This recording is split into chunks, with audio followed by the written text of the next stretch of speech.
today.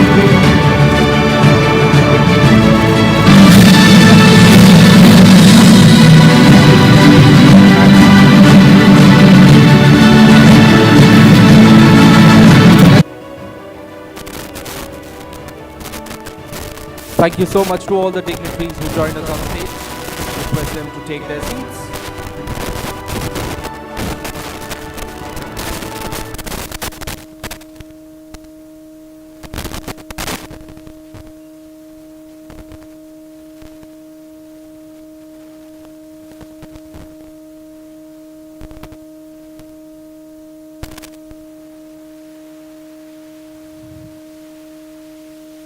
Well, ladies and gentlemen, it's time now to give away the Lifetime Achievement Award, for which I would like to invite on stage Dr. Mohan Magdani, Managing Trustee of New Horizon Educational Institution.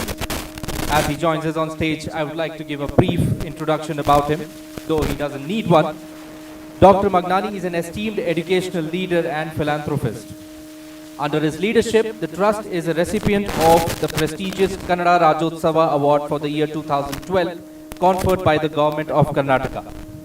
He also received the Navratna Sir M. Visvesvaraya Award from the Governor of Karnataka in recognition of his contribution to the field of education for the year 2003.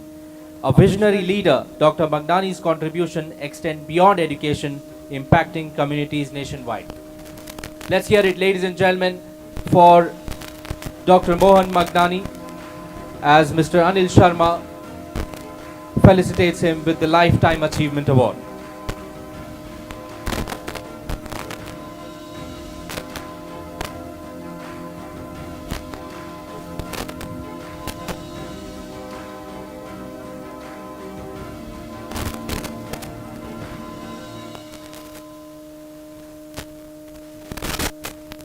The claps can be louder, ladies and gentlemen.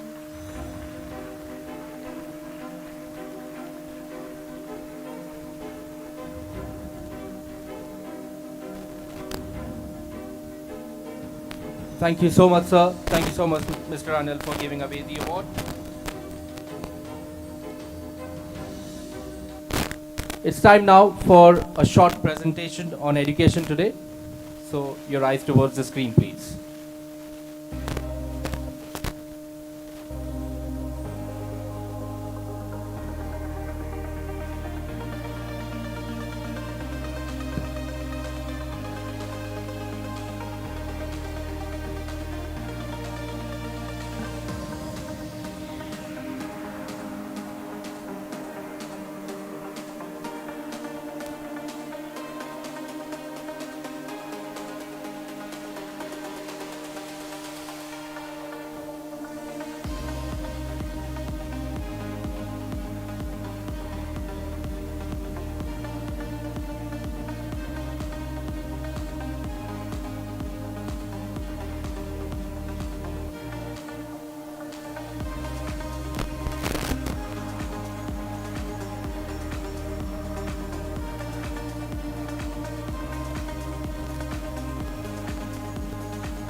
Education Today, India's most premium magazine, which has a circulation of 62,000 copies pan-India with a 1 million plus readership.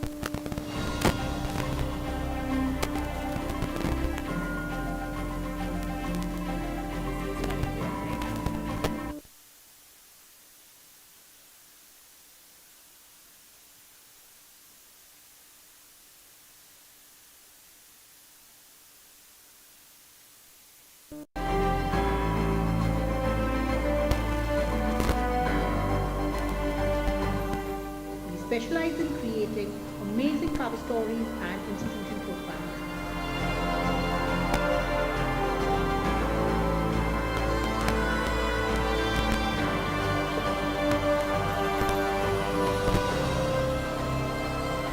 For more details, get in touch with our team.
May I please request Ms. Brindala Rajumanian, founder Yellow Bus Photography, along with Mr. Anil Sharma to present our next category of awards, that's the Preschool Awards.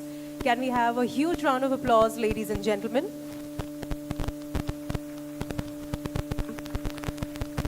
All right, ladies and gentlemen, so starting off with the first set of awards for the day, it's the top 20 preschools.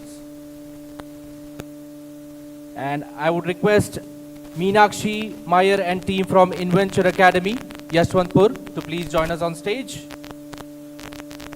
Rank number 2 in Bengaluru, rank number 2 in Karnataka, and rank number 2 in India, ladies and gentlemen. That's Inventure Academy.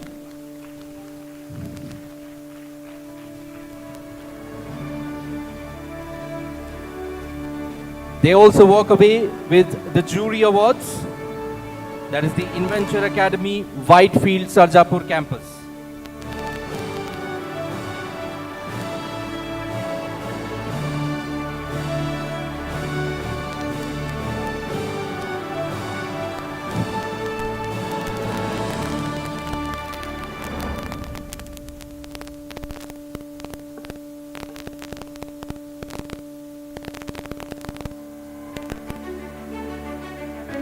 Next up, ladies and gentlemen, is Sanford Group of Schools, Vasundhara, Ghaziabad.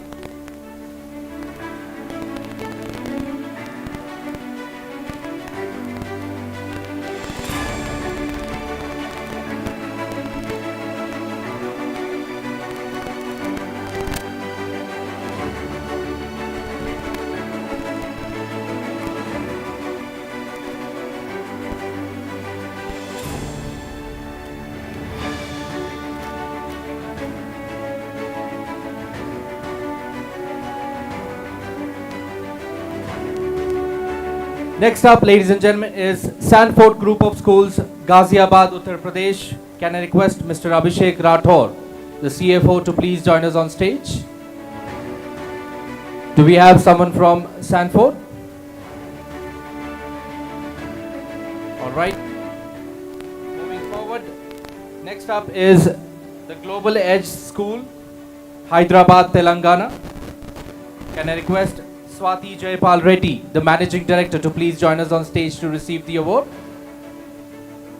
Global Edge School, Hyderabad, Telangana, ladies and gentlemen, has been ranked number 1 in Hyderabad, number 1 in Telangana, and number 6 in India. Let's hear it, ladies and gentlemen, for the Global Edge School.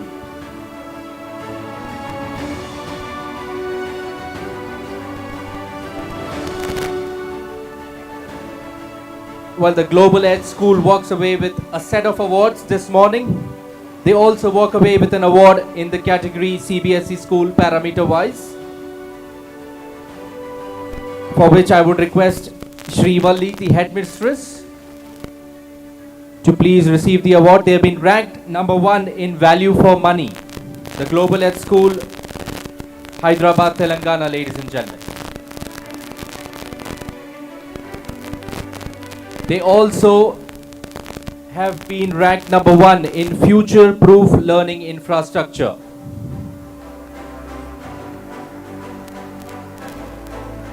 Adding another feather to the cap is ranked number 1 in academic reputation, for which Anju Madan, the principal, would receive the award.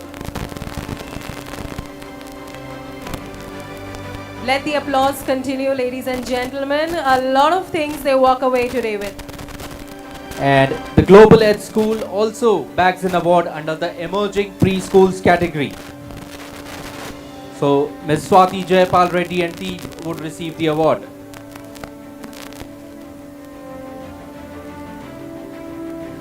And last but not the least, the Global Edge School has been ranked number 1 in individual attention to students. Roshni Ramachandran, the headmistress, will receive the award.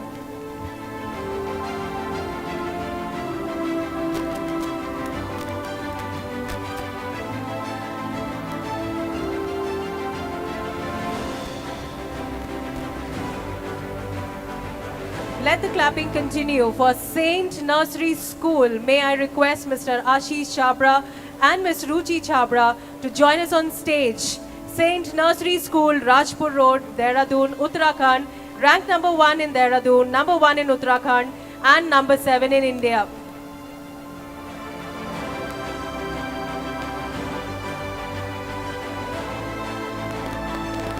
Ladies and gentlemen, Mr. Ashish Chabra and Ms. Ruchi Chabra.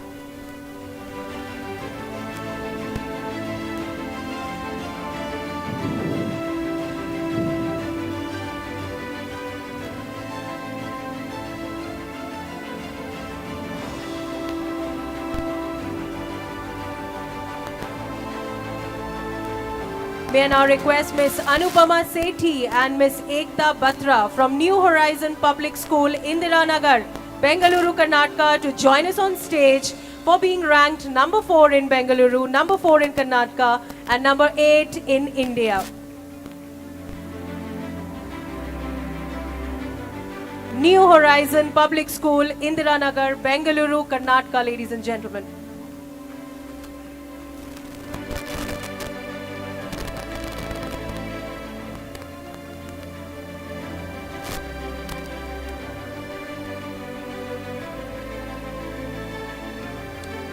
They also walk away with being top 20 ICSE school, being ranked number 4 in Bengaluru, number 4 in Karnataka, and number 13 in India. May I request Ms. Anupama Sethi, the principal, to receive this award. Top 20 ICSE, ladies and gentlemen.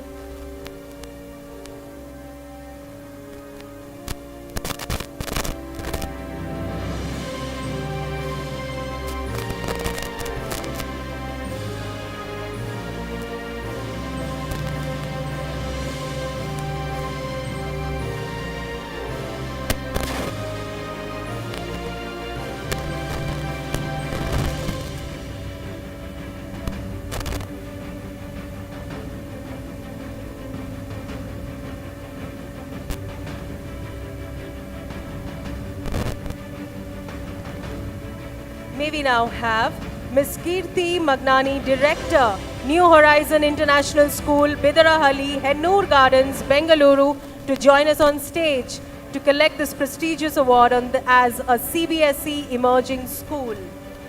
Ms. Kirti Magnani, Director, New Horizon International School. Ladies and gentlemen,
All right, ladies and gentlemen. Next up is Maple Bear School Preschool RMV second stage. I would request Colonel Manav Handa and Ritu Handa to please join us on stage to receive the award. They have been ranked number 5 in Bengaluru, number 5 in Karnataka, and ranked number 9 in India.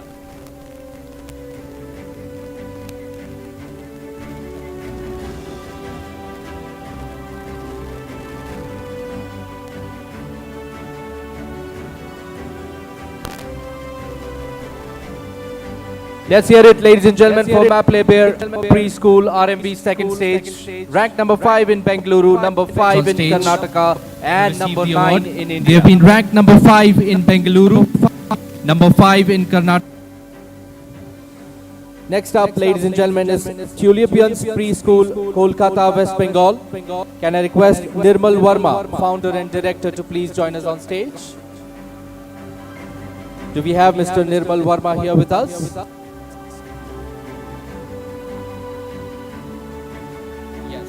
They have been ranked number 1 in Kolkata, number 1 in West Bengal, and number 10 in India.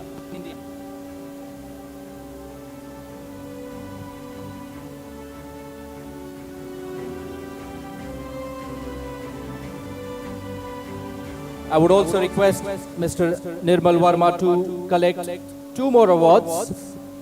So under the top 10 preschool cum daycare, Tulips Preschool has been ranked number 1 in Kolkata, number 1 in West Bengal, and number 7 in India.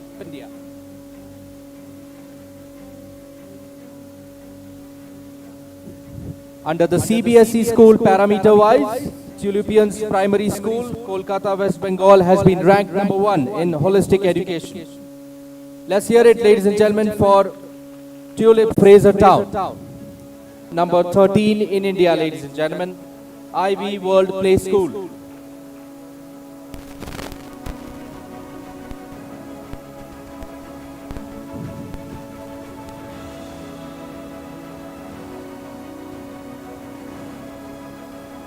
IV World Play School also bags an award in the Emerging Preschools category.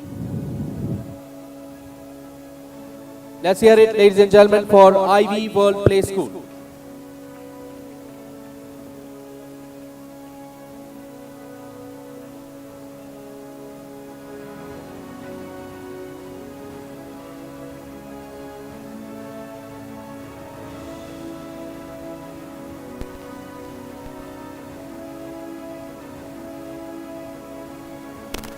May I now request Viswapal KJ and Lakshmi Prasanna to join us on stage to collect the award for Emerging Preschools, Late Offness Preschool, Vignan Nagar, Bengaluru, Karnataka, ranked number 7 in Bengaluru, number 7 in Karnataka, and number 14 in India. Late Offness Preschool, ladies and gentlemen. Vishwapal KJ and Miss Lakshmi Prasanna.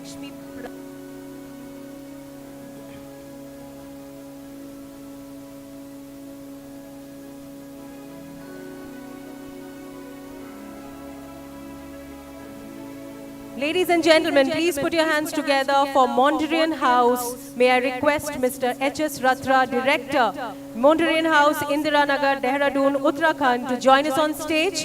It has been ranked number 2 in Dehradun, number 2 in Uttarakhand, and number 15 in India.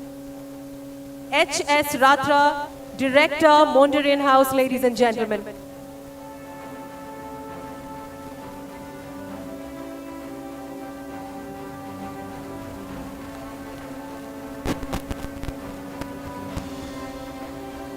Please put your hands together for Novus Early Learning Center. May I request Ms. Leena BH and Mithali Archit to join us on stage. They have been ranked number 8 in Bengaluru, number 8 in Karnataka, and number 16 in India.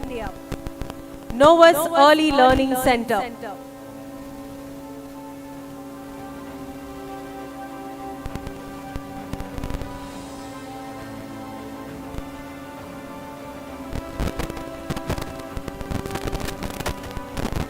May I also request Ms. Leena BH and Ms. Mitali Archit to collect the award for the CBSE parameter category.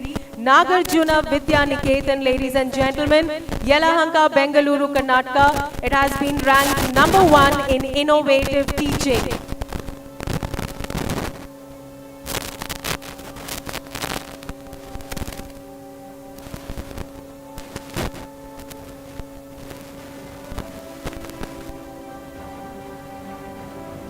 Today, Ms. Leena BH will also be collecting the award for being most influential educators on behalf of Saujanya Jampana, founder of Novus ELC and Joint Secretary, Nagarjuna Group of Institutions, Bengaluru, Karnataka. Congratulations to Ms. Saujanya Jampana. May I request Ms. Leena BH to collect on her behalf.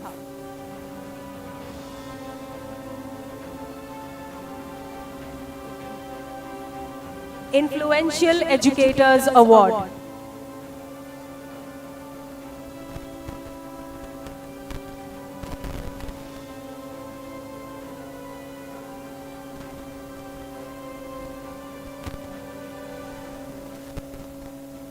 May I request Ms. Leena BH to collect the award on the behalf of Ms. Saujanya Jampana for the influential educators? Okay. Now may I welcome Birla Open Minds Preschool, Jubilee Hills, Hyderabad, Telangana. They have been ranked number 2 in Hyderabad, number 2 in Telangana, and number 17 in India. Birla Open Minds Preschool, ladies and gentlemen.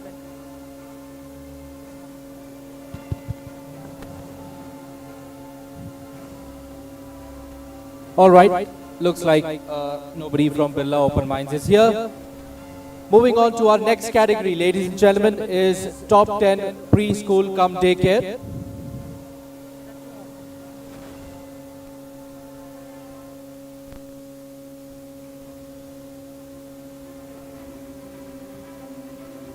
Ladies and gentlemen, before we move on to the next category, may I request Kriya Early Learning Center, Dodanakanali, Bengaluru, Karnataka, to join us on stage to collect the award for the category of India's top 20 preschools.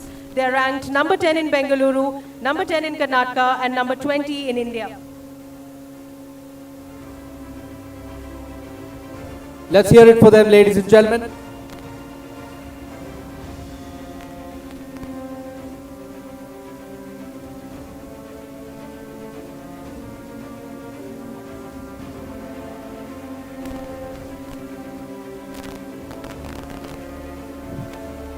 May I request Little Planet Preschool, Paschim Bihar, New Delhi, to join us on stage to be winning this award under India's top 20 preschools, ranked number 1 in New Delhi and number 19 in India.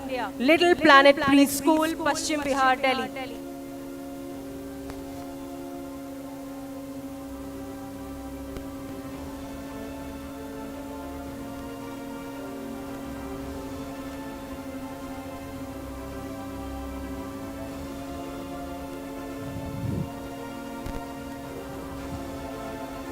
All right, ladies and gentlemen, now moving on to our next category, that is the top 10 preschool cum daycare.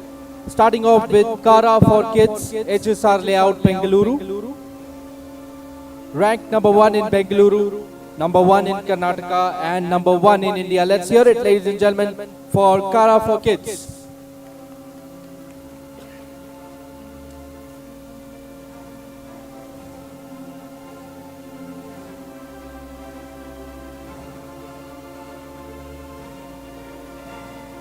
That's the team of Kara for Kids collecting their award under the category of top 10 preschool cum daycare. Next up is Eager Beavers Preschool and Daycare, Kandivali West, Mumbai, Maharashtra. I would request Mr. Saurabh Podar.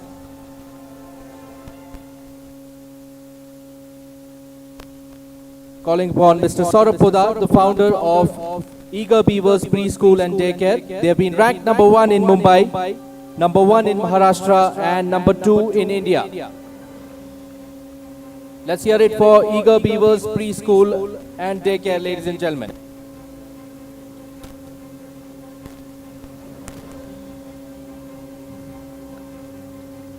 Next up, ladies and gentlemen, is Tremis Starting Point, Bengaluru, Karnataka. I would request Jyotis Matthew, the principal, to please join us on stage. Do we have someone from Tremis Starting Point? Okay, looks like we don't. Next up is Elements Kids, Kasavanahalli, Bengaluru, Karnataka. Can we have Meghna Martha and Mayur Martha on stage, please? Do we have someone from Elements Kids here? Okay, looks like we don't. Moving on, next up is Sattva Preschool and Academy. I would request Sujay Satyanarayana, the principal, to please join us on stage. Sattva Preschool and Academy, Raja Rajeshwari Nagar, ladies and gentlemen, ranked number 4 in Bengaluru, number 4 in Karnataka, and number 4 in India. Mr. Sujay Satyanarayana, the founder and CEO, will also walk away with the award of Effective Principal.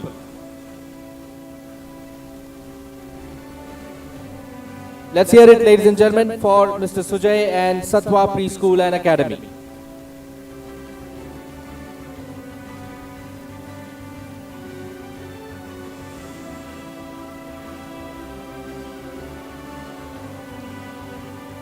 Ladies and gentlemen, may I now request Ms. Shweta Sumant, co-founder and principal of Adil International Preschool, Banashankari, Bengaluru, Karnataka, ranked number 5 in Bengaluru, number 5 in Karnataka, and number 5 in India. Do we have someone from Adil International Preschool With us here today? Okay, moving on. Tree Preschool. Can we have Ms. Ashwini R and her team to join us on stage? They are from Akshanagar, Bengaluru, Karnataka, number 6 in Karnataka, number 6 in Bengaluru, and number 6 in India.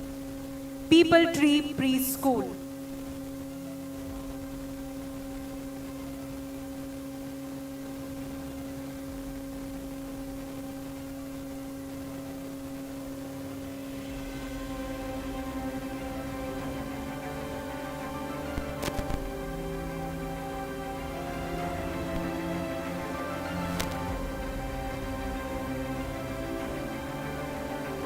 Next up, ladies and gentlemen, Cuddles Green Age. May I request Ms. Chandrika Bharat, head of the school, to join us on stage. They have been ranked number 6 in Bengaluru, number 6 in Karnataka, and number 6 in India. Do we have anyone from Cuddles Green Age this morning? Let's move on to Happy Minds International from Mulund West, Mumbai, Maharashtra. Ranked number 2 in Mumbai, number 2 in Maharashtra, and number 7 in India. Happy Minds International, ladies and gentlemen.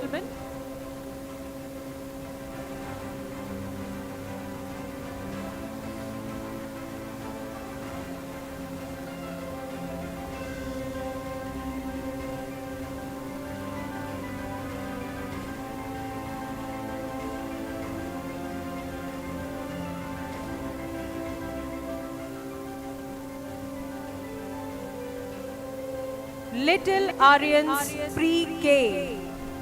May I request Ms. Sapna Uppal, CEO, to join us on stage. They have been ranked number 1 in Thane, number 3 in Maharashtra, and number 8 in India. Little Aryans Preschool, ladies and gentlemen.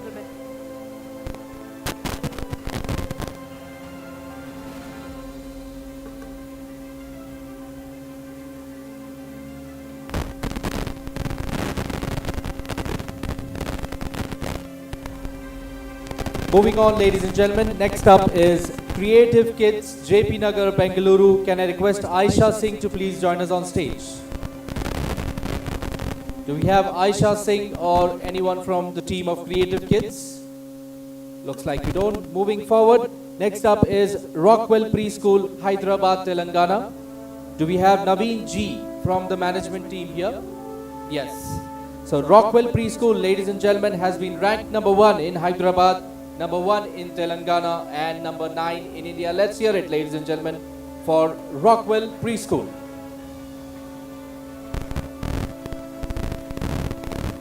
Next up is Petals Preschool and Daycare, Nirman Vihar, New Delhi. Do we have the team of Petals Preschool here with us? Okay. Moving on, next up is Smart Kids International School, Indranagar, Bengaluru. Do we have someone from Smart Kids here? Yes, we do. So they have been ranked number 8 in Bengaluru, number 8 in Karnataka, and number 10 in India. Let's hear it for Smart Kids International School, ladies and gentlemen.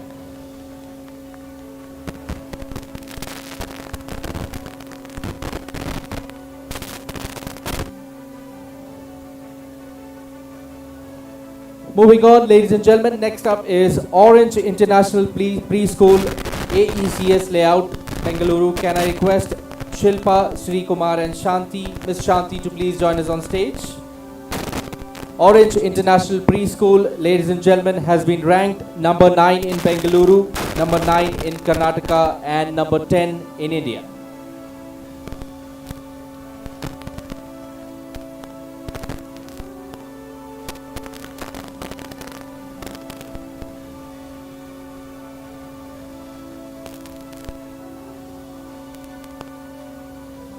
Moving on to our next set of category awards for the preschool awards, Top 10 Montessori Schools.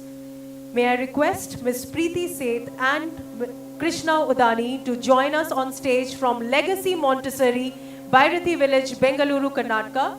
They have been ranked number 1 in Bengaluru, number 1 in Karnataka and number 1 in India. Legacy Montessori, ladies and gentlemen.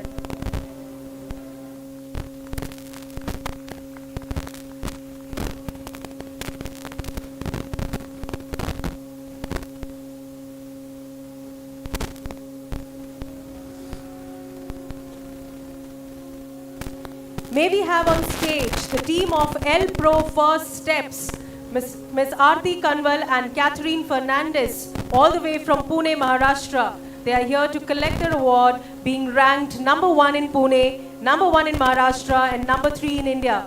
Ladies and gentlemen, L Pro First Steps. Do we have anyone from their team? Moving on to Green Dot Montessori School, Chandapura, Bengaluru, Karnataka. They have been ranked number 3 in Bengaluru, number 3 in Karnataka and number 3 in India. Green Dot Montessori School.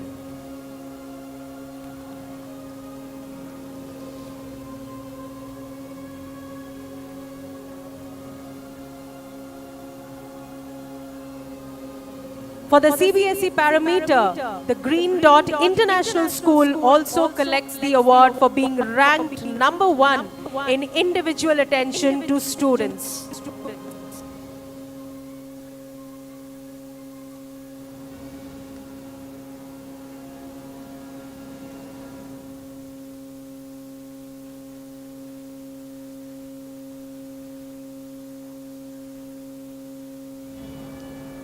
May we welcome on stage Linden Montessori Whitefield, the team from the school, Ms. Stuti Mehrotra, founder and director, to join us on stage to collect the award for being ranked number 4 in Bengaluru, number 4 in Karnataka and number 4 in India. Ladies and gentlemen, Linden Montessori Whitefield.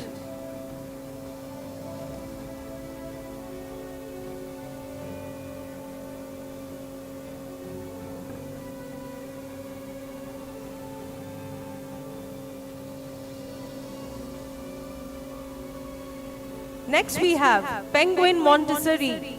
May I request Nagarjun Karnatakam and team to join us on stage to collect the award for being ranked number 1 in Guntakal, number 1 in Andhra Pradesh and number 4 in India.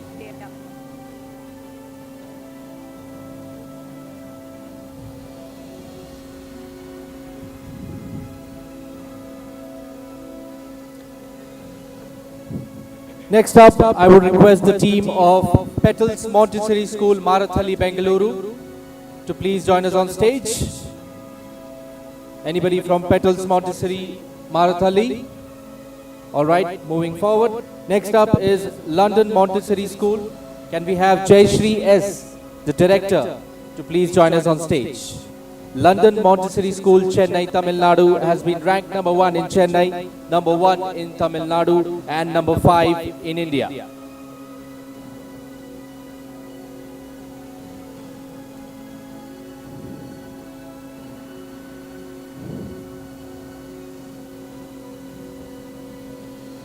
I would also request ma'am to collect the award for Dr. V. Padmini, the principal. She has been awarded as the Effective Principal Award. Dr. V. Padmini, Principal of London Montessori School.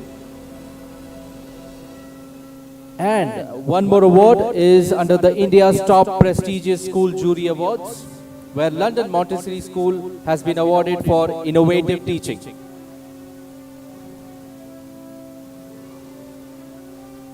Next up, ladies and gentlemen, is Akruti Montessori House of Children, Bannerghatta, Bangalore. Ranked number 6 in Bengaluru, number 6 in Karnataka, and number 6 in India. Let's hear it for Akruti Montessori House of Children.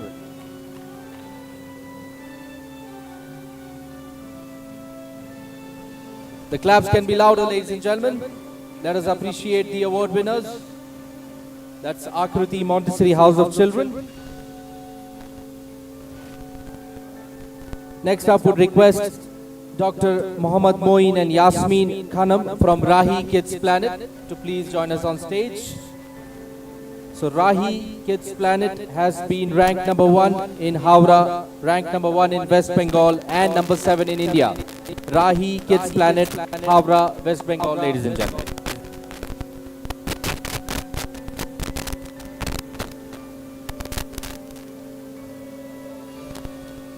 Next up is Besant Montessori School, Mumbai, Maharashtra. Can we have Ms. Zenobia and team on stage with us? They have been ranked number 1 in Mumbai, number 2 in Maharashtra, and number 8 in India, ladies and gentlemen. Besant Montessori School. Let's hear it for them.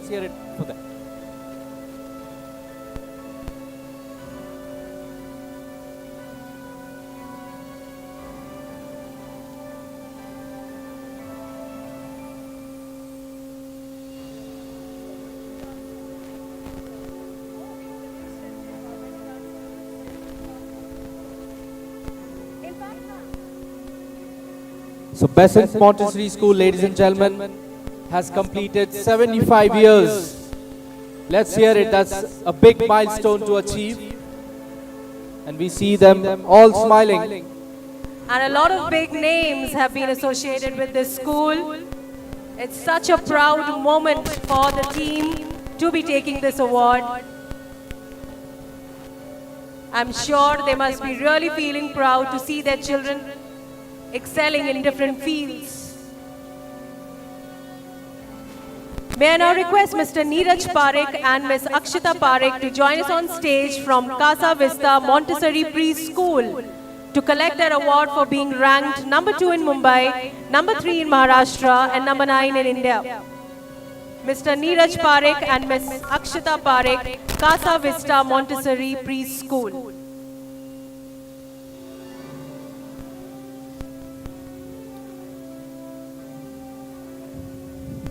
Well, while the award winners join us on stage, a reminder to all the award winners, we have a media booth right outside the ballroom on the left-hand side. We would love to hear from you on how you feel after receiving the award this morning. So please do give us your media bites. May I request Mr. Santwana Basu, Principal Casa de Bambini Montessori House, to join us on stage for being ranked number 1 in Kolkata, number 2 in West Bengal, and number 10 in India. Casa de Bambini Montessori House.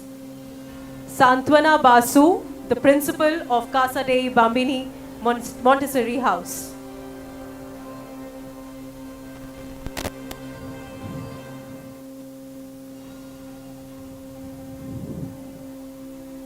Well, now moving on to our next category is top 3 international preschools. I would request the team of Kai Early Years from Whitefield, Bengaluru, Sharayu Thampi and team to please join us on stage. They have been ranked number 1 in Bengaluru, number 1 in Karnataka, and number 1 in India. Let's hear it for them, ladies and gentlemen. bagging an award in the category of top 3 international preschools.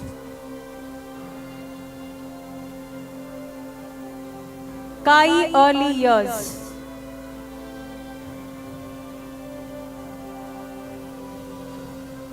Next up is Nalapad Nest. I would request Omar Harris Nalapad and team to please join us on stage to receive the award. They've been ranked number 2 in Bengaluru, number 2 in Karnataka, and number 3 in India. Let's hear it for Nalapad Nest, ladies and gentlemen.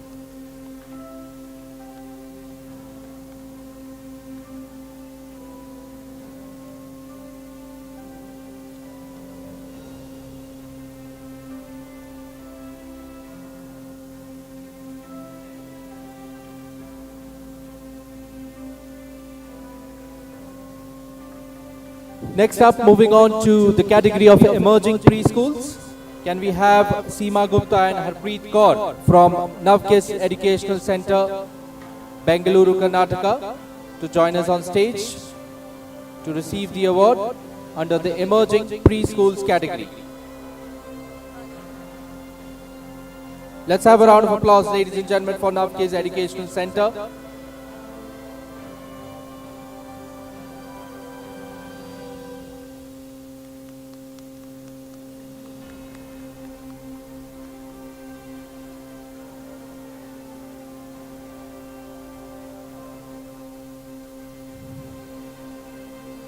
Next up is Vera International Preschool and Childcare. Can we have Rachna Jha, the Executive Director, to please join us on stage? Do we have Ms. Rachna Jha with us here? Moving on to the next category, Preschool Jury Awards. Head Start Montessori House of Children. Ladies and gentlemen, may I call upon Ms. Kavita Mahmood and Ms. Samina Mahmood to come and collect the award. Head Start Montessori House of Children.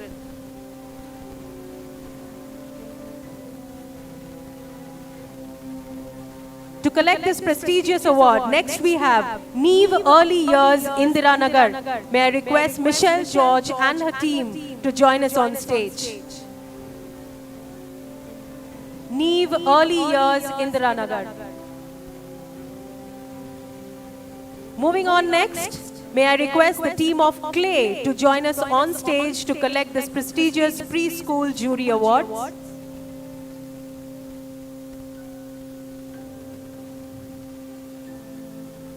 Ladies and gentlemen, the team of Clay walking towards the dais to collect their award. They are from HSR Layout Sector 2, Bengaluru, Karnataka.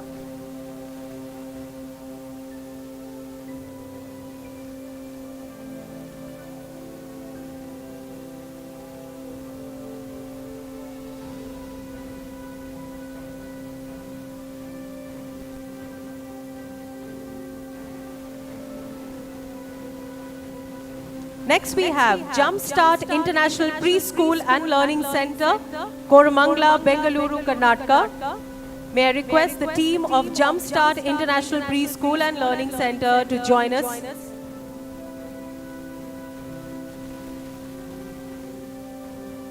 Do we have anyone from the team of Jumpstart International? Moving on to SCS Preschool, Mangaluru, Karnataka, to join us on stage to collect this prestigious Preschool Jury Awards. Do we have anyone from SCS Preschool here today morning? Thank you. Ladies and gentlemen, can we have a huge round of applause for our first category of Preschool Awards? Thank you so much, sir. Thank you so much, ma'am, for giving away this set of awards. Well, ladies and gentlemen, that was the first set of awards under the preschools category. And it's time now to move on to our very first panel discussion for the day. The topic for this panel discussion being, is gaming-based education a trend that could be phenomenal in understanding concepts? Kindly note that the panel discussion floor will be open for the Q&A session once the discussion is over. And shortly we will introduce the panelists while the team sets up the stage.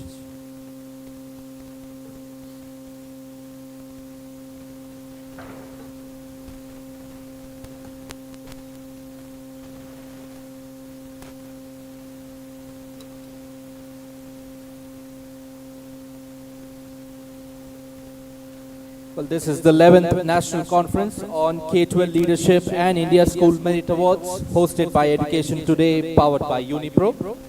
Our gold partners are Sivom, NTAP, Live Life Foundation, TC Global, DAX Inc., Puma and EdHR.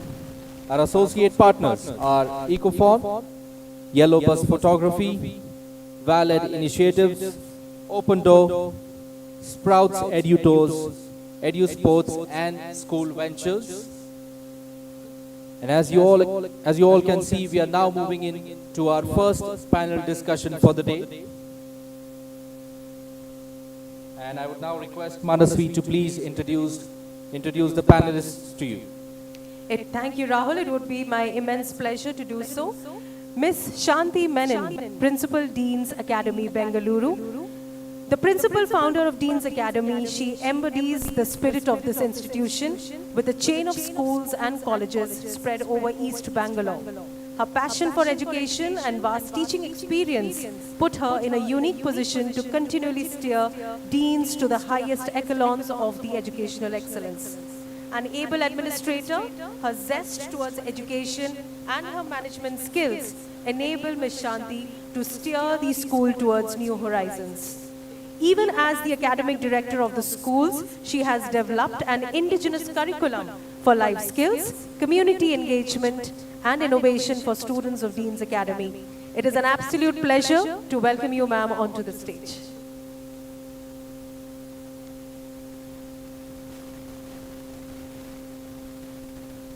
Let's hear it, ladies and gentlemen, for Ms. Shanti Menon, Principal, Dean's Academy, Bengaluru. She is also the moderator. And moving on, would like to introduce the next panelist, Dr. B. Gayatri Devi, Principal, Little Flower Public School.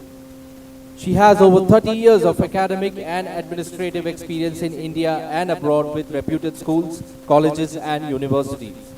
She is the principal of Little Flower Public School in Bengaluru, having strength of 2,750 students. She is the standing committee member for the examination for the CISCE board and awarding committee member. Dr. Devi is also the inspector of CISCE schools for over 15 years. She is the secretary for the Karnataka Association of ICSE schools, having a membership of over 300 member schools in Karnataka. With a huge round of applause, ladies and gentlemen, let's welcome on stage Dr. Gayatri Devi. Next in the panel, we have Mr. Shantanu Das, Principal, Sarla Birla Academy. Mr. Shantanu Das, Principal, Sarla Birla Academy, did his schooling from St. Joseph's Academy, Dehradun, and has a master's in physics and business administration and diploma in German. He has attended courses at the IIM Kozhikode, Principal's Training Center, London, University of California, Berkeley, Harvard Graduate School of Education, and the Kellogg School of Management, Northwestern University. He has been the president of the Karnataka ICSE Schools Association, the vice president of the Indian Association of Adolescent Health Karnataka, a member of CII National Council of Education, and has worked closely with the Association of Indian Universities, AIU. May I take this opportunity to welcome you, sir, to the dais.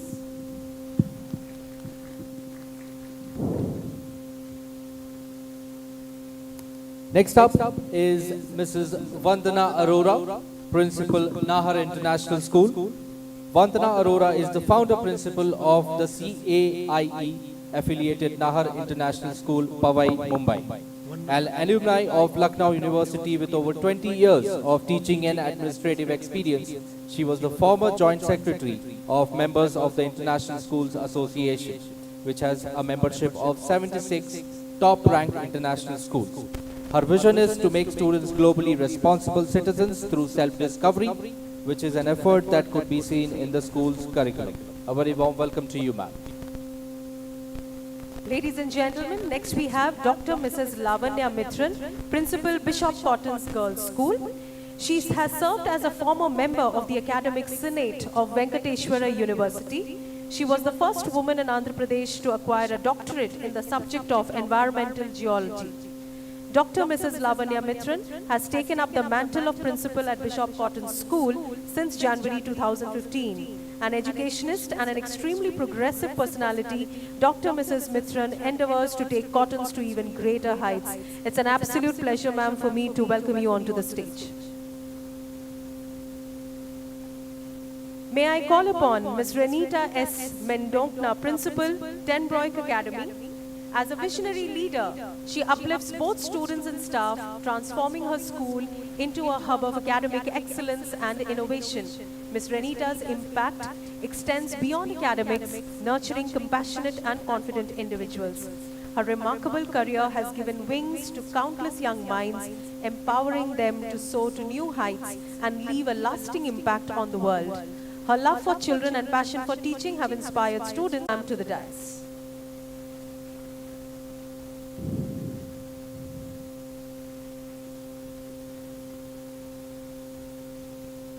Last but not the least is Aditi Goradia, Managing Director, along with a certification from the U Teach program at the College of Education, UT Austin. An alumna of Bilomoria High School herself, she was a youth athlete specializing in track and field as well as basketball. It is her firm belief that schools across the globe must center themselves around the needs of the children, share ideas and grow collectively. Under her leadership, Bilomoria has stepped into the new progressive age of experiential learning. A very warm welcome to you, ma'am. Over to Ms. Shanti Menon now to please take forward the panel discussion. Good morning to all of you. I wish we had a larger audience because it's going to be a certainly invigorating session. Please be seated, panelists, and thank you for being here.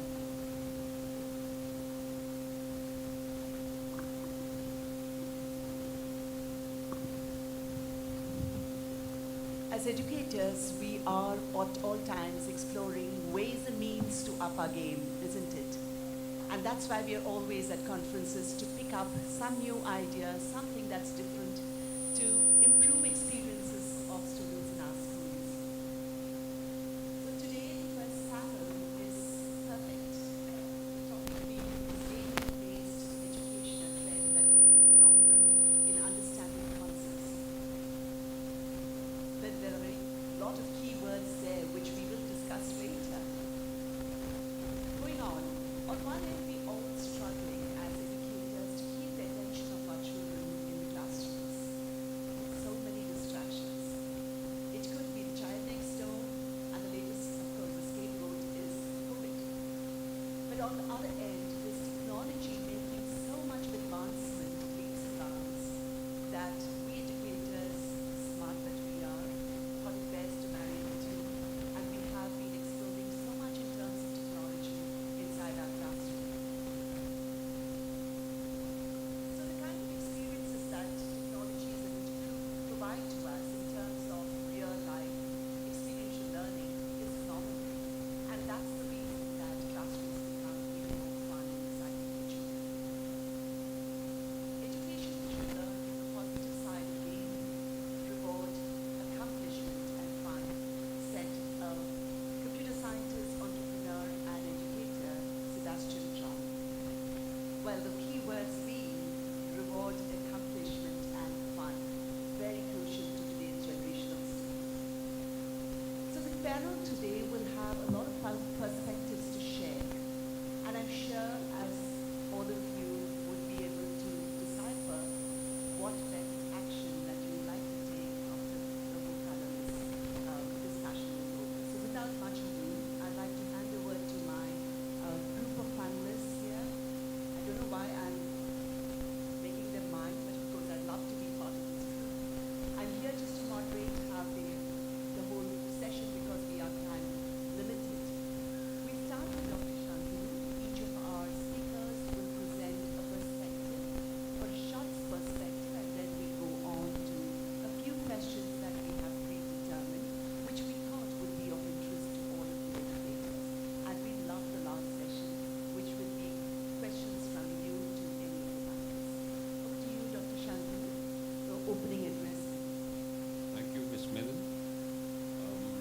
long as I can remember, games have been an integral part of our lives.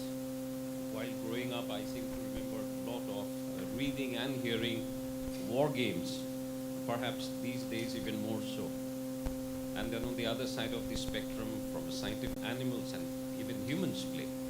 And then we have the business games, the corporate games, life games. What I'm trying to emphasize is that games, or gaming, if you will, have been so intimately interwoven with our lives that there is absolutely no reason why gaming-based learning should not yield very significant, if not remarkable results. I've stopped very short of the term phenomenal because I don't much believe in using superlatives, but I think someday we'll probably reach there as well. Thank you, Mr. Das. I'll move on to Ms. Renita.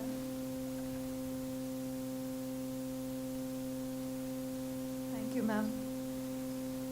So staying relevant in the ever-evolving higher education landscape involves constantly re-evaluating current learning processes, implementing new strategies to boost a student's learning experience. Gamification, according to me, is a great way of enriching education using components of a widely popular medium. We are all aware that, during the COVID phenomenon, the pandemic, we were forced to go online and we were forced to adjust to what we thought was essentially not quite possible. But we did evolve. Most of us saw to it that our students progressed even in the online medium. So since we are partially there, this would be a great way of complementing traditional methods of imparting education. E-learning can boost overall learning experience in many ways. And like Mr. Shantanu pointed out, games have essentially been a part of our lives from times immemorial. What a great way to actually have gaming tech, which is the way of the future in education. So used in the right manner, gaming can be a challenging and highly productive activity with the power to stimulate learning and cognition. Instead of separating children from technology, we should embrace it, we should blend it with our learning, and combining technology with more traditional forms of education should be the way forward. Thank you. May I move on to Ms. Gayatri, please? A wonderful good morning to all the panelists and distinguished guests seated here in this conference room. I think right from the Gurukul system, gaming has been a very integral part of a child's growing up years.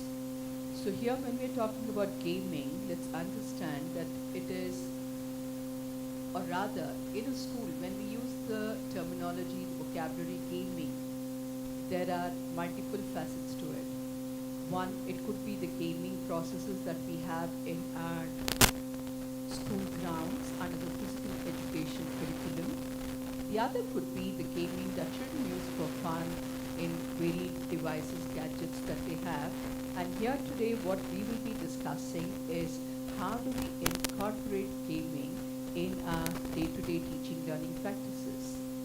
So how do teachers, how does the school plan gaming sessions which would be more a theme-based approach to the kind of learning that we have in today's learning environment. So we'll take this forward in the couple of minutes to come.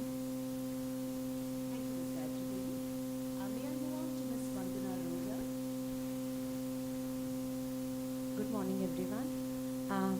For me, it's very important to look at holistic learning. And when I'm looking at gaming, I would definitely want to say that how we incorporate gaming, keeping in mind the time we devote for it, keeping in mind the people we are all going to be working with, that means the teachers and the parents both. And also keeping in mind that are we looking at gaming to stimulate intellect, or are we looking at gaming to develop better application ability in our children when they will be able to combine their intellect and their other that's something I would be really interested to explore through this discussion. Thank you. Perfect, absolutely. I think we should be coming back to it in a few minutes. Ms. Lavanya, may I request you to share a few words? Good morning. Good morning to the panelists. Good morning to the esteemed colleagues, I should say. Thank you, Education Today, for inviting to be part of this panel. For me, gaming starts from home.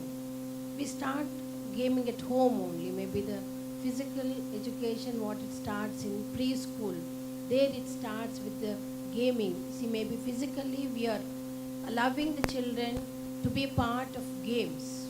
Now we have moved on to the gaming in education, which I feel it will be a great motivation for the learners.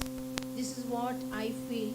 Maybe I still want to, even Dr. Gayatri Devi, as she mentioned, that from Gurukul onwards it started, and the physical education classes where our children are so eager every day. So my discussion, my thing will be that gaming is very essential, which will motivate the learners to participate and to develop leadership skills. Thank you. So we have set the context. There is a very thin line, as all of the speakers spoke about, games versus gaming. We did start on the playground, and with technological advancement, we moved into gaming, a very small semantical word difference, but we are discussing gaming today, which is technology-based. My first question to you, Mr. Das, would be, what is the role of gaming in education in your perspective? Well, all gaming, they're based on certain basic principles. Principles such as gaming should be based on rewards. There has got to be specific time-bound rewards. There should be feedbacks.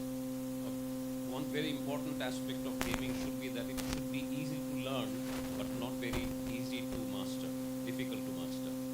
So there are certain basic principles of gaming, and if these gaming principles can be added and fused with the traditional learning environment, then we can have a very effective way of leveraging a child's imagination. There then we can have a kind of a blended curriculum which would address a specific skill, a specific area of knowledge. The trick, of course, will be how to have these gaming principles incorporated in the learning context. But they would be very effective because how often have you come across a child who faces huge amount of difficulty in, say, multiplying improper fractions. But that same very child perhaps could, at a single seating, very extensively describe very easily how to defeat a video game boss. Surely that same very gaming concept can be incorporated in teaching this child how to multiply improper fractions. Well, Ignacio Estrada it was, I think, who once said, if children don't learn the way we teach, we probably should teach them the way they learn. Gaming-based learning would very well be one of those ways. Have more time, or shall I? We can come back. We can always come back. Thank you, Ms. Menon. For the right points. Today we have to adapt. We are adapting in any case, starting with all of the technology that we brought into this classroom, the changes in pedagogy that we have incorporated from what it used to be, at least during our schooling times. I don't know how different it will be with many of you, but say 50 years, 40 years back during our school time to what it is today, it's completely changed, and it all is adaptation from the pedagogical leader in the classrooms, right? And that's exactly what Mr. Das is talking about. He did touch upon very crucial points of rewards and feedback that gaming provides to students. So critical for children, for them to move forward. Children today are very particular about instant feedback and of course reward which comes with it. So and one of the other points that he did talk about is it triggers imagination of the children, and at the end of it we are looking at creative thinking, we are looking at design thinking, etc. in students in the long run, and these are skills that gaming would be able to explode these days. So leading on to the similar kind of thought, I have this question for you, Ms. Renita. Video games can improve mental skills. Is that really a fact? Yes, I've been poring over all the possible studies done, and there are a lot of published studies that say that what happens is when you're video gaming, it actually provides small amounts of information over a period, which actually improves metacognition in a child, which is the ability to think about your own thinking. So you are playing this game and you think, okay, how do I do this? How do I get to the next level? So you're making small decisions there, and through making those small decisions, you are getting more and more engaged in learning. So simple decisions, lead to the formulation of complex strategies as the game evolves. Yes, because you're going from a lower level to a higher one. They have been found to improve cognitive functions like memory, reasoning, have the potential to reverse age-related brain function problems, and also improve memory. What I also came across, which was really, really very interesting, and I need just a minute to tell you about this. 9.73% of children with ADHD reported a lasting improvement in addition after regularly playing games that were designed for them. And I thought that that was something marvelous. Clearly making new connections in the brain. Right. So it's actually firing a child's synapses to make connections. Yes, and I think that's at the end of it what we are trying to achieve as educators. We have moved off from knowledge-based education in any case, and we're looking at creating learning skills in students, and that's what you are trying to drive at. I seem to have missed Ms. Aditi in her opening statement. I'm not sure how much of what she thought she would like to deliver is already covered, but nevertheless, I'm so sorry about that. I think it's a great advantage because I got to hear everyone's thoughts, and now I get to put mine together. Thank you so much, ma'am. I won't go back to intro, of course, but I think what Sir said is what is the most relatable in the conversation here, and we cannot ignore that our children think and learn very differently today. And if, as Sir did mention that games have always existed and play has always existed, but gaming specifically in the digital context is something that is growing rapidly now, and there is a lot that we can do with it. Of course, for me, as we discussed, my thoughts revolve more around how do we actually bring it into the classrooms and to how many schools and how far and wide across the nation. And that's something we can discuss at one point. Because I'm sure that's something that everybody is very keen on. How do we bring it into the classroom? I'll come back to that a little later with you, Ms. Aditi. May I go on to Ms. Vandana Arora? My question to you is, what do you feel, is there a flip side to this whole thing, gaming in classrooms? Do you feel you have a perspective on that? Definitely. I think any system you introduce in terms of raising human beings always have other side. You have pros and cons of everything. So though I do believe gaming is the way forward and we are including these in our schools, it's very important for us to keep in mind 4 important aspects related to it. 1, how much time are we devoting to it in our classroom? Second, how age-appropriate gaming is being brought in the classroom, because it's important for us to see, are we introducing it too early or are we introducing it too late? Furthermore, it's important how we are training our teachers to use it in the classroom, because we all know when it's interesting, it can be addictive. So our children who are going to be really interested into games and want to be interested to learn more could only learn, might not learn how to apply it further, and might not focus on how they need to be active through their bodies. It's natural. And lastly, how are we communicating it to other stakeholders? That means our parents. how are we guiding them into utilizing these learning-based platforms at home and making sure that home stays a holistic space to learn the creative angles, to be physically active, to be engaging with the community. I think if we manage all these, then definitely gaming would give us the maximum benefit. Otherwise, it might be risky. But true, typically you know how children are, you get them in front of a gadget, and then they're hooked on there with the rapt attention that you would expect to have had in your classroom. So she brought up a very important point of how much time. And of course, it extends to how much time on the home front too. Our biggest problem today is monitoring on the home front and, kind of guidelines on the home front with parents working. We also had parents working, but life wasn't so difficult those days. I can see Ms. Gayatri Devi nodding her head, but I'm sure she has a point of view there. We'll come right back once we finish our set of questions for the panelists to add on to any of the questions that we've spoken about before we throw open the floor to the audience. I have this question back to you, Ms. Aditi, now. Back to where we were. Virtual reality has a potential to revolutionize the gaming industry by immersing players in a fully interactive and realistic digital world. How accessible is VR, AI, etc. to schools across the spectrum in terms of affordability, accessibility? And my second part of the question is, how easy is it for a teacher to adapt to these kind of changes? So I'll go backwards on your question. Let's start with the teacher.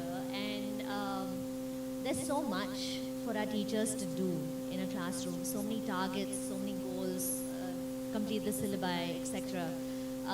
That they have to pick their battles. And I think that the shift is coming, but not as quickly as the shift is coming in the children. The adults are a few steps behind. Where stop you here. A lot of times teachers have to follow certain systems, right? And so when they pick their battles, don't their appraisals get marked at the lowest level? Absolutely, absolutely. And a 45-minute session, you can either finish the notebooks, target the reading and writing skills, or let them play a game or whatever. And how do you make an amalgam of all three? Right, and that's the challenge of the teacher. The empowerment must come, of course, from the highest levels, where we say it's all right, do what you think is best, because I do believe that the best approach right now would be whatever it takes. There is this perpetual tug of war of how do we pull our kids out of the screen. I think the question should be, how do we enable our kids to be more productive with the screen? Because the screen is not going away. Tying back to what Ms. Vandana Arora spoke about. Exactly. And are they imbibing the skills while they are there? So then, is it productive work, or I think somebody else said, how are we making sure it's age appropriate, learning appropriate? Whatever you're doing, what are you learning from it? And that's where the adults come in. Apart from that, accessibility, our school is 115 years old and it's up in the mountains in Maharashtra, so we know the struggles with accessibility, and it's not easy building a VR lab or even a good quality IT lab at our own schools for teachers and students of less privileged schools, maybe even give training, because we know we're doing it with our teachers. Right, we're empowering our teachers, we're telling them, yes, bring the gaming into the classroom and don't worry about the reading and writing, do that twice a week and do this twice a week or whatever. But then that doesn't exist everywhere. And I think it's up to us to go in there and say, hey, come on board, it's working for us, maybe it'll work for you as well. It's a very vague thing right now, but it always takes the first step. So have you actually tried a bit of it in your school? Yes, so we are trying to bring in teachers and students from the local ZP schools and stuff to come and do trainings with us and bring devices to them and it is helping because, again, a child, as Sir said, may not be able to do multiplications easily on paper, but you show it to them through a game, show it to them through more tangible learning resources, and they might just get it. So you don't, and also, it's not just accessibility. Now, for example, with VR, right? Kids across the country are not going to be able to go to the fancy museums or aquariums. But if we bring the VR lab to them, they'll at least be able to experience it. So it's a long way to go, but there's a start. So that's part of what Olivi talks about, learning communities where schools collaborate with resources for learning mutually. I think that's a great thing to do. And like you said, the child who can't do multiplication, I think most of it, I'm not realizing this. You can't do the multiplication on paper, but you already know that one of the shooters can shoot 2 people at a time. He knows that a whole army can be shot by so many shooters on the side. And there goes his multiplication in place. Lovely. Thank you so much, Ms. Aditi. May I go on to Ms. Lavanya? How does gaming affect learning and academic success? Could you suggest how gaming can be used in classrooms? I mean, if I'm here, I'm asking you, can you specifically point out areas in the classroom where we can use gaming? What I would like to tell, the educational games in classroom brings in some kind of engagement among the students, which will allow them to participate, which in turn will motivate the students. At the same time, when you engage them, allow them to participate, there is teamwork. With the teamwork, they will be able to learn better. Better learners they will be. This is what I feel. And one more thing I would like to tell, the cognitive skills will be developed in this way of using games in the education. And even inclusiveness for the disabled children, or maybe with the various, I don't want to use the word ADHD or slow learners, but there also this will surely help, because the levels of learning is different in a classroom. When we are taking all the children on the same page, on the same platform, this gaming will surely help us to teach the students at their own pace, so that they will not have any kind of feeling or maybe inferiority complex in slow learners. This is one more thing. And one more thing what I felt, the video games, maybe we call it gaming, that will help for the improvement of the brain, the gray matter. We all know gray matter controls the brain, the muscles, and cognitive skills also. This is also one thing what I would like to mention. Above all, we have all come on to the online sessions. So naturally, using games, we can always achieve, maybe we can reach our goals, to teach the children in a better way. At the same time, maybe we need parent support also. Parental support is very important, because the screen time, the word screen time is very, very common. We force them to come on the screen. Now we have come back and we say don't use the mobile devices. So the balance is very, very important. As a school, if you can balance that, we will be able to achieve a lot using gaming as a tool in education. Thank you. I just added another question to this, Ms. Lavanya. What age do you think we can start gaming in school? And when talking of technological, the digital part of gaming.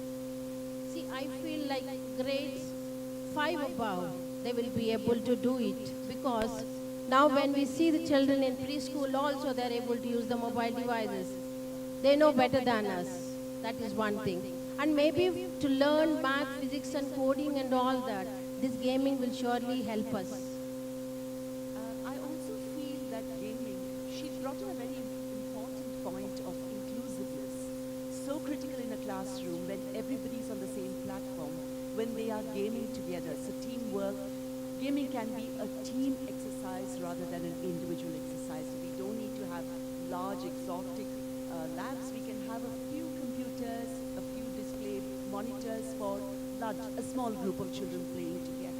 which makes learning in that group high. It also comes down to the point of comprehension in English being learned in such a way. Yes. Because children, to understand the game, need to comprehend the instructions, and they talk to each other about it. I hope all Can of I- you are in sync with Can I add to that? Even studies reveal that attention span also increases because of this gaming in education. And we are into this virtual reality and AI. I am very sure that gaming will surely help us to move forward for our tech-savvy children. Do you think that the smaller ones, and this is, I'm opening it up to any of you speakers here, Ms. Lavanya feels grade 5 and upwards are the best age group for gaming. Do you think smaller ones will be also part of this whole exercise of gaming in classrooms? No, no, says Ms. Aditi very strongly. Yes, of course. In all honesty, see, the knowledge of how to gamify an activity in accordance with the specifics of educational goals is what, Aditi was also mentioning. Those things have not yet been arrived at. There is a lot of research going on, maybe not really in the Indian context. There were hardly any studies which popped up. But all over the world, people are like studying this on a war footing, and they believe that if we could come up with games at different levels, then it could be introduced to younger children as well. How young a child could be is not being proven conclusively, but really looking at the way our very young children can use tech these days, perhaps we are kind of fooling ourselves when we say that they should wait till 5th or 6th grade. I against it because why I felt like from maybe 10 years or something like that, we should allow the little ones to play in the grounds, learn better there, then come back to the screen. This is what my idea was. Sorry, I'm going to, since I'm contradicting, I would say that it's not specifically chronological age, but is the child and the child's brain ready? Because while we are talking about better attention spans, there is also a lot of research saying that the screens are causing a loss in attention. And so when we say games, yes, of course, games are always a part of our learning. Digital gaming, it's up to the adults in the room, I think, to decide whether the children in your room or in your home are mentally, socially, physically ready to have a certain amount of exposure and how much. And I think that's very subjective. It's very subjective. For some kids, we want to keep them away, and for some kids, it's the best way to learn. Yes. I think the key point is the effect on the mental ability of a child, which we have to be, as adults, be very, very often. We're running short of time. I don't want to miss this opportunity of asking this question to Ms. Gayatri Devi. NAP promotes digital learning. It's all over NAP. Does digital learning aid and support gaming and vice versa? I think we're going back in a loop, but that will also give you an opportunity to speak about what we were just discussing. So I'm sure all of us in the room are aware that NEP 2020 has been launched in our wonderful country, and each state is taking its time to ensure its implementation. So one of the key factors of national education policy is ensuring that the change in the curriculum is more focused on hands-on learning. So when we talk about hands-on learning, it is an integral part of gaming. Now, in the initial part of my talk, we did talk about the different kinds of gaming structures that we have in school. One could be outdoor, one could be indoor, and one could be the digital form of gaming in our computer labs. But what is very, very important, especially with regard to the national education policy, when we are talking about numeracy, literacy aspects, giving a lot of emphasis of literacy and numeracy in the foundation years, gaming, again, it depends on in what perspective are we understanding gaming today. Gaming is not something, as what I have understood, is not something that we use a gadget or a device to have gaming in our curriculum. Many of the preschools here today this morning have got awards, and I'm sure gaming is one of the integral part of the curriculum, and it starts at a very young age. Anything to do with competition, we do teach children competition at young age. In the Montessori method or in the normal kindergarten method, differentiation between colors, differentiation between big and small. There are many activities that children have, and I think we can club any kind of a competition that is beyond one child as a form of gaming. That gaming also gives a lot of variation from simple to complex gaming, and children definitely learn better when there is competition, when there is anything to do away from scribbling, holding the pencil, writing. So any hands-on experience, and this definitely, I'm sure all of you know that NEP focuses on hands-on experiential learning, and gaming is an integral part of it. Thank you, Ms. Gayatri Devi. That is key to the whole learning here. Gaming does, give the child experiential learning, and I think each of us spoke about it in different ways. Ms. Aditi spoke about how planetariums, aquariums, certain aspects of learning is not available for every child, or is not accessible to every child, and gaming could be one part of it. I think I'm seeing those boards saying time up, but quickly before we close the panel, may I ask if any audience would like to address a question to any of the panelists here? Yes, please. A mic there. Right here.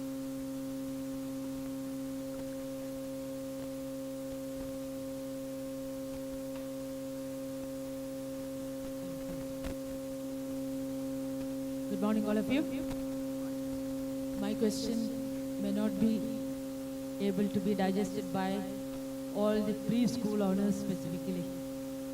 My question is, do you think that preschooling at this age, 3, 4, 5 years, is really needed? Don't you think that? Okay, so this is not, we are going away from the topic. We're talking about Okay, gaming. no, I'm touching the gamification okay, part. Sorry. So you are talking about gamification in preschool. Don't you think that they should learn from home the best way to use these games is their neighboring areas around house, along with their parents, neighboring kids, they can explore using all the resources in and around their houses. In olden days, there were no preschools. Like, for example, I did not go to any preschool. Even I did not send my children also to but they are all excelling in life. So instead of giving stress to these children in the preschools, in preschools also I have seen they have particular curriculum, they have even assessments. So I don't think that these preschools, in the giving gamification in the schools, the best place to give these opportunities is at home, and they should enjoy their childhood at home with their parents and explore their resources in and around their house. Thank you. That's my opinion. So that Thank was you so quite an much. explosive question, and especially when the audience is largely preschool educators. Ms. Gayatri Devi would like to take that question, if it's okay with the rest. Madam, we should understand the kind of education system that we have in our country and overseas. When you look at the models overseas, homeschooling is an integral part. Today in our country, NIOS is taking a very, very integral platform in the education background. Coming back to national education policy, the foundation year is for 5 years. And the first 5 years start when a child is 3 years old. Until today, our country was known for education from 6 years and above. But under the national education policy, for the first time in the history of our country, kindergarten is included as a foundation level learning. Alright? So when the children come to school at age 3, 4, 5 are kindergarten years, and standard 1 and standard 2 is also included into the foundation years of learning. So now it is for the parent, the home setup, whether it's a joint family, nuclear family, you have the time. It has been very wonderful that some of them have given up their careers to be with their children, fair enough, but there are some who wouldn't be able to do it. That's how we have so many preschools in our country. And probably the preschool owners and in charges would be able to tell you how socializing is an integral part of one's growing up years. And socializing, gaming, playing with each other, especially of their age group, definitely helps a child mold or cross certain milestones that would be required in each of their growing up years. The key being that today we are no longer large joint families, we are nuclear families. Yes, Ms. Aditi. At the risk of also giving advice to preschool owners here, and no, we don't run a preschool, we're a residential school, so we start at age 5, where they are in residential at 5 and 6 years of age. There is a reason for it. There are reasons why the parents cannot keep them at home. It's not safe, or they don't have the time. Putting that aside, the purpose of preschool or early years, even up to grade 2 and 3, is not or should not be academic work. The purpose should be core skills, social skills, fine motor skills, gross motor skills, play, language, communication, sharing. These are the things that should be focused on, and if a school or a teacher does decide to use any form of play or games, that should be the end goal or end purpose, and not A, B, C, सीखा के नहीं. This is a very strong belief that I personally have, having And I 3 think kids that's of my very own. clearly, listed out Yes, in the NEP. NEP as well, including the mother language, that do it in the language that they understand, do it in a way that they can relate to. So since we are running out of time, and yet we have so much to discuss, I'm sure the panel can meet outside and continue our discussion. But thank you so much, audience, to bring this to a close. Gaming is essential for certain critical aspects of self-development, especially critical thinking, experiential learning for students, but it has to be timed, it has to have parental consent, it has to have an adult supervision very clearly. And it has to be very well planned, therefore, so that it doesn't become an addiction by itself. Thank you very much for being an audience to us, and thank you to each of you panelists for being here, for being accommodative of each other, and of course it's a very large panel, so it's difficult to conclude in 1.5 hour that we have been given. Thank you, Education Today, for the opportunity to meet, for hosting this session, and of course for all of us for being able to discuss this topic. Thank you so much. Well, that was indeed a very insightful discussion. Thank you so much, ma'am, and thank you so much, all the panelists. I would now request Mr. Anil Sharma to please join us on stage to felicitate the panelists. We would have loved to take more questions, but we are slightly time bound. We can always chat over lunch or a cup of coffee as well. Can we have Mr. Yogendra Patidhar, Director Sivom, on stage to felicitate our guests? A round Let's of hear it, applause. ladies and gentlemen, for all the panelists, for taking the time and having an insightful discussion.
May I request all the panelists to take their seats. May I also request Mr. Anil Sharma and Mr. Yogendra Patidhar to stay on stage to give away the next set of awards.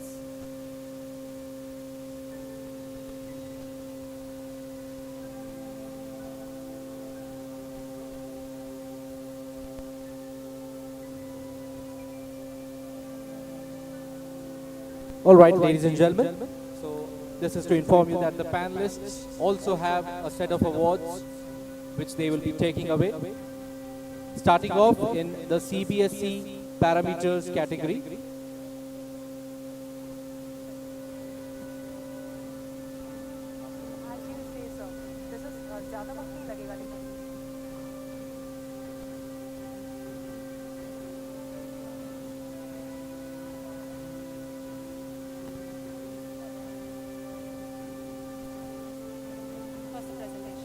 All right, so before we move on to the set of awards, we have a short presentation about which my co-host Manasvi will brief you. Sivom, Mr. Yogendra Patidhar, Director Sivom. May I take this opportunity to introduce you to him. He is a dynamic person, erudite on purpose, an entrepreneur by passion, and proud alumni of EDI and JNV. He started in his 20s and now heads ventures into learning spaces, food processing and clothing under the UWC group of companies. He co-founded Sivom in 2012 after he got inspired by the way the libraries were designed or are designed in Australia, with a vision to create responsive environments that enhance learning for our future leaders. Being a patriotic self, he has made it his mission to work tirelessly towards the much-needed transformation in the education system in India and elsewhere. Ladies and gentlemen, please put your hands together for Mr. Yogendra Patidhar. May I request him to join us on stage.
Am I audible? Great. Sure. Presentation. Can we have the presentation on the screen?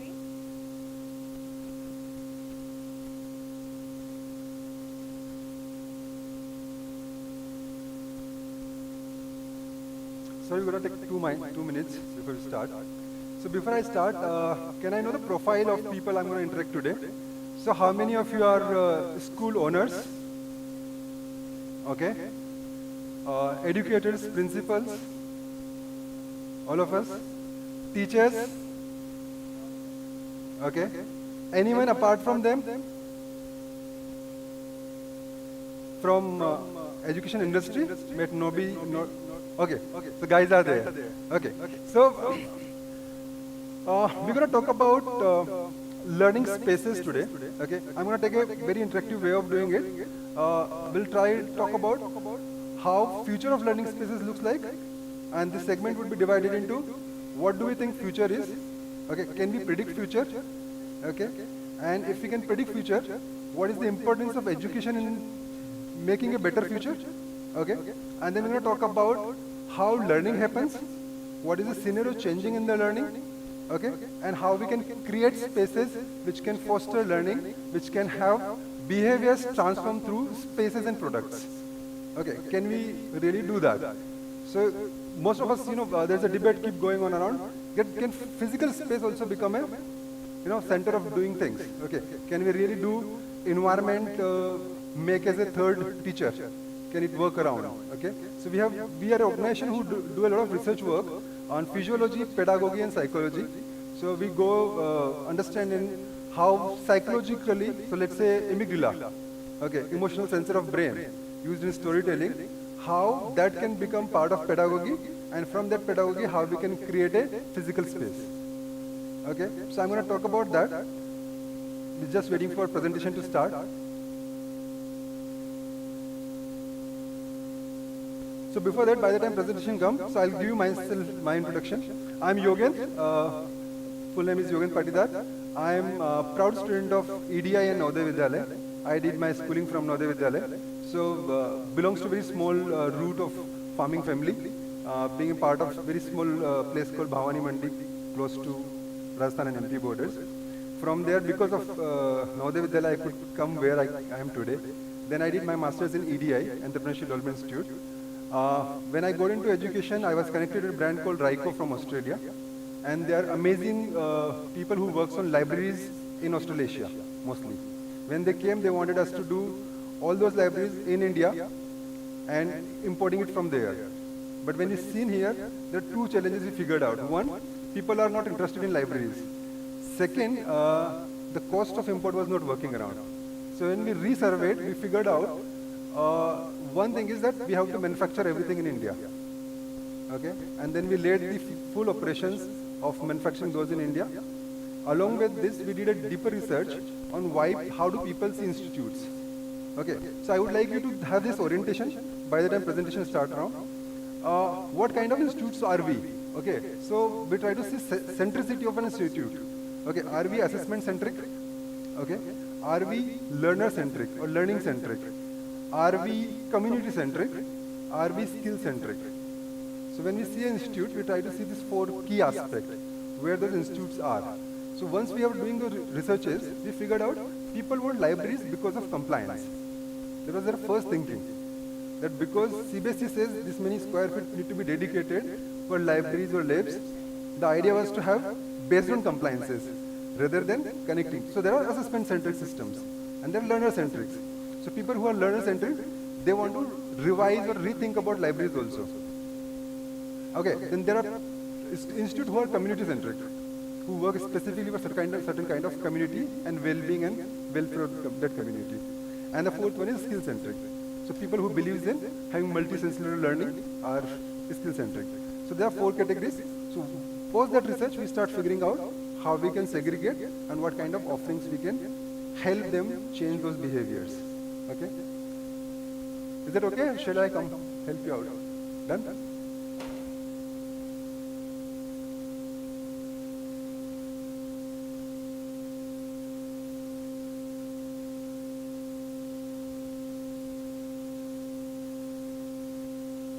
Okay, so I covered kind of brief of it.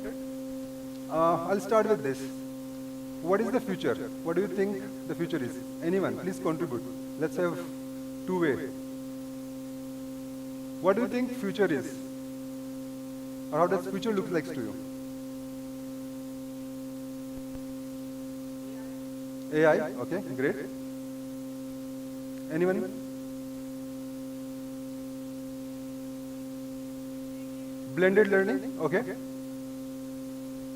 How does future of healthcare looks to you?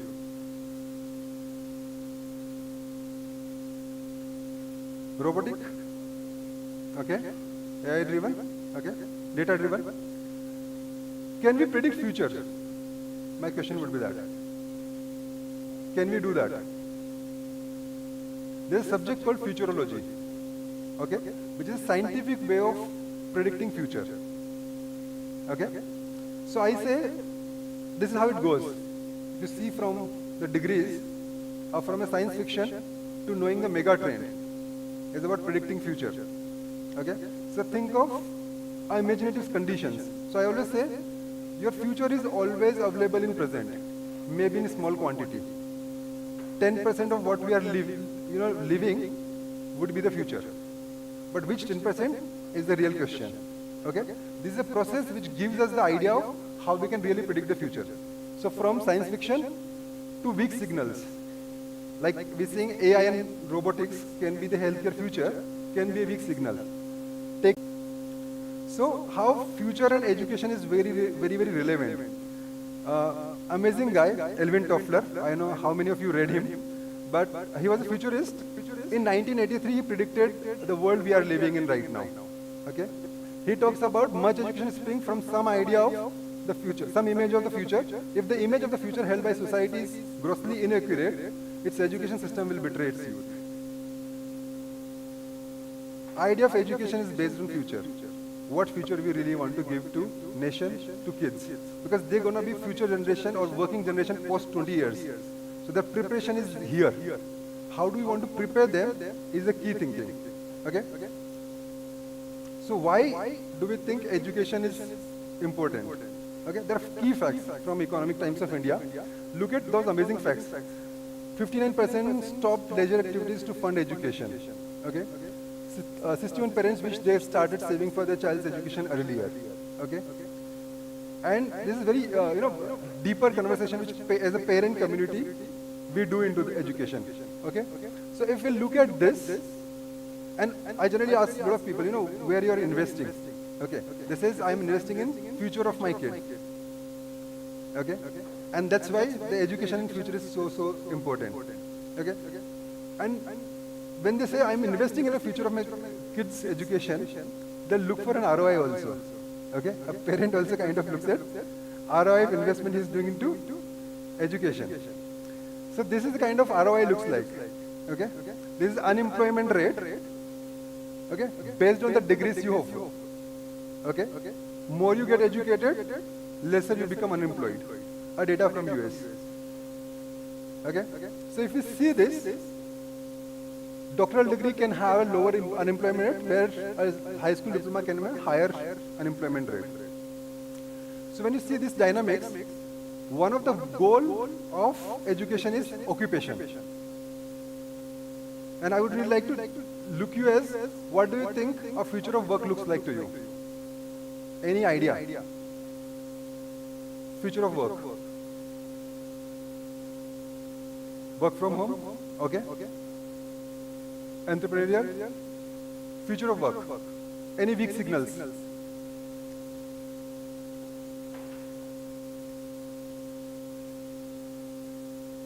You don't want to work. Maybe we don't want to work at all. So one of the prediction which we worked around is the Bollywood way. Okay? And why do we call it Bollywood way? I'll explain. So think of, how many of you know asset-light models? Anyone from business backgrounds? Asset-light models. Company like Uber or Oyo. So they don't own assets, they have someone else's assets and they lease them out and utilize for a mission they wanted to do. They are asset-light models. But the future would be people-light models. We'll not have big teams. We'll have smaller teams like movie-making studios. A Yashra studio would have a core team and then would hire directors, actors, cinematographers based on the project they are doing. Okay? The future would be you will have a core team and you will hire team members based on the kind of specialization you want. Okay? So that's why the future of work like a Bollywood way. And why I'm coming around is the attributes of future of workforce. So future workforce looks like this. They are flexors. They have time flexibility looking for. They want environmental flexibility. My team members choose to sit on floor also. They want to stand and work. Okay? They are teamers. Why? Because they are choosing specialization. Look at the education a camera designer would have. In the phone, a camera designer, what kind of education he might be going through to able to design cameras in iPhones. So you need teamers, someone who's specialized in camera, someone with motion sensors, a number of things. So teamers is what Gen Z is gonna be. Makers, they don't wait. They fail fast, they fail better. Purpose seekers. So today organization is struggling to retain talents, and I say, do you have a mission? Do you have a bigger purpose? Because today generation is looking for purpose. If you have a purpose, they'll stick to you.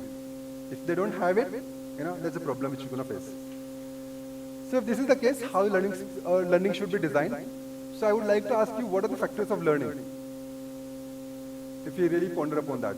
So if the case relevance was, the future looks like this, the future of work is this, future workforce attributes are like that, what we should do to go to that, how we should design our learning. So what are the factors for us? Anyone? Factors affecting learning.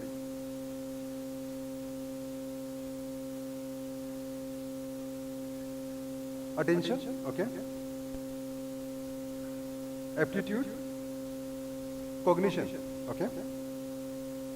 So what we had put into is curriculum, student, teachers mostly to the pedagogical part of it, which is cognition, attention, relation to that, space environments, students, learners, okay, and curriculum or type of curriculums. And I'll explain you the detail of this. So this is how learning happens, We have a lot of things, but I took it at a sensorial level. More the sense is used, more the learning can happen. Okay? So from reading, writing to doing. So what we are doing. So this is how an active cone of learning looks like. From reading versus doing a dramatic presentation or doing a presentation. So if you see how well we are balancing a learning, okay, from active to passive. So idea is more senses, more learning can happen, more attention can be achieved, more engagement can be done. Okay? And where do they learn? So where do kids learn? Everywhere? Great. Classrooms? Any other ideas? Experiential learning. So there is interesting metaphor from Dr. David Thornburg, and this is a pre-model metaphor. It is how we used to learn before industrial era. Okay? In caves, at campfire spaces, watering holes. So I'll explain you. Campfire spaces are where you used to have campfire, but learning by performance.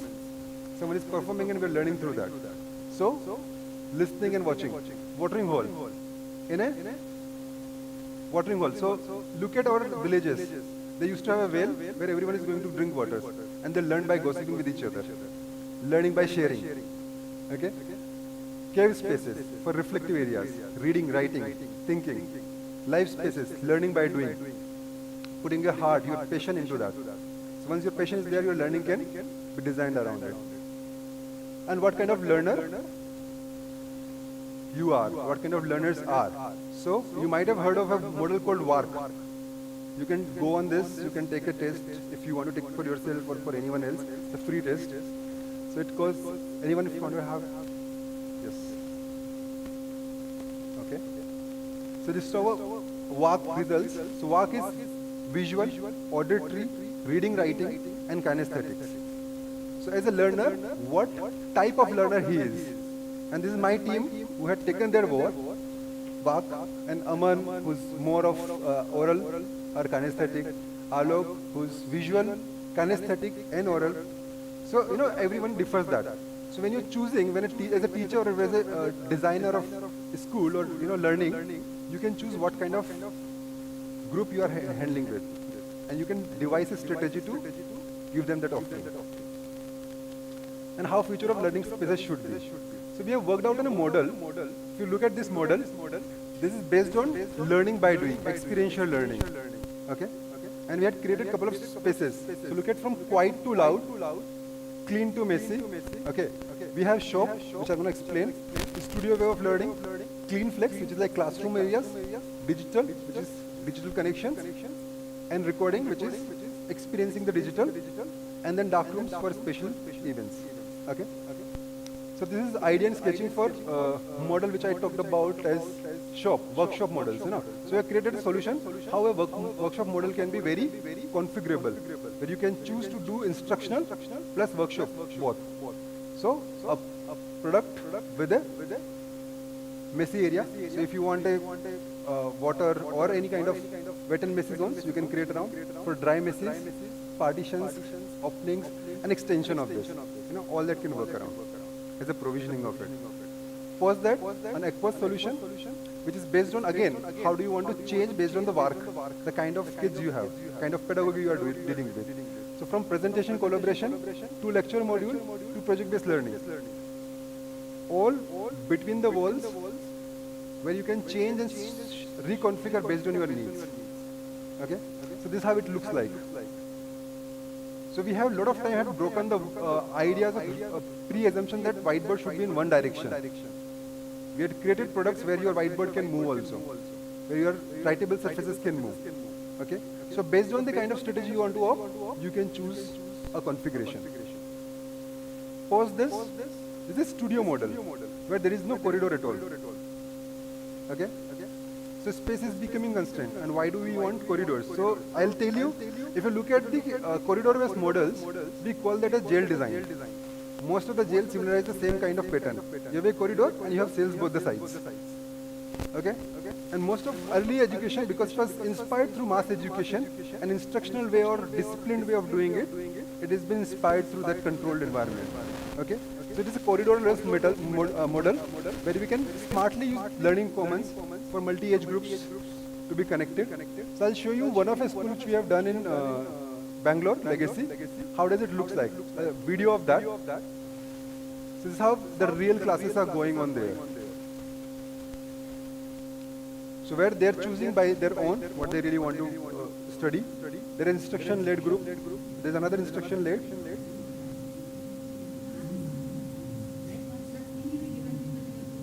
And all of this is mostly reconfigurable based on the kind of need you have. These are all physical partitions which can go acoustically and mobile, which you can redo. Just like, you know, making your own environment whenever and where, however you want it, the kind of strategy you want to deliver. So that's what we do. We try to understand your vision, your activities, pedagogies, ethos, culture, the action plans. Okay. Based on that, we come up as an agency who help you bring this through spaces and we transform it to you. So idea is, we wanted to create with you, with the expertise we have in terms of physical hardware system. So, you know, both hardware and software has to fit together to enable the learning which we want to really do. So that's the goal at CIVOM. There's a few 10 years from projects, impacted learners, innovative products, few projects we served. And the best way to predict the future is to create it. Okay? So we started with the future. How we can predict the future is by creating itself. So we can have a vision, we can build it slow to the bigger one. So that's it for updates, researchers. If you want to connect to us, all there. Thank you. Thanks a lot for your time.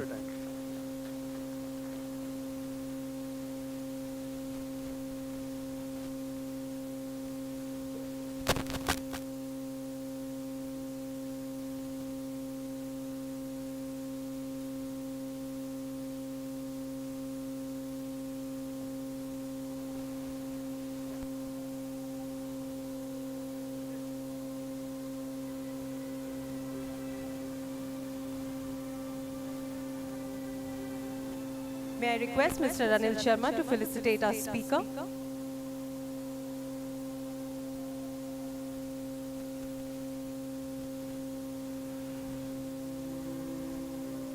Can we have Mr. Yoginder Patidhar, Director CIVOM, on stage again, please?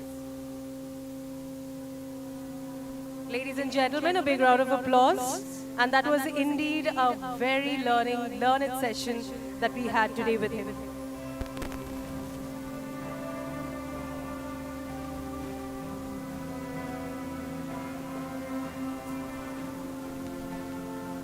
Thank you so much, sir. Thank you for doing the honors. Thank you again, Mr. Yoginder Patidhar, for sharing your views with us.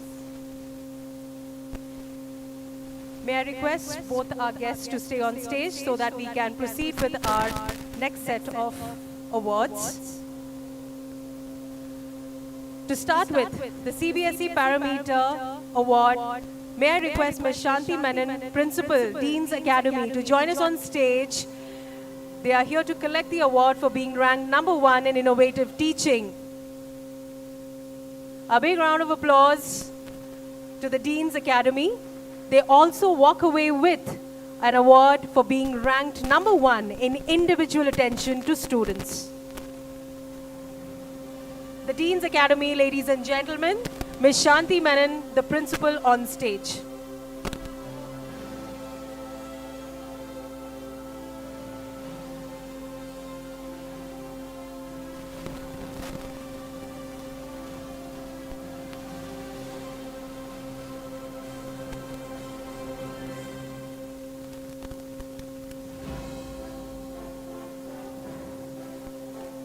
Next we have Little Flower Public School, Dr. Mrs. Gayatri Devi, the principal. May I request you, ma'am, to join us on stage. She'll be a proud recipient for being ranked #1 in leadership in quality management. Dr. Mrs. B. Gayatri Devi, ladies and gentlemen, Little Flower Public School. She would also be walking away with an award of being an effective principal. Sorry, my apologies. That is Ms. Gayatri C., Principal, the Polaris International, Hoskote, Bangalore Rural.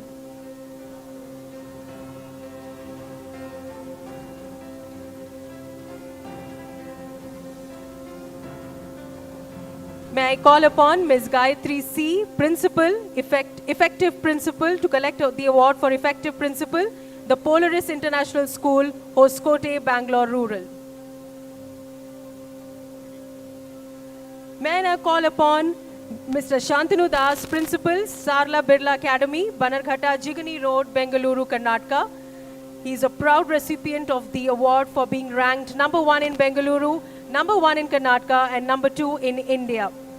He walks away for an award for the category of Top 5 Boys Boarding School.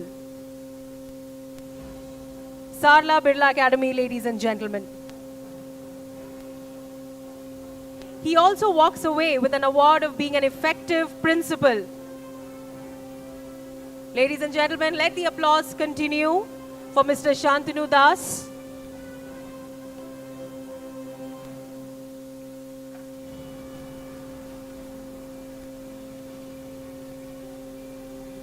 And to add to his cap, another feather, under the category of India's top prestigious school jury awards, Sarla Birla Academy, Banarghata, takes away the award under innovative leadership and experiential learning. So it's a huge day, big day for Mr. Shantanu Das, collecting a lot of awards for the academy with which he is associated today.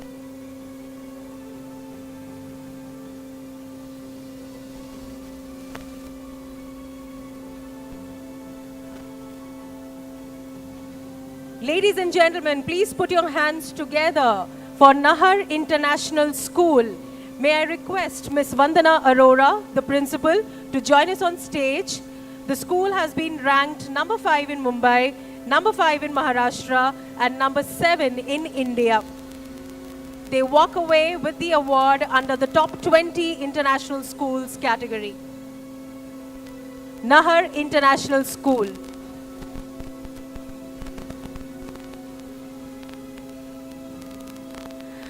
Under the category of Top 5 Girls Day Cum Boarding School, may I now request Dr. Mrs. Lavanya Mitran, Principal, Bishop Cotton's Girls School, to join us on stage for being ranked #1 in Bengaluru, #1 in Karnataka, and #1 in India. In fact, they also walk away with the Parents' Choice Award. Bishop Cotton Girls School. Ladies and gentlemen, Dr. Mrs. Lavanya Mitran on stage for us.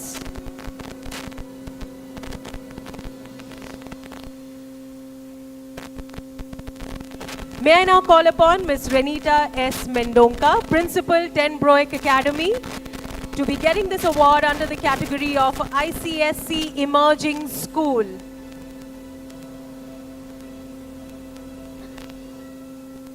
Ms. Renita S. Mendonca, 10 Broek Academy. Ladies and gentlemen, a huge round of applause for an achievement like this.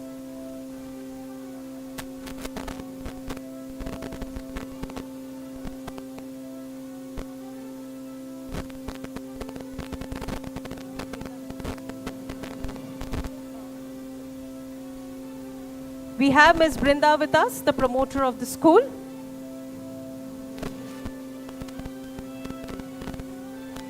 Ms. Renita S. Mendonca, she also walks away with an award under the top 10 Montessori category, Chimes Montessori House of Children. It's ranked number 2 in Bengaluru, number 2 in Karnataka, and number 2 in India.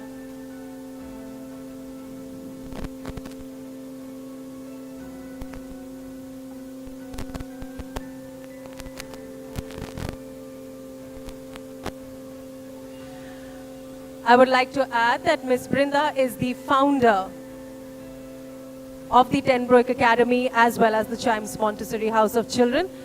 A huge round of applause for the complete team and the management for walking away with these 2 awards.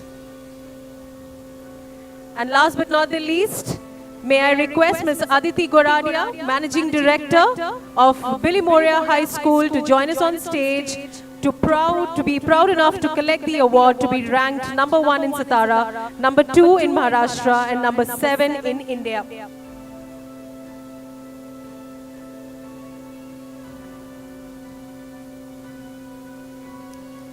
I would now request the team of Vera International Preschool and Childcare, Bengaluru, Karnataka, to please join us on stage. Do we have the team of Vera International Preschool and Childcare here? Vera International is the team here with us.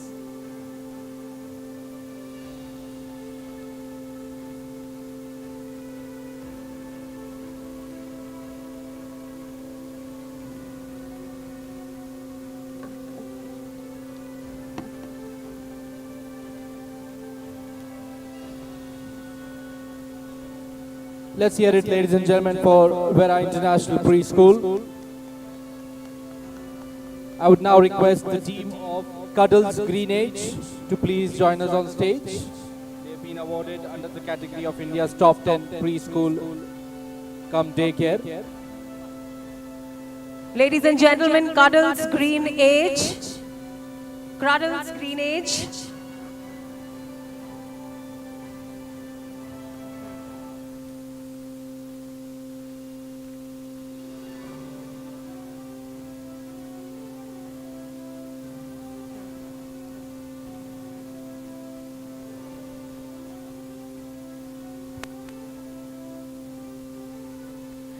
May I now request the team of Creative Kids to join us on stage.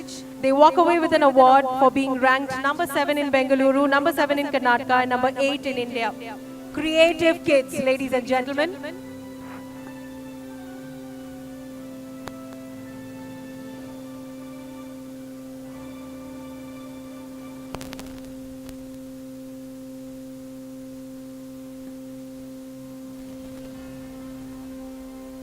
Can we have a huge round of applause for all the winners and all those schools? What a proud moment for them to be collecting these awards. Thank you, Mr. Anil Sharma and Mr. Yoginder Patidar, for doing the honors. Thank you so much. Well, ladies and gentlemen, it's time now to invite on stage the next speaker for the day, Mr. Anuj Bhandari, Managing Partner and Co-founder DAX Inc. Mr. Bhandari has been a part of the uniform supply business since 2011. Taking DAX Inc. to a new height was his only dream. Being the COO of DAX Inc., his first aim was to be the most reliable uniform supplier across the country. And now the target is set to be the most reliable uniform supplier in Asia. They are already successful in this mission, as a few Emirate countries depend on DAX Inc. for their uniform apparel needs. With a huge round of applause, let's please welcome on stage Mr. Anuj Bhandari.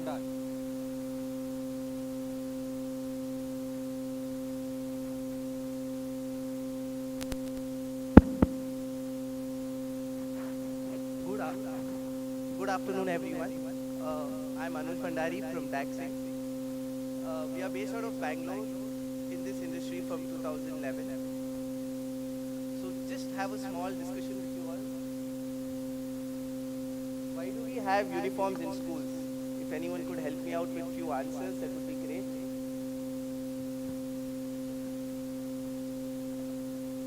Anyone? I think uniforms in the schools are basically for a discipline, uniformity in school, equality in the kids. Am I right? If I'm not mistaken. Thank you. Do we give importance while selecting? Do we give importance while selecting our uniforms in the schools? How do we judge that? Comfort, quality. Do we actually see what is our curriculum? How many PT periods do we have? How many activities do we have in the class? But unfortunately, most of the schools do have a pattern of having a woven uniform during their regular days and a sports uniform twice a week, if I'm not mistaken. Most of the schools. This year we have developed a fabric in the sportswear where it can be used as a regular uniform and also as a sports uniform. It is a knitted fabric. That is what the t-shirt fabric where you can use it all the 6 days. Students don't have to change their uniform during the sportswear. More comfort, and especially I was a little pumpy child during the school, so after lunch my pants used to be tight. So these all issues will not be there for the kids. This fabric also do have a lycra. A lot of samples have been displayed in our stall outside. You can also have a look on the uniform. So all these knits can cater your pinafore, skirts, blazers, trousers, shorts. Whatever is the uniform of your existing schools can be replicated. So we are based out of Bangalore and we cater all over India. We have 4 stores in Bangalore and also cater through online website. So we are a distributor of Puma school shoes for India. So just a small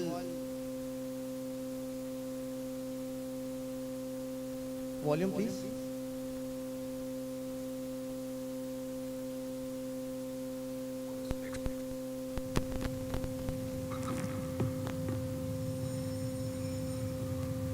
Extracurricular? What's extra about sports anyway? It's the one subject that you don't get to just forget. It's funny how the things that add the least to your mark sheet add the most to your character. Because your books can teach you all about success.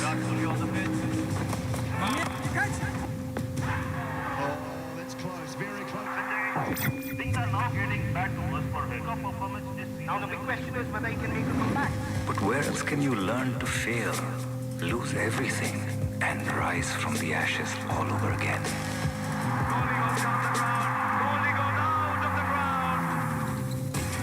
Where else can you learn that 1 + 1 can be any number you want it to be?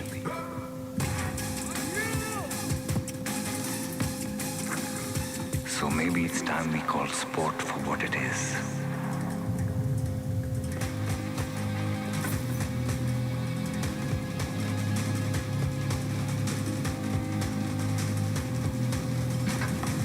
Because what we say decides how we play.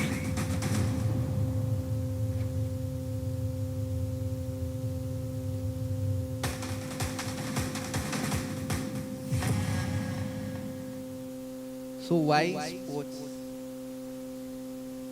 India, Puma is the #1 brand in sports. We have designed the school shoes according to the sports plus your regular wear. So you can just have one single shoes for all the 6 days and kids can play all the sports in the same shoes. Puma is #1 catering to 42% of the market in India share. So just a small, how many stores do we have? So schools or the parents don't have the accessibility is in 1,700 plus stores. So the shoes can be available at any corner. So we have two models. One is black and white. For smaller size, it's in Velcro, and the bigger size is in lace. With a 1 year replacement warranty on the shoes, can be played for all these sports. Thank you, everyone.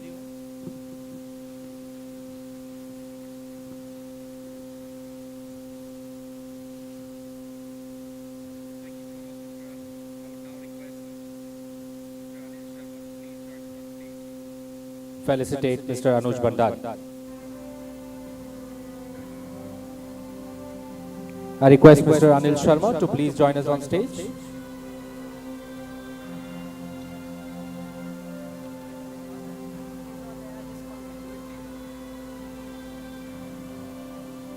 All right, thank you so much, Mr. Anuj.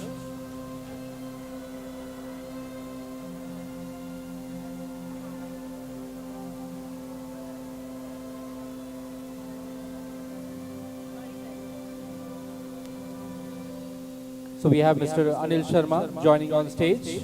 I would now request Mr. Anuj to please come forward and requesting Mr. Anil Sharma to felicitate him.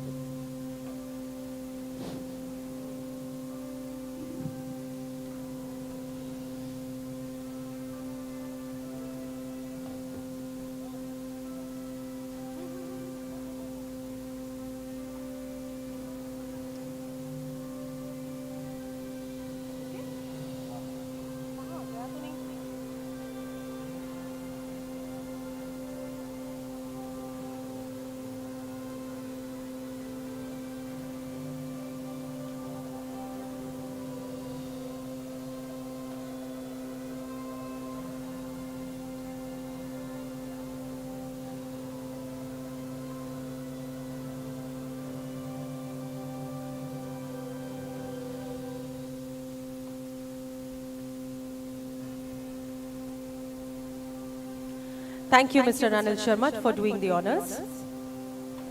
Our next speaker for the day is Dr. Kannan Girish, founder, Live Life Education. Dr. Girish is an established psychiatrist and founder CEO of Live Life Education Private Limited. With an illustrious career in neuroscience and psychiatry, Dr. Girish is internationally acclaimed for his pioneering work on behavioral disorders in children. He founded Live Life Education with the objective of providing a healthy, happy and successful future for the youth of India and thus contributing to national development.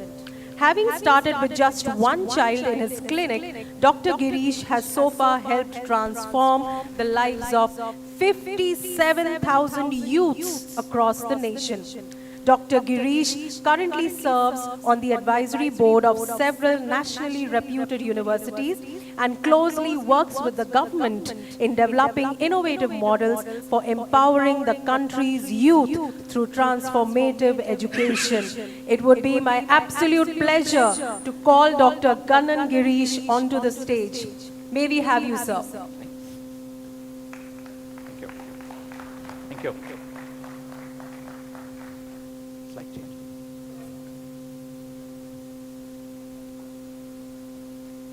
Yeah, this is fine. Slide.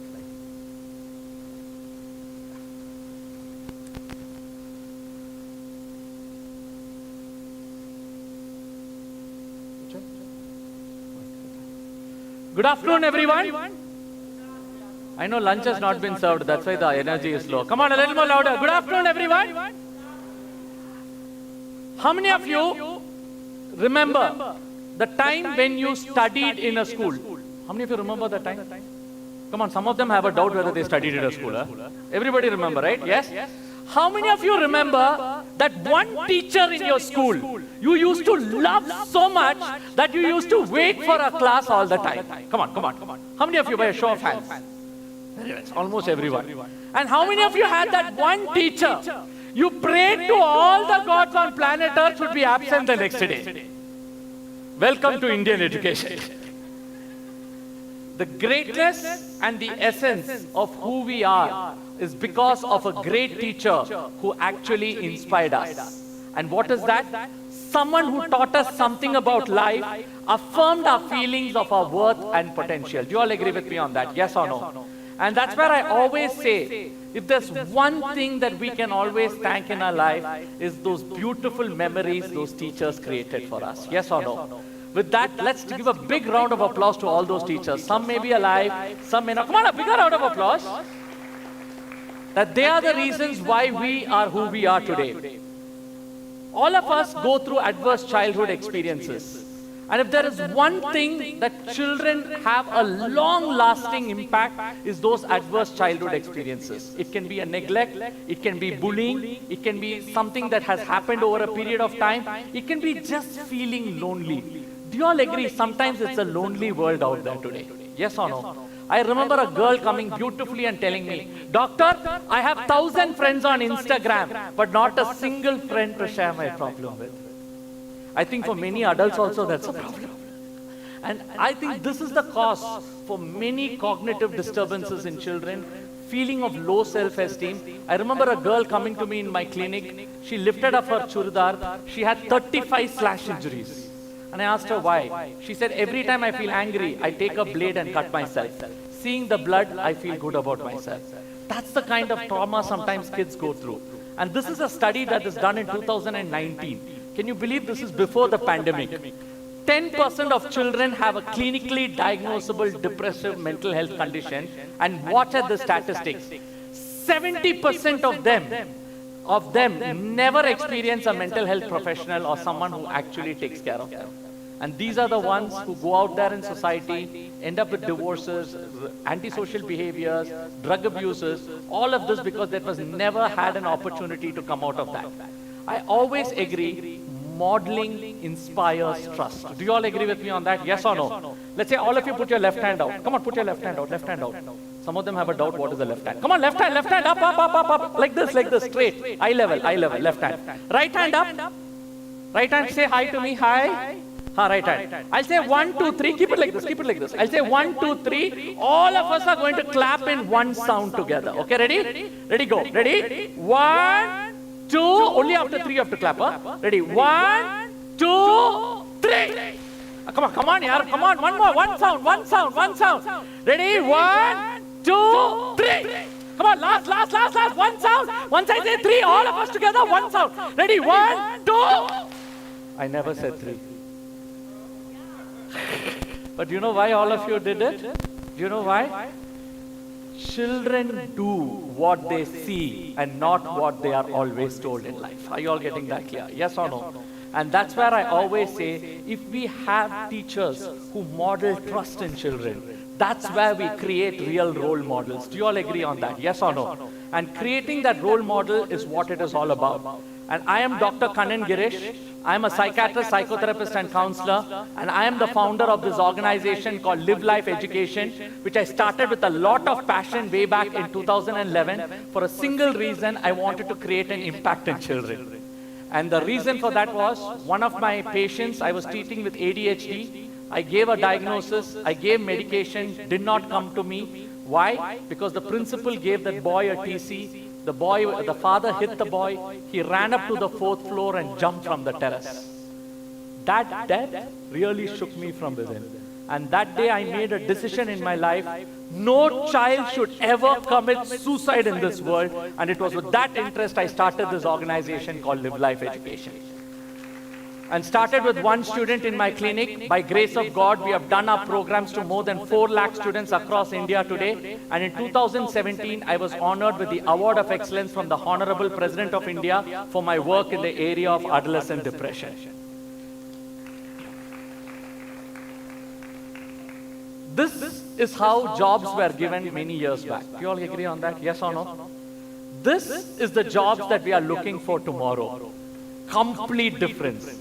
And this is beautifully, Forbes has said, the top 10 skills required for children. Top 10 skills required for children 10 years from now. And look at this survey.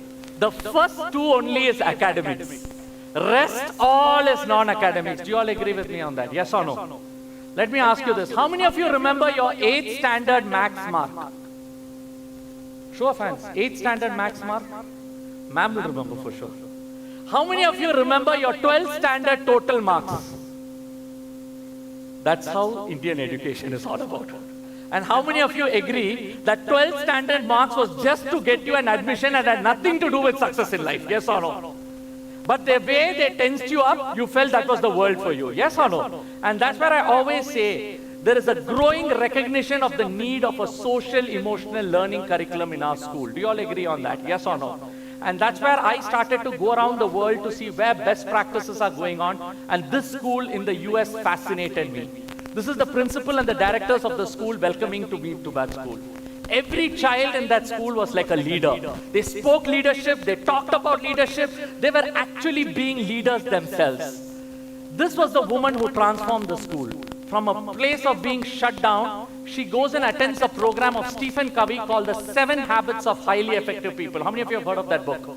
Yes, many of you. She attends the program, she loves the program, comes back to her school, teaches it to her teachers, teachers take it to the students, students take it to their parents. From having just 300 students, it goes on to have 1,000 students and a 3-time magnet school in the United States of America. And she gets 2-time principal of the year. What I saw in the school was fascinating. Every teacher connected with the child with the eye. This one teacher used to bend down every time to connect with the child. Literally, she bent down 70 times in a span of 20 minutes because that's how she received the kids. Every area of the school had leadership principles beautifully said. This group of kids were superb. They knew my name, they knew my daughter's name, which school my daughter studied, what gift they liked, and they had got a gift for her over there. And I asked them, how did you do it? And they said, we Google researched you. And I was stunned. I never spoke to Google about what my daughter likes. And you know what they have done? These kids are called welcoming leaders. So whichever guest they come, they research about the guest. They took my screenshot from social media, sent it among the parents. Parents went on to the social media to say anybody has common friends. They found 4 parents who had common friends with me. They contacted them, and one of them happened to be my best friend. And that's how they got it. That was the level of innovation that I saw. And every area was trust. Do you all agree? Children listen to the people they trust. Do you all agree on that? Yes or no? I always say this, if a child is not listening to you, ask yourself, how have I lost the trust with that child? And that's what I saw in this class. Can you see over here? Children are jumping around and being very energetic and creative. And there is a class over here where the children are sitting in the front and listening. Both are in the same class. Children decide where they have to sit. 35th minute, an attendance takes place. But attendance is very simple. The children are given an assignment and the children have to answer. You'll be surprised. The child who was playing here and doing something and the child who was sitting down both get above the 90th percentile. And I was fascinated. I asked them, how did that possible? And the teacher said very beautifully, my children trust me and I trust them. That's how mutual trust was given. And that was my aha moment. And I wanted to bring a similar system into India. In 2017, I signed up with this company, took it to India, adapted it to Indian culture, and started with one school in 2017. Today, by God's grace, we work with more than 103 schools across India today. And one of our best schools in India is right over here, SSVM school in Coimbatore. We work with all of their schools, one of the best schools. Thank you, ma'am, for that opportunity. Now, what is Leader in Me? The Leader in Me is based on the 7 habits of highly effective people and 5 curriculums of them. And one of that is this beautiful framework called 7 habits. How many of you are familiar with 7 habits? How many of you have never heard it ever in your lifetime? Come on, never heard it? Okay, everybody has heard it. So let's do this with a small activity. All of you please stand up. Stand up, stand up, stand up, stand up, stand up, stand up. Everybody, come on, come on, come on, come on. Stand up, stand up, stand up, stand up. Stretch a little, stretch a little, stretch, stretch, stretch, stretch, stretch, stretch, stretch, stretch. Turn to your partner and say, you better. Point at a partner and say, you better. Now, point at someone and say, you better. You better. Wake up. Because now only the awards are starting. All right. So now you'll all follow me by action. Okay? You'll all follow me by action. Ready? Habit 1. Come on, come on, action! Some of you are habit 1. Come on, full action. Habit 1. Be proactive. Again, be proactive. I'm in charge of my life. My life, my choice, my happiness, none of your business. That's the first habit. Second, habit 2. Lot of habit 2. Begin with the end in mind. Know the end and act accordingly. Habit 3. Put first things first. Focus on your highest priority. Habit 4. Nicely, habit 4. Think, win-win. Shake the hip. Ready? Think, win-win. I win, you win, together we win. Habit 5. Seek first to understand and then be understood. Listen first, louder, listen first, then speak. In India, we speak first, we speak second, we keep on speaking till the person runs away. The next is habit 6. Come on, habit 6. Synergize. Together, we can do more. Habit 7. Sharpen the saw. Balance, body, mind, heart, and spirit. Thank you. Let's give a round of applause to all of you all. Thank you so much. Take your seat. That's the 7 habits, and that's how these habits are integrated into life. So now I'd like to invite from our first school in Bangalore, the school of MS Dhoni Global School, 2 children out here who have gone through our program for the last 1.5 years. And there are a lot of them who wanted to come. We just gave chance to 2. So let's give a big round of applause to those 2 kids. Come on, quick. Yes, so in a minute each, they will be sharing with you how these principles that you all did impacted their life and how they have taken it into their life. Yes, go ahead. Mike. It's on. It's on. Check. Hello. Yeah. Good morning to one and all present here. I'm Nandika from grade 9 and I'm from MS Dhoni Global School, Bengaluru. Today, I stand before you to share how this Leader in Me program has transformed me. It is a fact that every human in this world is different from one another, and I'm not an exception. What sets me apart from others is the way I am. I was always a confident speaker with clarity on my goals and strategies to achieve them. But I didn't prefer to work with others as I felt that they could never agree with my smart decisions. I realized that I had fewer friends and I was not a choice of many of my classmates during group discussions. This feeling of separation began to affect me, leading to lower confidence and how many of you agree this type of separation happens a lot in school? Yes or no? Lot in school where a child gets marginalized because one gang wants to, promote their thing and then they put out. Yes, go ahead. My teachers were the first to notice this, and I knew I really needed help. I was introduced to this Leader in Me program 2 years back, and as the days passed by, I knew I had found my ray of hope. The 7 habits were very relatable. The content taught to us on different argument. When I'm into an argument, I pause and respond, then take a decision to sort out the problem. Brilliant. Wow, awesome.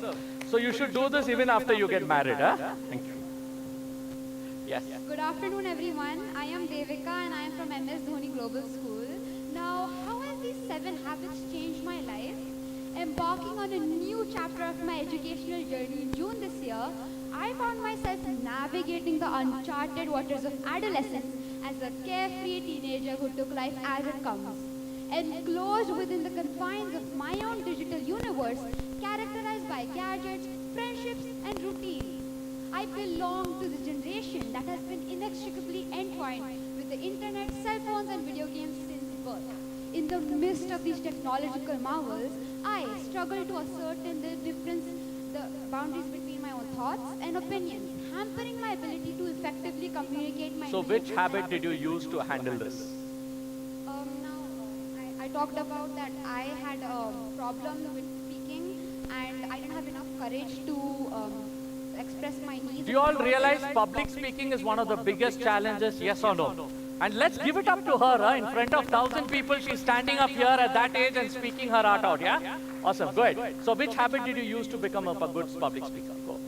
So, put first things first. Okay. So, you see, I was a very scared person who didn't want to talk and socialize a lot. So, one day I was like, no, I can't work with this anymore. So, I made a list of what I have to do to become a better listener, a better speaker, better Beautiful. So you person. put that list down. I put that list down. And then? And day by day, I started implementing that. And soon I started realizing, oh my God, I have become such a great speaker and I didn't even realize it. Wow. Wow, awesome. You see, there's a lot of difference between how I was last year and how I am this year. This year when I joined, I was just like, okay, it's just a normal program, it isn't going to help much. But soon I started seeing how it could help me to become a better person.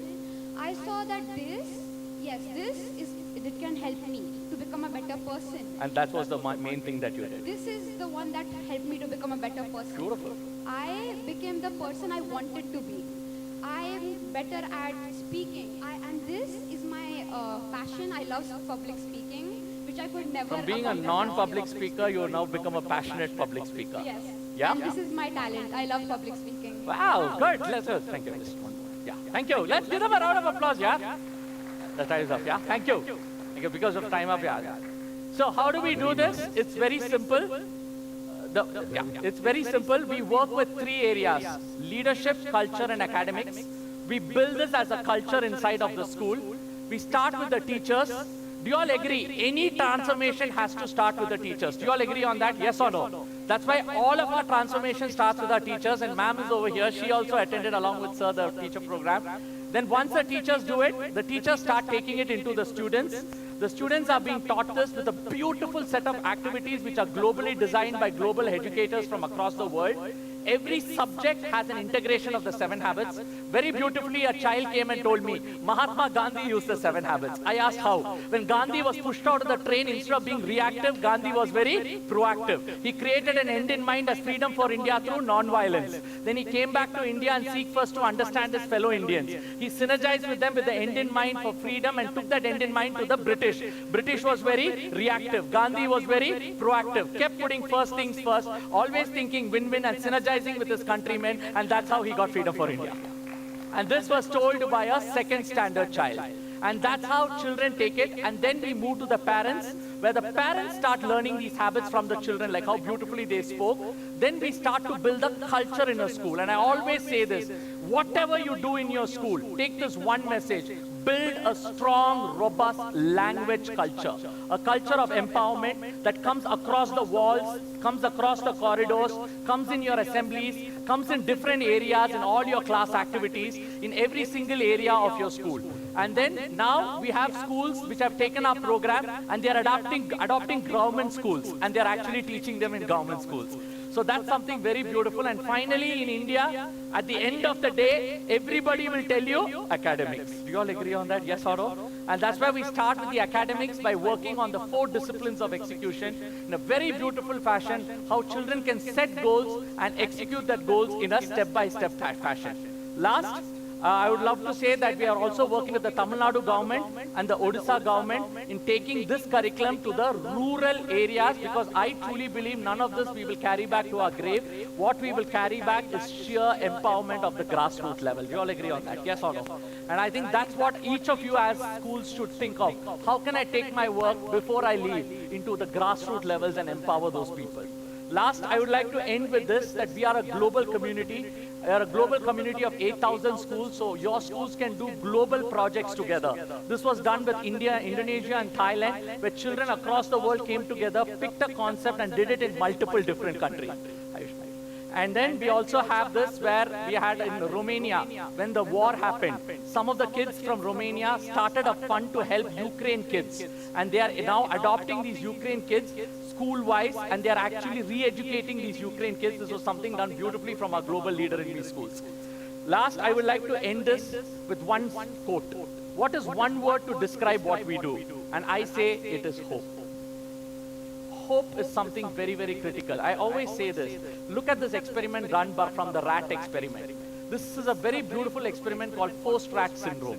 Many rats were put into a bottle and they were waiting to drown. Almost all the rats drowned in 15 minutes. So then the next round what they did is, they said this is called what we call as the learned helplessness, the theory of learned helplessness. When you feel helpless, you give up the drive in your life to live. And very beautifully, they redid that experiment, but this time they did something beautiful. At the 14th minute, they lifted the rat out. They just lifted the rat out and kept it out for, at the 14th minute. And after 2 minutes, they put it back inside. Can anyone tell me how long did the rats live? Almost close. 60 hours. 60 hours. Imagine where is 15 minutes and where is 60 hours. 60 hours is what a rat survived when they had the hope that they would actually be able to alive. And that's where I always tell you, all of you are educators. All of you have enormous power bestowed upon universe to do something for your children. Give hope to your teachers. Give hope to your children. I know situations are tough for everybody, yes or no? But when you give hope, they have the drive. And I always say that hope is like a pope which gives a rope so that a child does not take dope. And I want to end this with this, that let's give hope to children. Let's learn, lead, love, and leave a legacy. If you want to work with us, we work with very few schools. We work intensely with them. If you want to work with us, please do come to our stall. And I look forward to connecting with all of you all. Thank you all and God bless you all. Thank you. Thank you so much, sir. I'm sure we can have a bigger round of applause after that energetic session. Thank you. May I request Mr. Anil Sharma to join us on stage to felicitate Dr. Kannan Girish.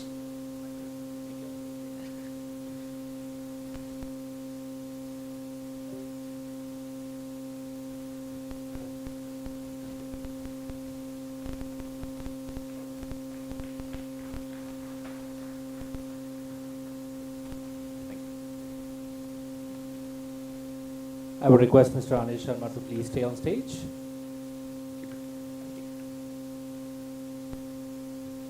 I would like to invite the team of Bal Bhavan Public School to take away the award under the India's Top 20 CBSE Schools category.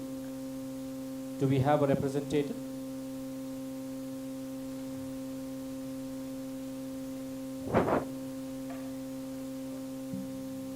A big round of applause for Bal Bhavan.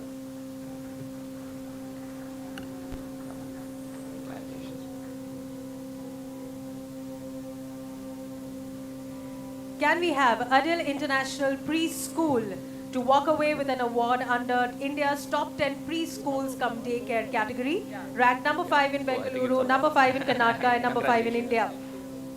Adili International Preschool.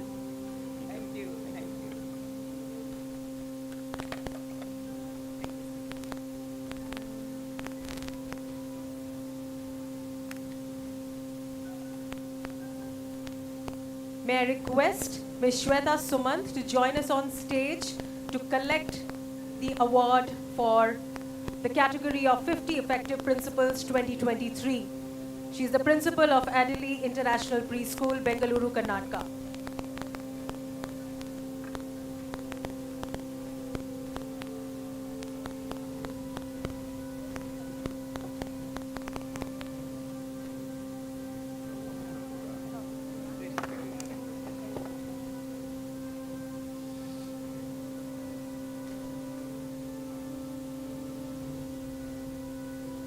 May I request the team of Shanti Niketana School, Girinagar, second phase, Bengaluru, Karnataka, to join us on stage to collect the award under India's top CBSE schools parameter-wise.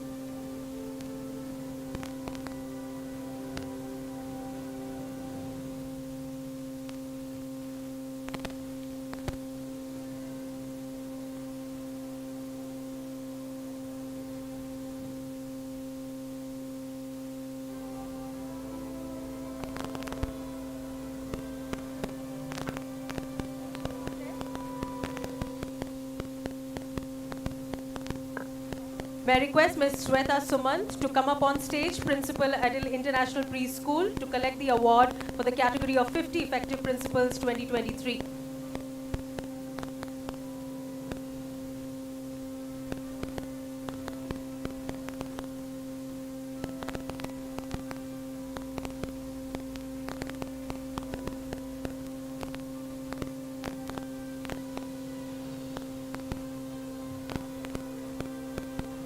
Thank you, sir. Thank you. All right, ladies and gentlemen, this is the 11th National Conference on K-12 Leadership and India School Merit Awards hosted by Education Today, powered by Unipro. Our gold partners are Sivom, NTAP, Live Life Foundation, TC Global, Tax Inc., Puma and EdHR.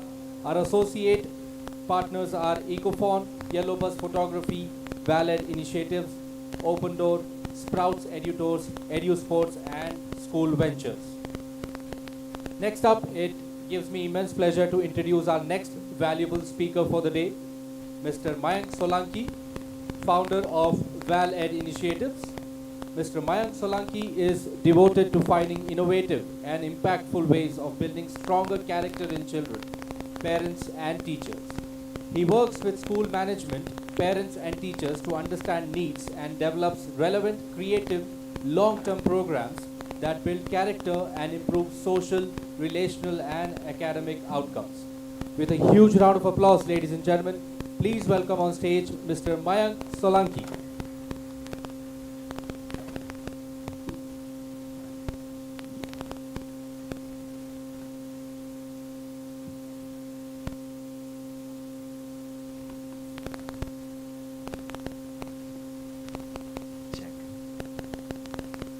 Let me do a quick check first. Can you guys hear me clearly? If yes, say yes. Oh, you clear? Okay, let me ask something else then. If you love your spouse, say hello. Now people are saying out of fear. A very good afternoon to everyone over here. My name is Mayank Solanki. I'm from a foundation and an organization called Val Ed Initiatives. We're all about character. How many of you think that building stronger character is the reason why you became an educator? Yeah, so a lot of you, right? So my guru used to always say, तुम अच्छे engineer बनो, collector बनो, doctor बनो, पर सबसे पहले अच्छे नर बनो, अच्छी नारी बनो. Which means that the foundational aspect of who you are as a human being is more important. He also used to say that it is easier to build stronger children than to repair broken men. Do you agree? To build stronger children is easier than to repair broken men. And the kind of work our organization is doing is to build those stronger children so that we don't have to repair broken men in our system ahead from here. So what you're going to find very interesting in my presentation is going to be about two primary things. But before that, I wanted to share something very interesting with you, which I found the other day as well. Right? Works this way? Okay, great, right? These are the 4 secret skills and their nemesis that you will find in super achievers. This you will relate to with children and with adults. And the first one, I think you'll agree with, right? How many of you feel that focus is such an issue today that you can't stay focused for a long period of time? How many of you have had an experience where you read a book, 1 page, 2 page, and then you start remembering, what was the reason why I was reading this? You've had that kind of a blank out, right? How many of you feel that connection today is such an issue, that we live in a time of Tinder and of Uber where connection is such a huge issue, that relationship management are not pure anymore? How many of you feel that you've seen something like an outlook as an issue?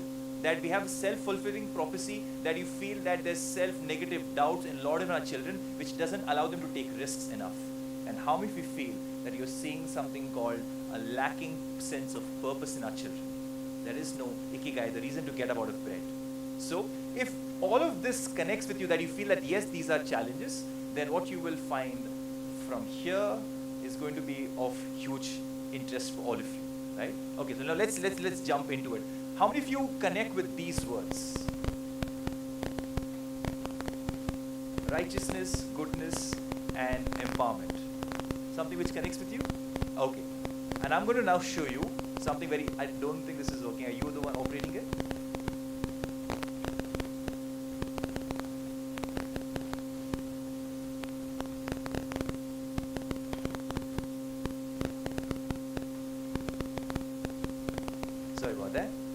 Great.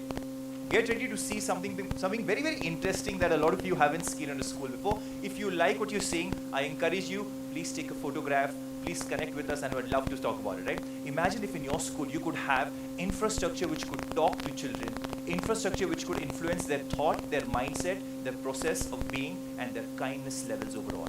So, what if your school had something called a forgiveness pond?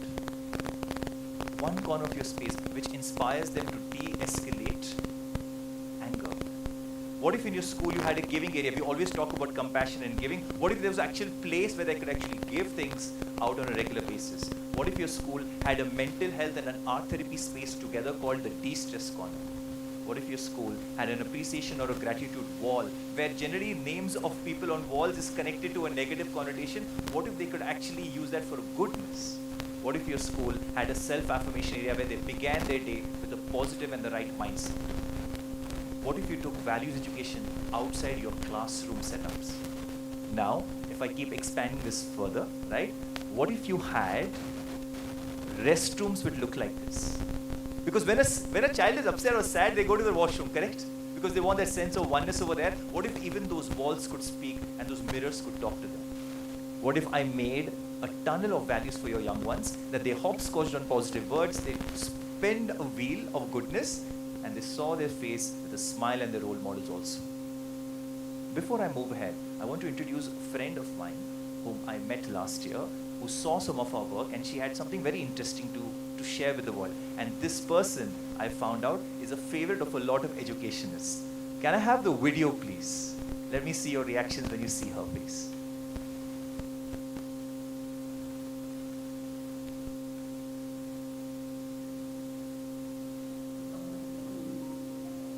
Any fans of Sudha Murthy here?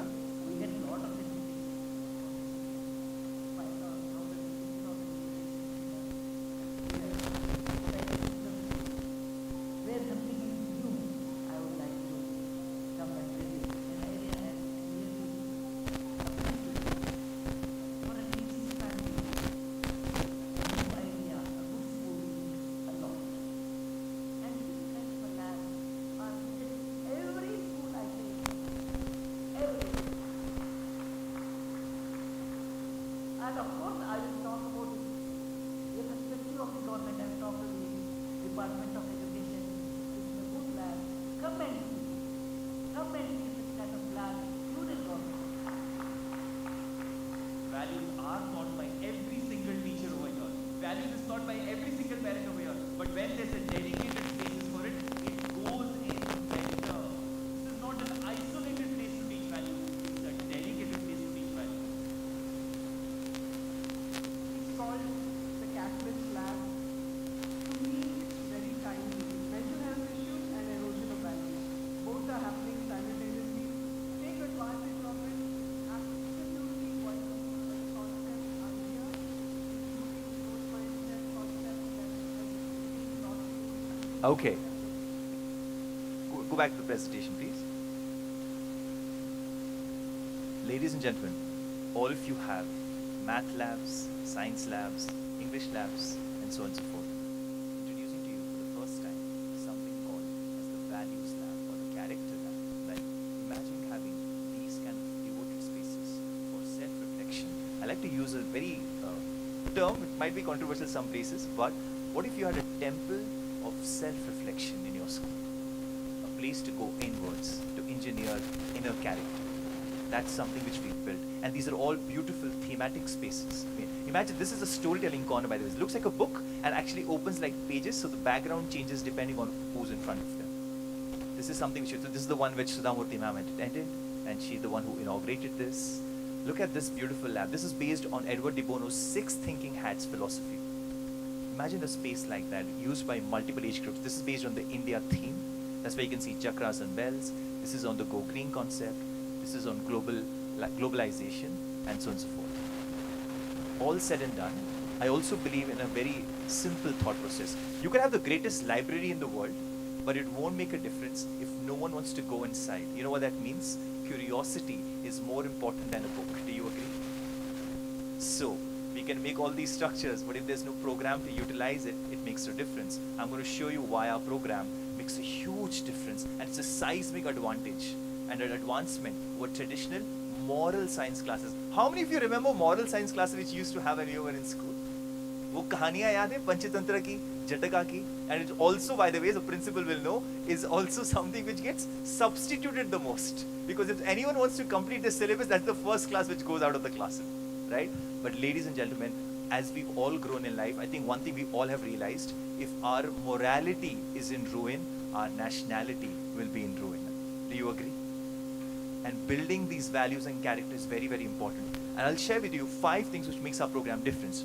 Our organization focuses on our program, and this program's intention is to build achai, sachai and uchai, goodness, successfulness and meaningfulness in our children's pursuit of life. This program is not just for children, it's for parents and teachers. How many of you believe that today the time has come where teaching parents has become more important than teaching students? You've seen that challenge, you've seen that with adults, it's more difficult. That's the reason why this process. Second thing is our curriculum. I'm glad and happy to say we have no textbook, which means every school gets to design a curriculum for every grade the way they want. Imagine going to a Baskin Robbins and choosing the flavors that you want. Imagine choosing the values that you want as well. What if your content came from the best of Western and Eastern approaches of content development? What if in your schools you could teach in a model which focuses on experience, reflection, realization, and then taking an action on an every week basis? What if your classes had project-based learning as an approach of teaching values, which means not just preaching values, but practicing values through real-life projects like village adoptions and awareness campaigns? What if your schools had dedicated micro-learning plans in terms of special values assemblies spread across the year where students are involved themselves? What if in your school you had a special beautiful event inside your school premise? An example, these parents are not sitting with their children, they're sitting with their children's friend. Aksar, when you sit with someone else's child, you realize what your child is going through. When you sit with someone else's parent, you realize what your parent is going through. Do you agree? Do you think empathy is important in today's time and age? Right? These parents are sitting with their own children, and we're trying to build values in them by building a stronger family. These students get the chance of speaking to students in other countries so that we build global perspective in them. What if your students could make a short movie on the story on the day of flashback 1947 of what it was? This is an example of that.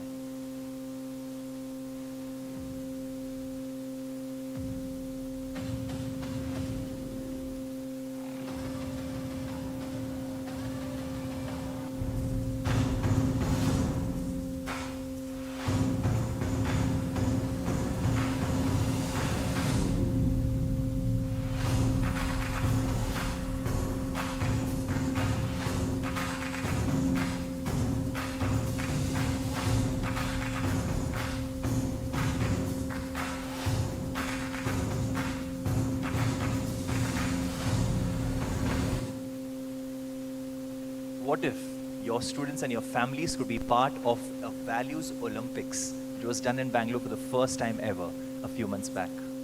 What if they had chances of listening to real life role models? All I'm trying to say, that we've come up with 50 different ways of making values, life skills and social emotional learning a part of the ethos of a school by working with parents, students and teachers across the year in a way which is personalized just for you. Not by someone else sitting in a nice AC office somewhere, but working with you on the ground. When it comes to teachers, imagine if you could choose select teachers in your school whom we adopt the whole year and they champion this cause, or you could have specialized educators visiting your school. And I'm happy to say that we not only observe the way our program happens through frequent observations of their classroom process, we also give you a platform which helps you see. These are the lesson plans that our teachers are able to get through our platform. Our management is able to see the whole program of how it's happening. You're able to see teacher-wise and class-wise analysis of this whole process. And your parents are also able to see every week what exactly happens inside the classrooms as well. If you feel this is something which connected and resonated with your heart, then join us as a part of those 92% who want this program to happen again and again in their schools because they see that impact in their children and in their families. Before I conclude, I want to quote something very nice. Manila ma'am is right over here, one of my mentors from the DPS group. They say that humility is such an important thing in life, ma'am. You can give children and teachers and adults all the skills that you want. But चिड़िया जितनी उड़े आसमान के पास, दाना मिलेगा धरती के पास. Which means no matter how high you fly, you're always going to get food on the ground. So humility is such an important life. So if you believe in purity of intent, raising pure children, if you believe raising good-hearted children, education of the heart, our organization will resonate with you, who works hand in hand with goodness and successfulness and balance. There's a feedback form given to all of you over here. If you feel you resonate, do fill it out and we'll come and collect it. And right outside is our stall. So anyone you see with this kind of a t-shirt, you know that we are working in this part as well. Thank you so much for your time. Thank you so much, Anil Bhai, for this part, and all the educators. Pranam.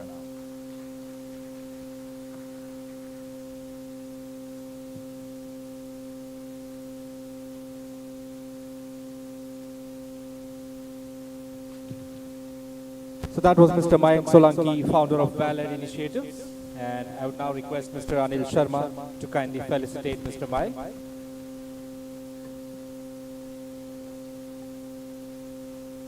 Let's hear it, ladies and gentlemen, for Mr. Mayank Solanki, founder of Ballad Initiative.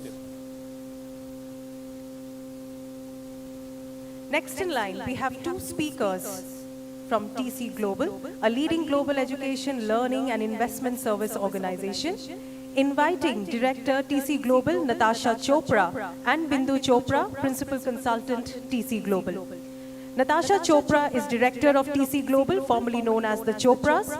Natasha ma'am has a wealth of experience in the education industry and has played a fundamental role in leading and developing the international relations of the business with strong relationships with over 700 universities across 4 continents. Bindu Chopra is the principal consultant of TC Global. She started off her career in hospitality industry but soon found her passion in the global ed in the early years of her journey. It's an absolute pleasure, ma'am, to have both of you with us on stage today.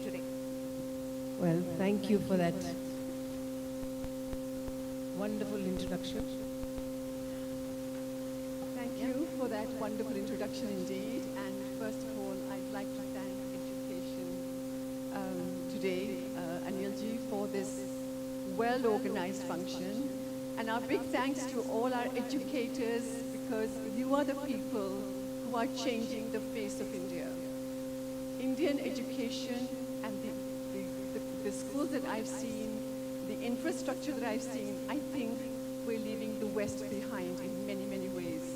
And coming to Bangalore, especially going to Manila Ma'am's school, and also the other schools, the DPSs, we are just overwhelmed with what phenomenal infrastructure, but more than that, the education that's being given here. I think everybody here deserves a round of applause, and let's do that.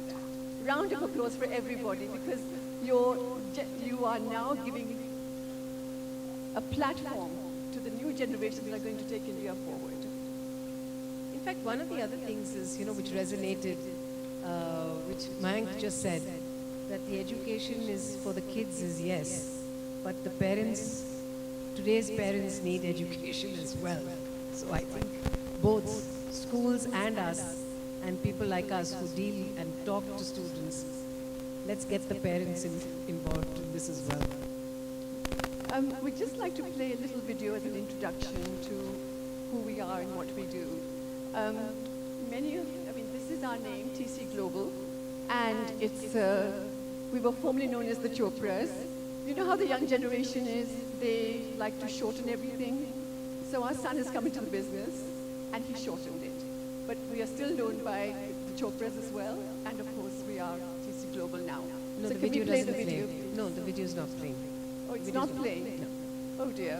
Okay, that would have been a good introduction, but it doesn't matter. Maybe it'll come up later. Can we maybe try and get it for later? Okay. I'd just like to give a little personal story because it's so relevant to what's happening here. My husband and I, Mr. Naveen Chopra, who's the chairman of the company, we came to India back in '95. And, we basically I've lived abroad all my life, so has my husband. And the opportunity of education here for overseas opened up. We visited a lot of schools, and what we discovered actually was that in those days there was very little career counseling happening. And in a way, we made it sort of our mission, and we went to a lot of schools, and a lot of career counseling was given, and the schools were encouraged to have career counselors because it is so fundamental, and this was something that was missing here. Well, do you agree? How many of you started career counseling in your schools much after 95? Raise your hands, please. Can you give me the year? This gentleman over there, what year did you start the career counseling?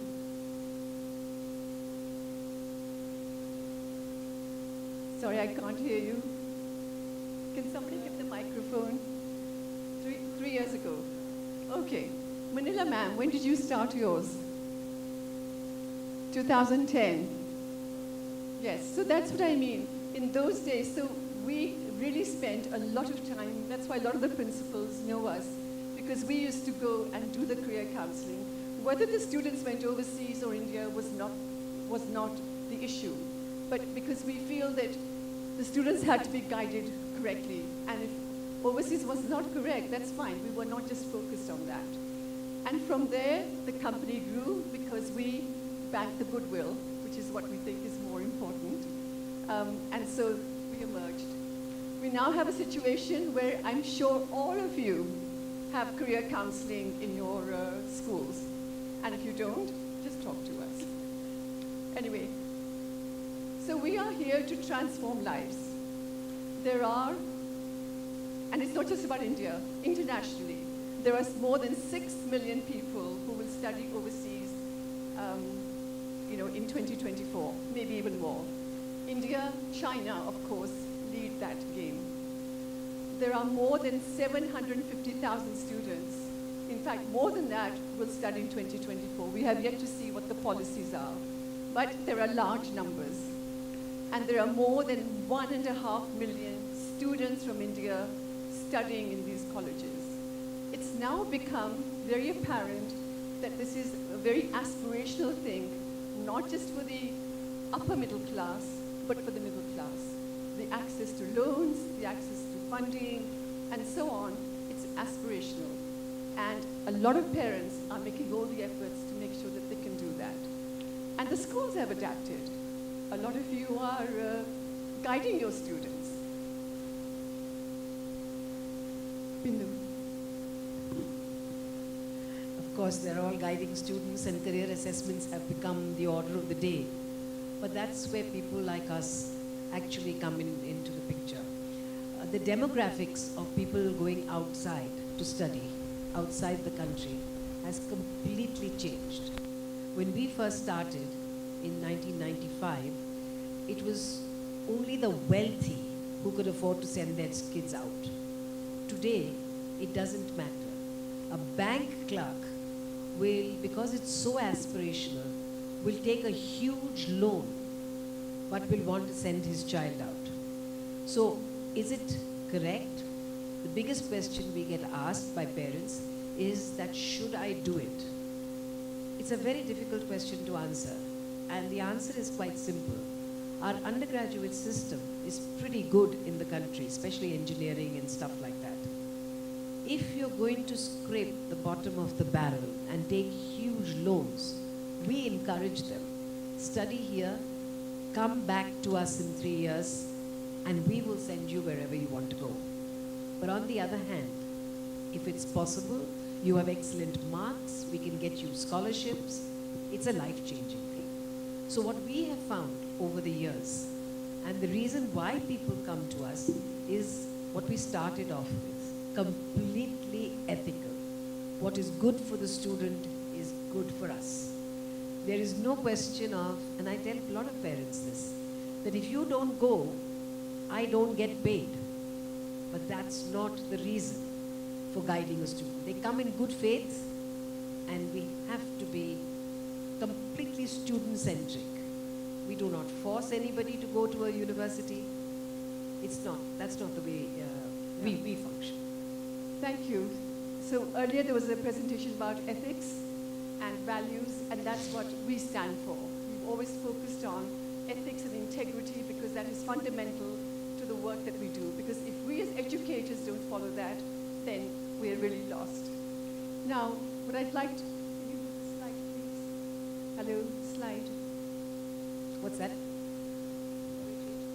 So we can work with this, we work with the schools. A lot of schools have counselors and they're doing applications and so on. But after that, there's a huge journey that is not happening with effectiveness because there's a limit to the resources that every school has. And that's what we are also great at. If you want to involve us with the initial stages, that's great. But if you've done the initial stage and you're very confident of it, we can work with you with all these things so that your students' journey throughout, right to the point where they are going abroad, and even after when they have problems there, people sometimes have problems when they get there, accommodation is not right, the visa has become an issue. All those things we take care of throughout. I think we have very little time, so let's move on. So this is pre-application. We basically do a lot of psychometric assessments. If anybody wants to talk about that, we're happy to do that. This is the basics. But a lot of you do the applications yourself. But it's the post-applications where people get, pretty much stuck. Because by the time the results come out for Standard 12, they've already left school. And it's no longer the school's responsibility. That's where we can really value add the maximum as far as the school is concerned. We will take it over. We do not charge the school anything. We don't charge the students anything, especially if they've come from, schools where we worked with, and we can do all that. I've always said to parents, we're the best beggars in the business. If your child hasn't met the grade, come to us. We will go out with our little begging bowl and make sure that they get admission wherever they're due to. Okay, so this is where we are. We have a student portal, which, if you come up to our stand, we'll be delighted to show you how it works. It's a platform where the students and anybody who's on that platform can actually do comparisons. You can upload documents. You can do comparisons of universities anywhere in the world on the portal. So it shortlists, it validates, it does everything. So we've had to evolve like everybody else. Unless, as they say, if you stand still, you get run over. So we've evolved. We have a fantastic platform, and it is really, something that the students love to use. So come and talk to us. We're right over there, and if we can just take a minute, and we'd like to play the video now if possible. Yeah. Thank you very much, and we look forward to seeing you. There's a planet in a galaxy far away that's saying, "Come visit me." There's a forest fire in the Amazon that's saying, "Come stop me." There's a robot in a secret lab in Japan that's saying, "Make me smarter." A really smart car in Sweden that's saying, "Make me faster." A really fast database server in Nevada that's saying, "Make me safer." This is your planet. And it promises you everything. Which brings us to you and what you would like to do. Your choices are, in a word, limitless.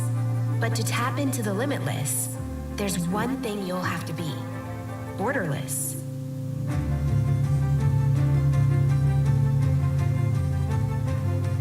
Come study anywhere in the world in 3 simple steps.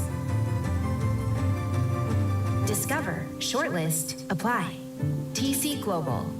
Be borderless.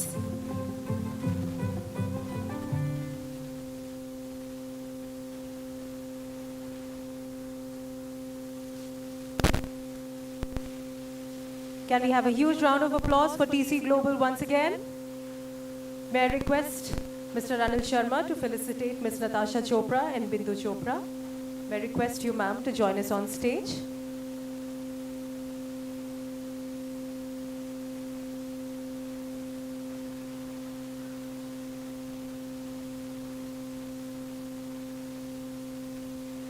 Let's hear it, ladies and gentlemen, for TC Global.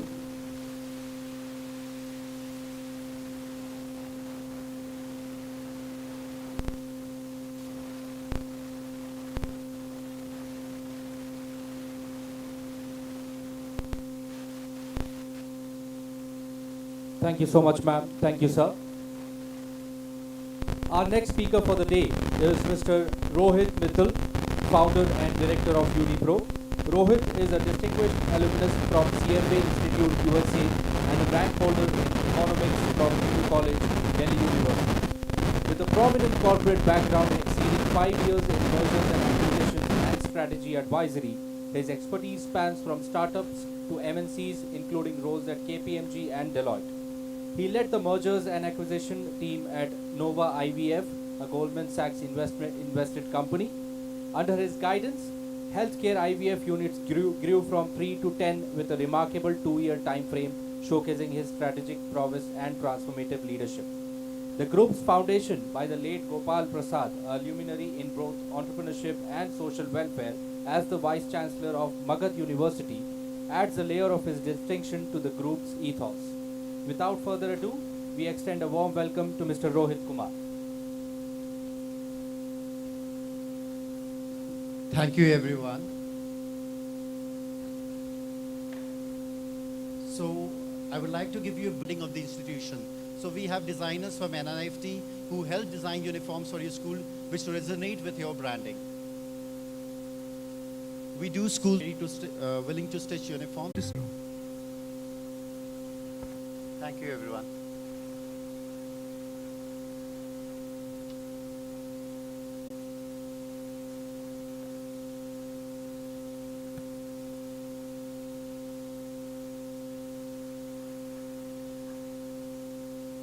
Thank you so much, sir. Thank you so much, Mr. Rohit.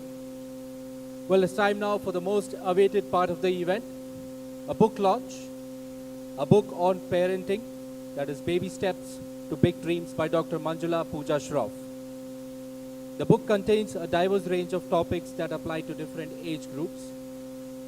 The book was launched on the 23rd August 2023 at Mauritius in the presence of Honorable President of the Republic of Mauritius, His Excellency Mr. Prithviraj Singh Rupan. Within a short period of 2 months, the book has already been declared as the #1 bestseller by Amazon under the category of family and relationships. The book further has the privilege of being the only book to have been launched at a United Nations COP summit till date. The launch happened on the 1st December 2023. The author, Dr. Manjula Pooja Shroff, MD and CEO of the Calorix Group, a princess and queen from the royal family of Surangi, Odisha, a name synonymous with the education in India. She has influenced the lives of more than 65,000 students over the past 3 decades. Driven by a passion for excellence, she has dedicated her entire life to the empowerment of students and the advancement of education. She is an executive alumni from Indian Institute of Management and London School of Economics. A regular columnist, blogger, and life coach, she has been honored with several awards, including the Secular India Award from the Honorable President of India. Before going into the book reading, let's see a short video. Can we have your attention towards the screen, please?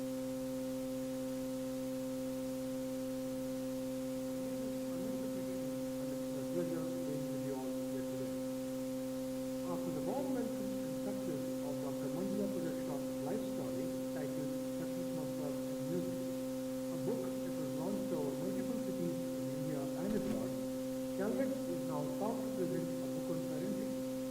This book is titled Baby Steps to Big Dreams and is in English. A Hindi version of the book will be coming up soon. Let's take a quick glance at the previous book tour, Success Mantras and Music.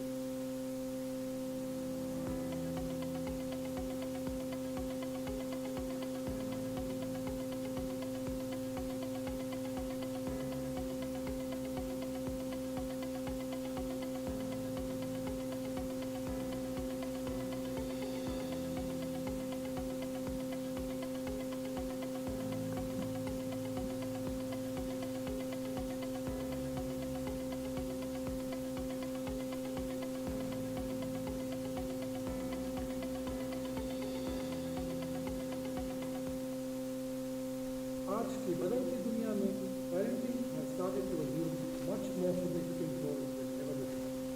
Let's understand from Dr. Shroff as to why is parenting more critical in this world of artificial intelligence. आपकी सोच क्या है इस बारे में? AI is making rapid advancements at an alarming pace. Effective and proactive parenting is required today more than ever before to develop responsible citizens with feelings of empathy who can propagate philosophy and work with positive psychology. Global citizens who can build strong techniques deploy and enforce ethics and good governance of AI practices. आजकल हम VUCA word कहते हैं, जो कि volatile, uncertain, complex और ambiguous है। हमें अपने बच्चों की परवरिश इस प्रकार करनी है कि वे भावनात्मक रूप से मजबूत बने और बड़े होकर संतुलित और आत्मविश्वासी बने। उनका लक्ष्य अपने परिवार के साथ साथ मानवता की सेवा करने का भी हो। Thank you, Maya. In order to demonstrate the future of artificial intelligence, the conversation is heard was with the avatar and view of Dr. Mandula Preschool. You heard me right? It was not a video bite of Dr. Shroff, but the AI avatar, Maya. Maya, the clone and avatar, was developed with the help of artificial intelligence software for the image and voice story of Dr. Shroff. Within 2 months of its launch, the book is already the #1 bestseller. Also, this book has the privilege of being the only book to have been launched in the UN copy event till date. We ran a survey based on several courses conducted on this bestseller book with parents of primary segment since they are the most engaged in the school activities. As children get older and go to middle and senior school, parents' engagement reduces. In the survey, over 2/3 parents commented on having a better understanding in areas of discipline, tantrums, positive monitoring, reducing sibling rivalry, concept of making children happy, learn effective means to better negotiate, involvement in household chores, reducing gadget addiction, fostering independence, and such like. Other comments were, courses provided valuable insights into parent-child relationship and communication, courses helped me in active learning, having 2 children is challenging, the courses helped me a lot. Your role as educators, teachers, parents is even more significant today than before. Humans are their own thoughts, beliefs, emotions, and intuitions. It is here that the parents should focus on the inherent and innovativity of their children. Welcome to Responsible Parenting. Thank you. Namaskar. My name. Well, now for the unveiling of the book, I would like to request Dr. Manimekalai Mohan, founder, managing trustee and correspondent of SSVM institutions, to be accompanied by Mr. Mohan Das. I would then request Mr. Jay Kiran, MD, Gitanjali Group of Schools, Mr. Anil Sharma, founder, Education Today, Ms. Vibha Raj, CEO, Education Today, and last but not the least, Mr. Ananta Krishnan B, CEO, Operations, Calorix. Let's hear it, ladies and gentlemen, for all the dignitaries.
Well, I would now request Mr. Ananta Krishnan B for a quick chat and to read out a few phrases from the book.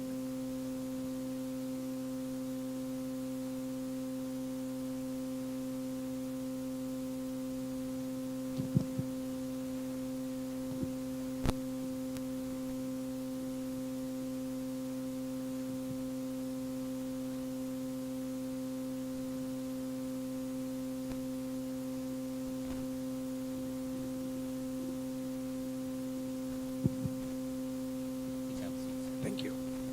Om Shri Gurubhyo Namah. I am Ananta Krishnan, CEO Operations of Calvex. Dr. Shroff was supposed to have come here. I was supposed to do the questioning and she was supposed to be doing the answering. Unfortunately, she got held up due to some emergency.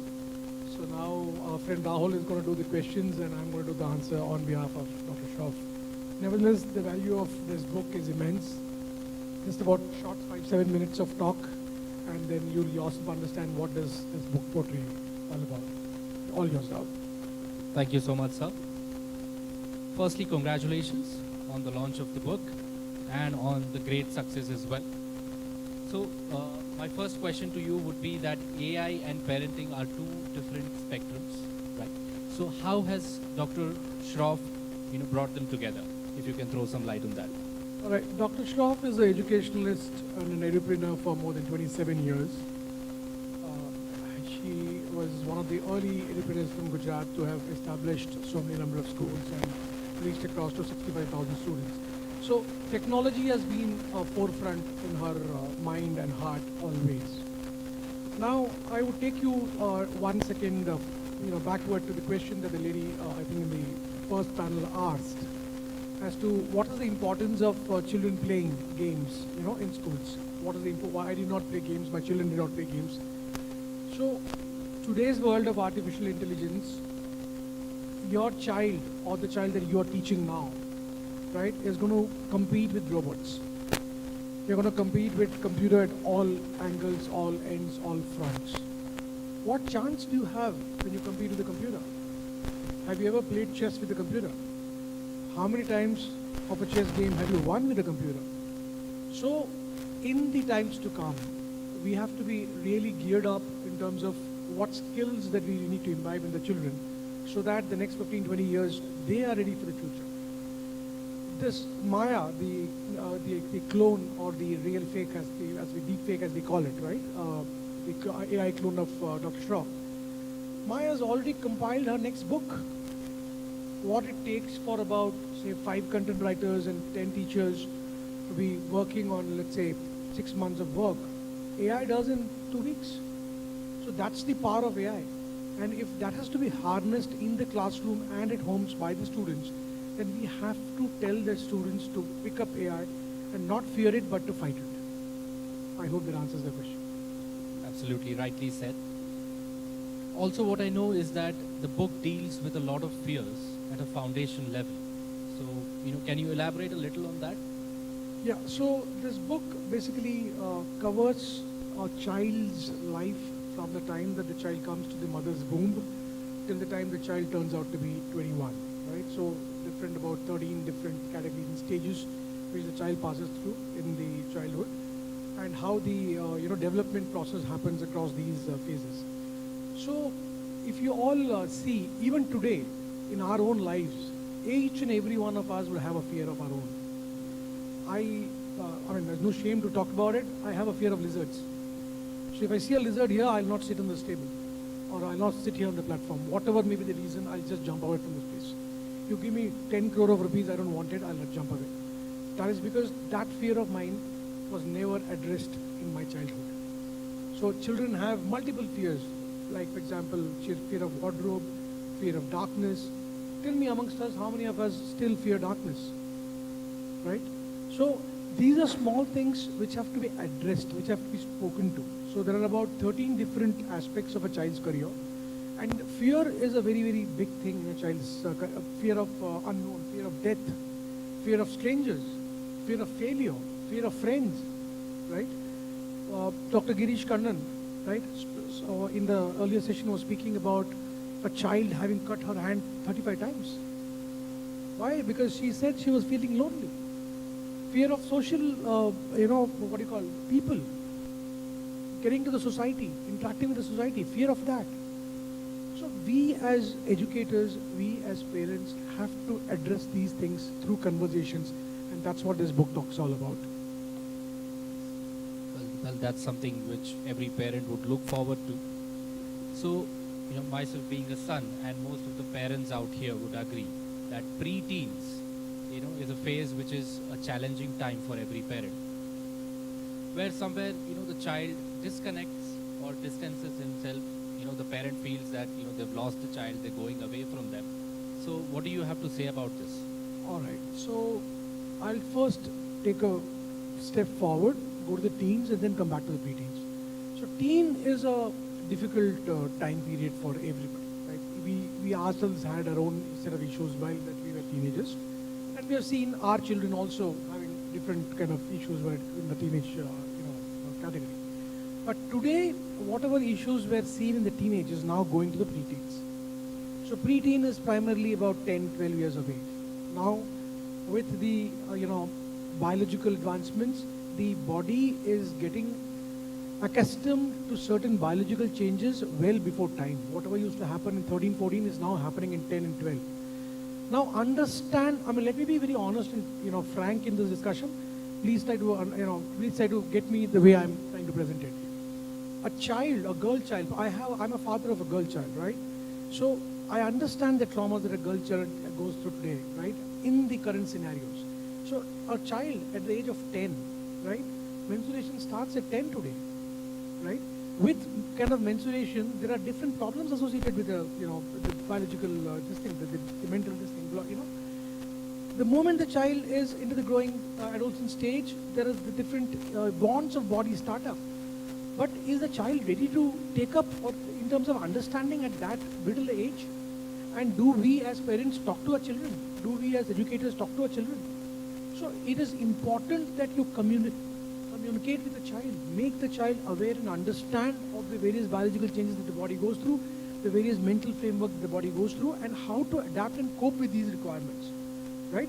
So that is where you see a disconnect today. There's a mental pressure, there's a societal pressure, there's a peer pressure, there's a school pressure, there's a performance pressure, on top of it a biological pressure, right? All taken together, the child is into a deep stressed environment. So as educators, we have huge role to play. Absolutely, rightly said, sir. And as I also mentioned in my introduction of this book, that it's just been about 2 to 3 months since the book has been launched and it has become the #1 bestseller. So how does that feel?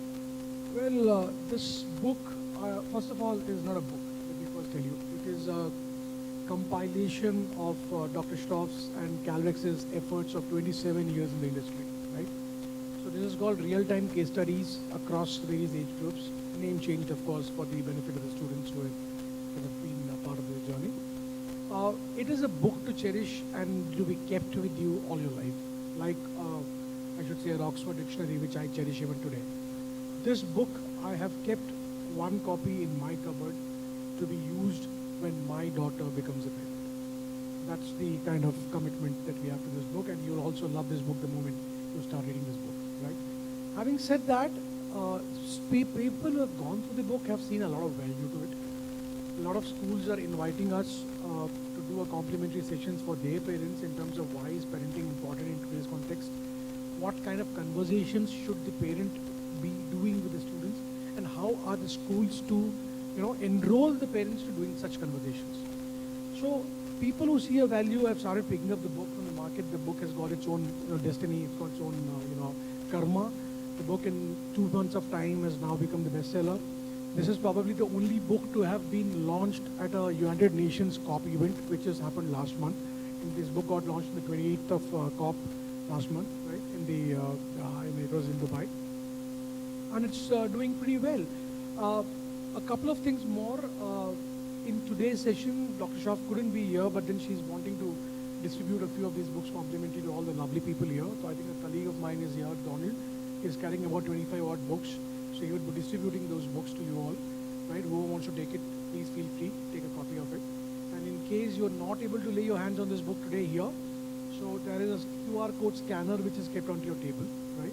So this book is again available complimentary. Scan the code, take the third option. It will come to your homes free of cost, right? So read the book and make use of it for your parents and for your teachers. Absolutely, sir.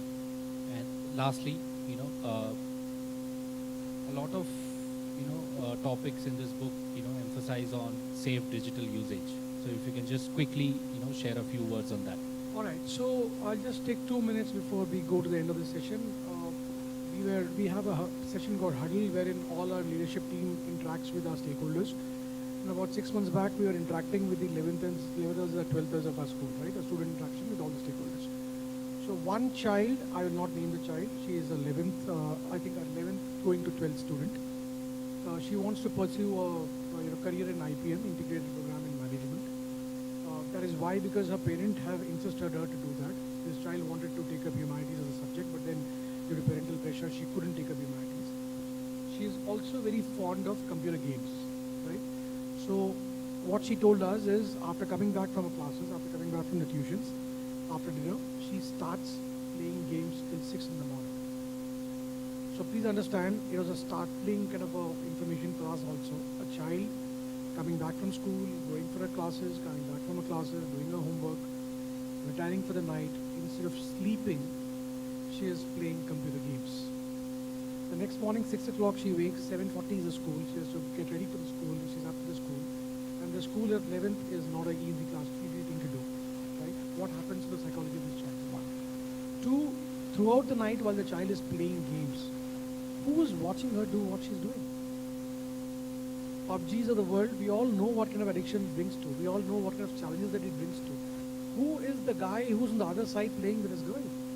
What kind of data is being shared? Who's monitoring all that? Is this girl really safe? Right? So we as educators have our own set of challenges in today's world of the digital world. There are issues like PIU, problematic internet usage. There are issues like IGD, internet gaming disorders. There are issues like IAD, internet addiction disorder. Right? So the most important and the most easiest thing that we all know is FOMO, fear of missing out. Here is a mobile which you keep on seeing from time to time. Why? Is the world going to stop without it? Are we teaching the children that though this is important, we are going into the world of AI, but without it also there's a world. So a synergy has to be brought in between both the worlds. Yeah? So a synergy has to be brought in between both the worlds. Who's going to teach to our children? This book covers beautiful topics on such issues, right, which are both insights to teachers as well as to the parents, right?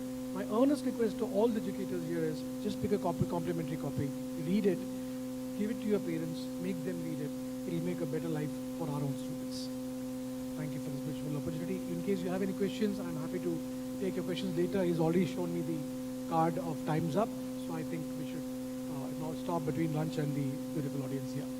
Absolutely, sir. Thank you so much for this quick chat. Thank you. And for giving us some great insights on the book, and I'm sure all of us here would love to have our hands on to it. Thank you very much. Thank you so much, sir, and so that's congratulations. Donald. So Donald will be there in the last seat, if I'm not mistaken, while lunch. I think he'll be distributing some 25 odd copies. Feel free to pick a copy. In case you are not able to get a copy here, scan the code and order for a copy complimentary. It will come to your homes free of cost. Thank you very much. Thank you, sir.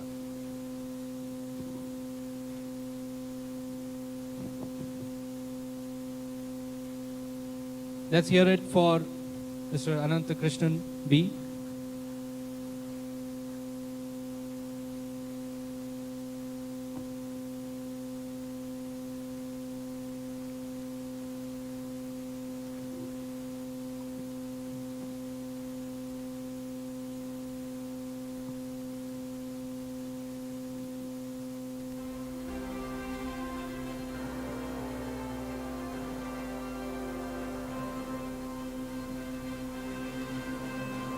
Well, ladies and gentlemen,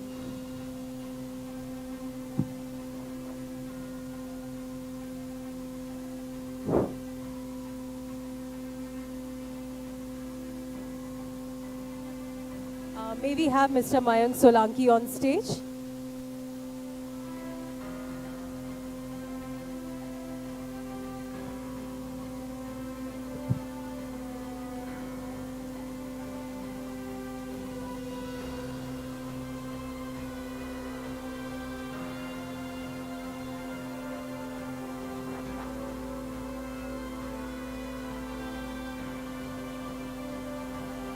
Ladies and gentlemen, we will be breaking for lunch, but the categories of awards will continue. For all those who have not collected their lunch coupons, can collect the same from the registration desk by paying for the same.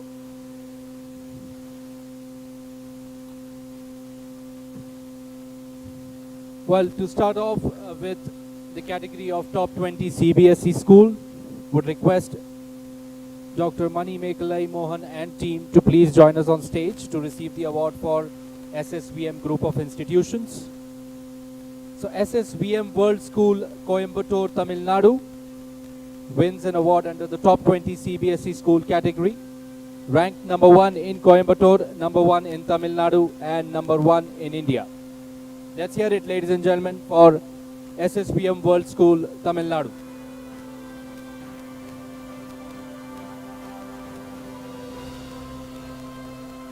Well, they also grab an award under the CBSE parameter. SSVM School of Excellence has been ranked number 1 in leadership in quality management.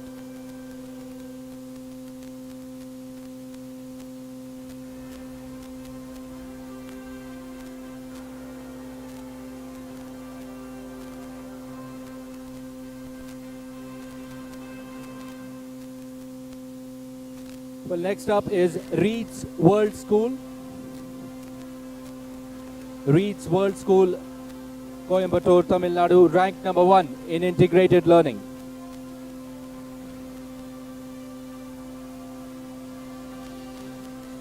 Let's have a round of applause, ladies and gentlemen, for Reed's World School.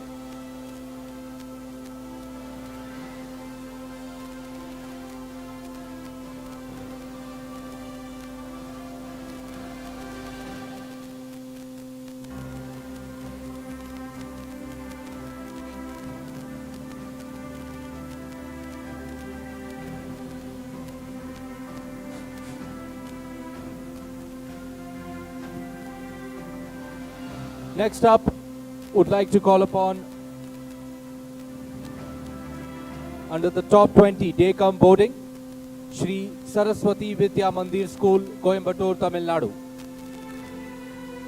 Do we have someone from Shri Saraswati Vidya Mandir?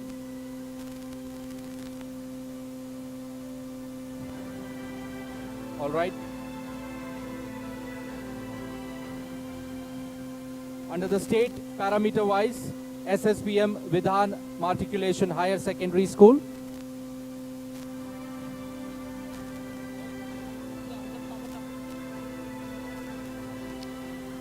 Next we have the Emerald Highs International School, future-proof learning for their exemplary contribution in the field of education. The Emerald Highs International School, ladies and gentlemen, for the Grand Jury Awards 2023.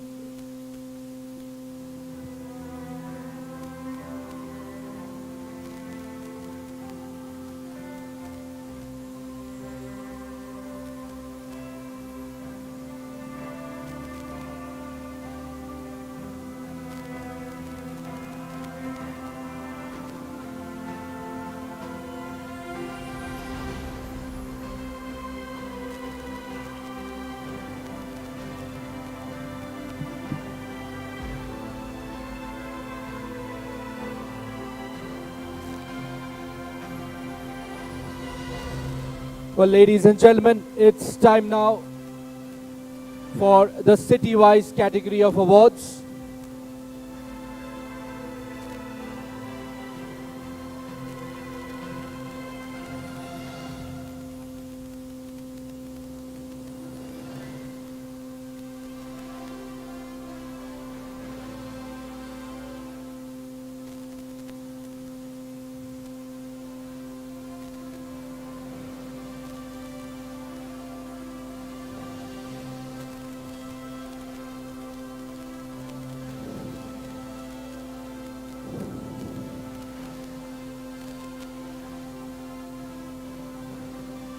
Well, ladies and gentlemen, now it's time for the city-wise category of awards.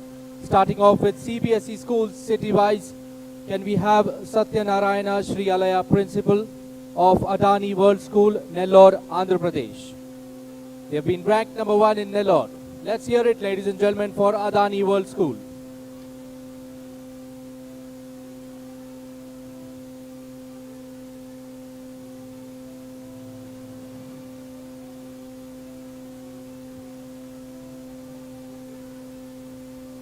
Next up is Assisi Vidyaniketan Public School. Can we have Father Jenin Anthony, Administrator and Manager? Assisi Vidyaniketan Public School, Kerala. They have been ranked number 1 in Ernakulam.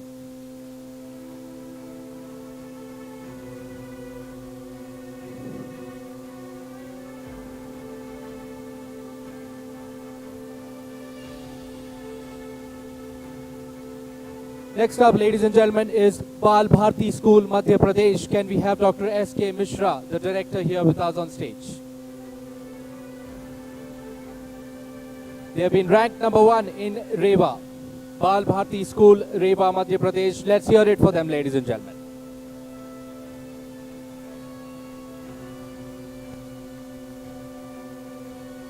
Next up is Bhavkunj School, Mehsana, Gujarat. Can we have Aju Thoma, the principal, on stage with us? Bhavkunj School has been ranked number 1 in Mehsana, Gujarat.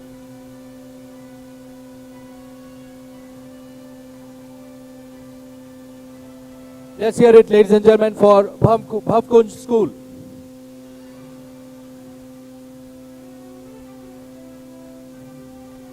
Next up is Claremont International School, Sangli, Maharashtra. Can we have Mr. Rajesh and team on stage with us? Claremont International School has been ranked number 1 in Sangli.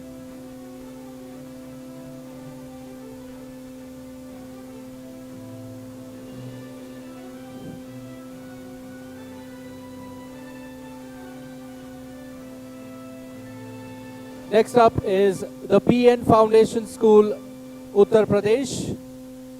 Do we have Anita Saxena with us? Please raise your hands if you're here. Do we have anybody from PN Foundation School? Looks like we don't. Moving forward. Next up is Delhi Public School, Jharkhand. Can we have Dr. Naveen Kumar Sharma, the director, with us? PN Foundation. Do we have someone from Delhi Public School? Yes, we do. Delhi Public School has been ranked number 1 in Bokaro, Jharkhand. We have Dr. Naveen Kumar Sharma here with us. Let's hear it, ladies and gentlemen, for Delhi Public School. Next up is Delhi Public School, Haryana. Do we have Dr. Venkatesh with us? Yes, we do. Delhi Public School, Rewari, Haryana has been ranked number 1 in Rewari. All the representatives, as we call out your names, requesting you to please raise your hands for us to identify that you are present here. Next up is Delhi Public School, Vishakhapatnam, Andhra Pradesh. Can we have S.K. Pandey, the principal, with us here on stage? Do we have Mr. S.K. Pandey? Yes, we do have. Delhi Public School, Vishakhapatnam has been ranked number 1 in Vishakhapatnam, ladies and gentlemen. Let's hear it for Delhi Public School, Vishakhapatnam, Andhra Pradesh. Next up is Mount Litera Z School, Ahmedabad, Gujarat. Do we have Vaishali Parikh with us? Yes, we do have her. Mount Litera Z School, Ahmedabad has been ranked number 1 in Ahmedabad, ladies and gentlemen. We have Vaishali Parikh, the principal, joining us on stage to receive the award.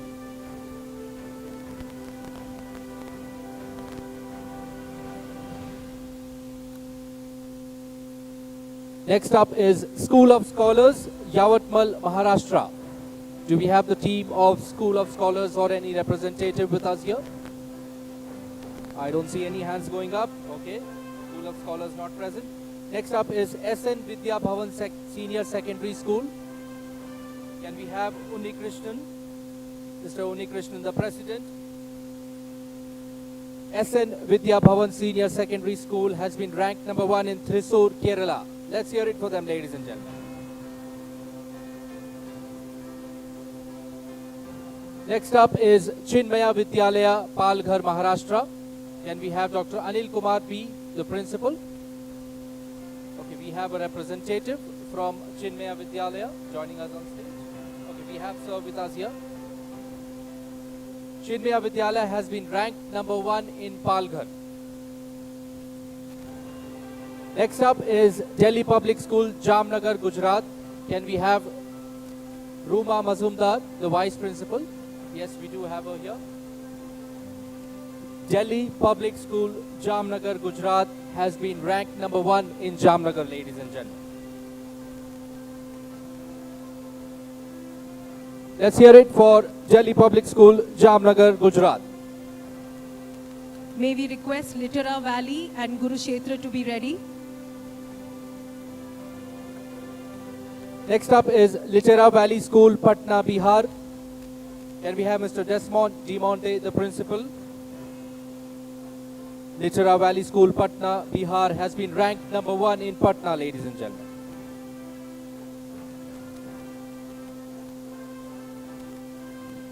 May we request Sermont International to be ready?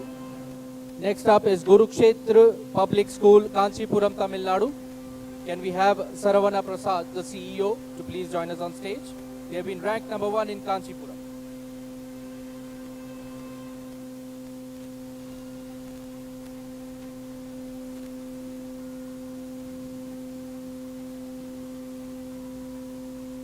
Next up, ladies and gentlemen, is Surmount International School, Gorakhpur, Uttar Pradesh. Can we have Rohan Singh, the director? Do we have a representative? Okay, we have Mr. Rohan Singh here with us. Surmount International School has been ranked number 1 in Gorakhpur, ladies and gentlemen.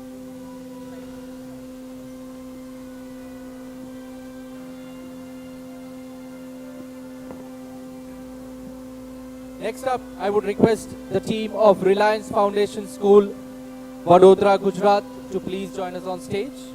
They have been ranked number 1 in Vadodara.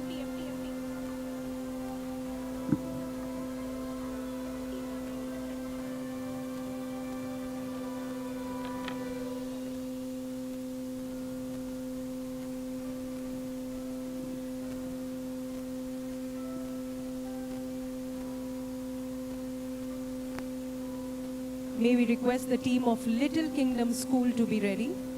Next up is Little Kingdom School, Tirupur, Tamil Nadu. I would request Sweta Jayani T, Head Research and Development, to please join us on stage to receive the award. They have been ranked number 1 in Tirupur.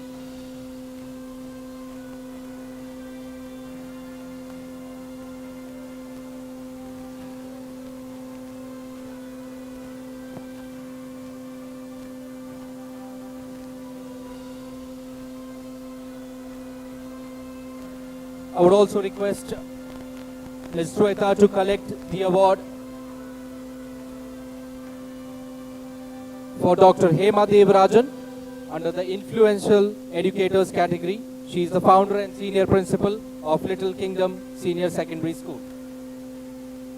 May we request FabTech Public School and Lakshmi Pat Singhania School to be ready, please?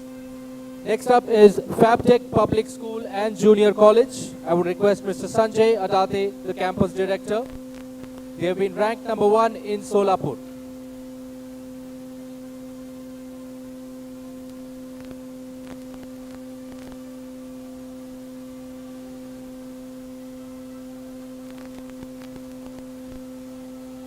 Let's hear it, ladies and gentlemen, for FabTech Public School and Junior College, ranked number 1 in Solapur.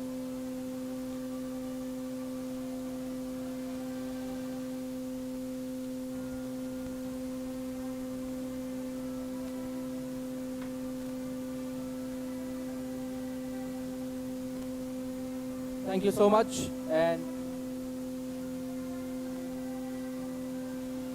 thank you so much, Mr. Mayank Solanki, for giving away the set of awards. I would now request Mr. Anuj Pandari, Managing Partner and Co-Founder Taxing, to please join on stage to give the next set of awards. And it goes to Lakshmi Pat Singhania School, Rajasthan. Can we have Dr. Sanjay Abhishekha, the principal? They have been ranked number 1 in Rajsamand, Rajasthan. Let's hear it, ladies and gentlemen. Lakshmi Pat Singhania School. May I request the team of Universal High School and MS Dhoni Global School to gradually move towards the dais. I would also request Sir to collect the award for LK Singhania Public School, Nimbahera. They have been ranked number 1 in Chittorgarh.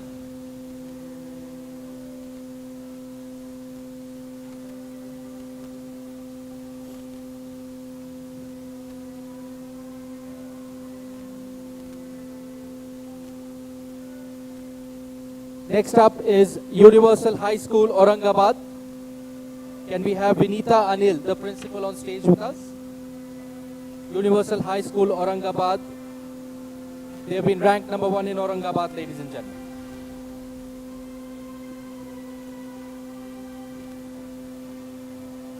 May I request the team of PN National Public School to gradually move towards the dais. Next up is MS Dhoni Global School, Hosur, Tamil Nadu. Can we have Nikita Chandrasekhar and Vishnu Gaurav Selvaraj on stage to receive the award? MS Dhoni Global School has been ranked number 1 in Hosur.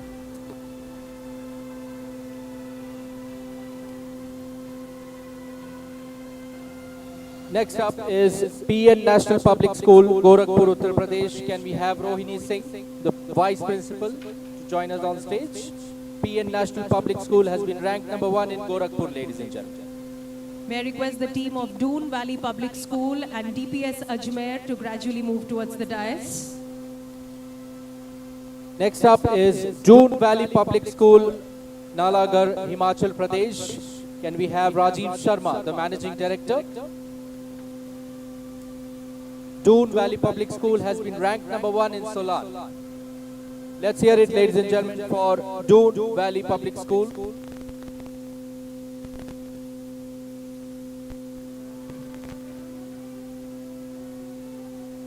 Next up is Delhi World Public School, Ajmer, Rajasthan. Can we have the team of Delhi World Public School, Ajmer, Rajasthan, to join us on stage?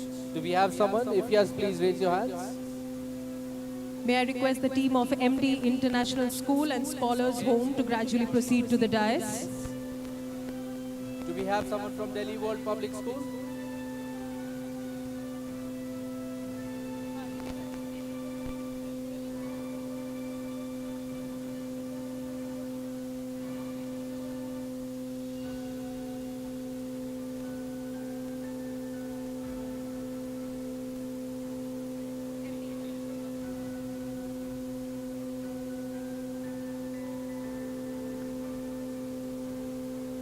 Next up in the category of ICSE schools city-wise, can we have Sarita Jaiswal and Swadesh Kumar from Scholars Home, Lucknow, Uttar Pradesh.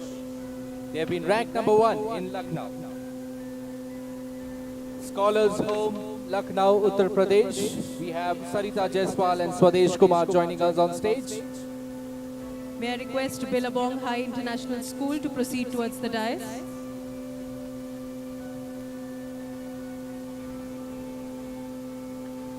Next up is Billabong High International School, Vadodara, Gujarat. Do we have someone from Billabong High International School here?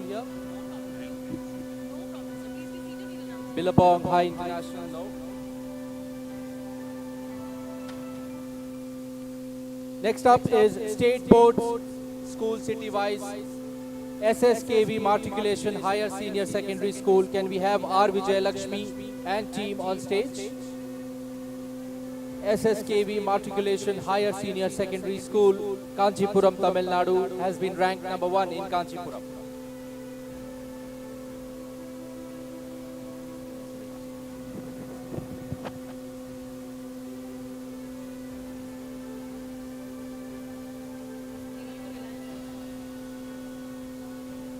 Next up, I would request the team of LK Singhania Public School, Nimbahera, Chittorgarh, Rajasthan, to please join us on stage.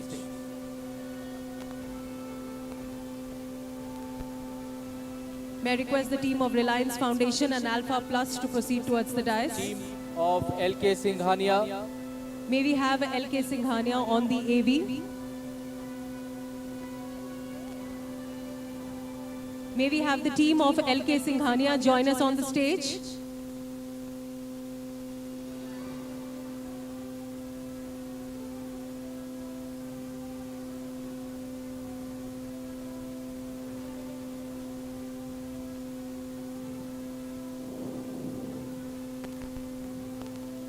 Next up, ladies and gentlemen, is Reliance Foundation School. Can we have the principal? Reliance Foundation School, Raigad, Maharashtra has been ranked number 1 in Raigad, and we have the team here on stage.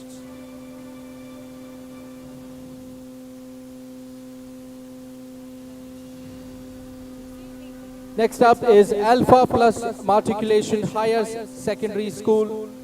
Can we have Anuradha Krishnan, Head of Schools, to please join us on stage? Alpha Plus Matriculation Higher Secondary School, Trichy, Tamil Nadu, has been ranked number 1 in Trichy, ladies and gentlemen.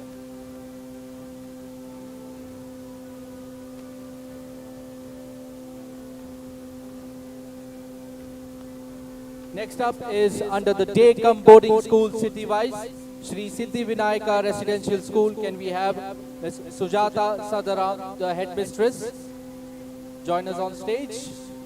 May I request the team of Spring Mount to proceed to the dais? Do we have someone from Siddhi Vinayaka, Shri Siddhi Vinayaka Residential School?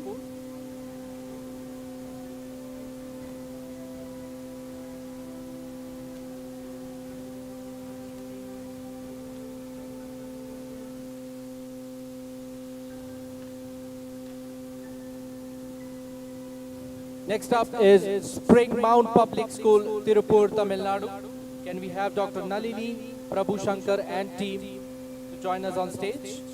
Spring Mount Public School, Tirupur, Tamil Nadu has been ranked number 1 in Tirupur, ladies and gentlemen. May I request the team of Chinmay International, Vikasa World School and Skills Talk International to proceed to the dais gradually. Next up, under the International School city-wise, Chinmaya International Vidyalaya, can we have Jayasri J. Iyer, the principal, to join us on stage? Chinmaya International Vidyalaya, Palghar, Maharashtra, has been ranked number 1 in Palghar.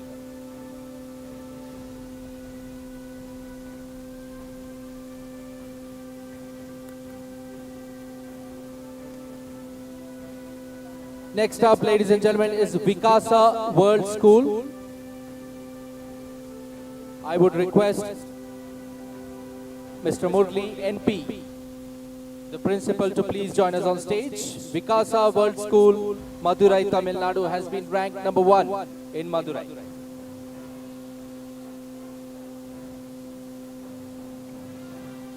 May I request the team of Laidlaw Memorial School to gradually proceed to the dais?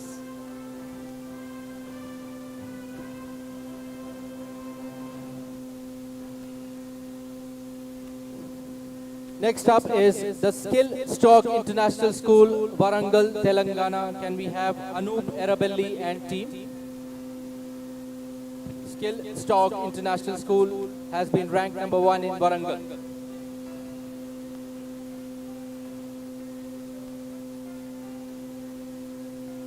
Skill Stock International School also bags an award in the International School parameter-wise.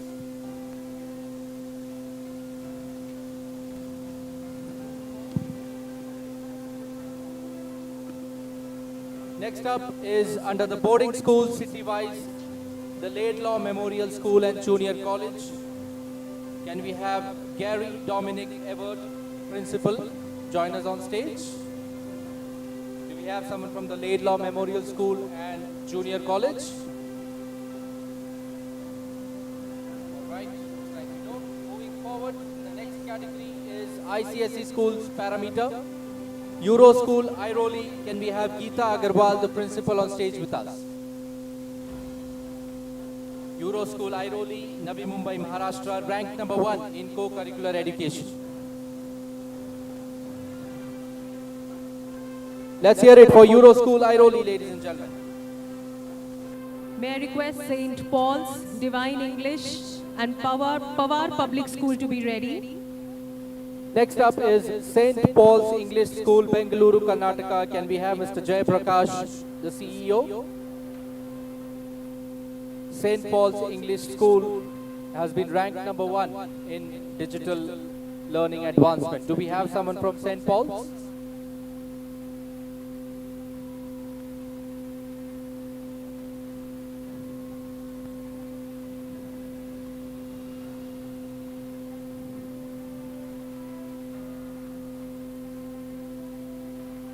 Next up is Divine English School, Bengaluru, Karnataka. I would request Manjula Jagdish, the principal, to please join us on stage. Divine English School has been ranked #1 in individual attention to students. May I request Rasaj International, Vidya Soda Public School and RBK to be ready for next. Next up is Pawar Public School, Mumbai, Maharashtra. I would request Ms. Suma Das, the principal, to please join us on stage. Pawar Public School has been ranked #1 in holistic education.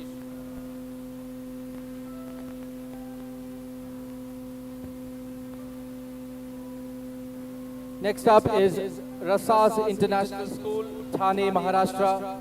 I would request Shagufta Parker, the principal, to please join us on stage. They have been ranked #1 in innovative teaching.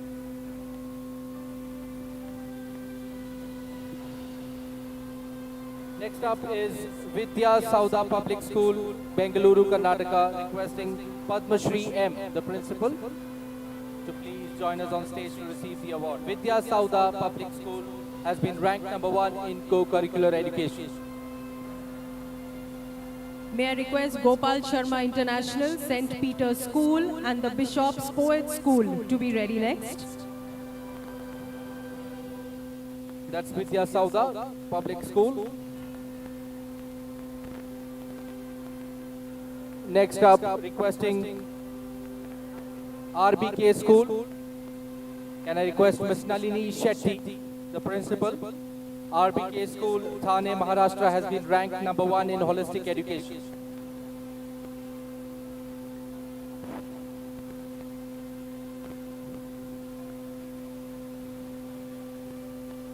Next up is Gopal Sharma International School, Maharashtra, requesting Mamta Raj, the managing representative. Gopal Sharma International School has been ranked #1 in holistic education. May I request Wisdom World School, Universal High School and Triveni Public School to be ready for the next set of awards. Next up is St. Peter's School, Mumbai, Maharashtra, requesting the principal to please join us on stage. St. Peter's Schools, Mumbai, Maharashtra has been ranked #1 in holistic education.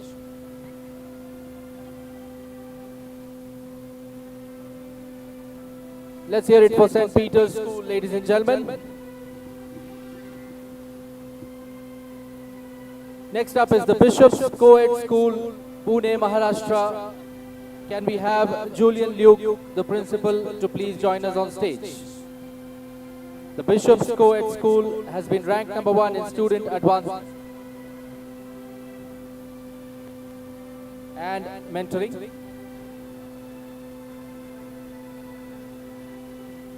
Bishop's Co-ed School also walks away with an award in the Parents' Choice Award with a total vote count of 1,158.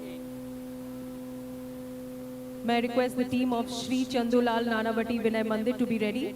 Next up is Wisdom World School, Pune, Maharashtra. Can I request Lakshmi Kumar, Vice Principal, to please join us on stage? Wisdom World School, Pune, Maharashtra has been ranked #1 in integrated learning.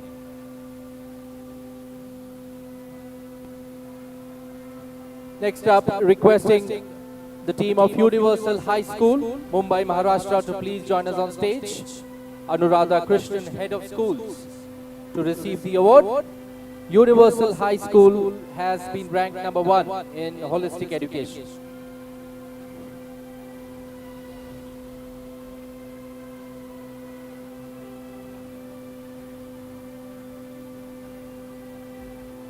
Next up is Triveni Public School, Bengaluru, Karnataka. Can we have Dr. Ramakrishna R and Manjunath K on stage?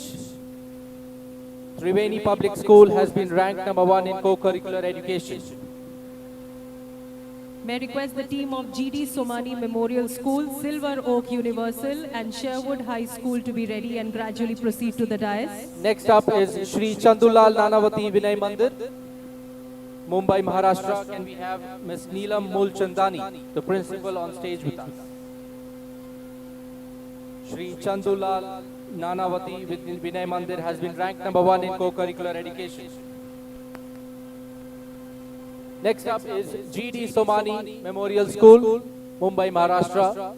Can we have Mr. Brian, the principal, to join us on stage? G.D. Somani has been ranked number 1 in student advancement and mentoring.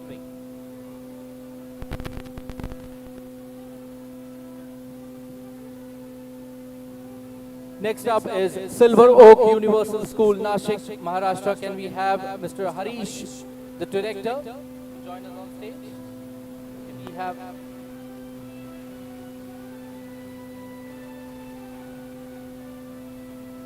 have a representative for Mr. Harish from Silver Oak Universal School. Silver Oak Universal School, Nashik, Maharashtra has been ranked number 1 in co-curricular education. May I request the team of Primus, Orchids and Avalon Heights International School to be ready next. Next up is Sherwood High School, Bengaluru. Can we have Dr. Florence D'Souza and Anuradha Sharma to please join us on stage? Sherwood High School, Bengaluru has been ranked number 1 in holistic education.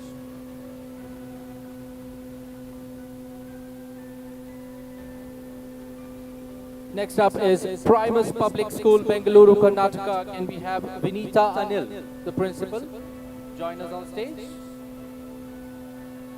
Primus Public School has been ranked number 1 in integrated learning. Let's hear it, ladies and gentlemen, for Primus Public School.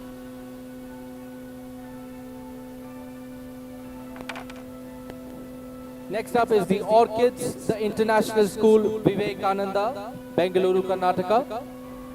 Do we have someone from the Orchids, the International School, Vivekananda? Anybody here from? Okay, looks like we don't have someone from there. Next up is Avalon Heights International School. Can we have Kamlesh Sharma, the director, on stage with us? May I request the team of Cambridge School, Ryan International School, Malad and Spurti Global School to be ready. That's Avalon Heights International School, Mumbai, Maharashtra, ranked number 1 in holistic education. Next up is Cambridge School, Kandivali. Can we have the principal on stage with us to receive the award? Do we have someone from Cambridge School, Kandivali?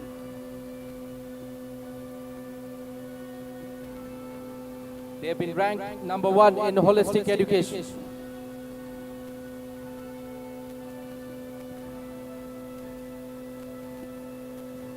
Next up is Ryan International School, Malad. Can we have Varsha Gupta, the principal, to join us on stage? Do we have someone from? Ma'am will collect on her behalf. So Ryan International School, Malad has been ranked number 1 in holistic education. Can we have the team of St. Mira's High School, Pudar International School and Navarachna International School gradually proceed to the dais? Next up is Spurti Global School, Bengaluru, Karnataka. Can we have the team of Spurti Global School? If you're here, please raise your hands. Spurti Global School. Anybody here? All right, moving forward.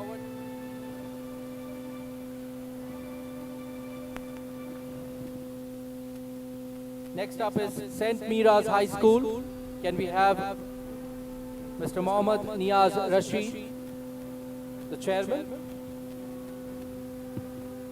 St. Mira's High School, Rajaji Nagar, Bengaluru has been ranked number 1 in co-curricular education. Next up is Podar International School, Banarghatta Road, Bengaluru. Can we have Ramesh Chandra? Mr. Ramesh Chandra, the principal. Podar International School has been ranked number 1 in holistic education. May I request the team of New Horizon Public School, New Horizon Scholar School, New Horizon Public School to be ready and gradually proceed to the dais. Next up, under the top 10 day-come boarding schools, the Navarachna International School. Can we have the team of Navarachna International School on stage? If yes, please raise your hands. The Navarachna International School ranked number 1 in Vadodara, number 1 in Gujarat, number 9 in India under the international category. Now under the top 20 CBSE school, New Horizon Public School, I would request Mr. Nicholas Correa, the Executive Director, to please join us on stage. The New Horizon Public School, Navi Mumbai, Maharashtra, ranked number 1 in Thane, number 1 in Maharashtra, and number 7 in India.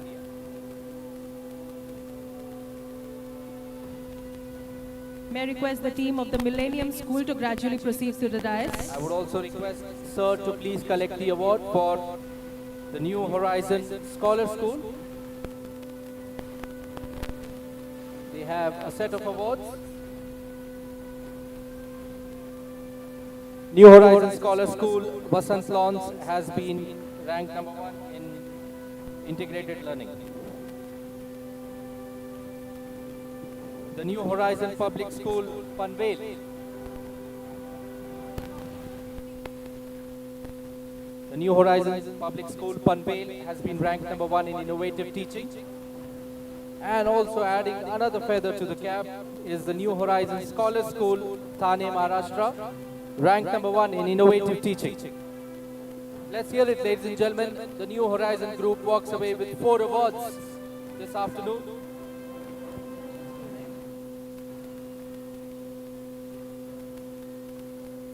Next up in the CBSE parameter, the Millennium School, Noida, Uttar Pradesh. Can we have Anuradha Sinha on stage with us? The Millennium School, Noida, has been ranked number 1 in holistic education. May I request the team of Harvest International School, the Universal School and Trinity International School to be ready.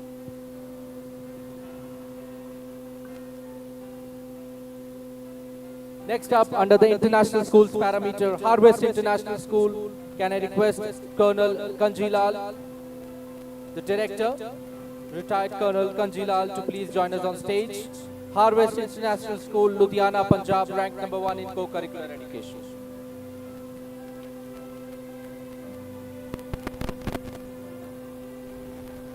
Next up is the Universal School, Mumbai, Maharashtra. Can we have Vinita Anil, the principal, on stage? The Universal School, Mumbai, Maharashtra, ranked number 1 in holistic education. May I request the team of Bombay Cambridge, Nalapad Academy, ICRA International and Veer Bhagat Singh International School to be ready. Next up is Trinity International School, Mumbai, Maharashtra. Can we have Mariamma Nair, the principal, to please join us on stage? Trinity International School, ranked number 1 in student advancement and mentoring.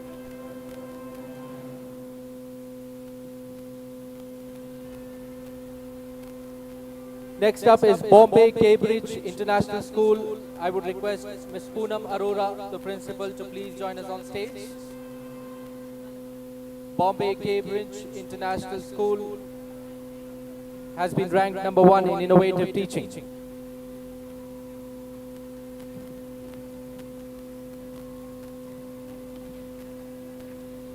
Next up is Nalapad Academy, Bengaluru, Karnataka.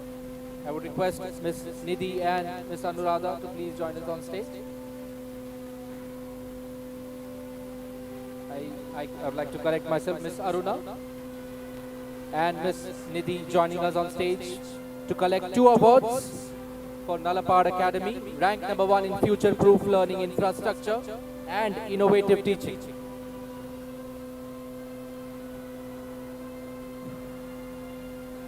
Next up is ICRA International School, BTM layout. Do we have someone from ICRA International School here?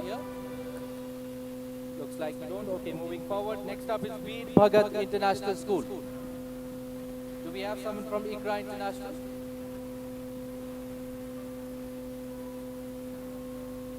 May I request the team of the Origami Concept School, National Model Senior Secondary School and National Model Matric Higher Secondary School to be ready. So that's Veer Bhagat International School, Mumbai, Maharashtra, ranked number 1 in co-curricular education.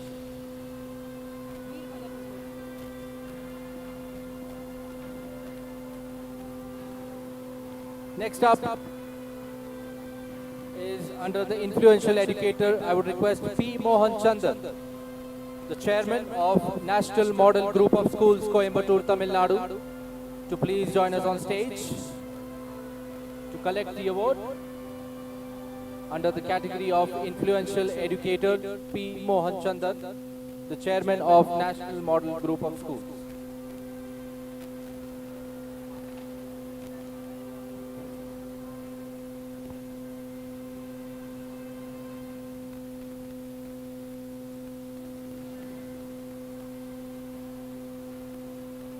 Next up is the Origami Concept School, Coimbatore, Tamil Nadu, requesting N. Pradeepa, the principal, to please join us on stage. The Origami Concept School has been ranked #1 in innovative teaching. The National Model Senior Secondary School also walks away an award under the CBSE parameter and State Board parameter. They have 2 more awards to collect. May I request the team of the Dallas Sunbeam School, JBCN International School, and Skills Talk International School to be ready. So can we have D. Geeta and team with our baby, the principal, from National Model Senior Secondary School and National Model Matric Higher Secondary School. They've been ranked #1 in holistic education and ranked #1 in integrated learning.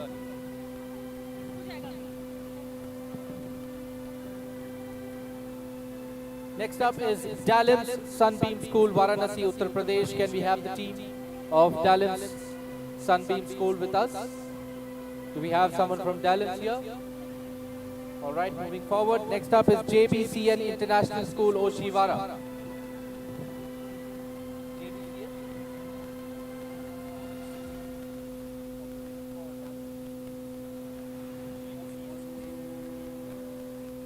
Okay, JBCN International School, Oshiwara has been ranked #1 in leadership and quality management. Todd Pasley, the principal, joining us on stage. Well, he would also be collecting the award for JBCN International School Chembur.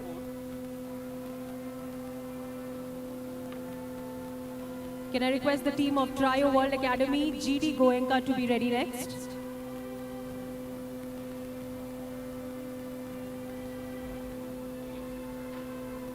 Next up is Trio World Academy, Sahakar Nagar, Bengaluru.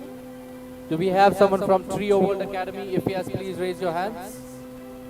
Trio World Academy. All right, moving forward. Next up, GD Goenka World School.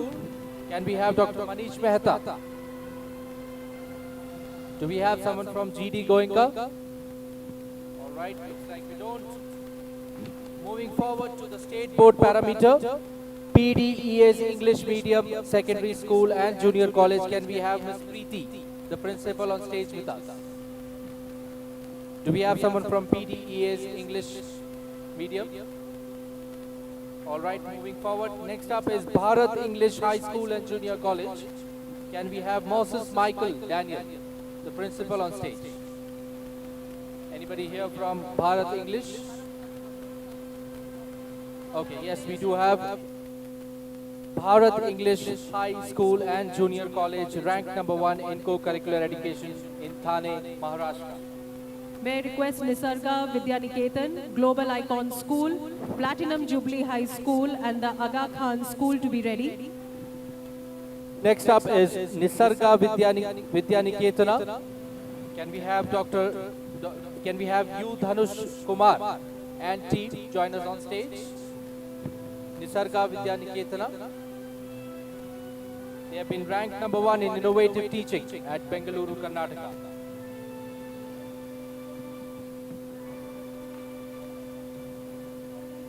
Next up is Global Icon School, Tirupati, Andhra Pradesh. Can we have Adi Dilip Kumar and G. Sashireka on stage with us? Do we have someone from Global Icons here? Please raise your hands. All right, nobody here from Global Icons. Next up is Platinum Jubilee High School. Can we have Jagdish, Mr. Jagdish, the principal? Platinum Jubilee High School, Telangana.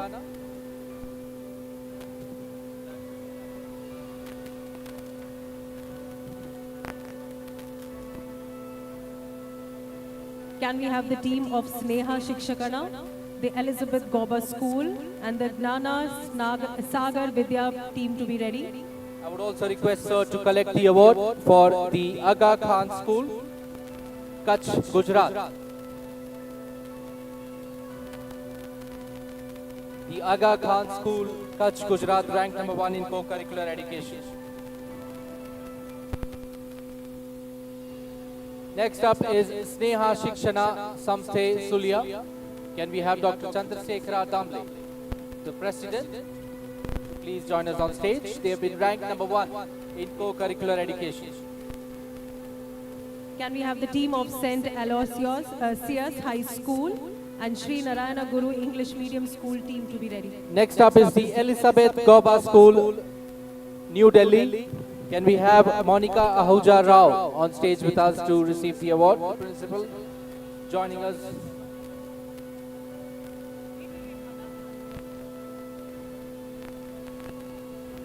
The Elizabeth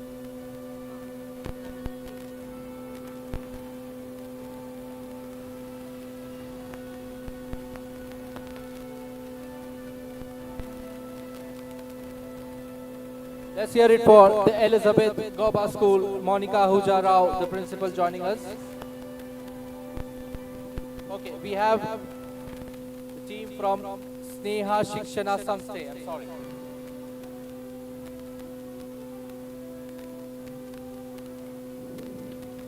Next up is Gnana Sagar Vidya Mandira. Do we have the team from Gnana Sagar Vidya Mandira? I don't see any hands going up.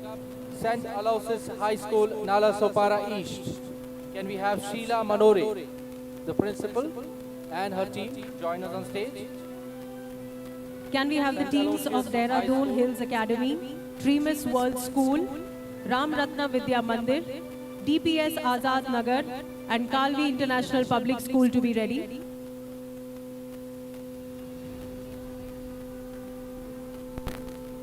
Next up is Sri Narayana Guru English Medium School. Can we have Harish G. Amin and Maumita H. Amin to please join us on stage?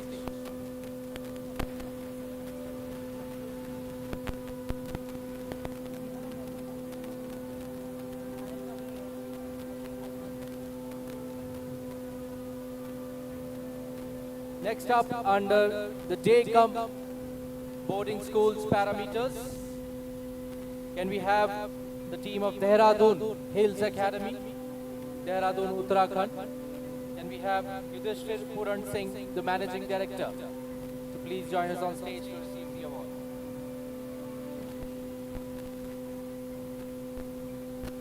Dehradun Hills Academy, ladies and gentlemen.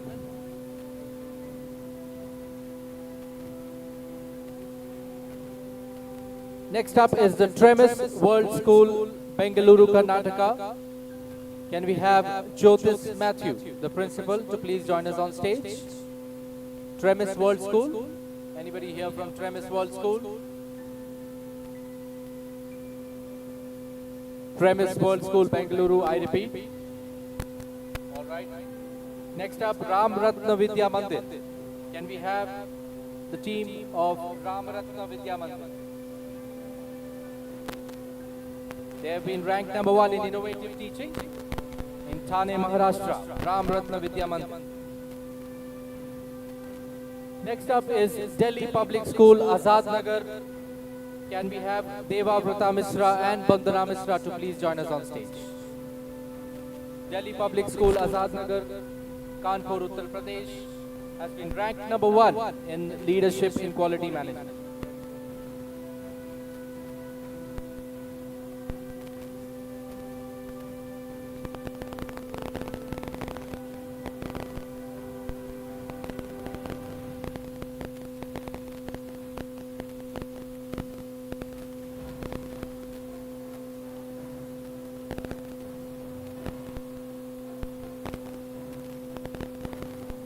Next up, ladies and gentlemen, is Kalvi International Public School. Can we have Dr. S. Senthil Kumar and V. Kumarish? Kalvi International Public School, Madurai, Tamil Nadu, ranked number 1 in innovative teaching.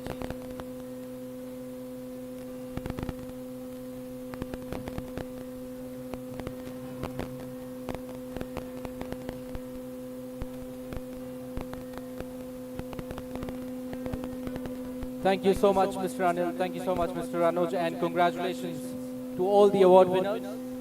Please do not forget to give us a media bite right outside the ballroom on the left-hand side. We would love to hear from you on how you feel after winning an award this afternoon at the K-12 Leadership Summit, presented to you by Education Today.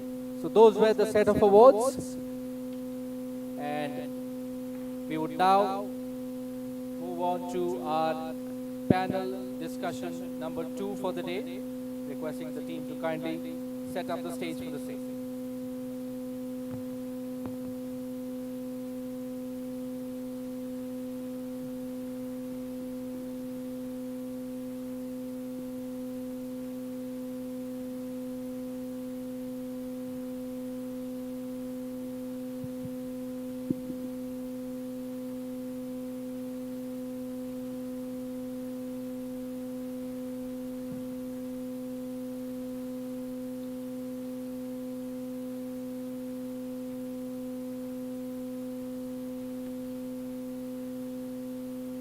Ladies and gentlemen, this is the 11th National Conference on K-12 Leadership and India School Merit Awards, hosted by Education Today, powered by Unipro. Our gold partners are Sivom, NTAP, Live Life Foundation, TC Global, DAX Inc., Puma, and EdHR.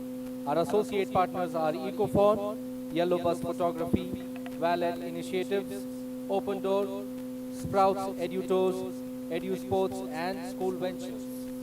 So we have seen a few set of awards which have been given away, with one panel discussion taking place earlier this morning. And after the parameter-wise awards, we are now heading into our panel discussion number 2.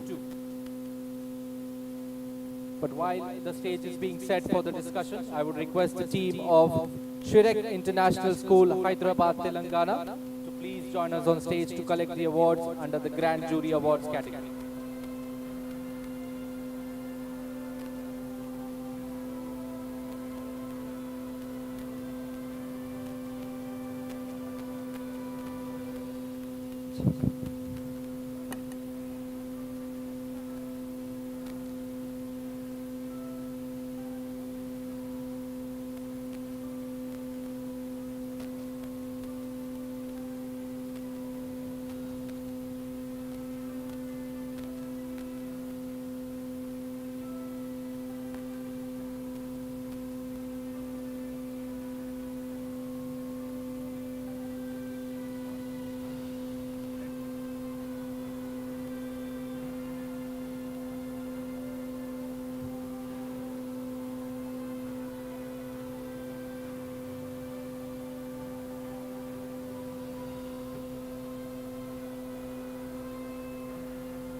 Good afternoon, ladies and gentlemen. This is Fiona Costa.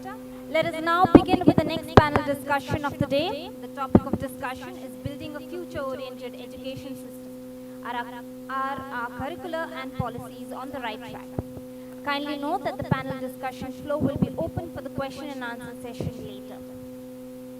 I now request Rahul to introduce the panelists to you. Thank you so much, Fiona. Well, it gives me immense pleasure to introduce the first panelist for this discussion, Mr. Anant Krishnan, CEO of Calorix Group of Institutions, a target-oriented professional with 25 plus years of experience in techno-commercial and operational leadership roles in the field of education. Good exposure in starting and operating educational institutions right from the drawing board and establishing them into a profit venture. Expertise in K-12 joint ventures, government licensing, supplementary educational programs, and SPVs at pan-Asia level. I request her to please join us on stage. And I would also like to brief the audience that he is also the moderator for this panel discussion.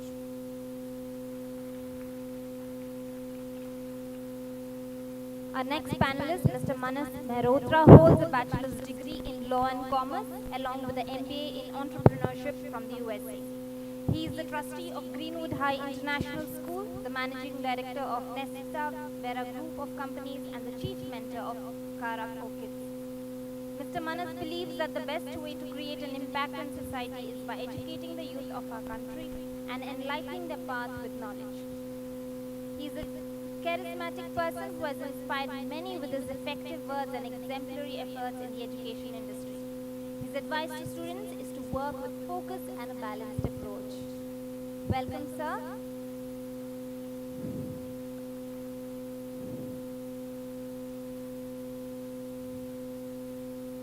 Well, introducing our next panelist, Mr. Jay Karan, Managing Director, Geetanjali Group of Schools. Mr. Jay Karan is the Managing Director of Geetanjali Group of Schools. The school endeavors to prepare each student for academic, social, and personal success. I would request sir to please join us on stage for the discussion. A very warm welcome to you, sir. Our next panelist is Dr. Vidya Shravanti, founder principal, is an alumni of Osmania University with a MA, MPhil and PhD. Her school education was in St. George's Grammar School, where her mother, Mrs. Vijayan, was the principal. Her father, Professor Vijayan, was a professor in geology in Osmania University. The desire to pursue her career in the field of education came to her naturally, and she put in her best effort to fulfill his dream right from her student years. Dr. Shravanti was a president guide and an NSS worker, as well as a student leader throughout her student years. She was granted a UGC fellowship and pursued her dream of achieving a doctorate in English literature.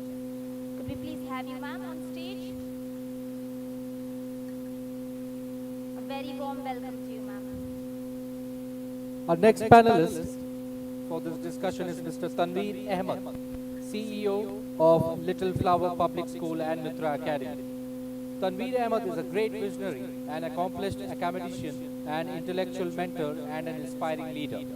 He brings a unique combination of management strategies into academics by equipping himself with a degree in education, engineering, and business administration. With his corporate exposure as a financial business analyst and teaching credentials as a visiting faculty, Mr. Ahmed is best of with a unique combination of dynamic entrepreneurism and strategic management. A very warm welcome to you, sir. Our next panelist, Shrisha Mohandas, is the co-founder of RA in early years and the director of education at SSVM Institutions, a group of K-12 schools that shapes young leaders to inspire the community in meaningful ways. An education professional with an M.Ed in International Education from the University of Sydney, she has won multiple awards as an educational leader, administrator and social entrepreneur. She also holds a BCom in entrepreneurship from the University of British Columbia. She is a passionate believer in ecological sustainability, education and social entrepreneurship education for K-12 students. A very warm welcome to you, ma'am. And now over to Mr. Anand Krishna, sir, to please take forward the discussion.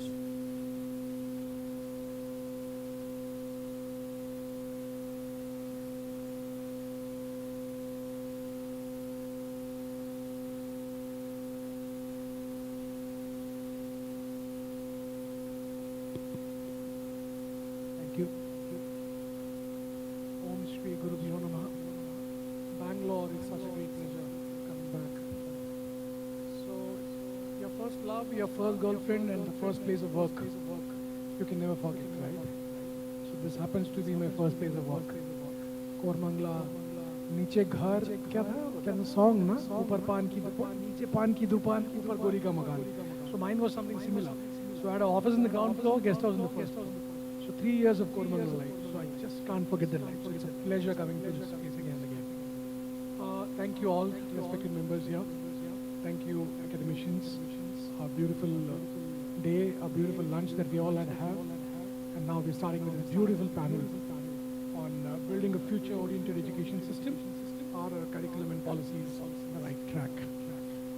fantastic topic. I don't think this topic has ever been taken by any of the sessions in the last about 2-3 years, particularly after the NEP.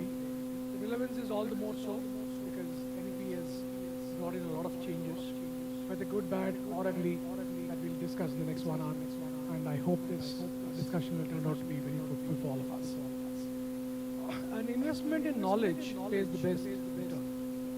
That's what Benjamin Franklin, the father of modern United States, said about 100 years back.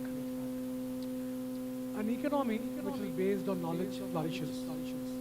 Some examples of this statement is the US economy, the Japanese economy, the South Korean economy, the German economy, the Singaporean economy, Israel economy, Finland, Canada, and a couple of more. What is common in all? Can we also have some audience participation? What is common in all? Do you see anything common in these economies? Anybody here? Anybody from here, please? Any of us? Yes, ma'am, please go ahead. What is common in these economies? Yeah. So these countries, what is common in them?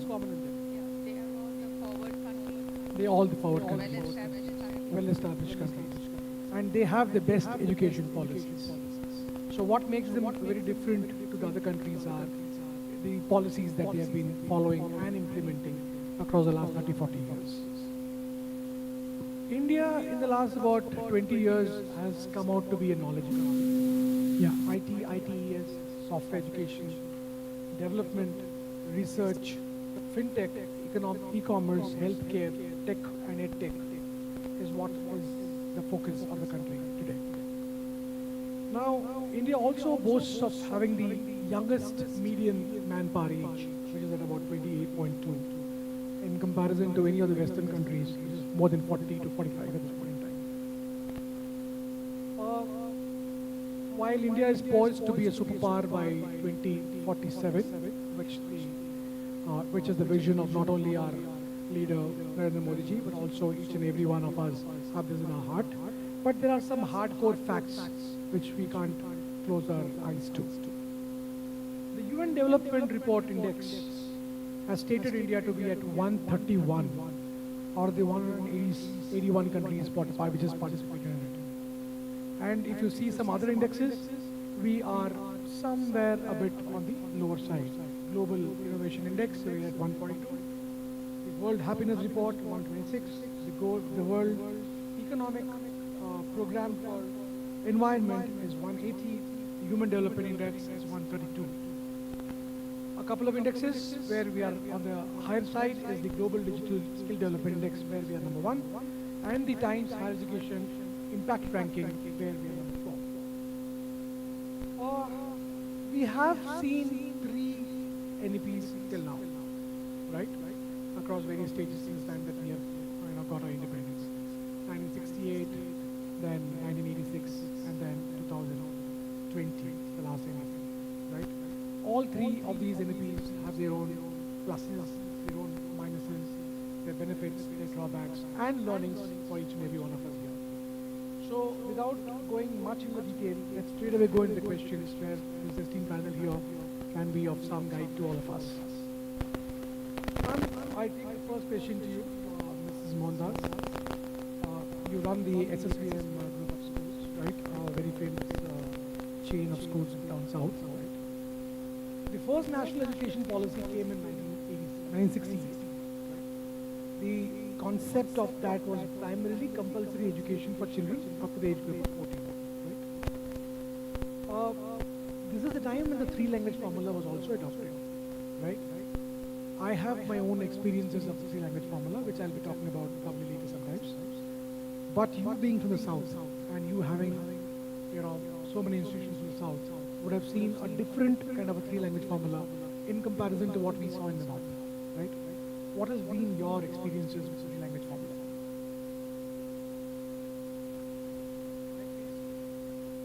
Mike, please.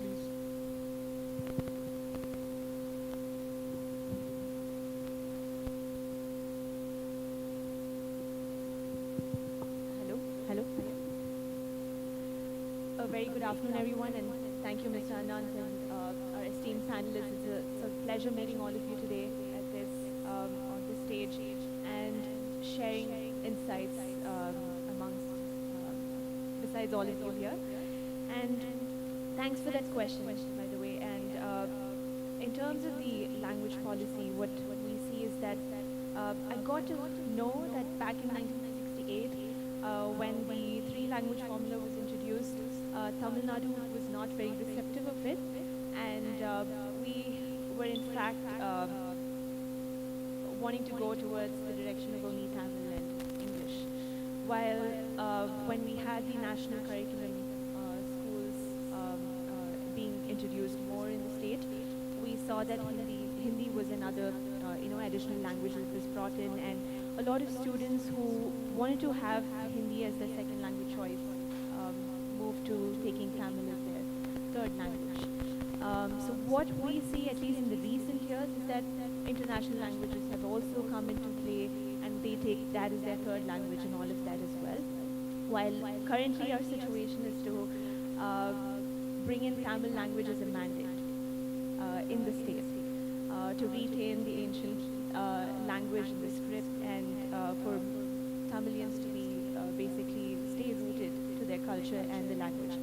So in terms of that, we find that it's a good, policy addition, definitely. But it also sort of brings in restrictions for children moving from different states, children moving from different parts of the country, different parts of the world.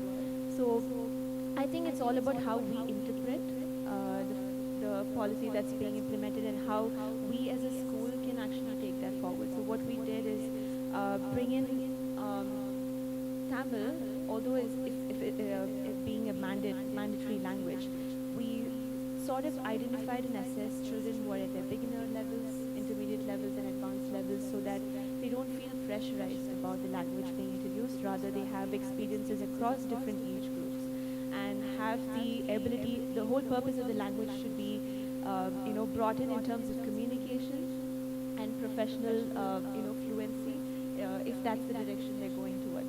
So that, in terms of that, the levels of introduction can be focused on, and seeing that we do the best in terms of where the child is at and giving them that opportunity to take the language forward. So what I get to understand is you are advocating the three-language policy, and you also said that in the state of Tamil Nadu, Tamil was introduced as a language, right, as a third language, whereas some opted for Hindi, some opted for Tamil, some opted for the foreign languages also. But you say the third language policy to be something which brings culture close to you and you close to the culture. Such a nice statement, ma'am. I am a product of the three-language system. So I have studied across 5 states, and today, luckily, I have a command over 8 languages. I speak and write all 8 of them.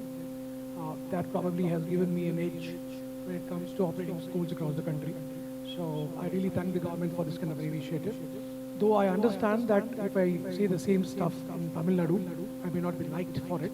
But nevertheless, being a Tamilian, I would always say and be an advocate of the three-language policy system. Thank you very much. The next question to my dear friend, Tanveer Sahab. Tanveer Sahab runs a good number of schools in the state of Karnataka, and he is also very much pro the government policies, right? I have been knowing him for about 5 years now. Tanveer Sahab, the first NEP, I'm still sticking to the first NEP, right?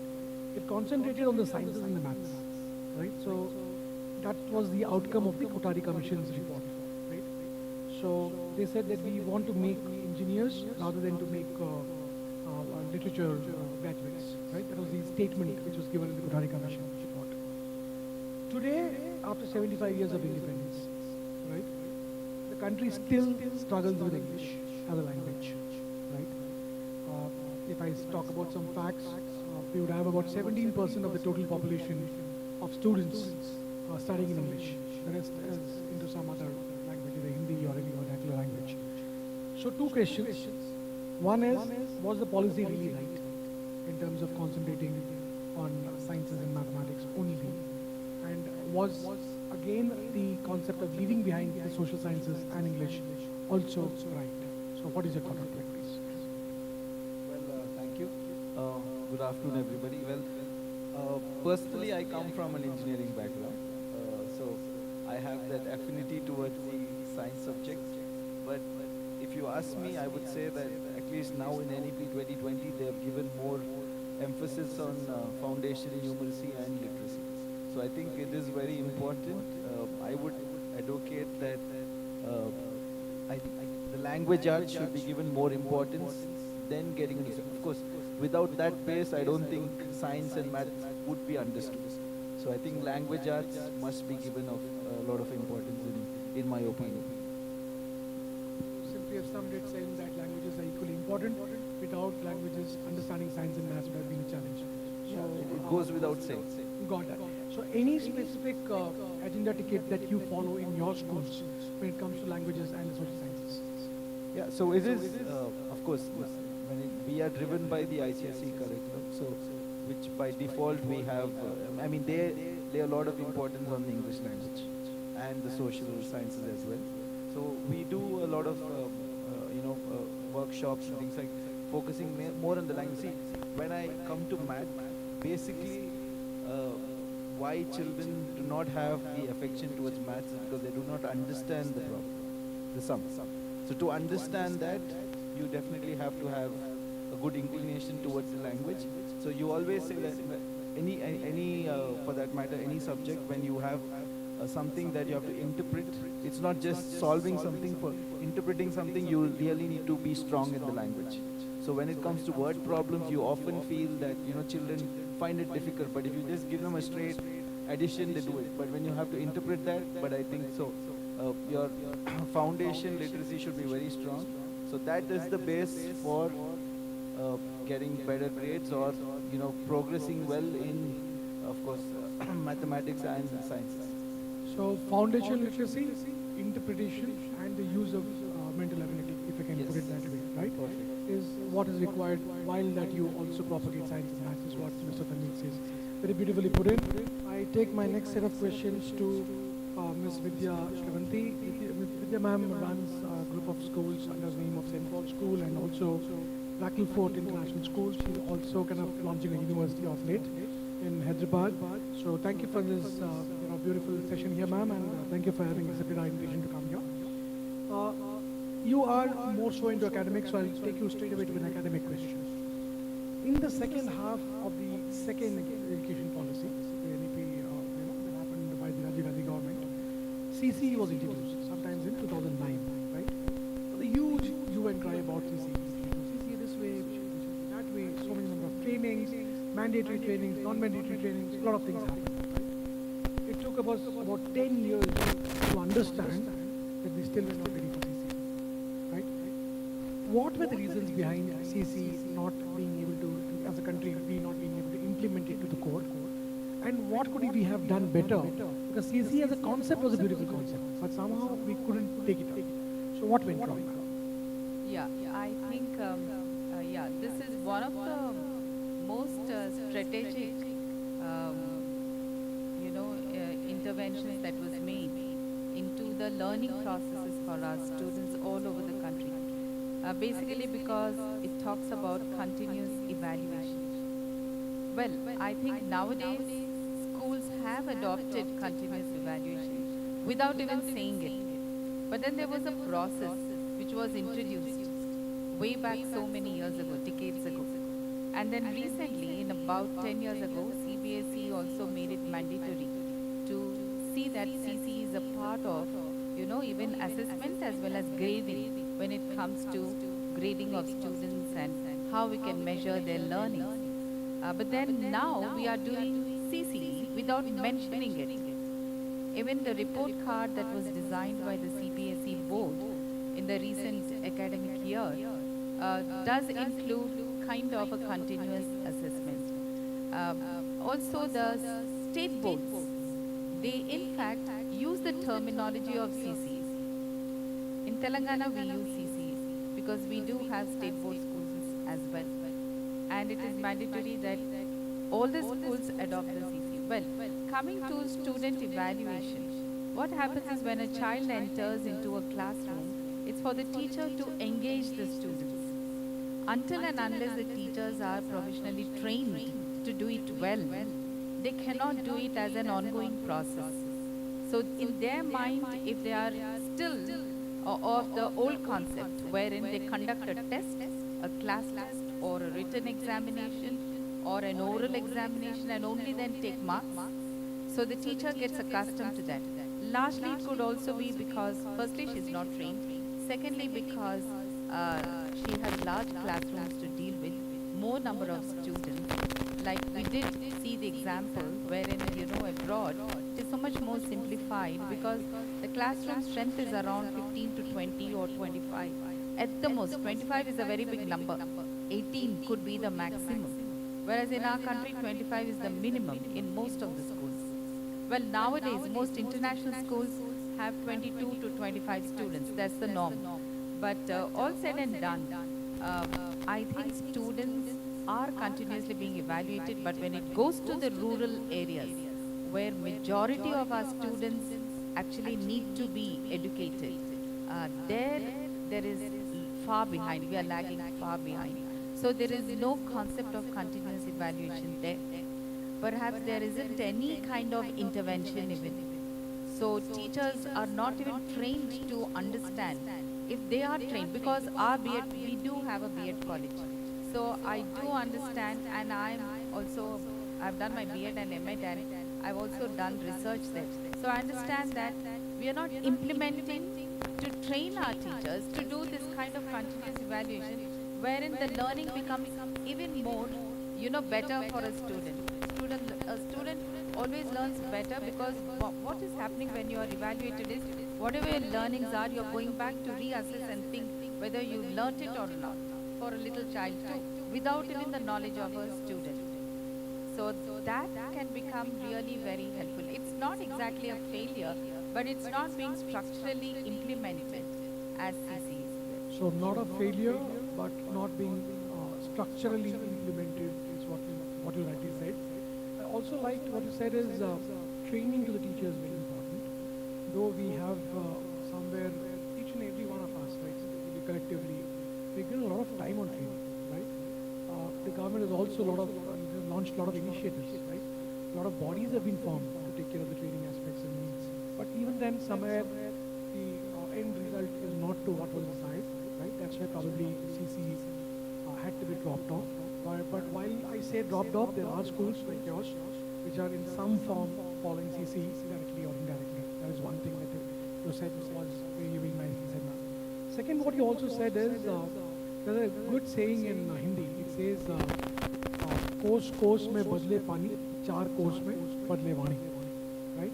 So India is a diverse country, so a lot of disparity between the urban and the rural population. So in the urban schools, while the teacher training is happening and CCC is implementing in some form or the other, rural schools are yet to see the light of the day, is what you said. Very beautifully summed up now. I take the next question to Manas sir. Manas sir is the trustee of Greenwood High School, and he is also the chief mentor of Kara Kids. Manas sir, you've been in this industry for long, right? You have seen many number of states in this country. When we talk about NEP 2020, it was it came with a big pomp and show. It was launched, right?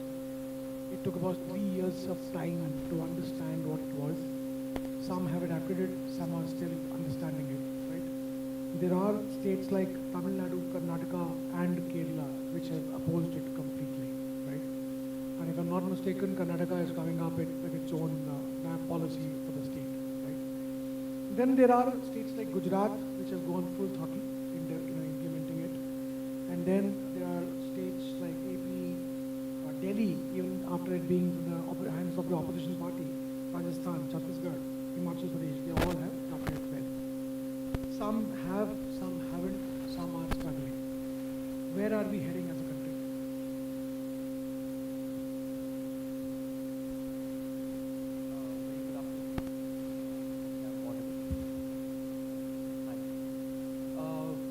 See, developing a policy in a country like India and making it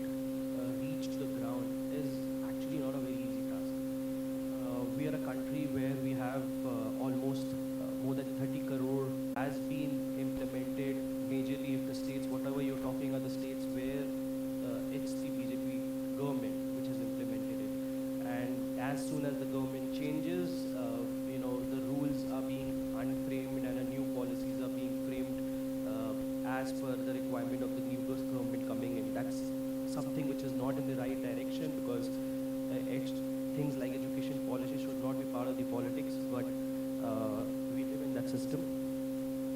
And we grow with that. When the NEP came in, a lot of hard work was done by the teachers and the staffs internally by all the schools to make sure where we stand on the NEP ground, where we understood we are way ahead of where the NEP today is also mentioning. But then we realized that few states like us got a back again, saying that no, NEP is not going to come in, and you have to hold on for another 3 or 5 years to see the sun back. So again, we started working on to look for the clarity, because that's something which gets missing on. If I follow the education policy coming from the Karnataka government today, or should I follow what the NEP is coming for? I don't think schools in Bangalore or Karnataka have that kind of a clarity, and majority of the states will fall that, where the central government and the state governments are different. So I think something has to be done from the central side, where the control moves more towards the central to have the policies in place, which the states cannot play too much or deviate on, and then they have to frame policies within those lines, is something which needs to be worked upon. And only then the NEP concept could become a stronger concept.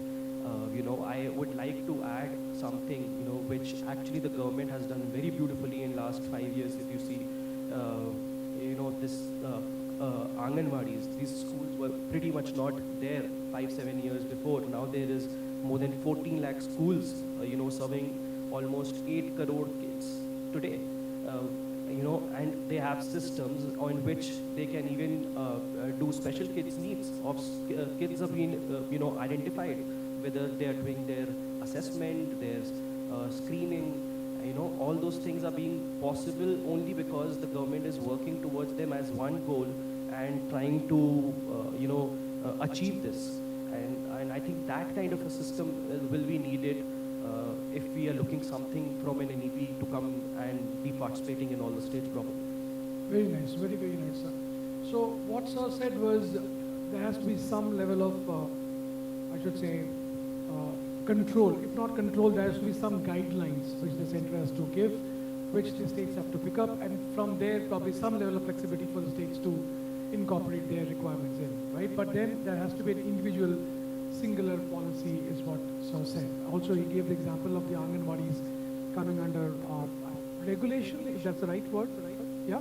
So Tamil Nadu saw this 4 years back, 5 years back in fact, right? So the preschools got regulated. You have to get registered to the Tamil Nadu Primary School Association, and you can't run a school, preschool beyond senior KG in that particular campus, and you have to have sanitation certificate, fire certificate, and many other norms and rules to be complied with, which was a very good way to bring all the schools in one spectrum so that they all follow certain minimum standards for the students to offer to, right? So that was what the government policy did at Tamil Nadu, and that's what you're advocating probably for the whole country also. Thank you, Manasa. Taking this discussion forward, I would invite Mr. Jayakaran, MD Gitanjali Group of Schools.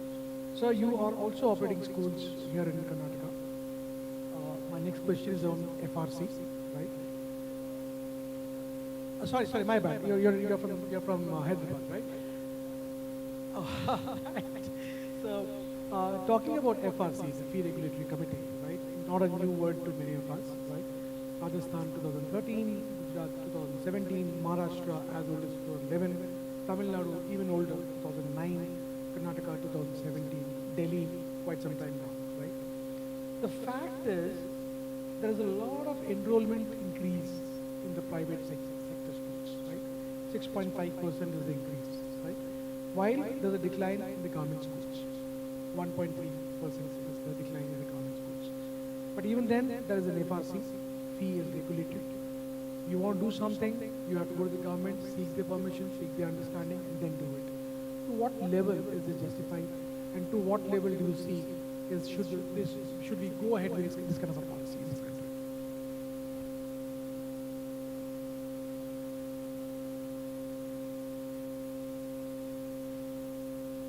Mike, please. Good afternoon, everyone. The fee regulatory, I think your question regarding the fee regulatory committees that have come up, it's a very, I think it's a reactionary sort of policy that has come about. And in most of the states where it's been implemented, it's been controversial, of course. We have not seen that type of reactionary policy in our state in Telangana. I think the government has been fairly level-headed and not implementing it to the extent that it has. There has been commissions in our state that they have investigated this, and I think what they've come about with is fairly reasonable, where the initial fee that a school can set is sort of your baseline fee, and an increment in fee is what would be regulated or capped in a certain way. And I think that's fairly reasonable because schools may cater to different segments of the demographic, and and schools do vastly different things. There's vast differences in the way they operate and the facilities and infrastructure that they provide. And so it makes sense that the fees will be different. And I mean, we hear a lot of controversy from other states due to these committees, and in some states it has had a negative impact on education, especially among the private schools. We see that the quality of private schools is such that students from government schools are migrating over time into private schools, even though there are a lot of encouragements by the governments to bring students into government schools. And I think the idea is that the policies need to be framed so that we can improve upon the government schools, and that maybe one of the things that I feel personally is that the regulators are also the persons that actually operate the schools. So they operate the schools, but they also regulate the same schools, including both private and the government schools. So there's an inherent conflict of interest there. And if I think structurally we need to relook at that in order to get to a place where, a happy medium as such. So one thing which I could understand is you say that a kind of FRC kind of a situation should be there. To what level should it be there is a secondary question. But yeah, at the go of it, yes, it should be there. Second, the regulator and the operator should not be the same person. It has to be two different bodies, right? So that's what you take away from what you said. Nicely summed up, nicely summed up. My next question is... I think he said the regulator also operates, referring to the government. Yeah, exactly. So because they have to operate. They Correct. cannot hand it over to somebody. Correct. But they regulate the fee of the private schools, which is not fair. Well, I like to add I think something even here. within the government, they could separate out those functions where the operator and the district education officer runs the government schools, but they're also responsible for the quality of the schools. So in fact, they're both the operator and the regulator. Let me just put in one word here. Like for example, Gujarat, right? Gujarat has a committee. This committee is consisting of various leaders from the society, chartered accountants, educationalists, right? And one representative from the government also, right? But then the DEO is not the direct representative who is supposed to be the regulatory officer. It's the committee which decides after studying the requirements from all the schools. So in the month of September, October, you're supposed to, put in your papers, right, for the next 3 years in terms of what is your development that's going to happen and how do you see your fees is getting fixed, right? So based on that, they'll give you the fees, right? So there has been a lot of, I should say, ifs and buts in it, but yeah, in about 5 years, the process is now quite streamlined in the state of Gujarat, right?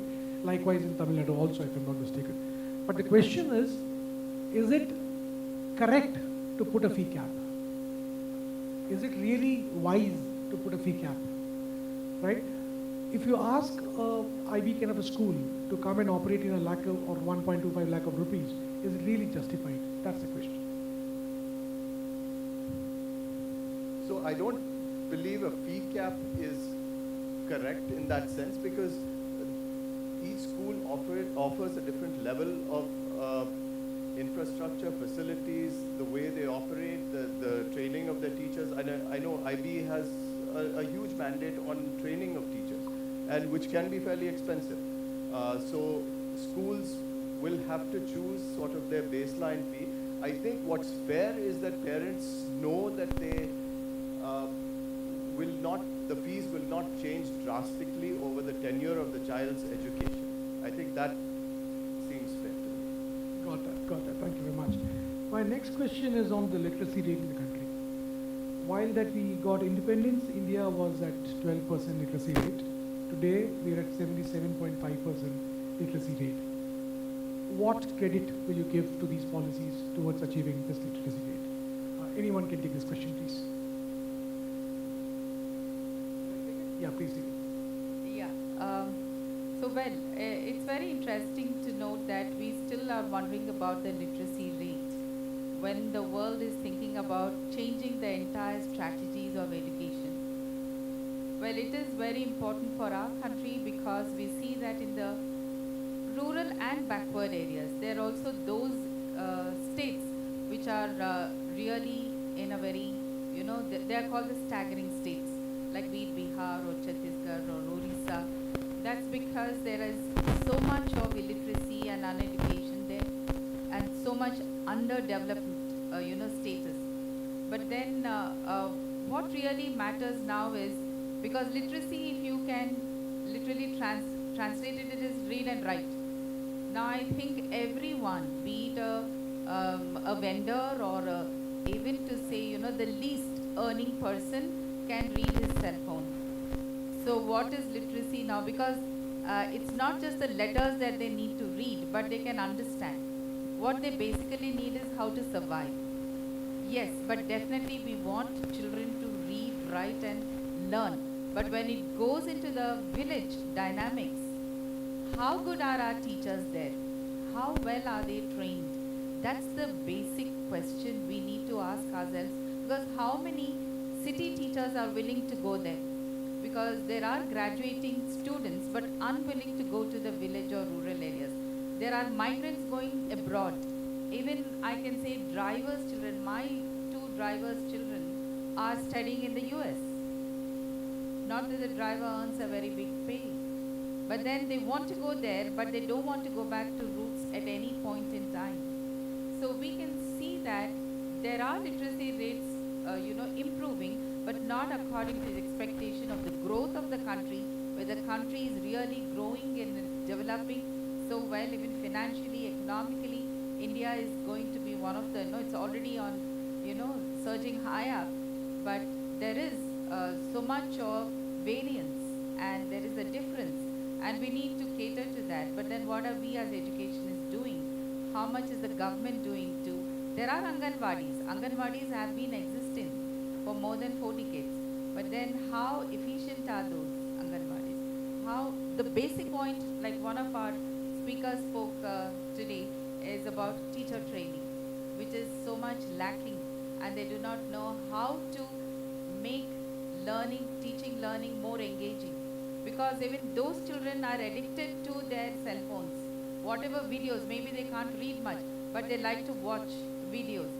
If city students are, like you said, engaging in playing their games or computers through the night, the village children are engaged in watching videos. Parents are unable to control them. I've seen one of our workers, their child, just took his life. That's because he's unable to cope. He's a little kid, only 16-year-old.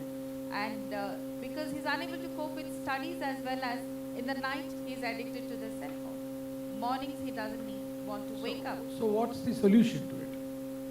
Yeah.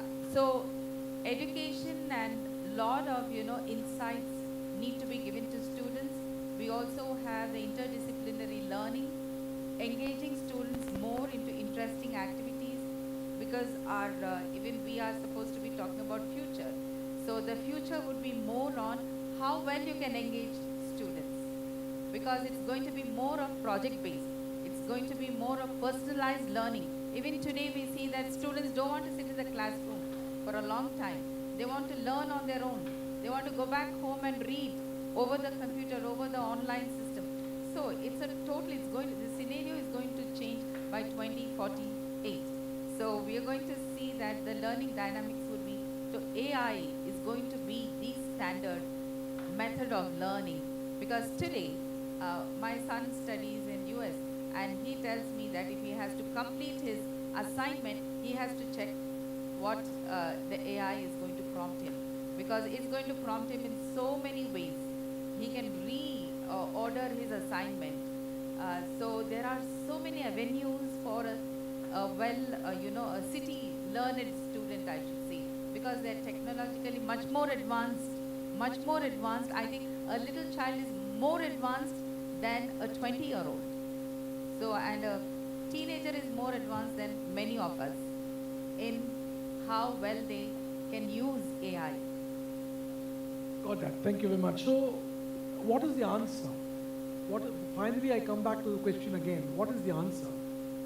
We still are going round and round. So maybe, if I'm not wrong, probably penetrating more into rural areas to increase the literacy rate. I think digital education may definitely help in terms of the new schemes that the NEP has proposed.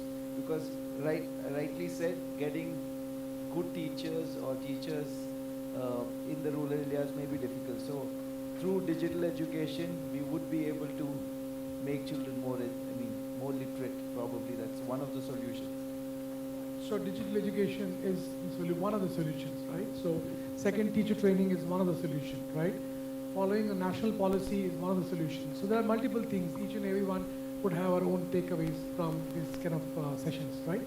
Thank you very much. One request is sustainable development is a very important goal, right, for this country today. Please develop it within your students, right? Let them live the sustainable lifestyles, and to make them live the sustainable lifestyles is our responsibility to cope up with them and to teach them with good things and new things. With this, I thank you for this opportunity. Thank you all esteemed panelists. Thank you audience. Thank you. Have a great day. Thank you so much everyone. Thank you so much to all the panelists. It was indeed an insightful discussion. I now request Mr. Shaji Thomas, the Managing Director of INTAP, to please join us on stage to felicitate the panelists. Let's have a round of applause, ladies and gentlemen, for all the panelists. And joining him is Mr. Anil Sharma.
Thank you so much to all the panelists for their insights. I would request Mr. Anil Sharma and Mr. Shaji Thomas to please remain on the stage to give away a few set of awards.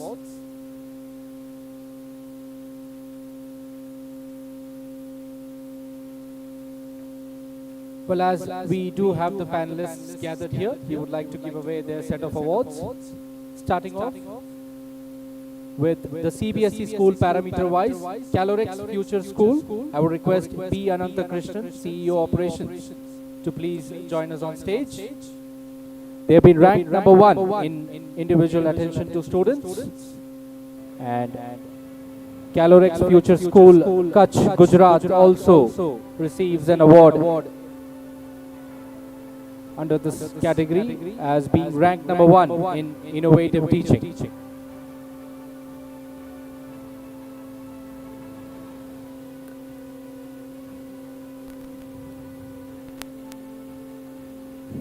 Next up, would request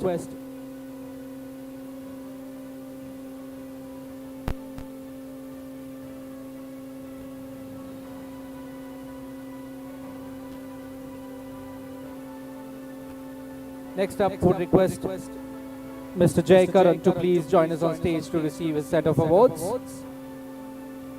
which goes under the top 20 ICSE school, Geetanjali Senior School, Hyderabad, Telangana, ranked number 1 in Hyderabad, number 1 in Telangana, and number 2 in India.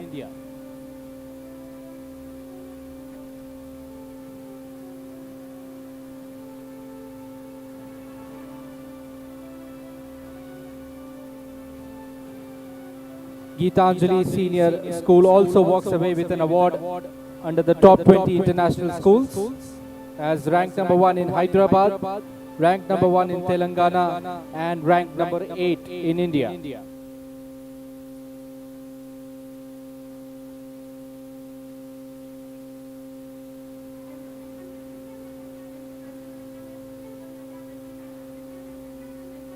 I would also request sir to please receive the award for Madhvi Chandra, Associate Director, Geetanjali Group of Schools, under Influential Educators category.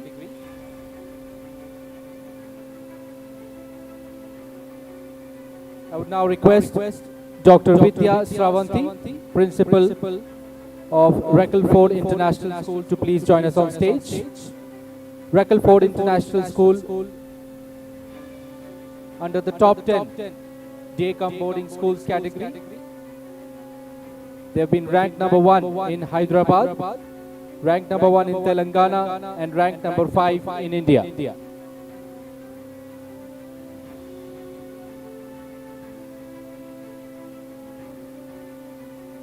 Dr. Vidya Sravanti, Founder, Principal and Director, also receives an award under the 50 Effective Principals category.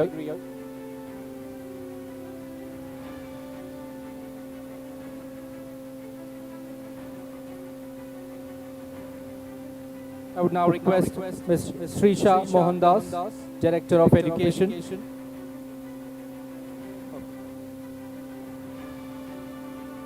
I would request Mr. Manas Mehrotra to please join us on stage to receive the award under the Influential Educator as Trustee of Greenwood High International School and Chief Mentor for Kara for Kids, Bengaluru, Karnataka.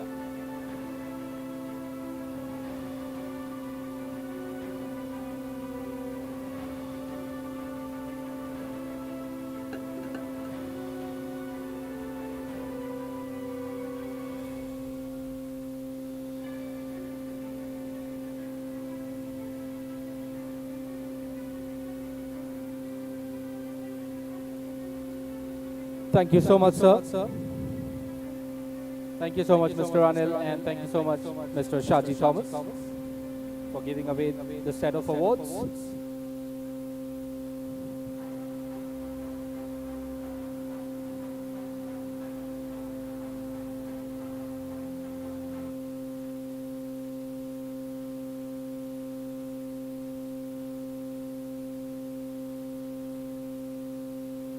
Well, I would now request the team of Ashoka Universal School, Nashik, Maharashtra, to please join us on stage to receive the award under various categories, starting off with India's top 20 Decum boarding schools, category national.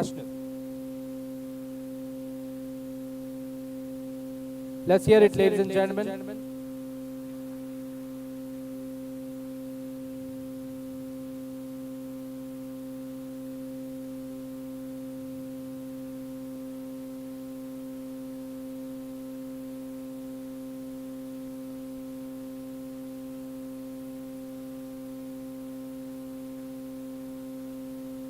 Let's have a round of applause for the award winner.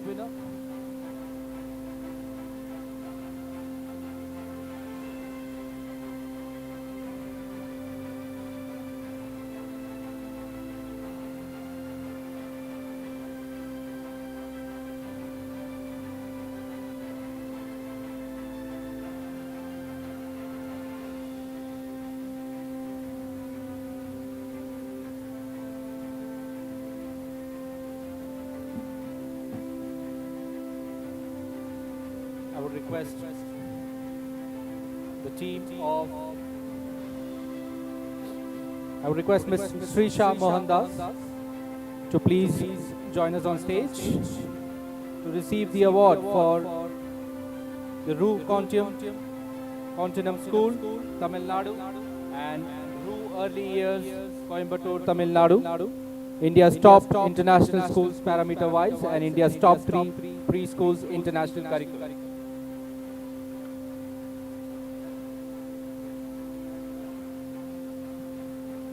Come on, ladies and gentlemen, the claps can be louder.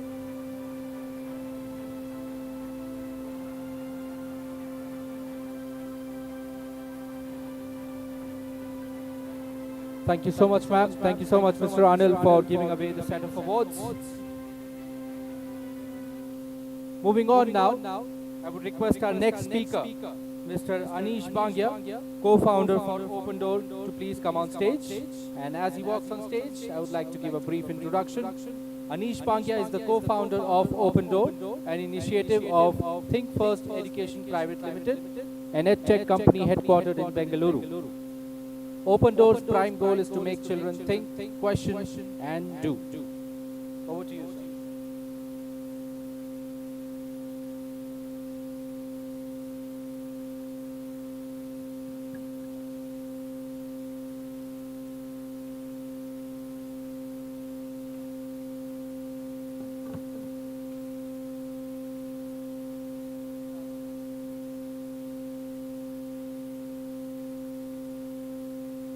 Hello. Am I audible? Thank you. My name is Anish. I represent a very exciting company called Open Door. Has anybody here heard about Open Door before? The company, not the little door or... Okay. So I'm one of the co-founders of Open Door. Before I begin, I'll tell you a little bit about how we started this company. We graduated from IIT Madras about a decade ago. And then Abhishek and I, we started this company. I used to work in Ashok Leyland and design trucks and buses.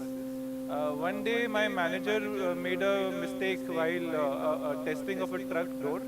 And he told me that if you think I'm making a mistake and if you know so much, why don't you teach us physics? So that day I started teaching physics to Ashok Leyland department. And I loved teaching so much that I quit the company. I kept teaching for a couple of years and slowly realized that we should be a part of the school system. Open Door helps teachers in making children think using two programs. One is Thinking Classroom and the other is Thinking Assessments. So I want to ask you a question. It's on the screen. What is 15 plus 11? 15 plus 11, anybody? 26? Okay, thank you. Another question. Every action has a equal and opposite? Okay. Now I'm going to ask you one more question.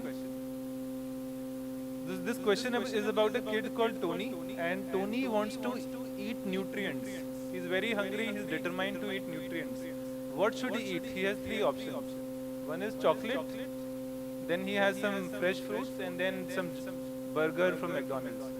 What would you advise? What should he eat? Would somebody like to answer, help Tony? If he wants to eat nutrients, what should he eat? Fresh fruits? Okay, thank you. Any other thoughts? Anybody disagrees with fresh fruits? How many of you think fresh fruits? A lot of you, thank you. How many of you think chocolates? Few. How many of you think burger, nice, big burger from McDonald's? Hardly. So here the most common answer is fresh fruits because we think it is nutritious. But all these food have nutrients.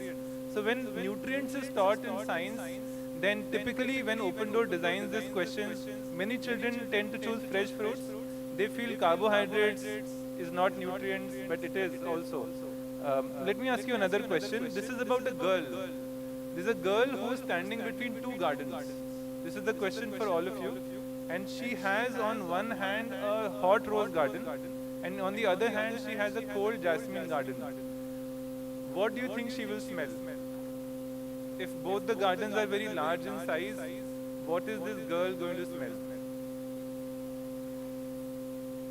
I'll just walk there, come back, and then till that time you can think.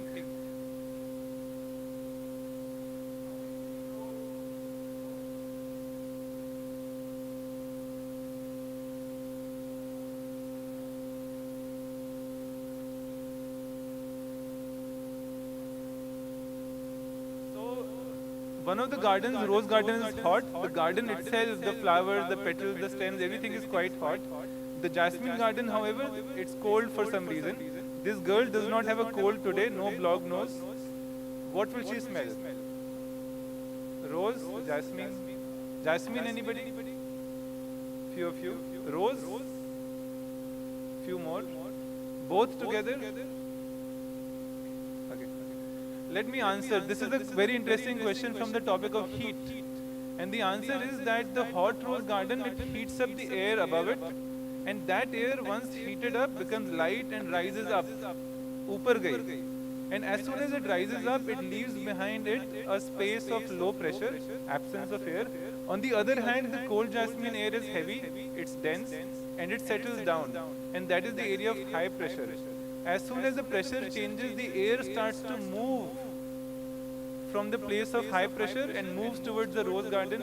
And while this girl stands, she will smell a wind of jasmine flowing past her nostrils, and she smells jasmine. This topic is taught at least thrice in the journey of learning science. You would remember land breeze, sea breeze, maybe? You may remember convection, water cycle. When I was in school, I was a school topper till class 10th, never understood this topic. Because every time in my assessments or in the school, every time land breeze, the direction would change, arrow would go missing, I could memorize and still answer the question. But this question puts the understanding to test. Now, why did I ask you two simple questions? Remember, I asked you two simple questions and two thought-provoking questions. I wanted to talk about two systems of thinking, system 1 and 2. Has somebody here heard about system 1 thinking, system 2 thinking? It's a there's a Nobel Prize winner called Daniel Kahneman. It was propagated by him. And he said that there are two kinds of thinking. One is fast thinking, crossing the road, getting up from the bed, brushing your teeth, putting food in the mouth. Have you ever put food in your nose by mistake? When did that happen last time? Never, because that's fast thinking. But sometimes we have to do slow thinking, like designing this presentation, making a lesson plan, thinking of an idea. So if you want to make children a good thinker or do some really creative work when they grow up, you must develop the habit of slow thinking. And slow thinking can be developed by the kind of questions that I asked you, the third and fourth question. But if we keep asking questions that are straightforward, children will still get a job, maybe, but they may not do a lot of creative work as they grow up. So Open Door does two things. One is that we design these workbooks called Thinking Classrooms, and we design a system of assessments called Thinking Assessments. Both these programs help schools in asking good questions while they teach science and math. Let me show you some more examples. Every car has one engine. All of you, I assume, came by a car. I just walked from the airport, but the others, I'm sure, came with a car. How many engines do you think are there in the human body if every car has only one engine? What do you think?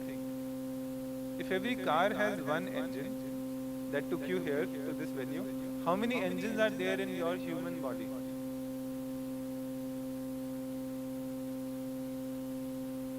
Let's take a poll. One. Okay, few of you think one, about 3, 4. Two engines.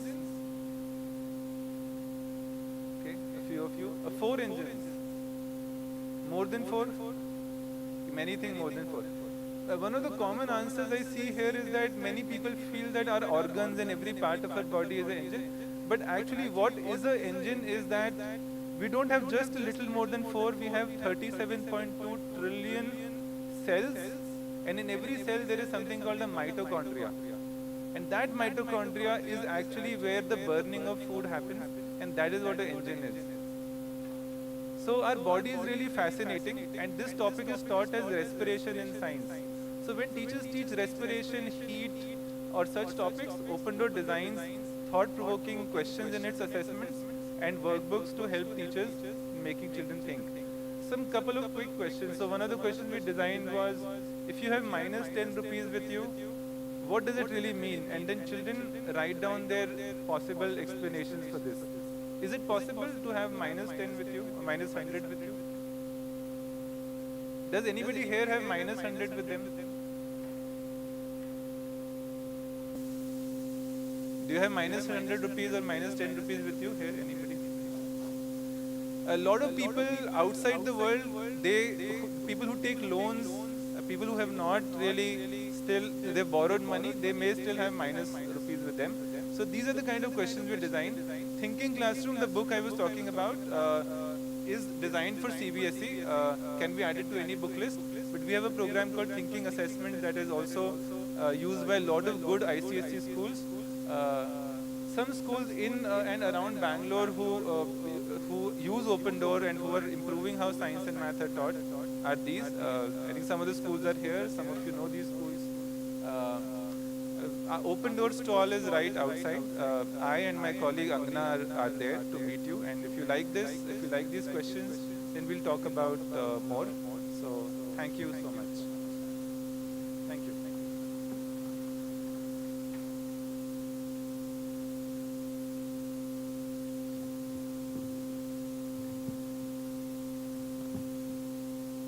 Thank you so much. So that was Mr. Anish Bangia, the co-founder of Open Door. I would now request Mr. Anil Sharma to please join us on stage to felicitate Mr. Anish. Let's hear it, ladies and gentlemen, for Mr. Anish Bangia.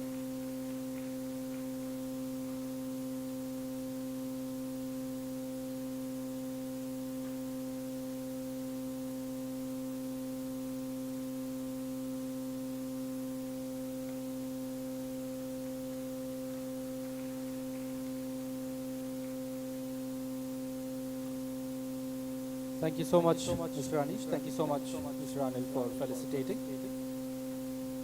Moving on, I would like to introduce you to our next speaker for the day, Mr. Rishan Ali, Assistant General Manager, NTAP Infotech Private Limited.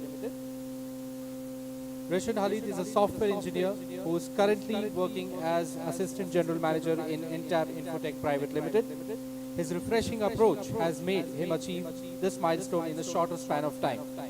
He pursued his Bachelor of Technology from Mahatma Gandhi University and was the rank holder for National Creativity and Aptitude Test 2015 conducted by International Forum for Excellence in Higher Education.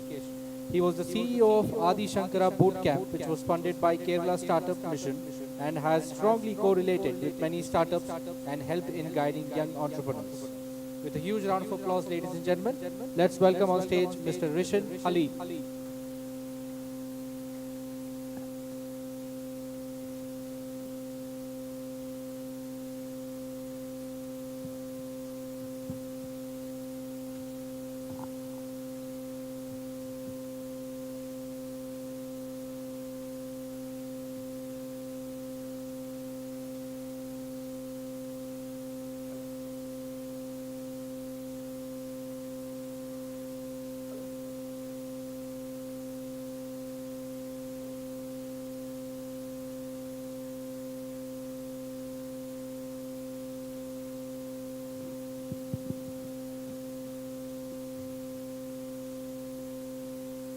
Hi, good afternoon everyone. I hope everybody had a lunch.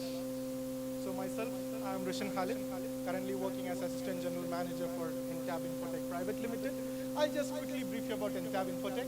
NTAB Infotech is an organization which is there in the school industry for the last 23 years, where we have handholded more than 1,300 plus schools. Rather than not taking much of your time, I'll just take you through what solutions what we have over to the presentation what I have over here. So starting off with, you can see a slide which shows the number of patents registered in the year of 2021. So why I'm showing the number of patents registered, it is directly proportional to the innovations created from a particular country. If you look into India, who is currently the first largest populated country, has only 43,163 patents registered. Whereas Japan, if you can see, is having nearly 2,89,200 patents registered. Why is this sudden shift, although we are having more population? So looking into this, we are having a challenge which is faced, as all of you know, we are in a VUCA world where the volatility, uncertainty, complexity, ambiguity comes into play. So for that, we have come up with a solution which contributes to all of these factors. I just wanted to take your attention by Infosys co-founder, Mr. Sri Narayan Murthy said. According to Mr. Narayan Murthy, there are only 20% of employable graduates what we have, which means 80% of the graduates are not employable. Does NEP 2020 show something similar to this, which have to improve the employable talents in our country? So I think most of you are familiar of terms which is stated over here, which is rote learning or learning for exams or coaching culture as such. I think this is the reason why 80% of the graduates are unemployable. In order to have a shift from this, as an organization, our aim is to set standards in education and build champions for life by transforming schools, thereby building a resilient India. Going ahead, based on our analytics and understanding, we recommend the following 5 steps to build a unique and a different school. So when I talk about the 5 steps, first step being to build a mindset. To build a mindset which transforms the schools. First of all, as an educators, as key decision makers, you will be having various managerial and academic principles which can transform your schools. And the next, what we have come across is to associate with experts and build experts within the schools. As a principal, as a chairman, or as a decision makers, you are experts in your fraternity or in your domain. We would request everybody to develop and associate with experts who can increase your stability, who can increase your efficiency, thereby creating a foundation to a unique and a different school. Going ahead, we always recommend to delegate to machine and become free. I would like to state an example over here. Earlier when FASTag was implemented, many of us were completely reluctant to have a FASTag in all our vehicles. But later on, when it came as a mandate, now it has completely transformed. Our time efficiency has increased. Even coming to the budget-wise also, it is completely transparent, which everybody can have a monitor too. And the next and foremost thing, as always, I do believe the alumni, the students, the parents are the best people to communicate or to market our schools and education initiatives. So we always do believe to create a community of parents, teachers, and strong alumni and communicate with them so that everything is possible through them, the marketing ways as well. Going ahead, if you're having a culture of data and analytics to understand the school, it will help you to understand where you have to develop, what is the lagging that you have, and how smoothly can a transition is possible in any industry where you are going ahead. Taking along, as an organization, NTAB Infotech, we are providing a one-stop solution for all your needs. When I state it's a one-stop solution, starting from an admission registration, which goes on to registration, which goes on to fee collection, student information, staff management, transfer certificate, route management, you name anything related to school, we are there to help you out.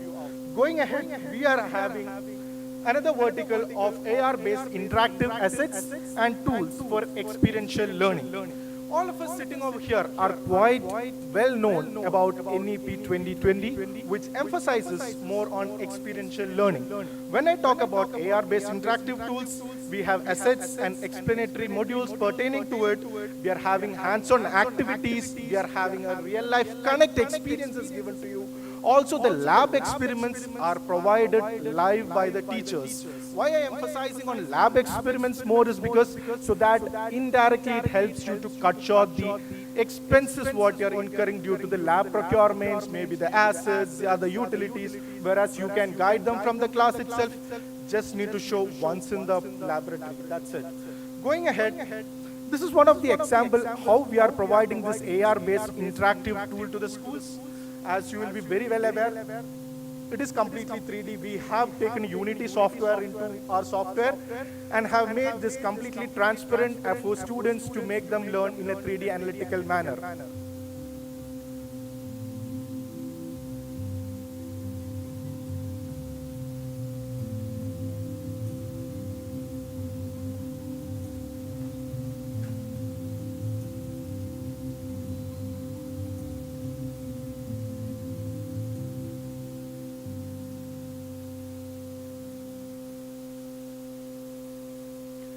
Going ahead, we will be having a learning management solution which is accordingly aligned with NEP 2020.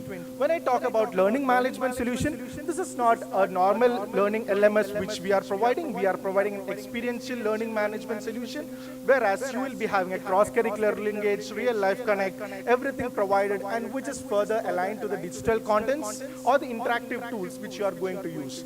Also, we do provide a financial product which helps you in pay later or complete financial options from the perspective of a school. So, I'm just showing what NEP pedagogical reforms have normed into. I hope all of you will be familiarized with most of the facts over here. We have taken into COBS experiential learning into consideration. We have taken the aspects of reflective observation, abstract conceptualization, active experimentation, and concrete experience in all our chapters wherever it is required.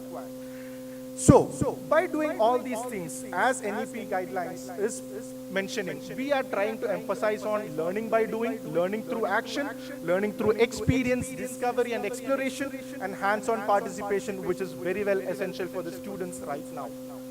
I'm just going to show you a Harvard research study, because according to Harvard research study, experiential learning will help to retain a student's knowledge up to 69%, whereas a normal lecture will be able to help them to remember the concepts only a 3% line.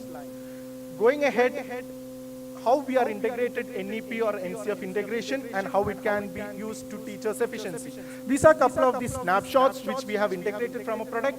As I told you earlier, we are providing activity-based teaching which makes learning more experiential, like classroom activities, lab experiments. I'm just forwarding the slide. As I was telling you, we are having a real-life connect where you're applying concepts and ideas to the real-world scenarios and current events as such. So, for example, when we are teaching about Pangong Lake, it's very difficult to take a student to Pangong Lake. At the same time, we will be giving a realistic view on how it will be.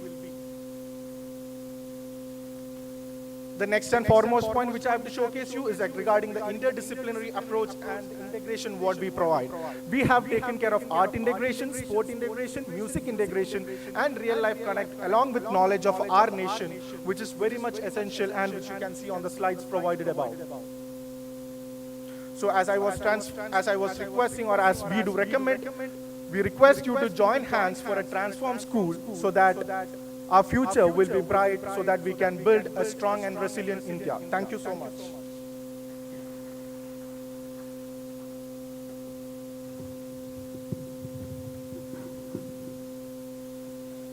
Thank you so much, sir. I would now request Mr. Anil Sharma to please join us on stage to felicitate the speaker.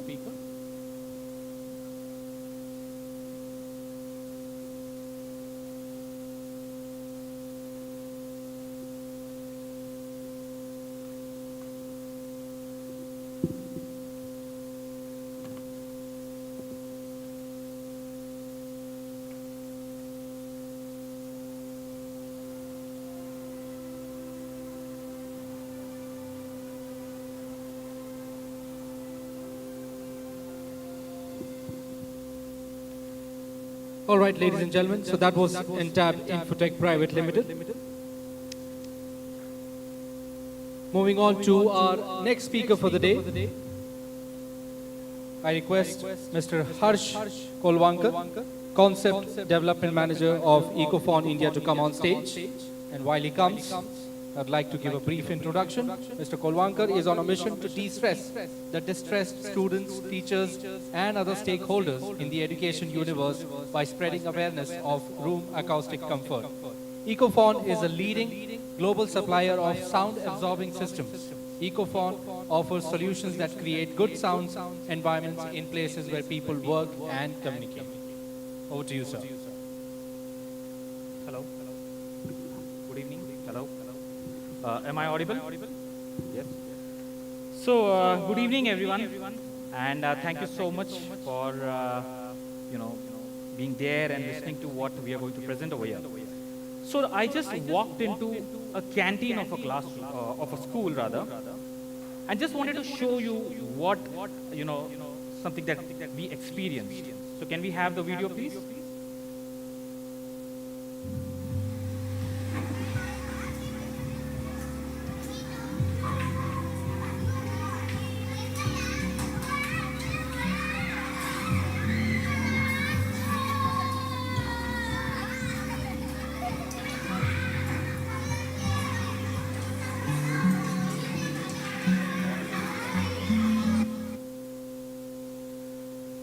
So, this is a half-filled canteen with a sound pressure level of approximately 80 dB.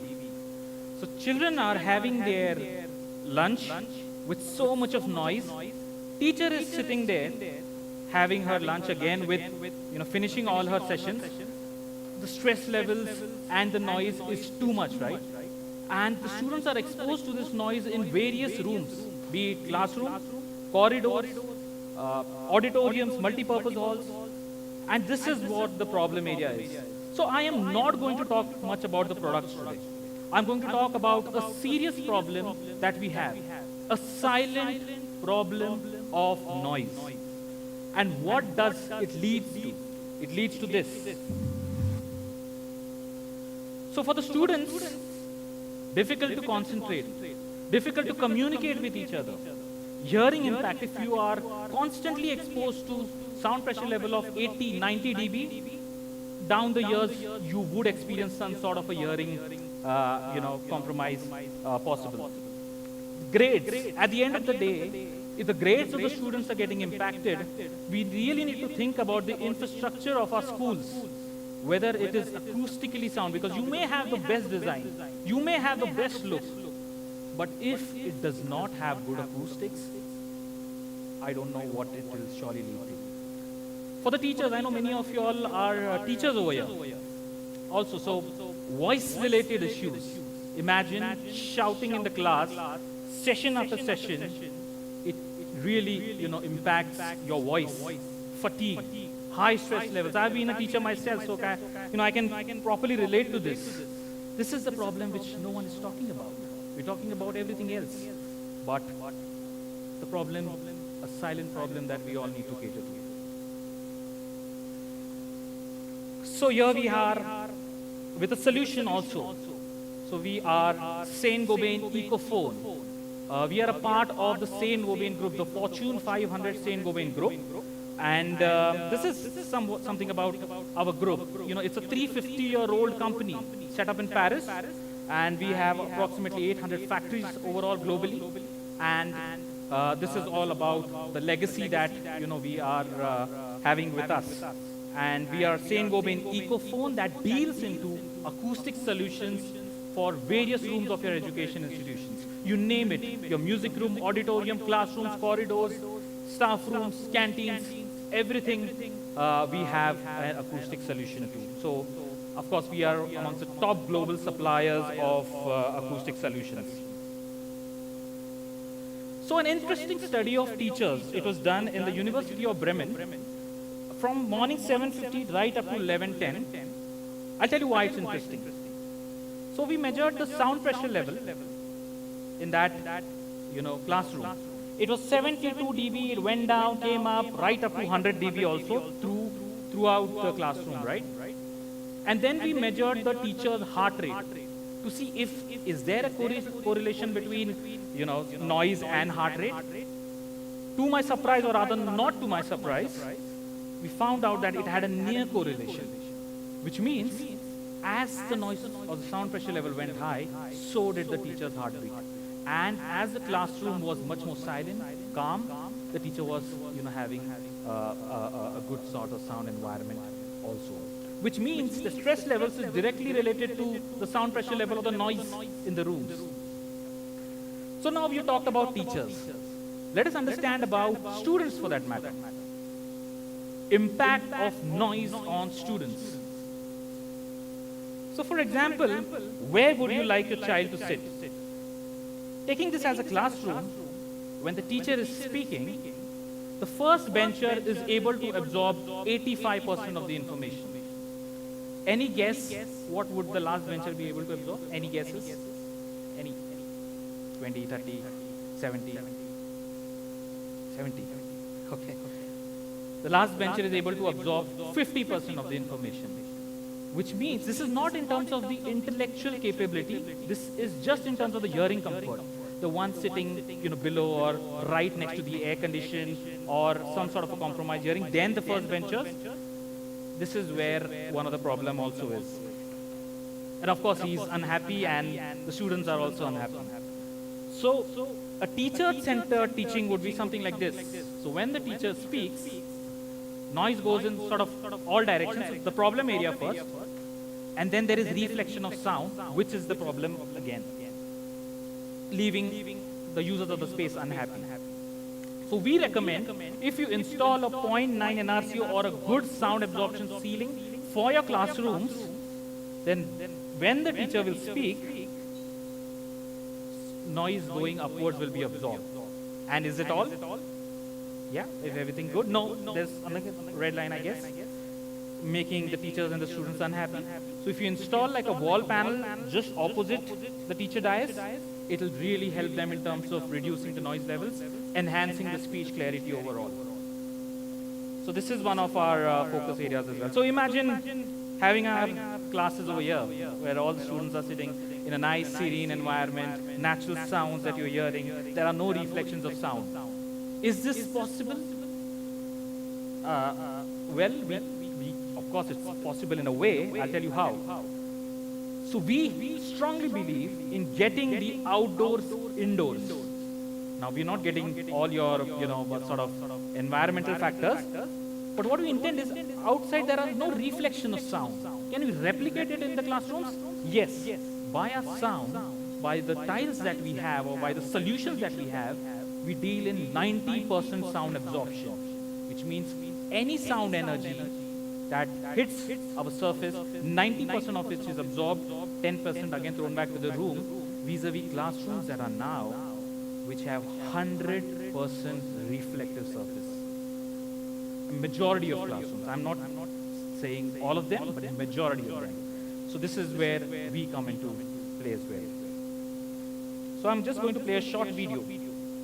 How will a 90% sound absorption classroom sound like? This is how it will sound like. Can we play the video, please?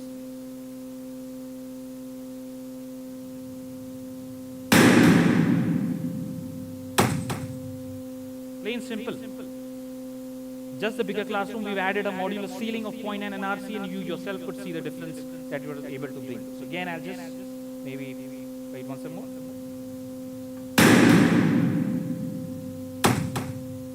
So all your echo and everything is taken care of. And trust me, people think it's so expensive to get an acoustic solution in my school. It's not that expensive. It's a myth. Probably your gypsum ceiling or something that very basic you install, more or less in that range you can get a really good acoustic solution. This is one of the schools that we've done. I don't know whether Sanchit Arora is here. Mount Abu School in Delhi we've done. This is the classroom. So we've installed our ceiling tile over there. Again, this is Jaipuria School. This is their corridors that we installed. Corridors are also very noisy.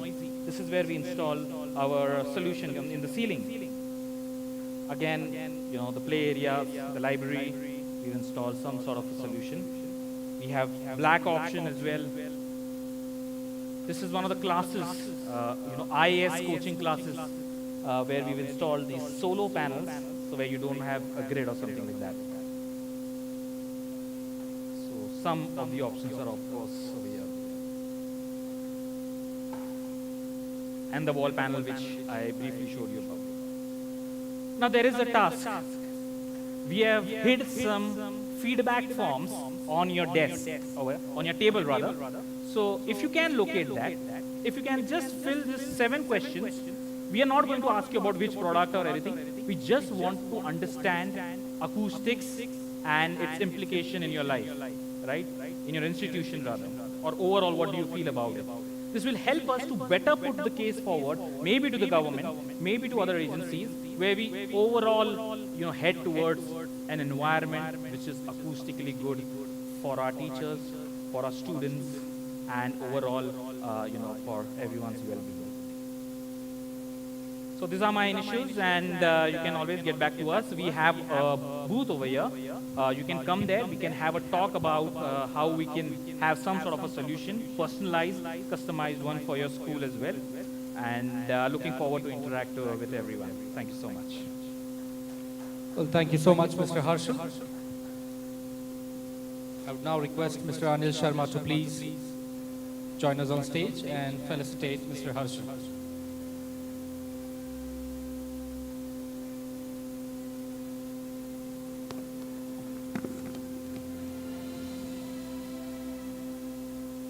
Let's hear it, ladies and gentlemen, for Mr. Harshal from Concept Development, from Ecofon, the Concept Development Manager.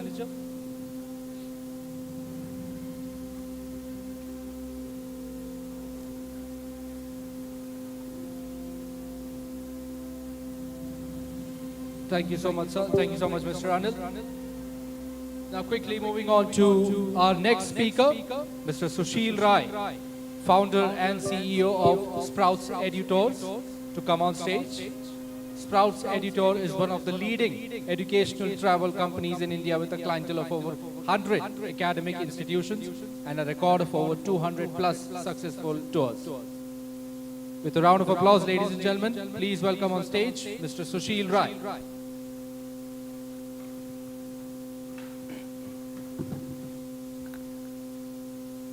Good evening, everybody. How's everybody doing? Everybody's fine? Yes? No? Everybody's awesome here? Everybody loves travel? Yes or no? Everybody loves to travel? Yes or no? All right. How many of us have already earmarked next year's long weekend? Put your hands up if you've earmarked all your long weekends for next year. You're ready to push your emails for holidays. Okay, let me ask you a very small question here, okay? To all the amazing people here, you do wonderful things in education every day. When is it one time that you always go back to your desk and check whether the flight rates of your favorite destination has gone down? Put your hands up if you do that every day. All right, fantastic. So where are you looking to go? Well, let me self-invite you after today. You don't have to do anything. You just have to come to me and I'll get you the best destination in no cost, right? One of the principals just walked up to me and she told me, hey Sushil, what's hot and new this year? I said, ma'am, this year we are taking children to Finland for an amazing month in Helsinki.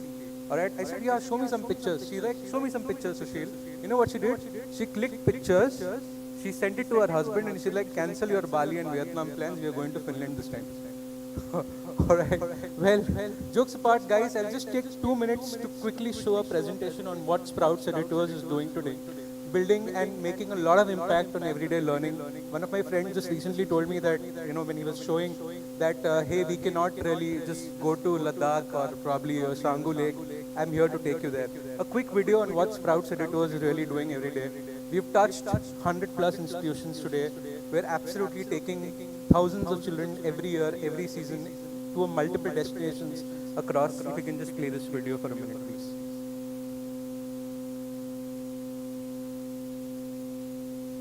The video?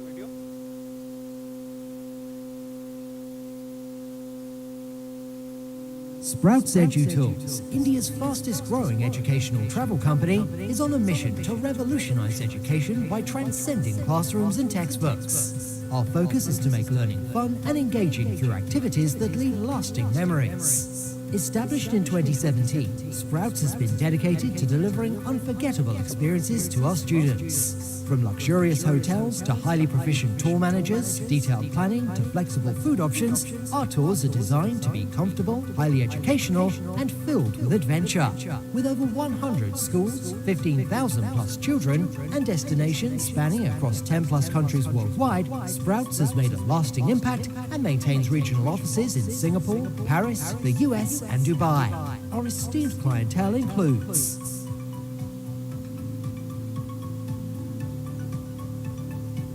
we provide school kids the best experiences through our community activation projects, environmental camps, and distinctive personalized domestic and adventure tours. At Sprouts EduTours, a child's safety is our foremost concern, and so we facilitate parents to know about their kids by downloading our app and following the simple login steps. Parents can provide the key in the tour code section, and voila, you're all in to see the pictures and ongoing tour updates of your child.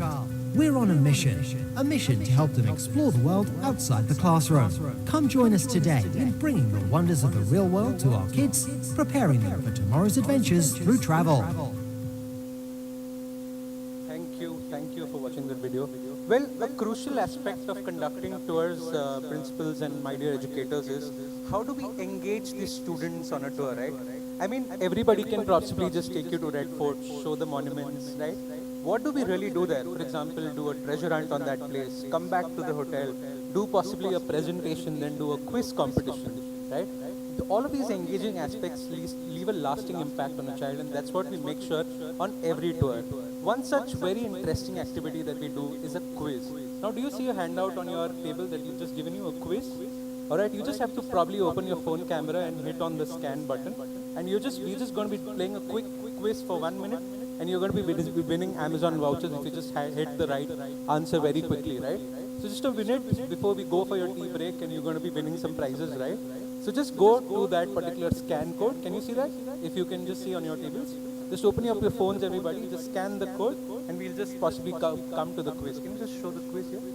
Yeah, the quiz. Yeah, right. So I just want to see how many of us are ready with me. I see one person ready. Just scan the QR code which is there. You see a handout that is passed on to you, right? Just scan the QR code, and you'll be taken to this quiz. I see 12 people joining. That's lovely. I think we've got 150 plus people here, right? So just scan the QR code and let me check. Just 10 questions, and we'll just be finished in 1 minute, and then possibly we will just give away the prize. Just look at the handout that is given to you. Just scan the QR code. I see 24 people. That's lovely. Can we have more people? Come on. I'll wait till the count of 10. 1, 2. Come on. Did everybody get that? Can we? Perfect. Amazing, man. Thank you. All right. On the other hand, if you're not able to scan, I'll just tell you how to do it. Can I just play the next? Okay, here.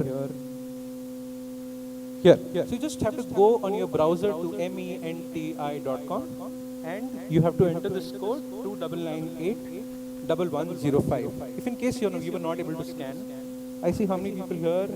Just wait on your screen. Don't go away from your screen, right? If you are able to scan, there are very simple 10 questions. We got some very good Amazon vouchers to take home, right? So everybody's ready? Yes or no? Can I hear a yes? Come on, everybody's ready? Thank you, principals. Here, so I see we've got 45 people. That's lovely. All right, can we have more people joining us? If you're not able to scan, just go to menti.com on your browser. It'll ask for a code. On the next screen, it'll ask for a name. Okay, please make sure you write your name so that we know that you're the winner. All right, here we go. Just scan the code. Is everybody ready? All right, here. So people, yes, we ready? All right. Mr. Sharma, are you ready? Not interested. Okay. All right, guys, come on. So we hit the next slide, and here is where you write your name. Okay. So we're going to be writing our names. Wow, I see 75 players. That's lovely. Great.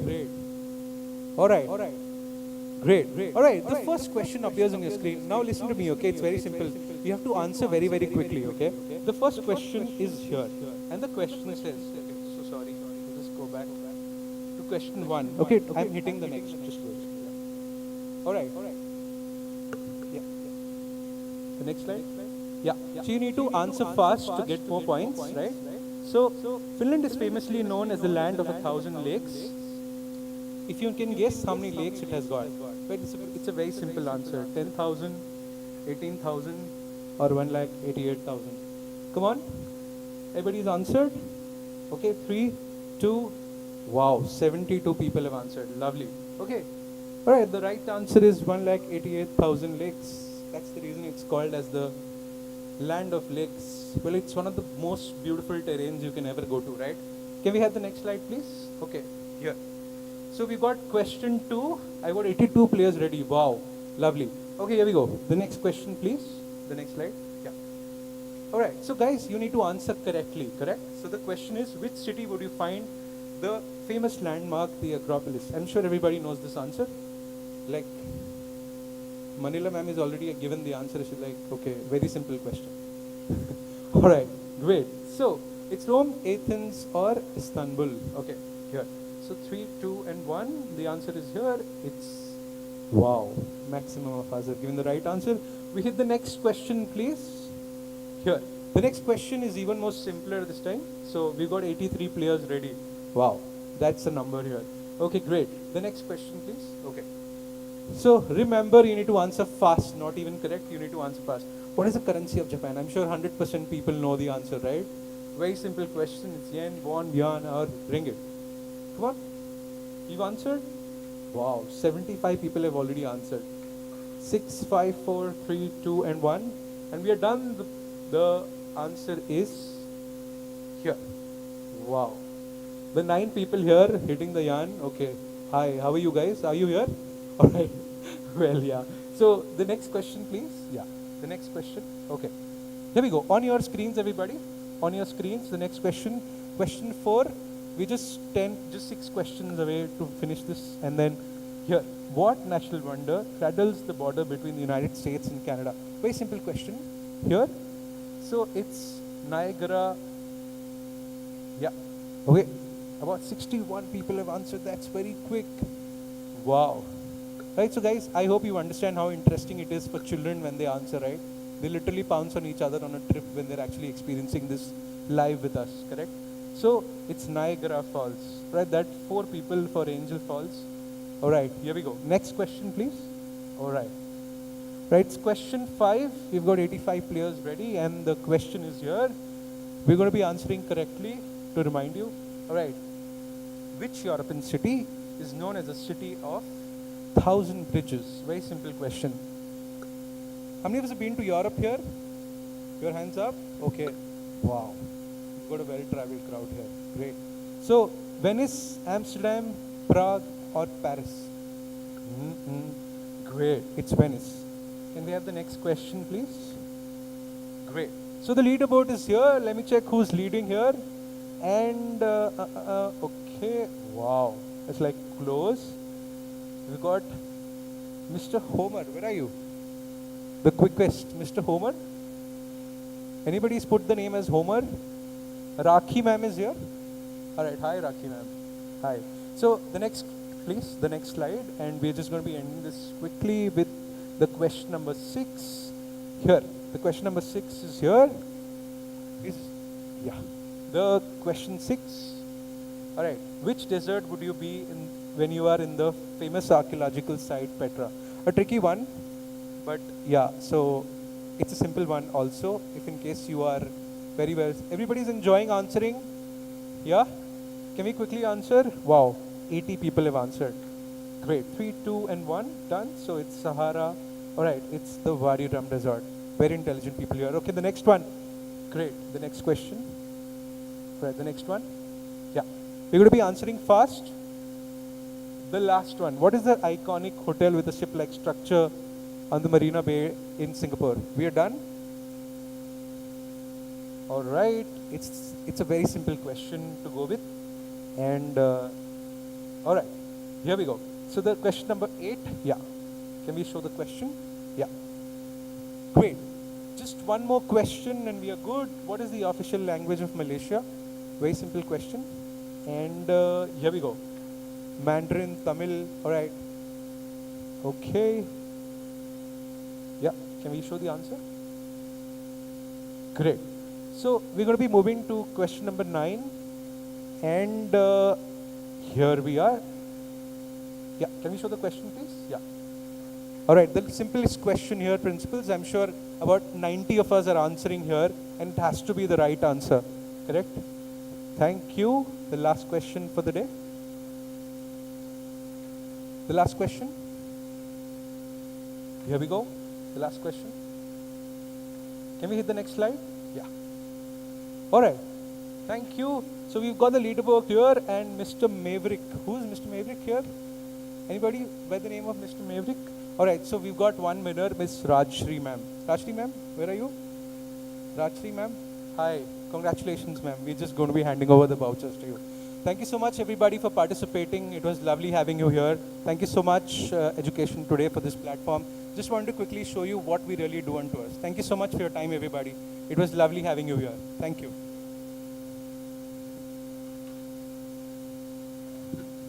Thank you so much, Mr. Sushil Rai. I would request you to please join us on stage and would request Mr. Anil Sharma to kindly felicitate Mr. Sushil Rai. Let's hear it, ladies and gentlemen. That was Mr. Sushil Rai, founder and CEO of Sprouts Edutors, with his presentation.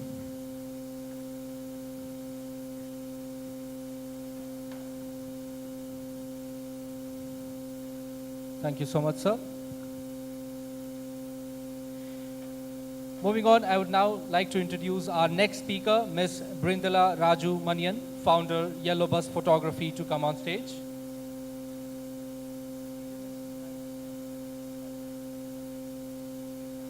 All right, so looks like we are going to start with our next set of awards. The speaker would be scheduled for a later period. So we now have the first set starting off as top 20 CBSE schools.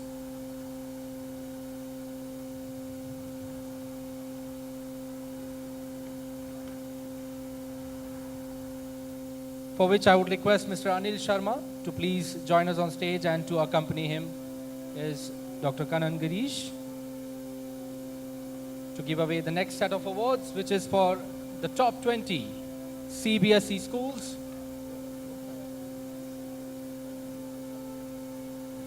So before we announce, a request to all the award winners, as your name is being called out, whether your school's name or your name, please raise your hands to identify yourselves. And starting off with BDM International, I would request Madhumita Sen Gupta, the principal, to please join us on stage. BDM International, Pratapgarh, Kolkata, ranked number 1 in Kolkata, number 1 in West Bengal, and number 2 in India. Let's hear it, ladies and gentlemen, for BDM International.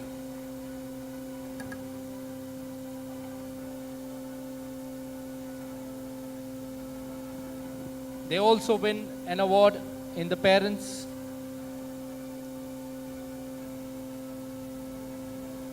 They also win an award in the Parents' Choice category with a total vote count of 2,435.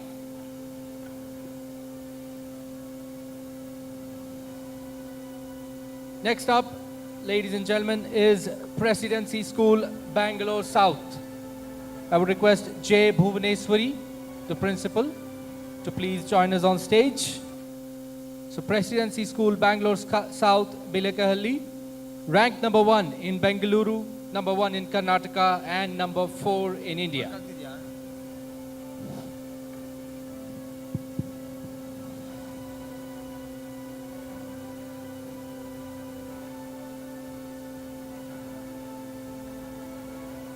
So Presidency School also wins an award in the India's top prestigious school jury awards for teaching learning efficiency. So let's hear it, ladies and gentlemen, for Presidency School, Bangalore South. Next up is Lotus Valley International School, Noida, Uttar Pradesh. Can we have Ms. Jyoti Vats, the Vice Principal, to please join us on stage. Hello. Can we? Yeah. May we have the team of Lotus Valley International, Gurukul, the school, DPS Kalinga to be next ready.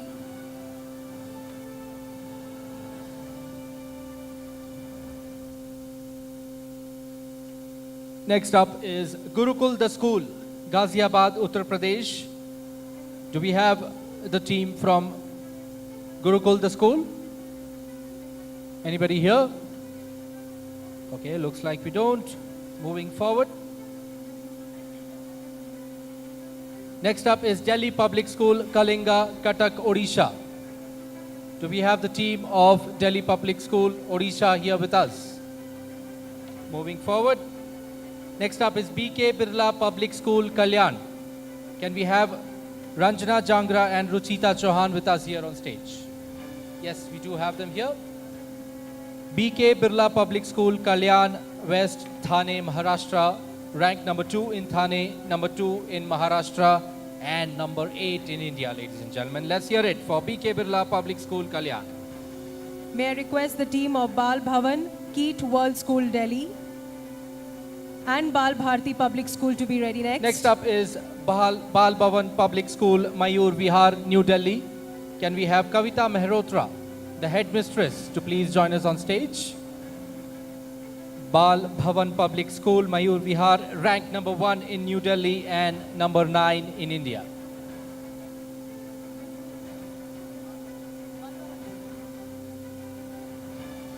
Bal Bhavan Public School, Mayur Vihar, New Delhi.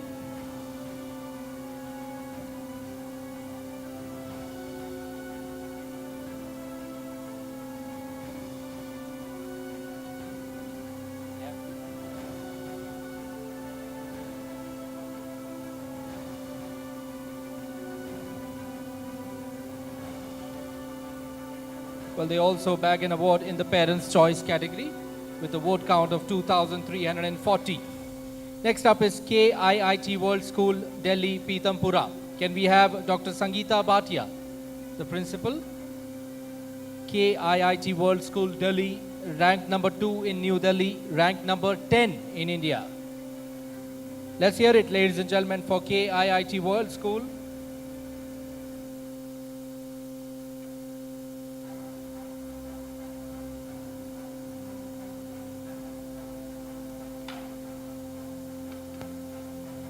They also win an award in the India's top prestigious school jury awards for most inspirational secondary school and innovative leadership. Also, KIIT World School, Gurugram, Haryana, wins an award, ranked number 1 in Gurugram, ranked number 2 in Haryana, and number 10 in India. Let's hear it for KIIT World School, ladies and gentlemen.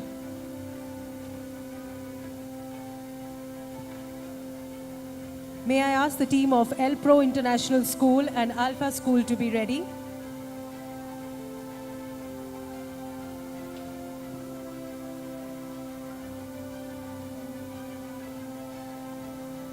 So KIIT World School, Gurugram, would request ma'am to please receive the award.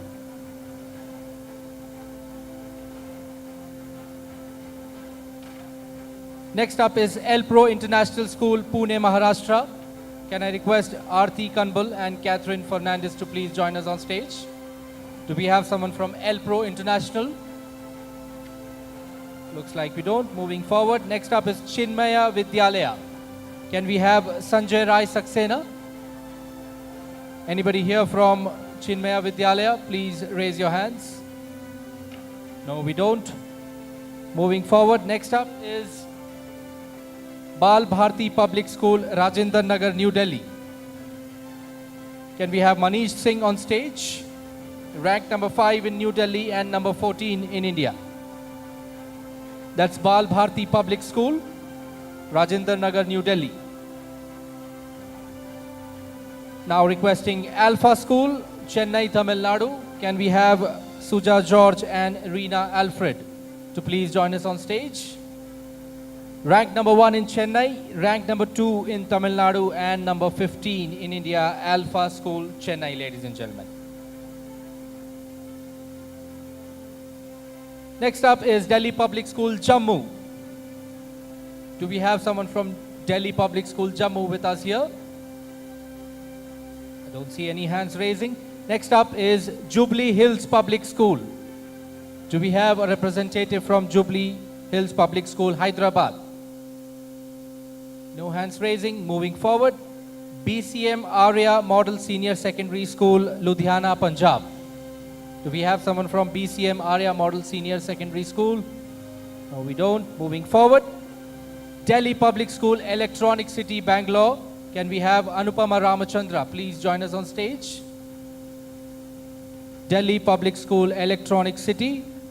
Ranked number 3 in Bengaluru, number 3 in Karnataka, and number 18 in India. She has a set of awards to receive.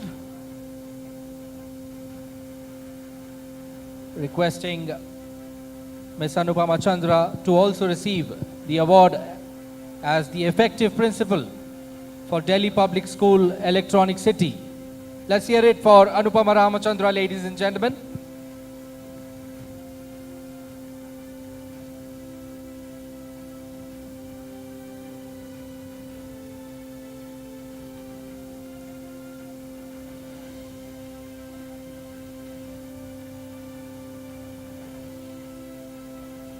She also would receive the award for Delhi Public School, Electronic City under the India's Top Prestigious School category for future-proof learning. Can we have Ashoka Universal School and the Achiever School ready, please? Next up, under the CBSE school, parameter-wise, the Achiever School, can we have Dr. Priyadarshini, the director, on stage with us to receive the award? The Achiever School, Nagpur, Maharashtra, has been ranked number 1 in co-curricular education, ladies and gentlemen. That's the Achiever School.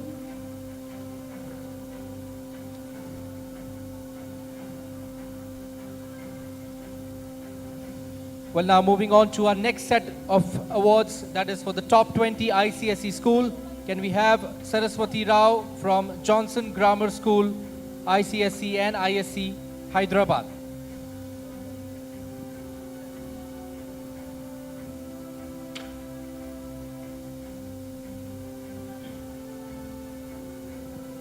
Do we have someone from? Yes, we do. May I request St. Joseph's Academy, Srimati Sulochana Devi Singhania School and Sri Venkateshwar Elementary High School to be ready, please. Thank you so much, ma'am. Thank you so much, Dr. Kanan Girish, for giving away the set of awards. I would now request Mr. Shaju Thomas from NTAP to please join us on stage to give away the next set of awards. Thank you so much, Mr. Kanan Girish. And joining us is Mr. Shaju Thomas from NTAP. And next up is St. Joseph's Academy, Dehradun, Uttarakhand. Can we have Brother Jayaseelan, the principal of St. Joseph's Academy? They have been ranked number 1 in Dehradun, number 1 in Uttarakhand, and number 3 in India.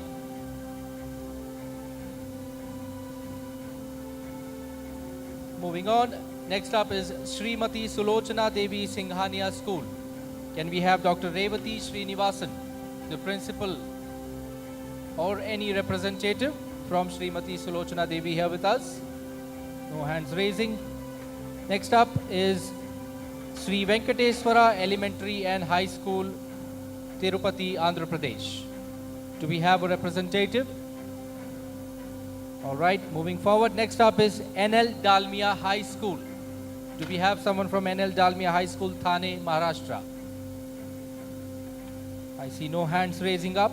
Next up is Holy Heart School, Amritsar, Punjab.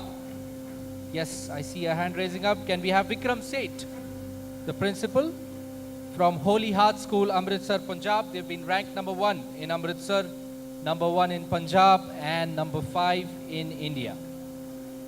May I request the Presidency School, the Chintel School, Jamnabai Narsi School, and Ryan International School to be ready next. Next up is Presidency School, RT Nagar. Can we have J. Ashalata, the principal, to join us? Principal of Jamnabai Narsi School. They've been ranked number 1 in Mumbai, number 2 in Maharashtra, and number 8 in India.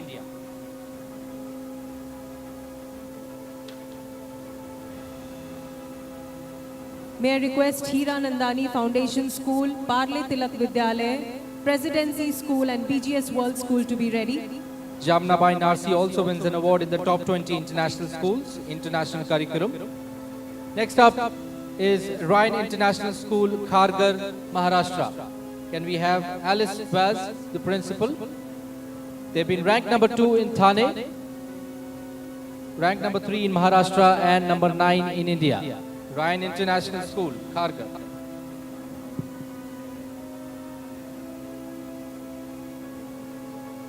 Next up is the Hira Nandani Foundation School, Mumbai, Maharashtra. Can we have Mr. Kumar Jaisam, the trustee? Number 2 in Mumbai, number 3 in Maharashtra, and number 9 in India. May I request the team of Manik G. Cooper Education Trust School, Daffodils English School to be ready, please. Next up is Parle Tilak Vidyalaya, Mumbai, Maharashtra. Can we have Dr. Arnavas Bhagat, the principal?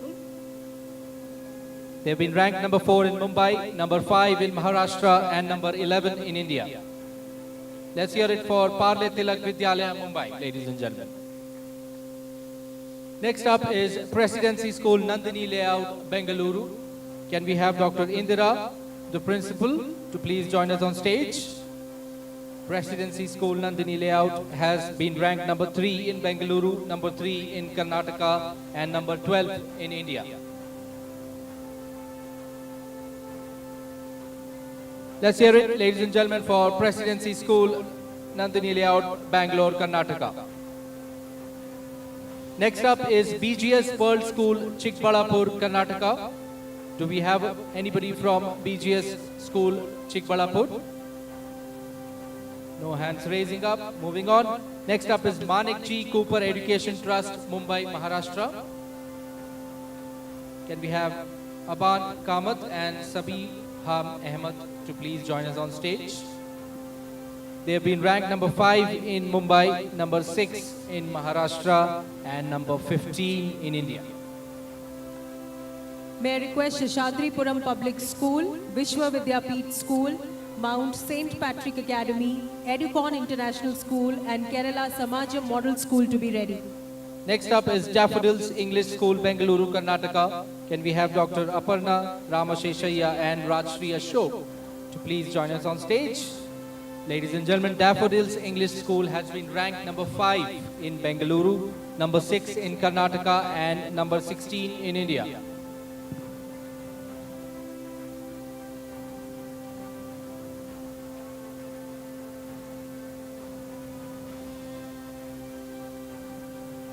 Next up is Sheshadripuram Public School, Yelahanka, New Town.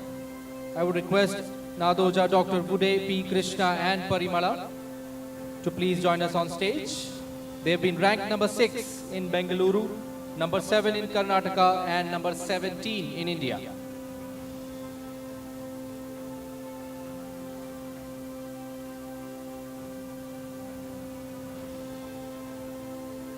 Ms. Parimala LK, the principal, also wins an award in the Effective Principals category.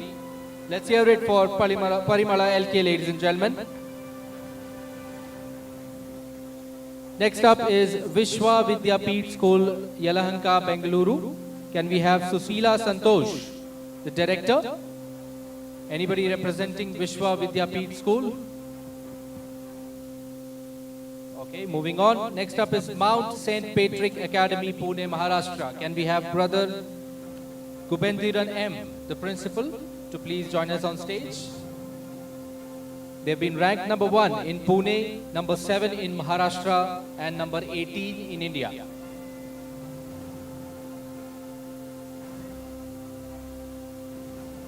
Next up is Educon International School, Pune, Maharashtra. Can we have Mr. Nikhil Wagh, the chairman, to please join us on stage? Educon International School, Pune is ranked number 1 in Pune, number 7 in Maharashtra, and number 18 in India. May I request the team of Dhirubhai Ambani International School, NES International School, and Scottish High International School to be ready. Next up is Kerala Samajam Model School. Anybody here from Kerala Samajam Model School, Jamshedpur, Jharkhand? I see no hands going up. All right.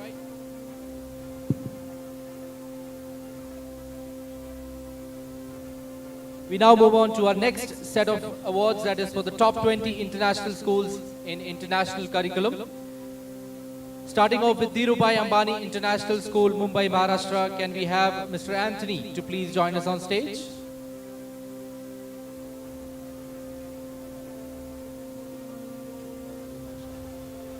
May I request the Legacy School, JBCN International School, and Mount Ritera School International to be ready.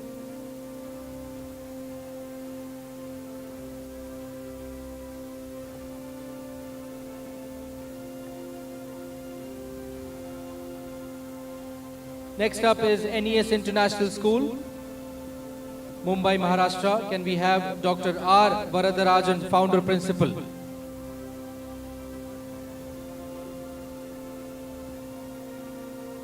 Moving on, next award is for the Scottish High International School, Gurugram, Haryana. Do we have someone from the Scottish High International School?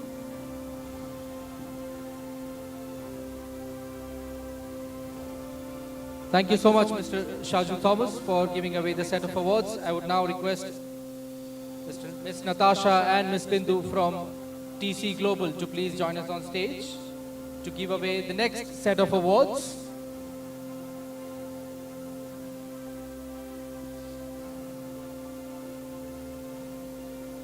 While they join us on stage, I would request the Preeti Seth and Krishna Udani from Legacy School.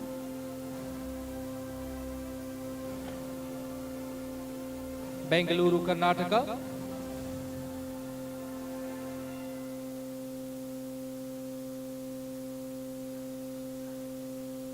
So these are the awards under the top 20 international schools, international curriculum category.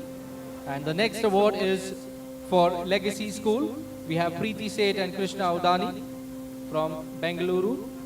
Ranked number 1 in Bengaluru, number 1 in Karnataka, and number 3 in India.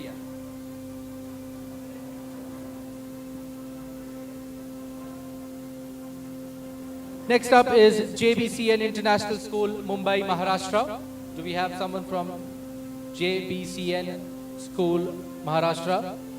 All right, moving on. Next up is Mount Litera School, Bandra East. Can we have Priya Anand, the head of school, to please join us on stage to receive the award?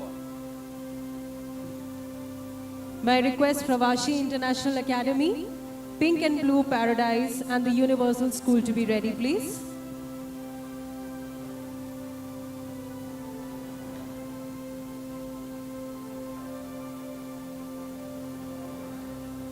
Mount Litera School International, Bandra East.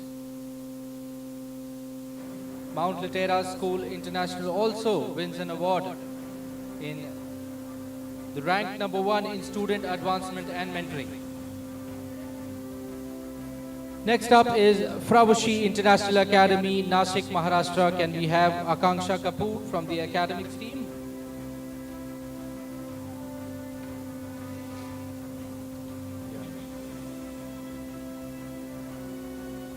May I request Hira Nandani Foundation School International, DG Ketan International School, and DPS Bangalore East to be ready, please.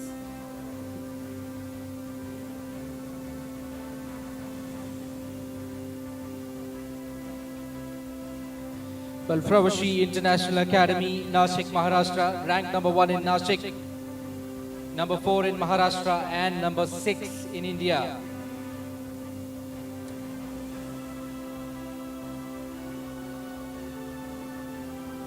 Well, they also bag an award in the international parameter. They've been ranked number 1 in leadership in quality management.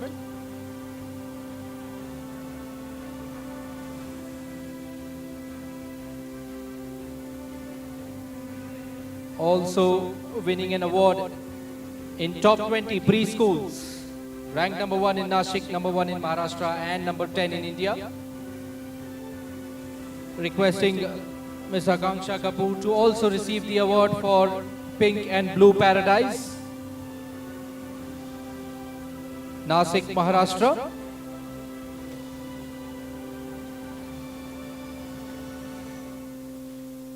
Pink and Blue Paradise, Nashik, Maharashtra.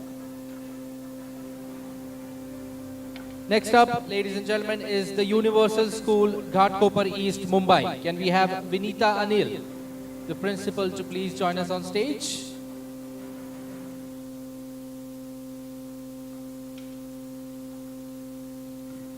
The Universal School, Ghatkopar East, ranked number 4 in Mumbai, number 4 in Maharashtra, and number 6 in India.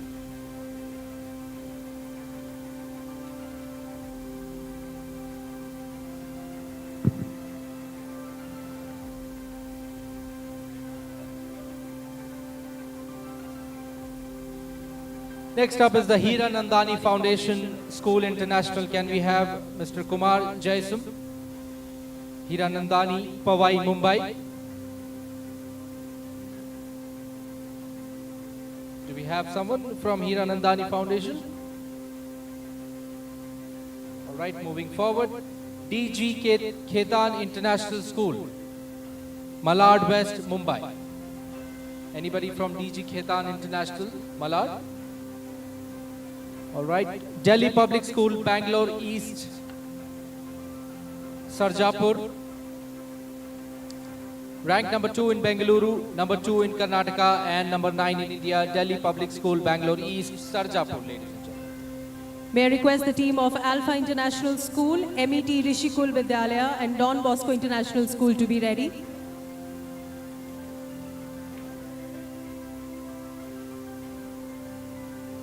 Next up is Alpha International School, Chennai, Tamil Nadu.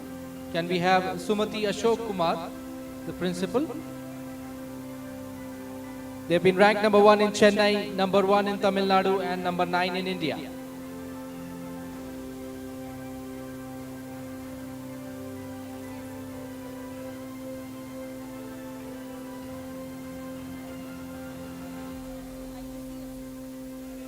Next up is MET Rishukul Vidyalaya. Can we have Dr. Nagashri Golapalli, the principal? MET Rishikul Vidyalaya, Bandra West, Mumbai, ranked number 7 in Mumbai, number 7 in Maharashtra, and number 10 in India. May I request the team of JBCN International School, the Gaudium School, Mahatma Gandhi International School, and Bangalore International School to be ready, please. Next up is Don Bosco International School, Matunga East, Mumbai. Can we have Miss Meena, the principal, to please join us on stage? They have been ranked number 7 in Mumbai, number 7 in Maharashtra, and number 10 in India.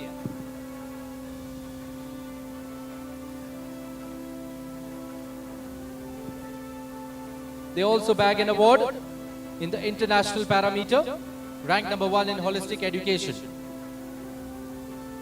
Next up is JBCN International School, Borivali, Mumbai.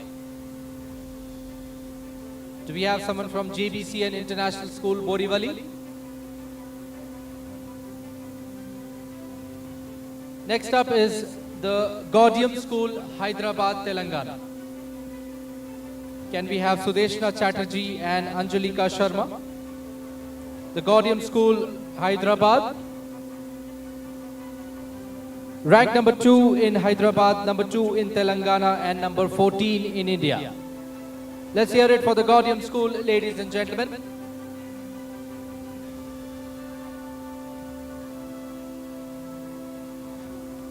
Next up is Mahatma Gandhi International School, Ahmedabad, Gujarat. Can we have Meenu Joshi, the director, to please join us on stage, the director of pedagogy.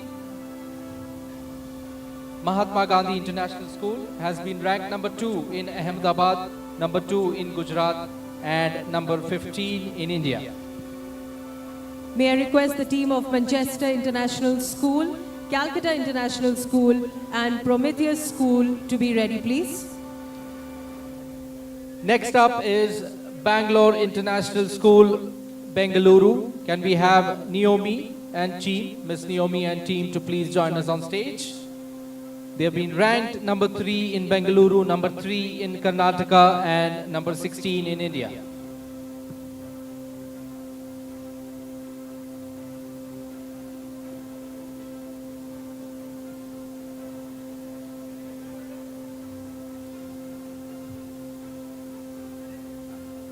Next up is Manchester International School, Coimbatore, Tamil Nadu. Can we have Mr. Murthy PS, the chairman, to please receive the set of awards for Manchester International School. They've been ranked number 1 in Coimbatore, ranked number 2 in Tamil Nadu, and number 17 in India.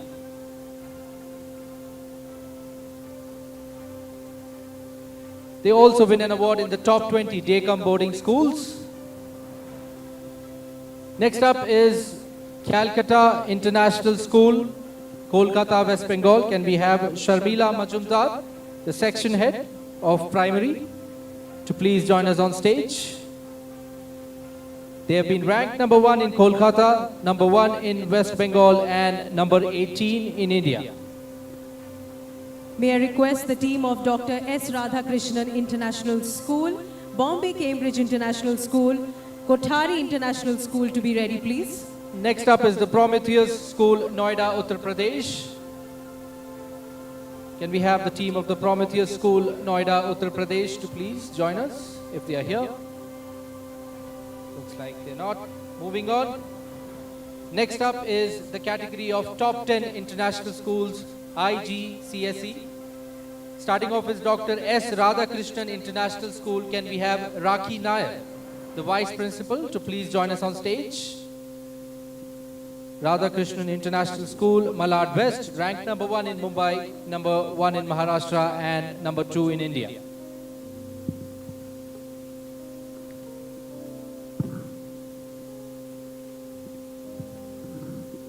Next up is Dr. S. Radhakrishnan International School, Borivali. Can we have Manisha Arondekar to please join us on stage? May I request the team of Lalaji Memorial Omega International and Asia Pacific World School to be ready, please. Dr. S. Radhakrishnan International School, Borivali, ranked number 2 in Mumbai, number 2 in Maharashtra, and number 3 in India. Next up is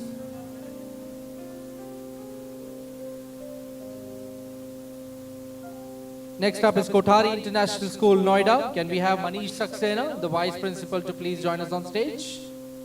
Do we have someone from Kothari International School? If yes, please raise your hands. No, they are not here. Next up is Lalaji Memorial Omega International School, Chennai, Tamil Nadu. Do we have someone from Lalaji Memorial? Okay, moving forward. Next up is Asia Pacific World School. Can we have Stanley, the principal, to please join us on stage? They've been ranked number 2 in Bengaluru, number 2 in Karnataka, and number 8 in India. May I request the team of Knowledge Academy and Rockwell International School to be ready, please. Next up is Knowledge Academy School, Chennai, Tamil Nadu. Can we have Muhammad Azhar, the principal, to please join us on stage? They have been ranked number 2 in Chennai, number 2 in Tamil Nadu, and number 9 in India.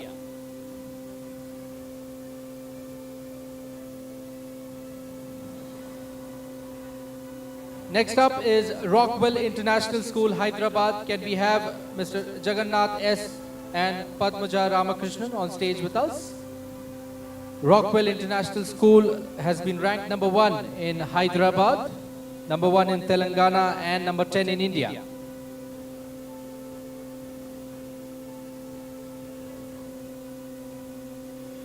Moving on to our next category, that is top 20 Daycom boarding schools, national curriculum, Delhi Public School, Nacharam, Telangana.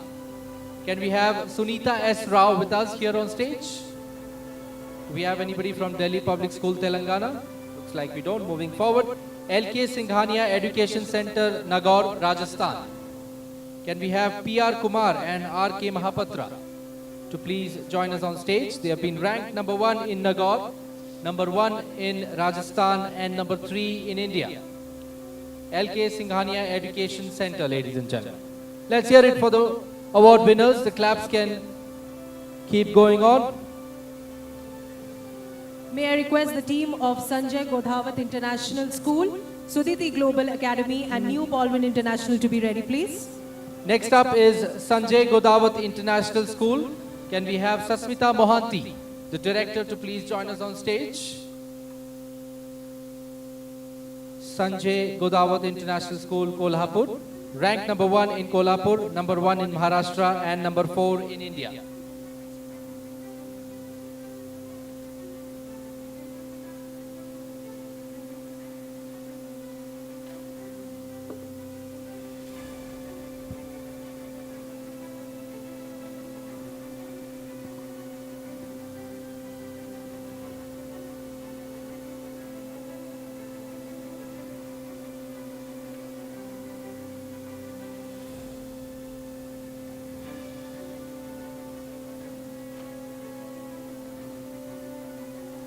Thank you so much, Mr. Shaju Thomas, and I would now request the team from NTAP to please join us on stage.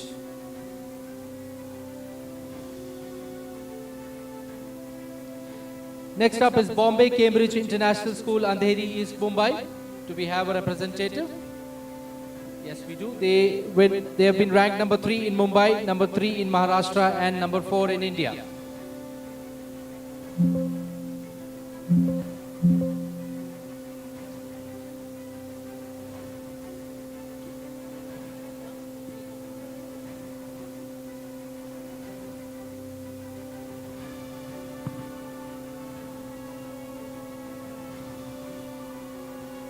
Next up is Sudhiti Global Academy, Manipuri, Uttar Pradesh.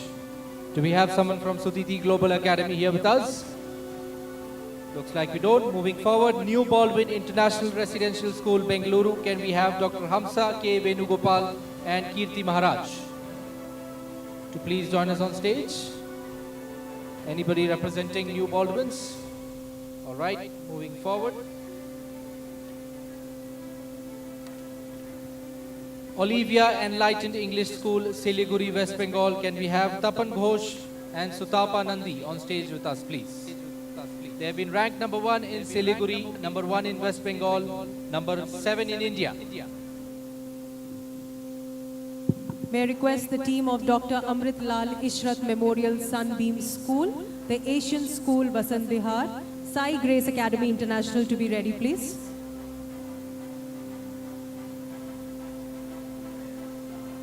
Next up is Dr. Amrit Lal Ishrat Memorial Sunbeam School, Varanasi, Uttar Pradesh. Do we have someone from Dr. Amrit Lal Ishrat Memorial here with us? They have been ranked number 1 in Varanasi, number 2 in Uttar Pradesh, and number 8 in India. We have the team here. Let's hear it for them, ladies and gentlemen.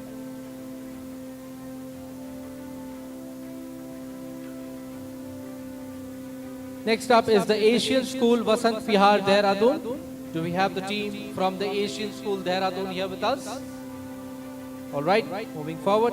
Sai Grace Academy International, Dehradun. Do we have Mr. Samarjeet Singh, the director of Sai Grace Academy? They have been ranked number 1 in Dehradun, number 1 in Uttarakhand, and number 9 in India. May I request the team of Ganga International, Torian World School, Usha Martin World School to be ready, please. Next up is Ganga International School, New Delhi. Can we have Swati Joshi, the principal, to please join us on stage? Ganga International School has been ranked number 1 in New Delhi and number 11 in India. We have Swati Joshi joining us on stage to receive the award.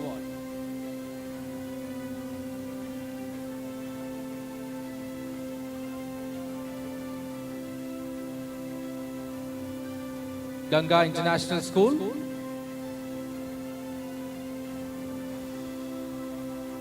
Next up is Torian World School, Ranchi, Jharkhand. Can we have Amit Bajla, the chairman, to please join us on stage? of Taurian World School. They have been ranked number 1 in Ranchi, ranked number 1 in Jharkhand, and number 12 in India under the national category. May I request the team of Shri L.G. Harya School, Padmavati International School to be ready, please.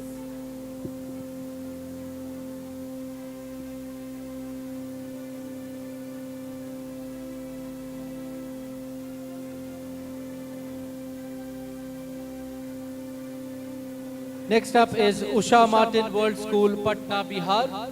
Do we have Captain Dr. Tarun Singhal, the CEO, to collect a couple of awards for Usha Martin World School. They have been ranked number 1 in Patna, number 1 in Bihar, number 14 in India. Usha Martin School also wins an award in the CBSE parameter, ranked number 1 in integrated learning. Next up is Shri L.G. Harya School, Gandhi Marg, Jamnagar, Gujarat. Can we have Dhaval Pat, the principal, to please join us on stage to receive the award for Shri L.G. Harya School, ranked number 1 in Jamnagar, number 1 in Gujarat, and number 16 in India. May I request the team of Candor International School to be ready, please. Next up is Padmavati International School, Karnataka. Can we have Mr. Baswaraj, the principal, to please join us on stage? Padmavati International School, ranked number 1 in Bagalkote, ranked number 1 in Karnataka, and number 18 in India.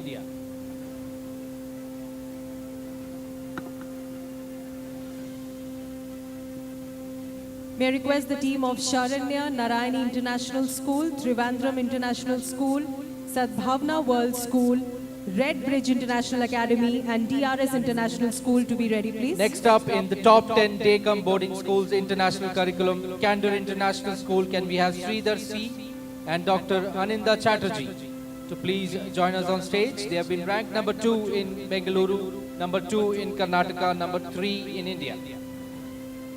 They have a set of awards to take away.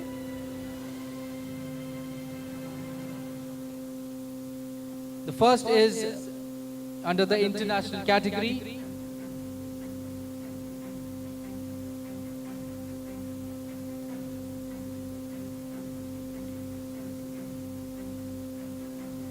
They also win an award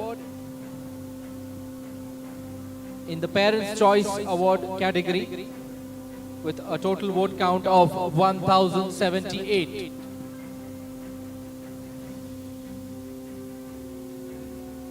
May I request Candor National Public School to be ready, please. The next award is under the category of international schools, parameter-wise, ranked number 1 in individual attention to students. That goes again to Candor International School.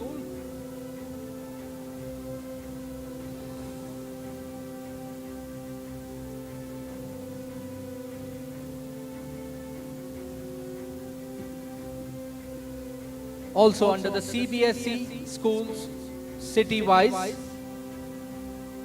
Candor National Public School, Tirupati, Andhra Pradesh, is ranked number 1 in Tirupati. And also under the CBSE school, parameter-wise, Candor National Public School, Andhra Pradesh, has been ranked number 1 in integrated learning. And also, they win the Power Couple Award, which goes to Dr. Suresh Reddy and Madhavi Reddy. And last but not the least, under the top 3 international preschools, they have been ranked number 2 in Bengaluru, ranked number 2 in Karnataka, and number 3 in India.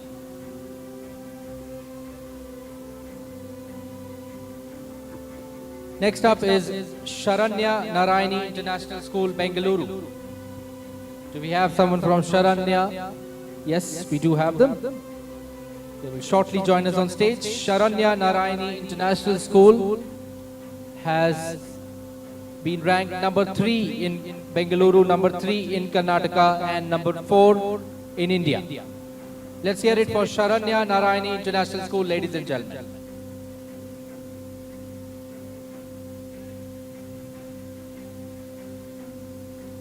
Next up is Trivandrum International School, Trivandrum, Kerala. Can we have Sapnu George, the Executive Director?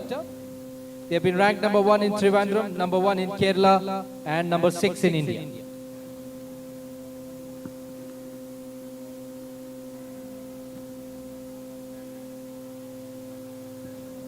Next up is Sadbhavna World School, Calicut, Kerala. Do we have someone from Sadbhavna? Anybody here? Please raise your hands. From Sadbhavna World School. Looks like we don't. Moving on. Red Bridge International Academy, Bengaluru. Can we have Rohan Agarwal and team to please join us on stage? They've been ranked number 4 in Bengaluru, number 4 in Karnataka, and number 8 in India.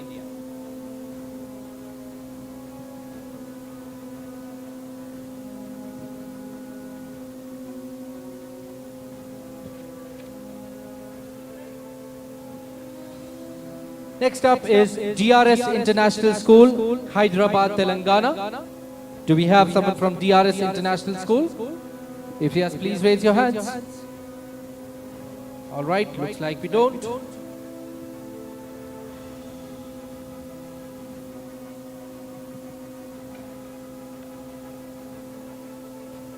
Would now request the team of Alpha Matriculation Higher Secondary School, Chennai, Tamil Nadu, to please join us on stage to receive their set of awards. Do we have the team here? Yes, we do have them.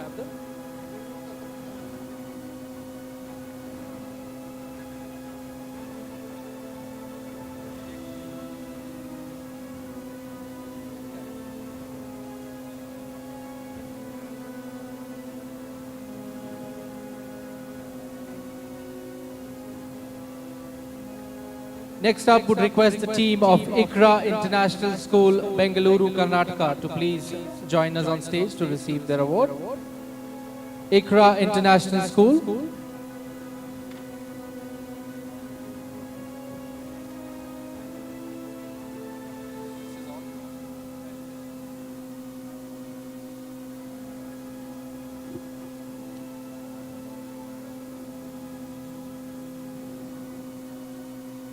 Next up, would request the team of Greenwood High Preschool, JP Nagar, to please join us on stage to receive their award under the top 20 preschool category. Greenwood High Preschool, JP Nagar.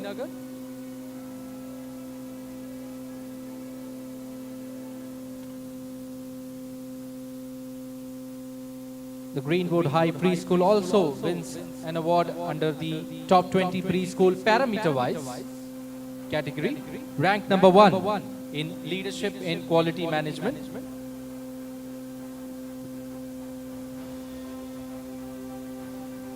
The parameter-wise award goes to the Whitefield branch of Greenwood.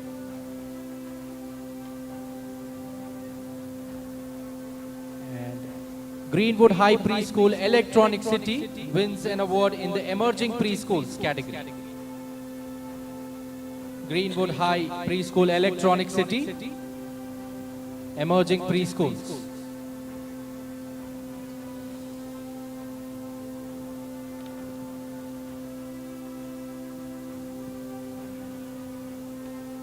Next up, Greenwood High International School, Varthur, Sarjapur Road, wins an award under the top 20 ICSE schools category. They have been ranked number 1 in Bengaluru, number 1 in Karnataka, and number 1 in India.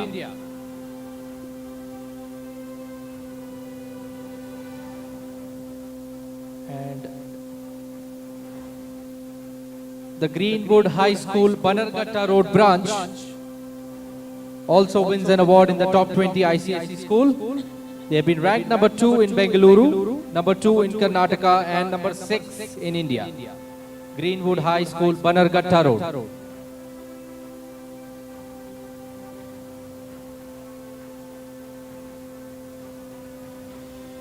Also under the top 10 international schools, IGCSE, the Greenwood High School, Varthur, Sarjapur Road wins an award. And they also win an award in the Parents' Choice category. with a vote count of 1,950. Let's hear it, ladies and gentlemen, for the entire team of Greenwood High School for winning the set of awards.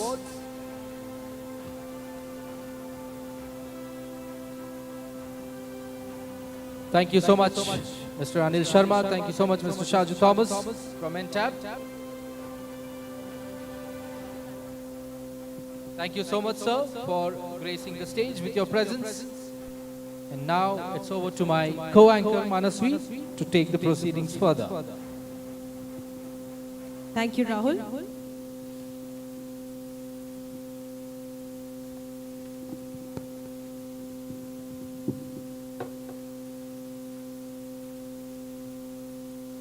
Let us now begin with the next panel discussion of the day. The topic of discussion is providing support for ADHD, dyslexia, and other learning disorders without overwhelming the classroom environment. Kindly note, the panel discussion floor would be open for question-answer session later.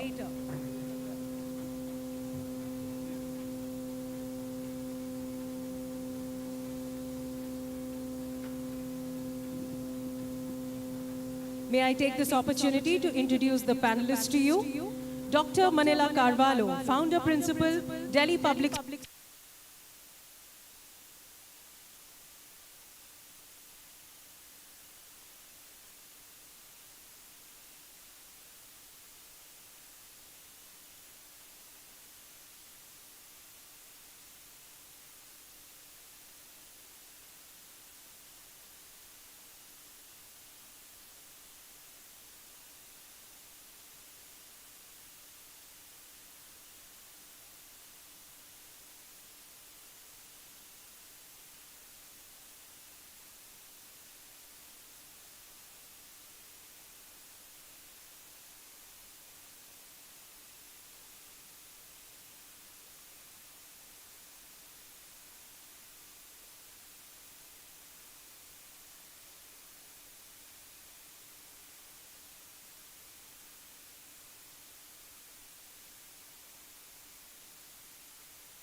came running to my crew and said, your yellow bus photography, can I please meet your founder?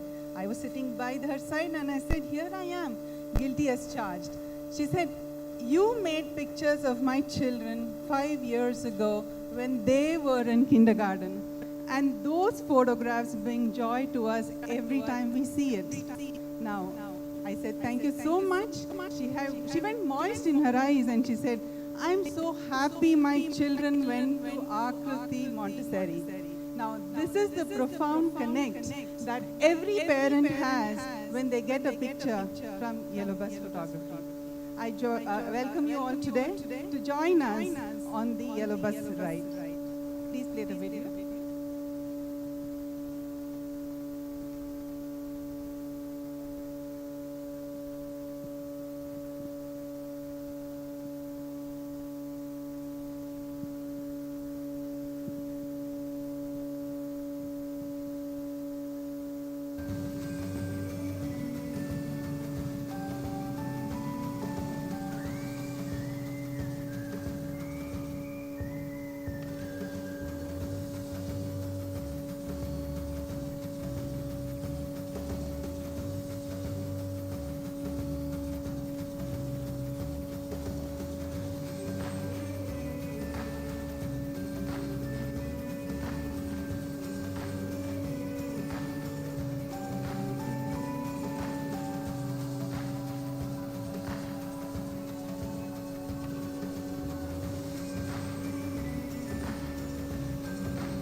Whenever I visit schools and explain to them about products, there is one product when I talk about, everybody has pain points to say. They say, the vendor didn't give it to us on time, we called them several times, but no response. It's 6 months now and it is yet to reach us. So what we decided, we took the pain and made it easy for you and to focus on what you do best and leave the rest to us. Without much further ado, I'd like to introduce you to our third offering, second video.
not done yet.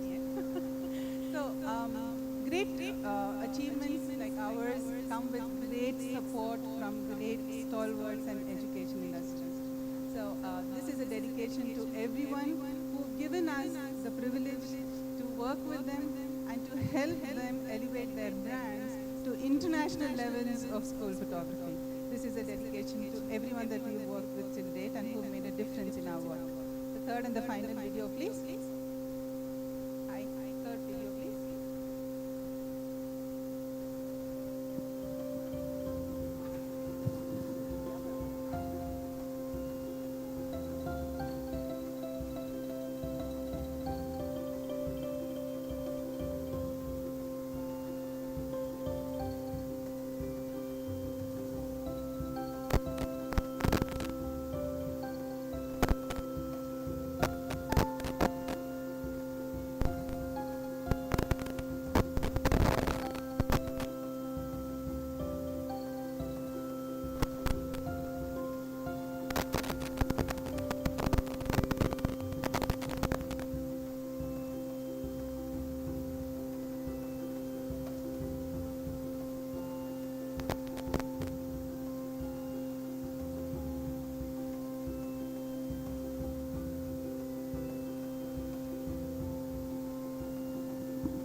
We are right opposite the registration booth as well as the media section. Please visit us so that we can explore together with you on how we can make Yellow Bus come to your schools. I thank you for your time today and thank you, Anil. Thank you.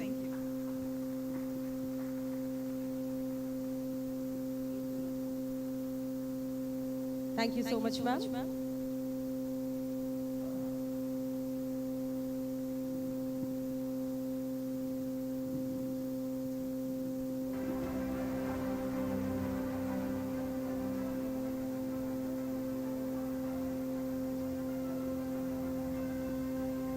May I request Mr. Anil to felicitate Ms. Brindala Raju Manian, founder Yellow Bus Photography.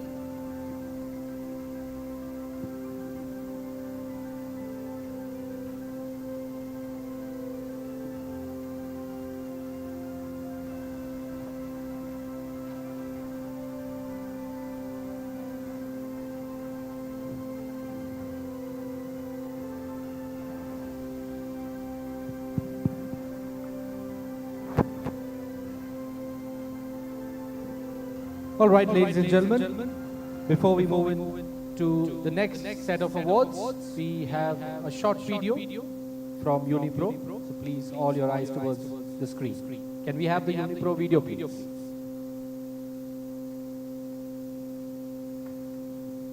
Communicate the unique brand identity of your institution. At Unipro, we are a team of expert designers and merchandisers with over 3 decades of experience in the industry. We are currently catering high-quality uniforms to over 150 schools across the country. At Unipro, we work on the best quality fabrics that are fiber-dyed rather than piece-dyed. Our association with some of the finest mills, including Mafatlal, assures nothing but the best. Each of our garments passes through over 30 checks to ensure quality and consistency. At Unipro, we work to ensure that uniforms are superior in terms of design, functionality, and quality.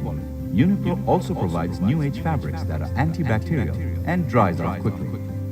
We suggest our clients to opt for one-of-a-kind customized fabrics consistent with your branding, giving your institution a unique identity.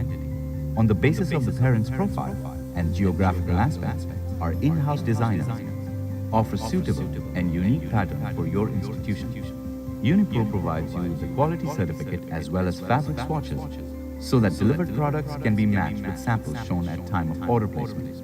Our team of over 150 workers helps us ensure timely delivery. These, all the said aspects helps us provide the best after-wash results in the industry. Our production lots are consistent in terms of color, quality, and size. We have both online and offline distribution options. With our online portal and size guide system, parents can easily order uniforms from the comfort of their homes and receive directly at home.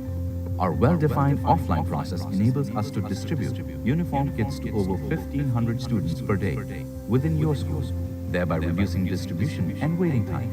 We as a brand provide you best quality uniform in a timely manner. Contact us today, 9945172940. All right, ladies and gentlemen, so that was a short video from Unipro.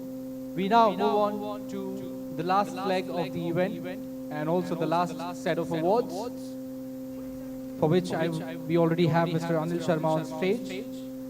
And I would request Mr. Shaji Thomas, the Managing Director from NTAB, Infotech Private Limited, to please join him on stage to give away the awards.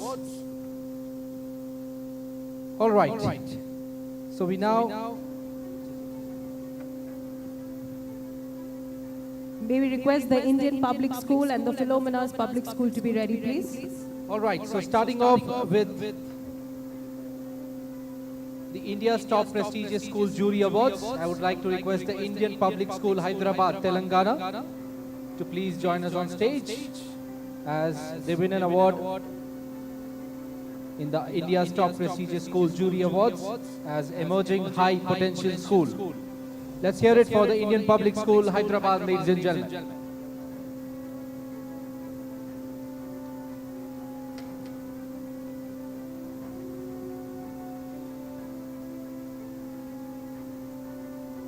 The Indian Public School Kochi, Kerala, also wins an award in the Top 20 International Schools category, ranked number 1 in Kochi, number 1 in Kerala, and number 20 in India.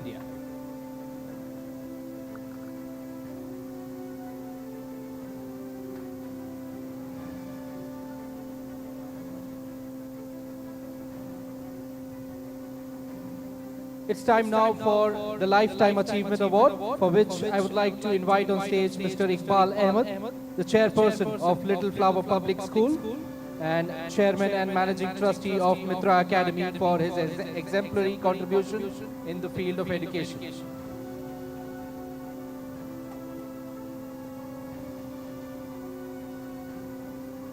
Let's hear it, ladies and gentlemen, as he receives the Lifetime Achievement Award for his contribution.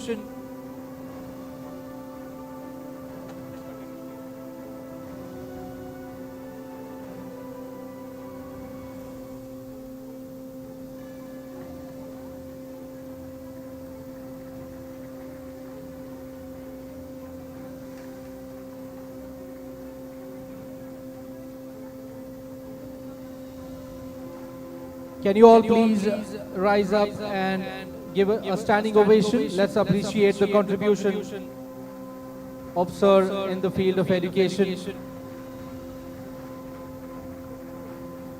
Thank you so much, sir.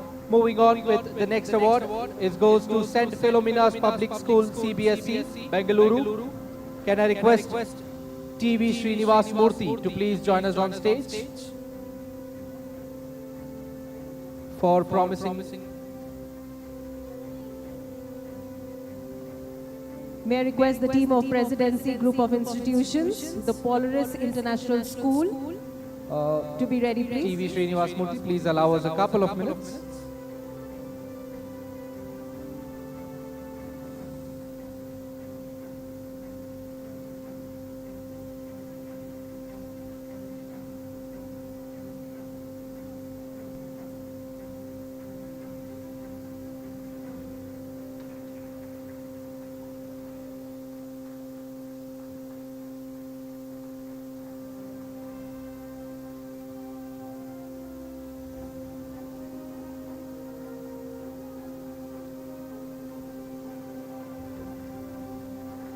Let's have a huge round of applause, ladies and gentlemen.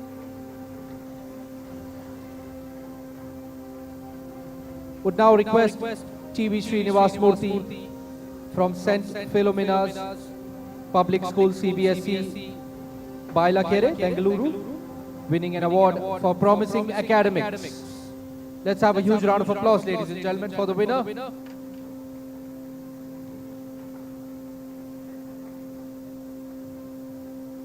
Would also request Vani Gopal and team from St. Philomena's to please join us on stage. They also win an award under the top 20 state board category, ranked number 1 in Bengaluru, number 1 in Karnataka and number 5 in India. St. Philomena's Public School, Shivakote Post, Bengaluru. St. Philomena's Public School, Yelahanka, also wins an award under the CBSE parameter.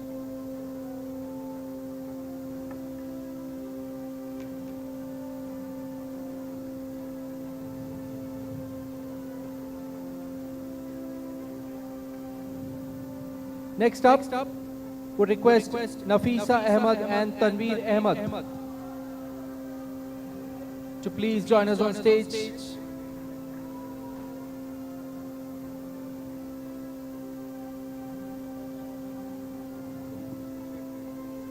May I request the team of Sri Sarada Public School to be ready, please. Nafisa Ahmed, Director, Presidency Group of Institutions, and Tanveer Ahmed, CEO, Mitra Academy and Little Flower Public. They win the Power Couple Award. Let's hear it for the Power Couple, ladies and gentlemen.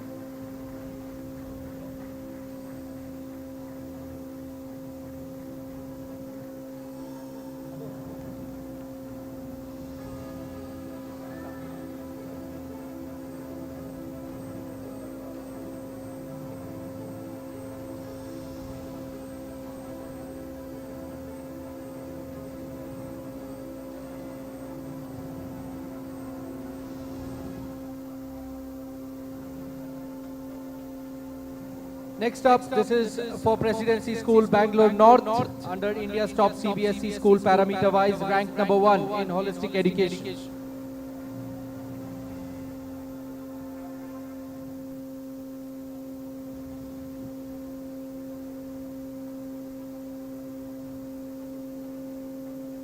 Next up, would request Ms. Gayatri C, Principal of the Polaris International School, Hoskote, Bangalore Rural, to please join us on stage to receive the award for the effective principal.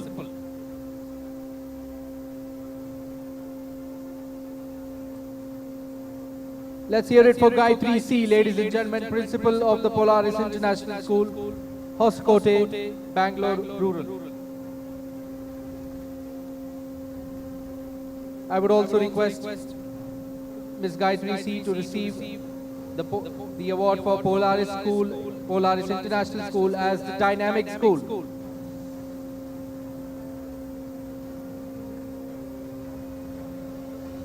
Next up, in the category of influential educators, I would request Mr. Manjunath Srivatsa, Secretary, Shri Sharda Public School, Mysuru, Karnataka, to please join us on stage.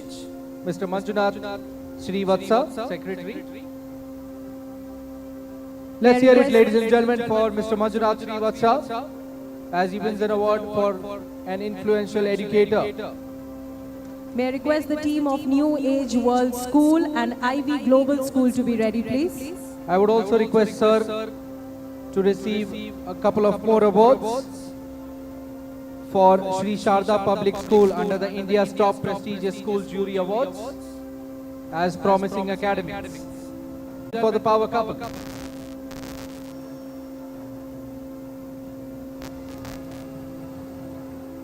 Also, adding another feather, sir, I would request you to collect one more award for Shri Sharda Public School under the CBSE schools city-wise, ranked number 1 in Mysuru and CBSE schools parameter-wise.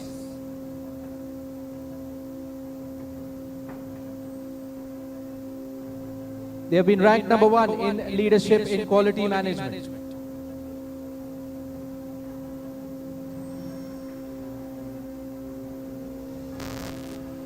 Next up, ladies and gentlemen, under the India's top prestigious school jury awards, New Age World School, Akshita Baswaraju and Plaboni Iyengar. Can we have them on stage? New Age World School, Yelahanka, Bengaluru, most inspirational primary school. They have a few set of awards to take away. The first one is for the most inspirational primary school, followed by the New Age World School. Yelahanka wins the award for the Eco School of the Year. Eco School of the Year goes to New Age World School, Yelahanka. Requesting Rama Biraj and Rakshit Biraj to please join us on stage. New Age World School, Yelahanka also wins an award in the ICSE parameter. May I request the team of Presidency School, South City International School and Mahan Anjanari Vidya Kendra Bengaluru to be ready. And the New Age World School also wins the award, the Dynamic Award. New Age World School, Yelahanka walking away with a set of awards this evening. Next up, I would request Mr. Jai Suraj Nambiar, the chairman of the Ivy Global School, Bhopal, Madhya Pradesh, to please join us on stage to receive the award for the influential educator.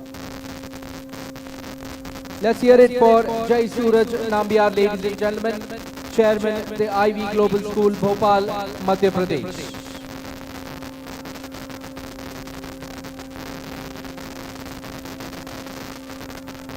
Would also request sir to receive the award for the Ivy Global School under the CBSE parameter, ranked number 1 in student advancement and mentoring.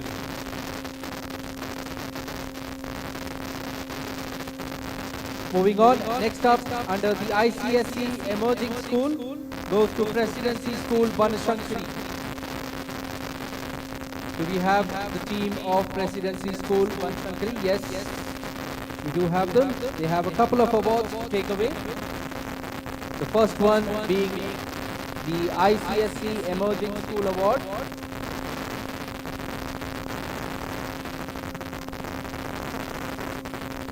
Can I request the team of Harsha Institutions to be ready, please?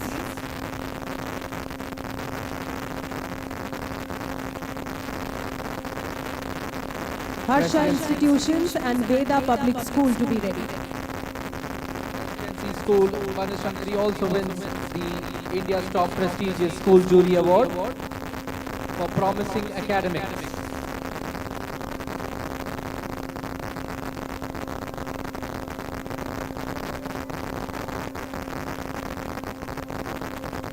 Next up, requesting Mr. John Andrew Bagul, the principal of South City International School, Kolkata, West Bengal, to please join us on stage to receive his award for the effective principal.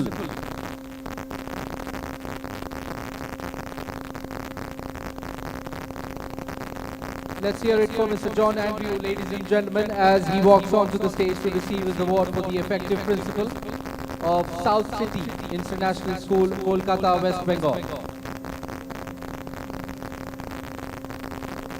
Next up, I would request Ms. Rekha Kumbar, Principal of Mahan Anjanadri Vidya Kendra, Bengaluru, Karnataka, to please join us on stage to receive her award for the effective principal of Mahan Anjanadri Vidya Kendra, Bengaluru. Let's hear it, ladies and gentlemen, for the award winners.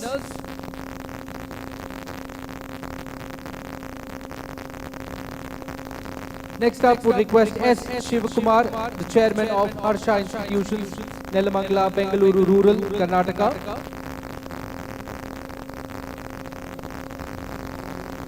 Receiving on behalf of him the award for the influential educator.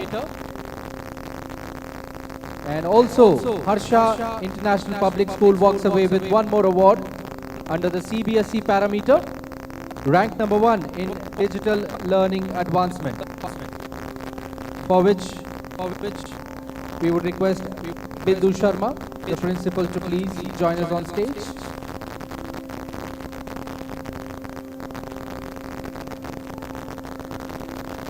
Next up, would request Dr.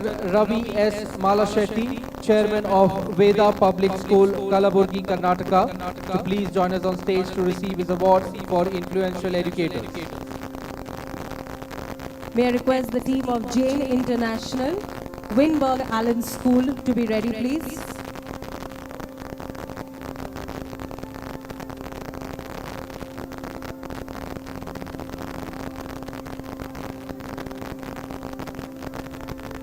Veda Public School also would receive an award under the India's Top Prestigious School Jury Awards as Eco School of the Year.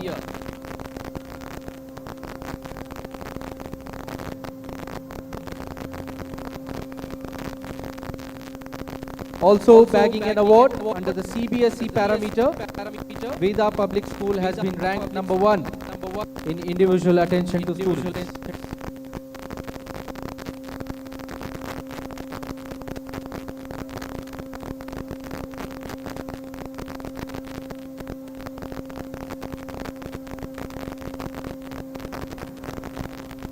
Thank you so much, Mr. Shaji Thomas, for giving away the set of awards. I would now request Mr. Harshal from Ecofon to please join Mr. Anil Sharma on stage to give away the next set of awards. The next award goes to NES International School under the India's Top 20 International Schools category, NES International School, Mumbai, Maharashtra.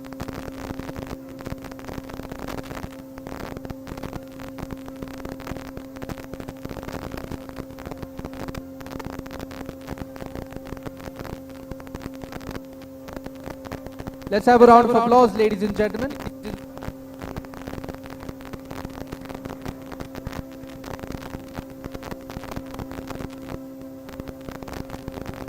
Next, would like to invite the team of Mitra Academy to receive their award for India's Top Dynamic Schools 2023.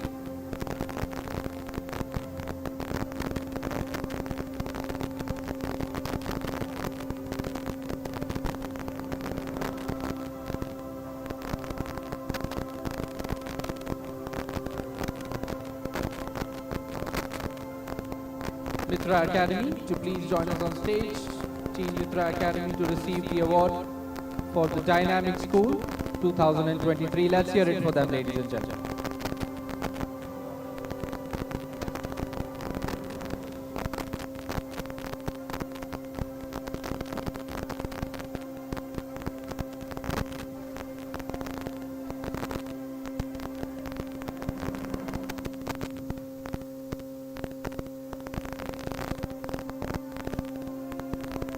Let's have a huge round of applause, ladies and gentlemen, for Mitra Academy. Next up, would request the team of Maheshwari Public School, Jaipur, Rajasthan, to please join us on stage to receive the award under the India's Top CBSE Schools parameter-wise.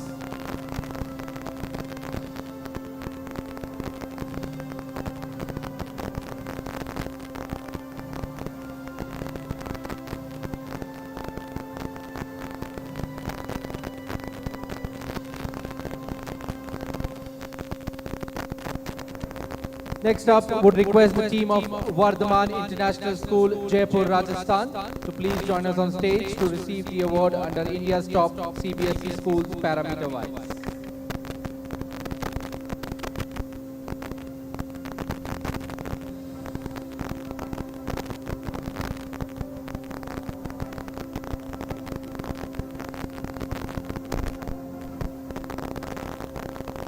Next up, ladies and gentlemen, starting with our next category of Top 10 Boarding School, Jain International Residential School, Kanakpura Main Road. Can we have Rudra Sharma and team on stage with us?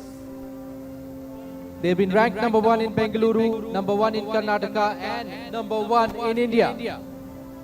Let's have a huge round of applause for Jain International Residential School, ladies and gentlemen. May I request the team of Pine Grove School, the International School Bangalore, St. Michael School Siliguri and the Punjab Public School Nabha Patiala to be ready, please. J International Residential School also wins another award under the boarding parameter.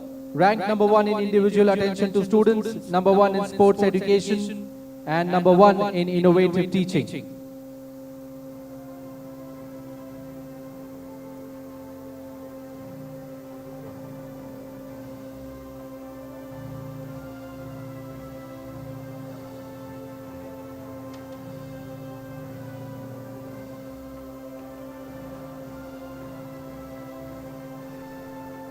Next up, would request the team of Weinberg Allen School, Mussoorie, Uttarakhand. Can we have Pradeep Radcliffe, the headmaster, with us on stage? They've been ranked number 1 in Mussoorie, number 1 in Uttarakhand, and number 1 in India, ladies and gentlemen. They walk away with a couple of awards for this evening. Starting off with the one which he's receiving now. Next up, they also win an award under the Parents' Choice category with a vote count of 1012.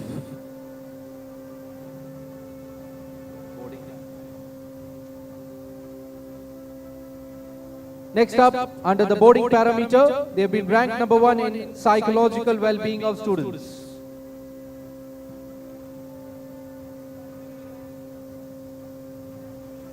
Moving on, would now request Mr. Surinder Mehta, Head of Sports from Pine Grove School, Solang, Himachal Pradesh, to please join us on stage to receive his set of awards. They've been ranked number 1 in Solang, number 1 in Himachal, and number 2 in India. They also win an award in the boarding parameter for future-proof learning infrastructure.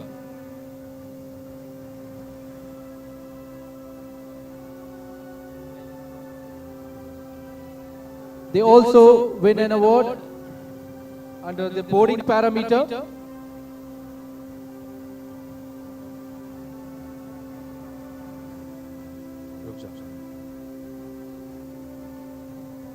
and also adding another feather to his cap, they win an award as the most respected education brand in the India's top prestigious school jury awards.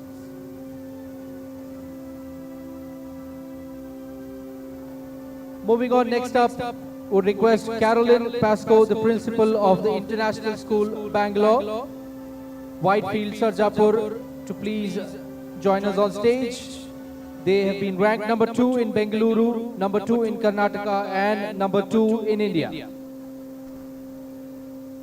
May I request the team of Army Public School, Dakshai, DePaul International Residential School, and Amber Valley Residential School to be ready, please. Next up is St. Michael School, Siliguri.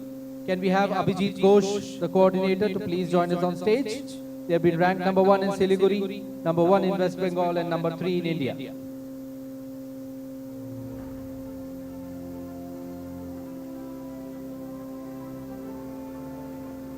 Next up, the Punjab Public School, Patiala, Punjab. Can we have Dr. D.C. Sharma, the headmaster, to please join us on stage? They have been ranked number 1 in Patiala, number 1 in Punjab, and number 4 in India.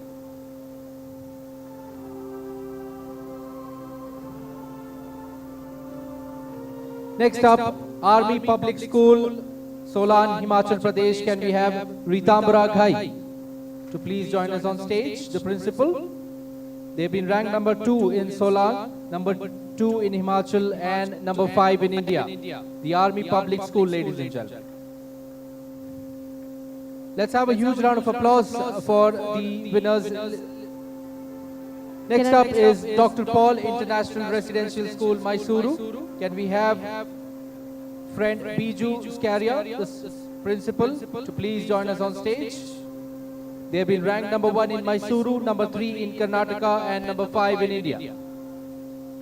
May I request the team of Vidya Vihar Residential School, Anubhuti School, and PV's Public School to be ready, please. Next up is Amber Valley Residential School, Chikmagalur, Karnataka. Can we have Dr. John Abraham, the principal, to please join us on stage?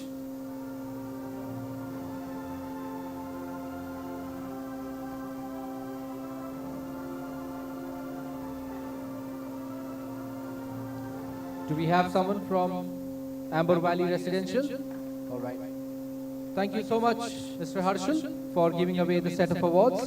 I would now request Dr. Kanan Girish to please accompany Mr. Anil Sharma to give away the next set of awards. Okay, we have a representative from Amber Valley Residential School, Chikmagalur. They have been ranked number 1 in Chikmagalur, number 3 in Karnataka, and number 5 in India. Next up is Vidya Vihar Residential School, Purnia, Bihar. Can we have Rajesh Mishra and team joining us on stage? They have been ranked number 1 in Purnia, number 1 in Bihar, and number 6 in India. Next up is Anubhuti School, Jalgaon, Maharashtra. Can we have Mr. Vikrant Jadhav to join us on stage? Anubhuti School has been ranked number 1 in Jalgaon, number 1 in Maharashtra, and number 6 in India, ladies and gentlemen. May I request the team of Abhyasa International Residential Public School, the Indian Public School Dehradun, and Laureate Public School Shimla to be ready, please. Next up is the PV's Public School, Nilambur, Kerala. Can we have Sridevi Menon, the principal, joining us on stage? They've been ranked number 1 in Nilambur, number 1 in Kerala, number 8 in India.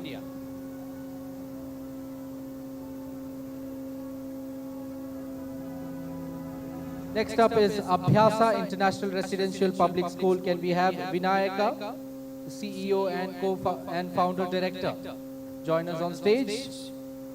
They've been ranked number 1 in Medak, number 1 in Telangana, and number 9 in India. Let's hear it for Abhyasa International Residential Public School, ladies and gentlemen.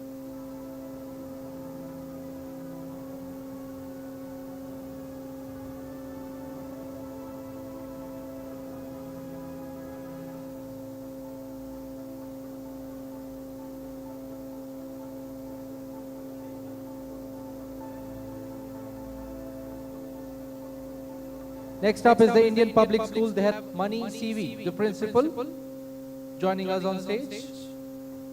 Do we have someone from the Indian Public Schools, Dehradun? All right, moving forward. Next up is Laureate Public School, Shimla. Can we have Dr. Meera Singh? Can we have a representative? Laureate Public School, Shimla has been ranked number 1 in Shimla, number 3 in Himachal, and number 10 in India.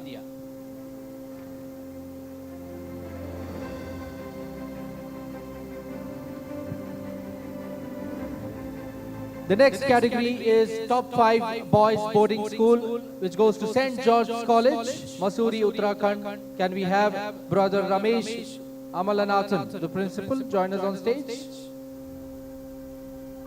They have been ranked number 1 in Mussoorie, number 1 in Uttarakhand, and number 1 in India. May I request the team of Birla Vidya Mandir, Guru Nanak 5th Centenary School, and Vidya Niketan Birla Public School to be ready, please. They also walk away with one more award under the parameter-wise category, ranked number 1 in Teachers, Advancement and Well-being.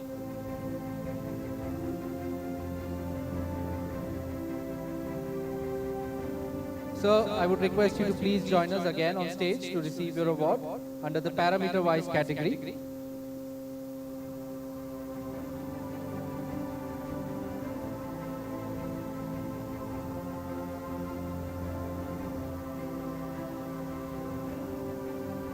Next up is Birla Vidya Mandir, Nainital, Uttarakhand. Can we have Rakesh, Mr. Rakesh, the Vice Principal, join us on stage? They've been ranked number 1 in Nainital, number 2 in Uttarakhand, and number 3 in India.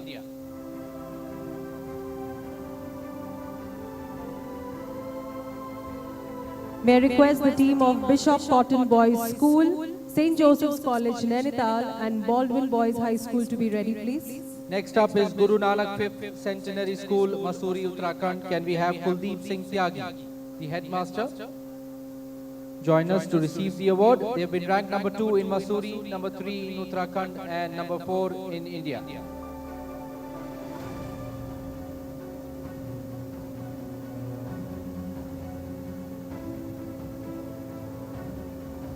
Next up is Vidya Niketan Birla Public School, Pilani, Rajasthan. Do we have a representative? Looks like we don't. Moving forward, nobody from Vidya Niketan Birla.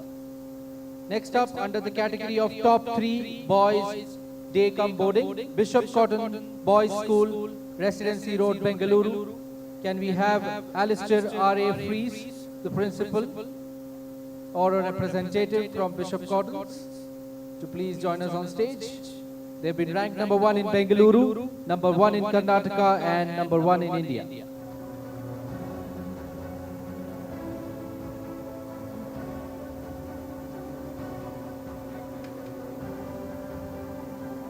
They also walk away an award under the Parents' Choice with a vote count of 625. Let's hear it for Bishop Cotton Boys School, ladies and gentlemen. Next up is St. Joseph's College, Nainital, Uttarakhand. Can we have Mr. Roshan Elroy join us on stage? They have been ranked number 1 in Nainital, number 1 in Uttarakhand, and number 2 in India. May I request the team of Campion School, Birla High School, and St. Columba School to be ready, please. Next up is Baldwin Boys High School, Richmond Town, Bengaluru. Can we have Sebastian Ravi Kumar and Leena Daniel to please join us on stage? They have been ranked number 2 in Bengaluru, number 2 in Karnataka, and number 3 in India.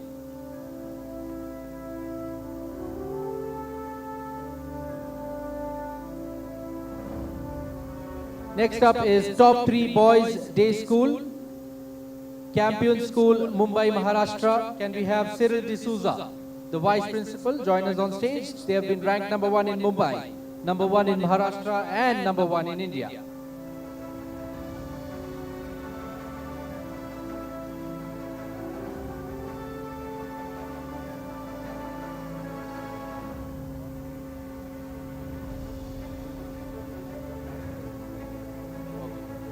Campion School also walks away with an award under the Parents' Choice category. Let's hear it for Campion School, Mumbai, Maharashtra, ladies and gentlemen. Next up is Birla High School, Kolkata, West Bengal. Can we have Loveleen Sehgal, the principal, join us on stage? They have been ranked number 1 in Kolkata, number 1 in West Bengal, and number 2 in India. May I request the team of Villa Teresa High School, CSI Jesse Moses Matt Higher Secondary School, and St. Joseph's Convent Senior Secondary School to be ready, please. Next up is St. Columba's School, Ashok Place, New Delhi. Do we have Luis Lopez with us? Yes, we do. They have been ranked number 1 in New Delhi and number 3 in India. St. Columba's School, ladies and gentlemen.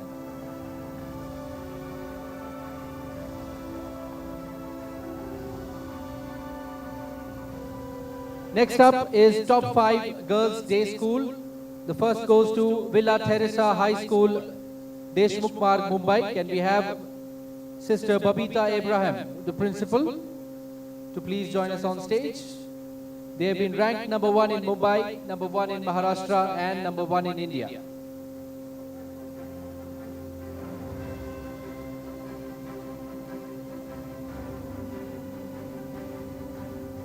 They also win an award under the Parents' Choice with a vote count of 449.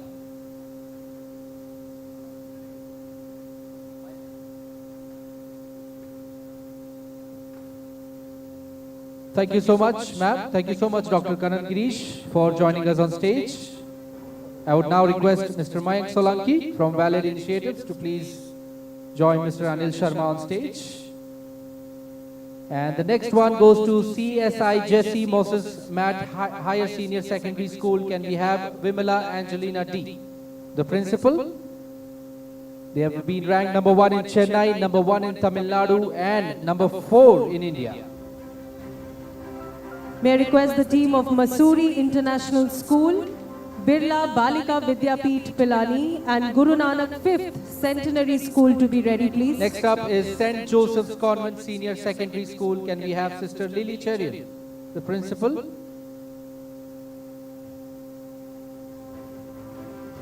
They have been ranked number 1 in Bhopal, number 1 in Madhya Pradesh,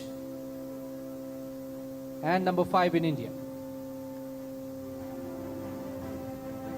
Next up in top 5 girls boarding school, Mussoorie International School, Uttarakhand. Can we have Meeta Sharma, the principal, to join us on stage? They have been ranked number 1 in Mussoorie, number 1 in Uttarakhand, and number 1 in India. Mussoorie International School, ladies and gentlemen. They also have a couple of more awards to walk away with.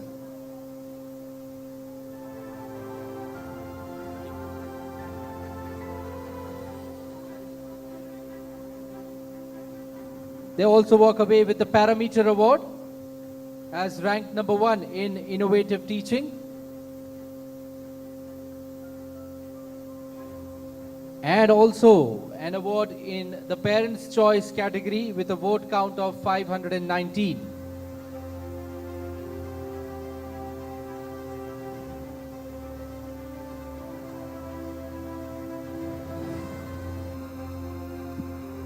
Next up is Birla Balika Vidyapeeth Pilani. Can we have Dr. M. Kasturi, the principal, to join us on stage? Anybody from Birla Balika Vidyapeeth here? Next up, Guru Nanak 5th Centenary School. Can we have Kuldeep Singh Tyagi, the headmaster?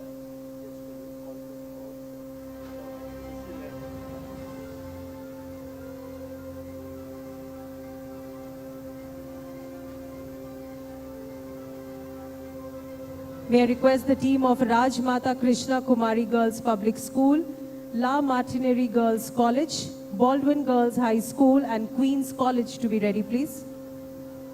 Thank you so much, Mr. Mayank Solanki, for giving away the set of awards. Now to accompany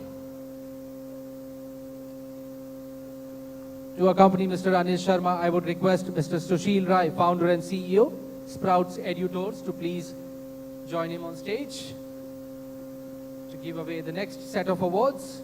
Requesting Mr. Sushil Rai, founder and CEO of Sprouts Edutors.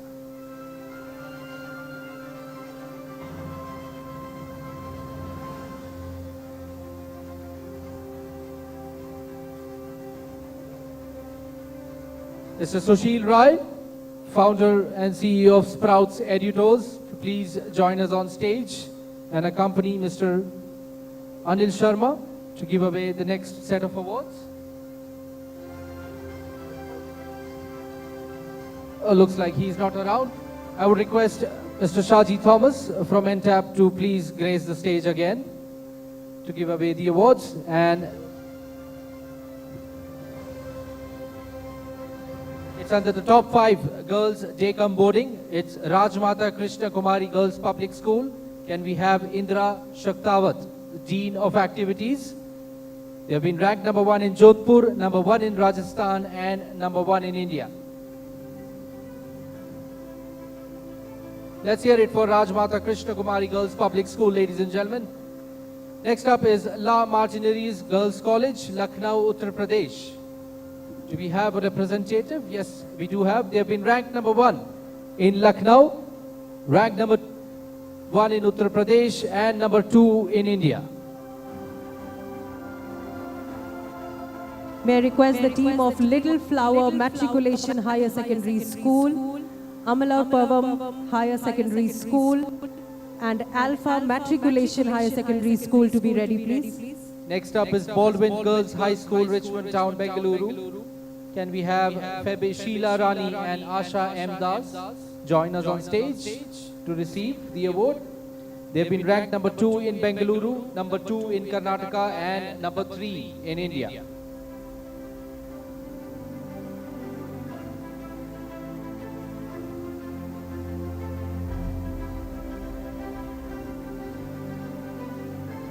Next up is the Queen's College, Indore, Madhya Pradesh. Can we have Geeta Somashekaran, the principal?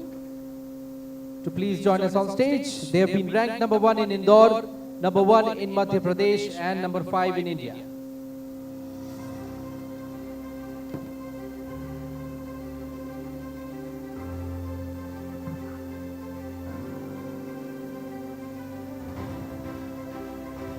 Well, moving on to our next category of awards is for top 20 state board schools.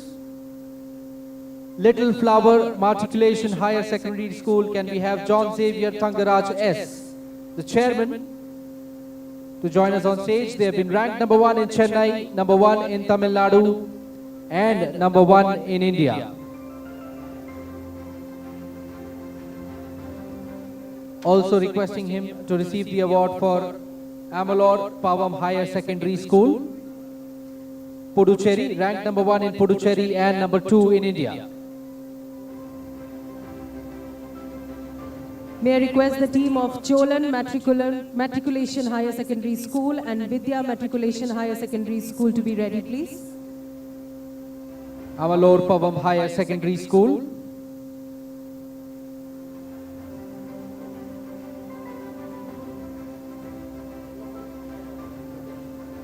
Next up is Alpha Matriculation Higher Secondary School. Can we have Ramani George, the principal, join us on stage? Okay. Next up is Cholan Matriculation Higher Secondary School. Can we have Dr. Sanjeev Jairam T, founder and managing director? They've been ranked number 1 in Kanchipuram, number 1 in Tamil Nadu, and number 4 in India. May I request the team of St. Mary's High School, St. Lawrence High School, Bombay Cambridge School, and Dr. Sarvapalli Radhakrishnan.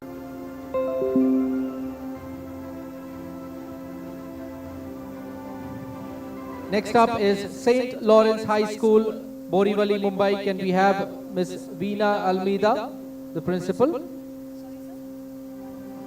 They have been ranked number 3 in Mumbai, number 3 in Maharashtra, and number 9 in India.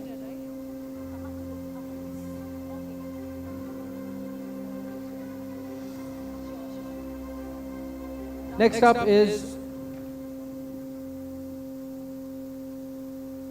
Bombay Cambridge School, Andheri West, requesting Ms. Poonam Arora, the principal, to please join us on stage.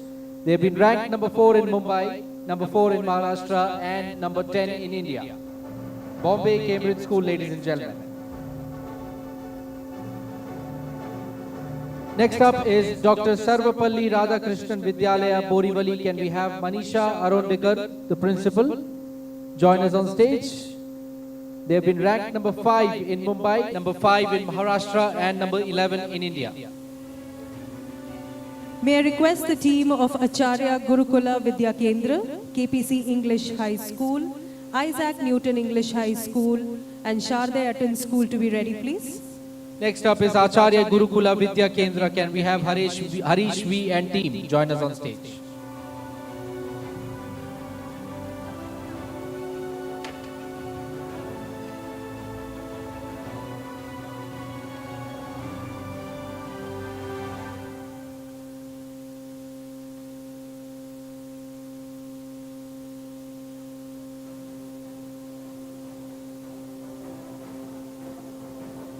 Can we have Harish V and team join us on stage to receive the award for Acharya Gurukula Vidya Kendra, Bengaluru? Would also request Mr. Ravi Kumar, the co-founder for Sprouts Editors, to please join Sir on stage, Mr. Shaji Thomas. Next up is KPC English High School, Kharghar. Can we have Dr. Chaya Cheda from the academic director join us on stage? So KPC English School, ladies and gentlemen, ranked number 3 in Thane, number 8 in Maharashtra, and number 14 in India. May I request the team of SNBP School and Springfield School to be ready, please. Next up is the Isaac Newton English High School, Bengaluru. Can we have Mitesh P and Yasmin Kausar to please join us on stage? They have been ranked number 3 in Bengaluru, number 3 in Karnataka, and number 15 in India. Isaac Newton English High School.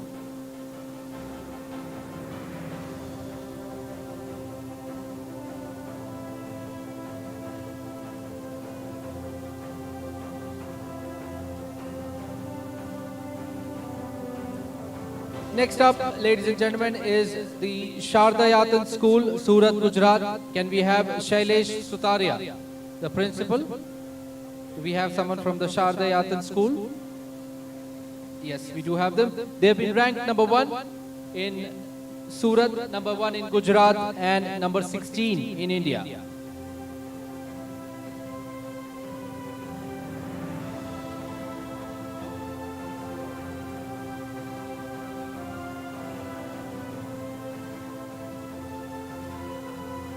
Also requesting the team here to receive the award for Vidya Devam International Preschool, Surat, Gujarat, under India's top 20 preschools.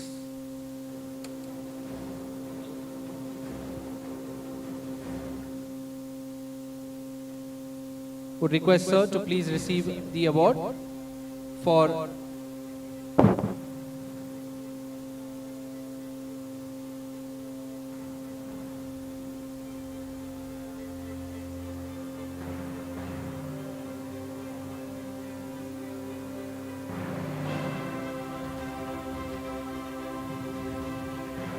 Next up is SNBP School, Pune, Maharashtra. Can we have Rutuja Bhosle, the director, join us on stage to receive the award? They have been ranked number 2 in Pune, number 11 in Maharashtra, and number 19 in India. May I request the team of Alpha School, Dayavati Modi Academy, Samashti International School to be ready, please. Next up is Springfield School, Hyderabad, Telangana. Can we have Humaira Haidar, the principal, to please join us on stage? They have been ranked number 1 in Hyderabad, number 1 in Telangana, and number 20 in India.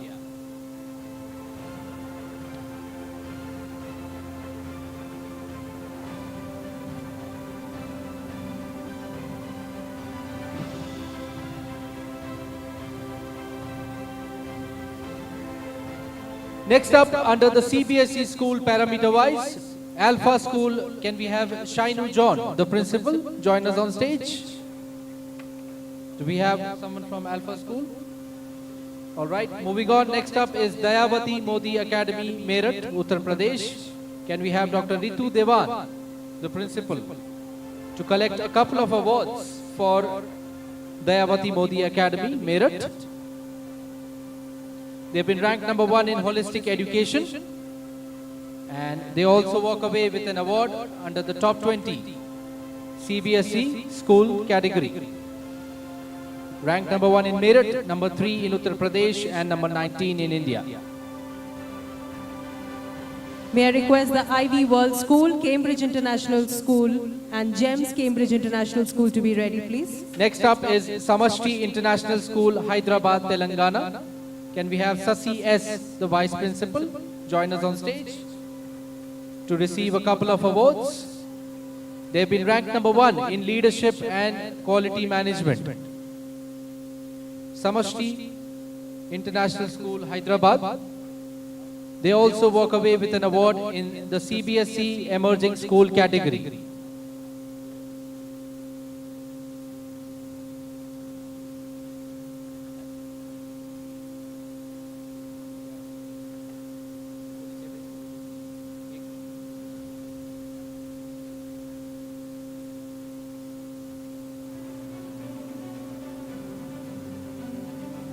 All right. Thank you so much, Mr. Shaji Thomas.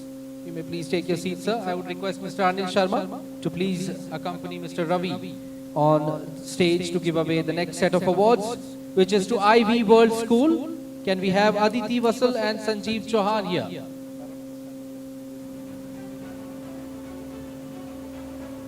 May I request the team of Acharya Sharman, Terapant Jain Public School, Adarsh Public School, Ambuja Vidyaniketan, and Army Public School, Bolaram to be ready, please.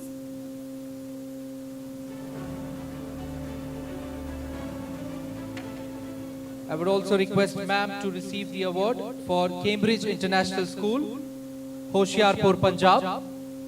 They have been ranked number 1 in holistic education.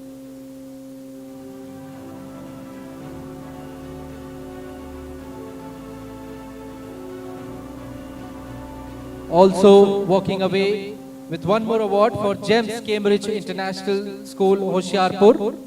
They have been given an award under the CBSE School City-wise category as ranked number 1 in Hoshiarpur.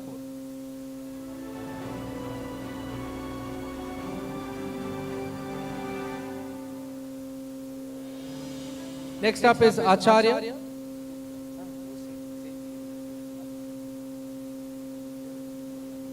I would request Aditi Vasal and Sanjeev Chauhan to please join us on stage to receive the award for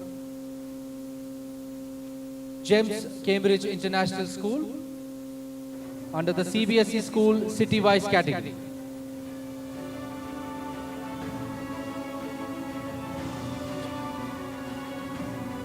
Next up is Acharya Mahashraman Therapant Jain Public School. I would request Jaya Prasad V, the principal, to please join us on stage. They have been ranked number 1 in holistic education.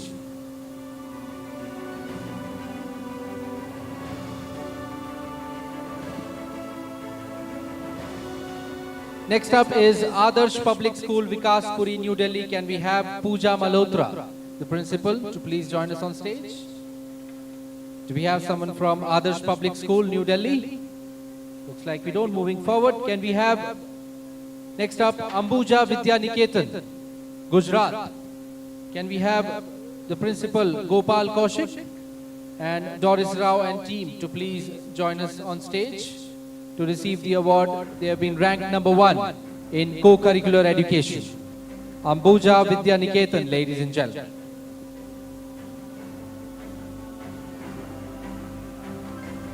May I request the team of Bharatiya Vidya Bhavan, Euro School and New Oxford Public School to be ready, please.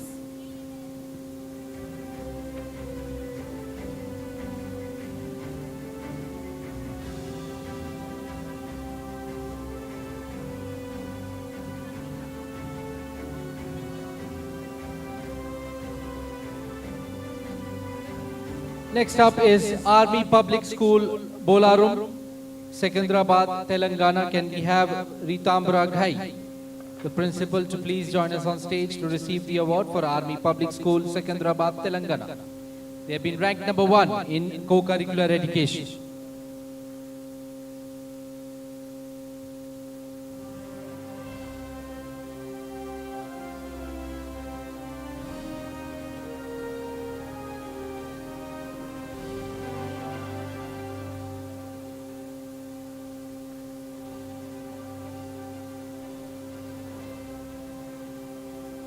Next up is Bharatiya Vidya Bhavan's Atma Kuri Rama Rao School, Hyderabad, Telangana. Can we have Sandhya, the vice principal, to please join us on stage? They have been ranked number 1 in holistic education.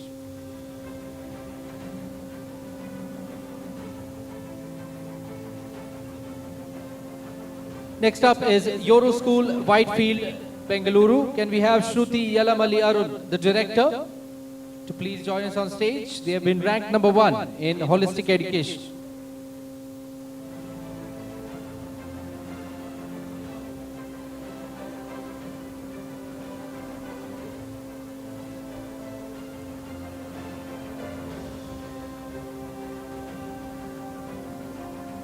Next up is New Oxford Public School, Vivek Vihar, New Delhi. They have been ranked number 1 in holistic education. New Oxford Public School, Vivek Vihar, New Delhi, ladies and gentlemen. May I request the team of Dayanand Model Secondary School, Queen Global International School and Karnataka Public School to be ready, please. Next up is Dayanand Model Secondary School, Vivek Vihar, New Delhi. We have someone from Dayanand Model Secondary School. Looks like we don't. Moving forward, Queen Global International School, Dilshad Garden.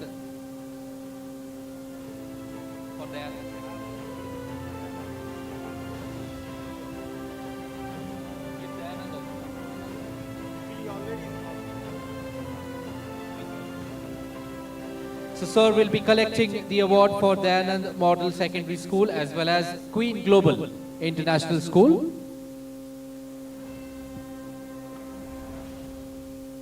Can we have the team of Don Bosco Senior Secondary School, Kokila Ben, Dhirubai Ambani Reliance Foundation School and KR Mangalam World School to be ready, please?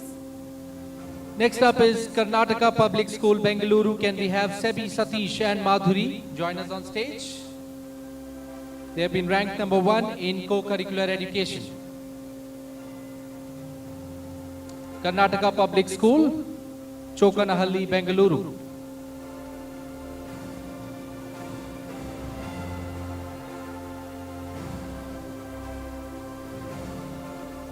Next up is Don Bosco Senior Secondary School, Thane, Maharashtra. Can we have the team of Don Bosco Senior Secondary School with us? Do we have someone? All right, moving forward. Next up is Kokila Ben, Dhirubhai Ambani Reliance Foundation School. I would request Anvita, Kakkar and team to please join us on stage. They have been ranked number 1 in integrated learning. Kokila Ben, Dhirubhai Ambani Reliance Foundation School. May I request the team of Little Flower School, Maharishi Vidya Mandir, Montfort School and Mount Abu Public School to be ready, please. Next up is KR Mangalam World School, Gurugram, Haryana. Requesting Ms. Aparna, the principal, to please join us on stage to receive the award.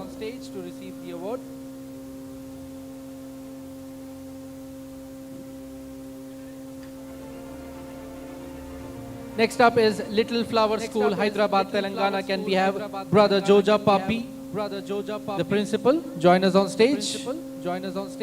Do we have someone from Little Flower School here? Yes, we do have. They have been ranked number 1 in co-curricular education.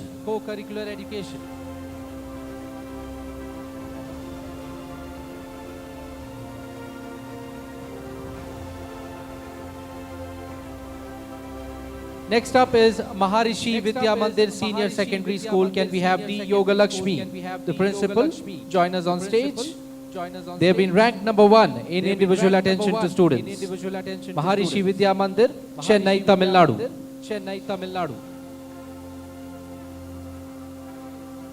May I request the team of Mount Carmel School, Navy Children's School and New Cambridge International Public School to be ready, Next please? up is Montfort School, Ashok Vihar, New Delhi. Can we have Joy Thomas, the principal, join us on stage? Montfort School, Ashok Vihar, New Delhi, ranked number 1 in holistic education.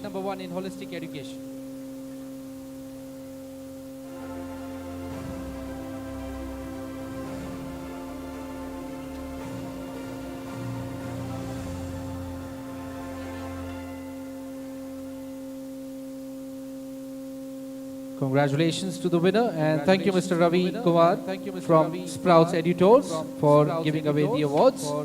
I would now again request Mr. Shaji Thomas, the Managing Director from NTAP, to please join us on stage. The next award goes to Mount Abu Public School, Rohini, New Delhi. Do we have someone from Mount Abu? Rohini? Anybody here? Looks like we don't. Moving forward.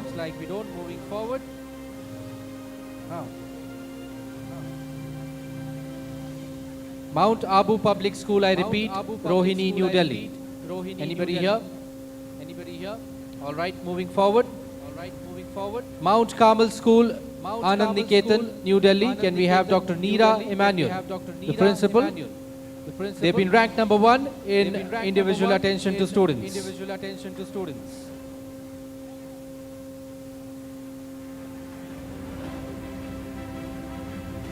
Next up is Mount Carmel School, Sector 22, Dwarka. Can we have Thomas Scaria, the Vice Principal, to please join us on stage? They have been ranked number 1 in integrated, ranked number 1 in student advancement and mentoring.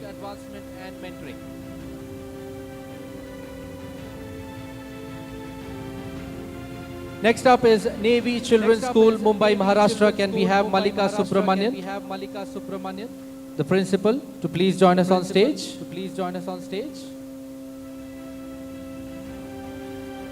May I request the team of Radiant International School and Reliance Foundation School and School of India to be ready, please? Next up is New Cambridge International Public School, Bengaluru. Can we have Shweta VC, the principal, to please join us on stage to receive a couple of awards for New Cambridge International Public School. They have been ranked number 1 in holistic education.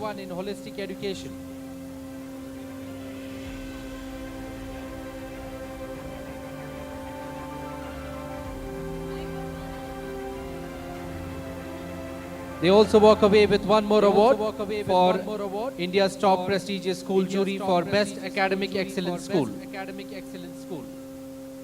Next up is Radiant International School, Patna, Bihar. Can we have Manisha Sinha, the principal, to please join us on stage? They have been ranked number 1 in co-curricular education.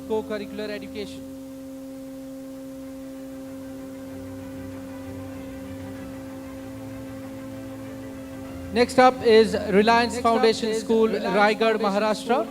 Can we have Mr. Anup Shukla, the principal, to please join us on stage? They have been ranked number 1 in co-curricular education.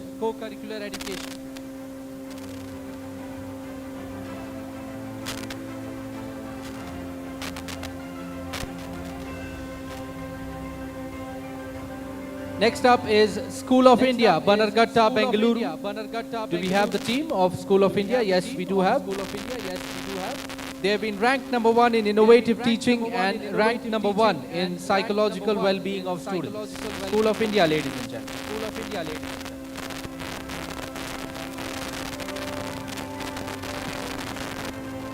Next up is Reliance Foundation School, Nagpur, Maharashtra. Can we have Hari Prasad Vaishnav, the principal, to please join us on stage? They have been ranked number 1 in holistic education. May I request the team of PS Senior Secondary School, Prestige International School and Sadhana Infinity International School to be ready, please.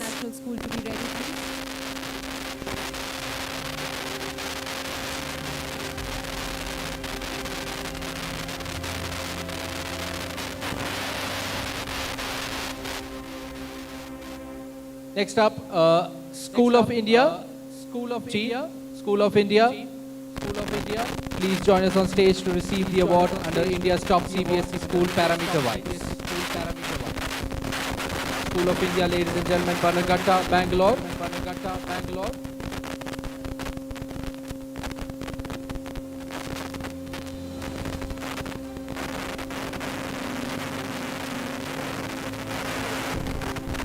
Next up is Reliance Foundation School, Navi Mumbai, Maharashtra. Can we have Mr. Alok, the principal, to please join us on stage? They have been ranked number 1 in co-curricular education.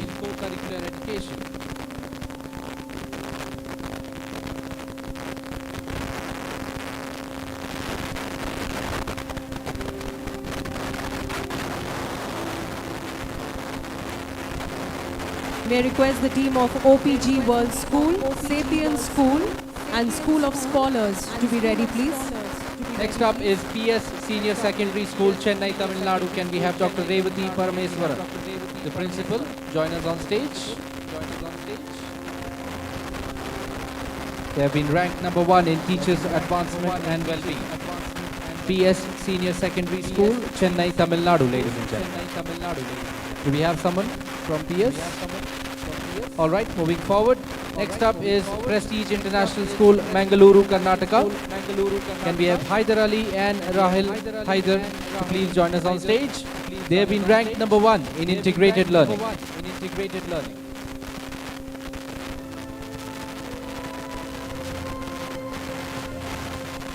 Next up is Sadhana Infinity International School, Hyderabad. Can we have Sadhana Devi, the Managing Director, to please join us on stage? They have been ranked number 1 in integrated learning. Anybody from Sadhana Infinity here? All right, moving forward. Next up is OPG World School, Dwarka, New Delhi. Can we have Sonika Chandra, the Director, joining us on stage? Ranked number 1 in co-curricular education.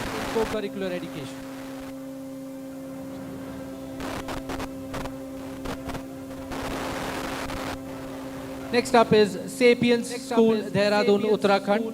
Can we have Naveen Taneja, the principal, to please join us on stage to receive the award for Sapiens School. They have been ranked number 1 in co-curricular education. May I request the team of 7 Square Academy, SSL English School. Sir will also walk away with one more award for the Sapiens School as ranked number 1 in holistic education. St. Peter's High School and Cambridge International School to be ready, please.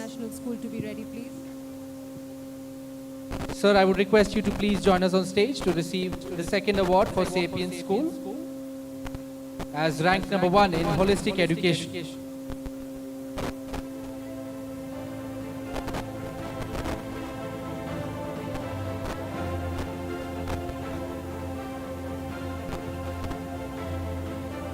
Next up is School of Scholars, Akola, Maharashtra.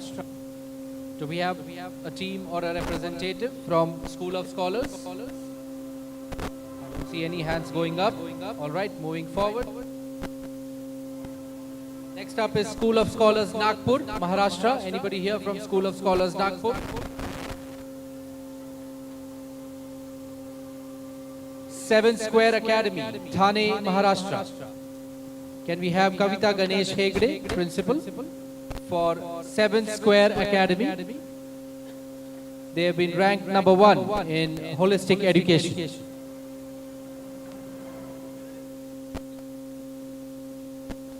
Next up is SSL English School, Mumbai, Maharashtra. Can we have Apeksha Chaudhary and Gauri Param join us on stage to receive the award? They have been ranked number 1 in co-curricular education. Can we have the team of Union Christian Public School, Vardhaman International School and Vega School towards the dais, please? Next up is St. Peter's High School, Hyderabad, Telangana. Can we have Shri Devi Reddy, the director, to please join us on stage to receive the award? St. Peter's High School, Hyderabad, have been ranked number 1 in leadership in quality management. And we have Shri Devi Reddy, the director, joining us on stage. Let's hear it for the winners, ladies and gentlemen. The least we can do is clap. The next up is the Cambridge International School, Haralur, Bengaluru. Can we have Roshni Vijayan, the principal, join us on stage to receive the award? They have been ranked number 1 in holistic education.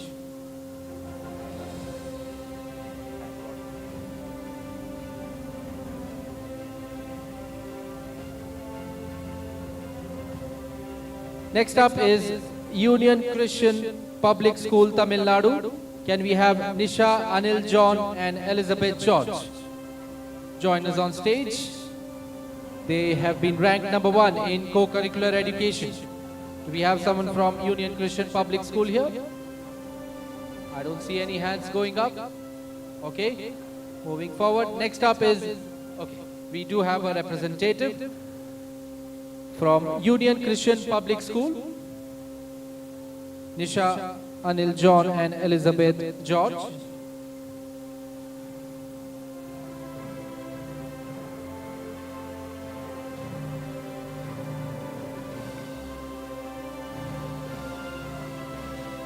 Next up is Vega School, Gurugram, Haryana. Can we have Meenu Yadav, the vice principal? Do we have someone from Vega School? Please raise your hands.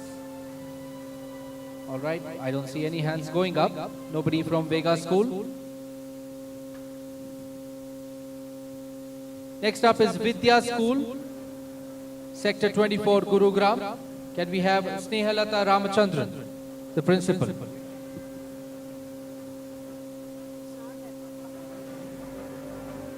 Can we have the team of Vedai School of Excellence, Zen International Public School and JM International School towards the dais? That's Vidya School, ladies and gentlemen, Gurugram, Haryana, ranked number 1 in holistic education.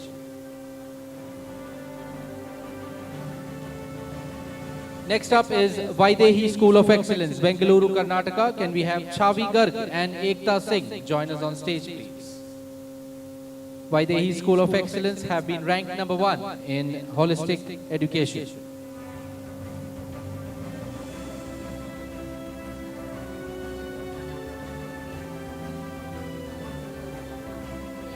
Next up is Zen International Public School, Bengaluru. Can we have Dr. Prashanti Shashikant and Dr. Sudha Murthy to please join us on stage to receive the award? They have been ranked number 1 in holistic education. May I request the team of Nalamala Reddy Foundation School, Manav Rachna International School, St. Xavier's High School and Sarvottam International School to be ready, please. Next up is JM International School, Dwarka, New Delhi. Can we have Dr. Amita Saxena, the principal? Do we have Dr. Amita Saxena with us? Yes, we do have her. From JM International School, they have been ranked number 1 in teachers' advancement and well-being, ladies and gentlemen.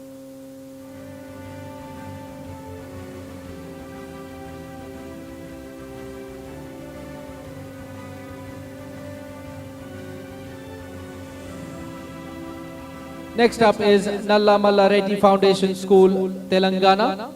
Can we have Dr. Sneha Nalla, the director, to please join us on stage? They have been ranked number 1 in co-curricular education, ladies and gentlemen.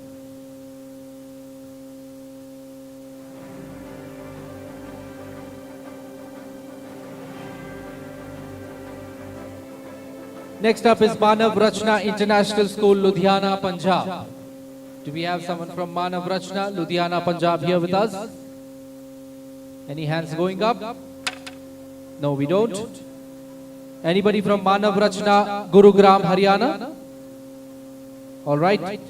Next up is St. Xavier's High School, Gurugram, Haryana. Can we have Tarun Sachdeva and John Rafi with us here? Do we have anybody from St. Xavier's? Yes, we do have them. St. Xavier's High School, Gurugram, Haryana, ranked number 1 in holistic education. May I request the team of Little Flowers Public School, the Soumya School, Ebenezer International School, Alpha Wisdom Vidyashram to be ready, please.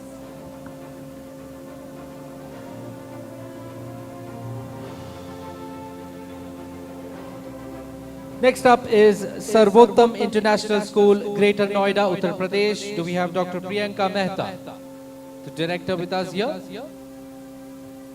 Sarvottam International School, Greater Noida. Anybody here? No.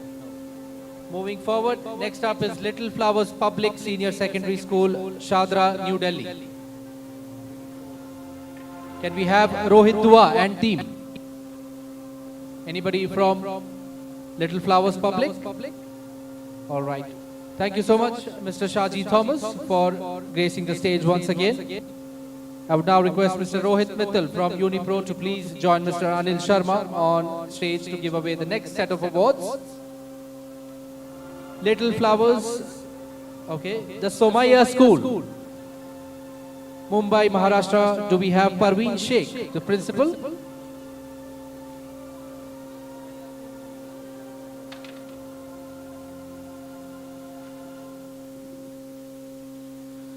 Somaya School has been ranked number 1 in holistic education, ladies and gentlemen. May I request the team of Mamta Modern Senior Secondary School, Indirapuram Public School and Bal Bharti Public School to be ready, please. Next up is Ebenezer International School, Nashik. Can we have Anuradha Krishnan, Head of Schools, to please join us on stage? Ebenezer International School has been ranked number 1 in holistic education.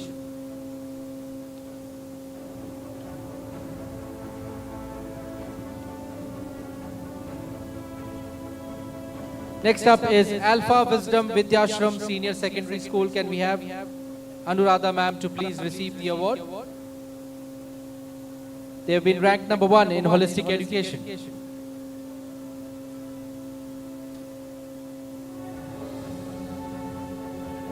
Next up is Indo-Scots Global School, Maharashtra. Can we have Memol Jitesh, the principal, to please join us on stage. Indo Scots Global School has been ranked number 1 in digital learning advancement.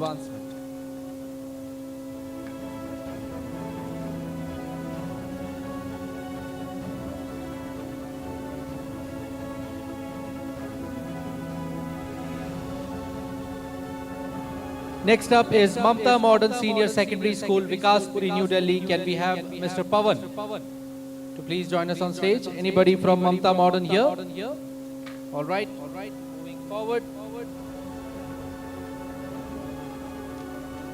Indirapuram Public School, can we have Vinita Prajapat, member of the management, or any representative from Indirapuram? No hands going up. Moving forward. Bal Bharti Public School, Dwarka. Can we have Suruchi Gandhi or any representative from Bal Bharti? Anybody here from Bal Bharti? Yes, we do have Suruchi Gandhi, the principal. We have Ms. Kalpana Devi receiving the award for Bal Bharti Public School, Dwarka. Ranked number 1 in leadership in quality management. Next up is the Wisdom Global School, Haridwar, Uttarakhand. Can we have Sonal Jain, the director, to please join us on stage? May I request the team of Maheshwari Public School, Mount St. Mary's School and Amrita Vidyalam to be ready, please. Wisdom School, any representatives? No, we don't have. Next up, Bal Bharti Public School, Bridge Vihar, Uttar Pradesh. Do we have Swapna Nair? Okay, we have a representative to receive the award for Bal Bharti Public School. They also walk away with the award under the Parents' Choice with a vote count of 54. Next up is Mount St. Mary's School, Delhi, New Delhi. Can we have Brother Rajesh Trike, the Vice Principal, to please join us on stage? They have been ranked number 1 in future-proof learning infrastructure.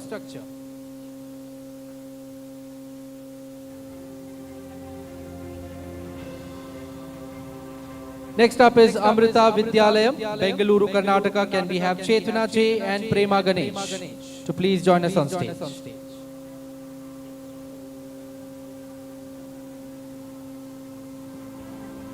May I request the team of Jain International School, Navkis Educational Center, Viti International School and Dev Samaj Vidya Niketan Senior Secondary School to be ready, please. Next up is the Jain International School, Bangarpet. Can we have Annapurna Echen and Sunil Kuttappa to please join us on stage? They have been ranked number 1 in integrated learning.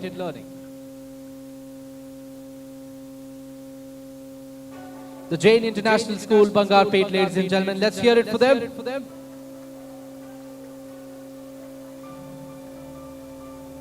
Next up is Navkes Educational Center. Can we have Seema Gupta and Harpreet Kaur to please come near the stage?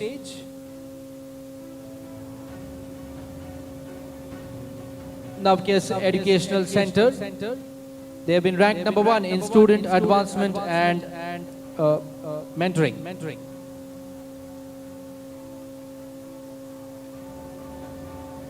Next up is Viti International School. Can we have Anupam, the Deputy Divisional Manager, to please join us on stage? Viti International School, Bhilwara, Rajasthan, has been ranked number 1 in integrated learning. May I request the team of Marigold International School, SS Public School, CP Goenka International School and Dalim's Sunbeam School to be ready, please. Next up is Dev Samaj Vidya Niketan Senior Secondary School. Can we have Meeta Mathur and team join us on stage? Dev Samaj Vidya Niketan, Gurugram, Haryana, has been ranked number 1 in community service.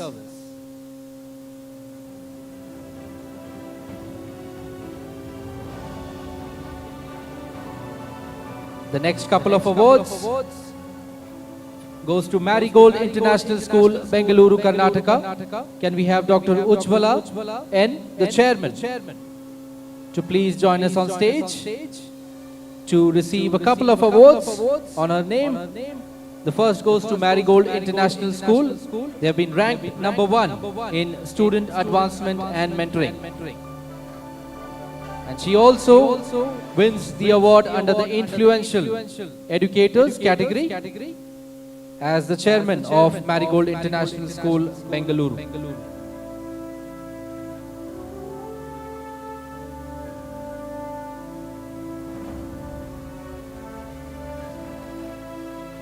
Next up is SS Public School, Noida, Uttar Pradesh. Can we have Manju Srivastava, the principal, join us on stage to receive the award for SS Public School? Do we have someone from SS Public School? Looks like we don't. Moving forward, CP Goenka International School, West Mumbai.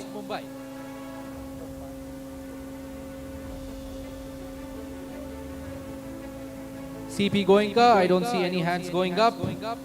Next up, Dalim Sunbeam School, Gazipur. Can we have Pooja Madhok and team? Dalim Sunbeam School, Gazipur, Uttar Pradesh. Ranked #1 in innovative teaching. Pooja Madhok has a set of awards to walk away with.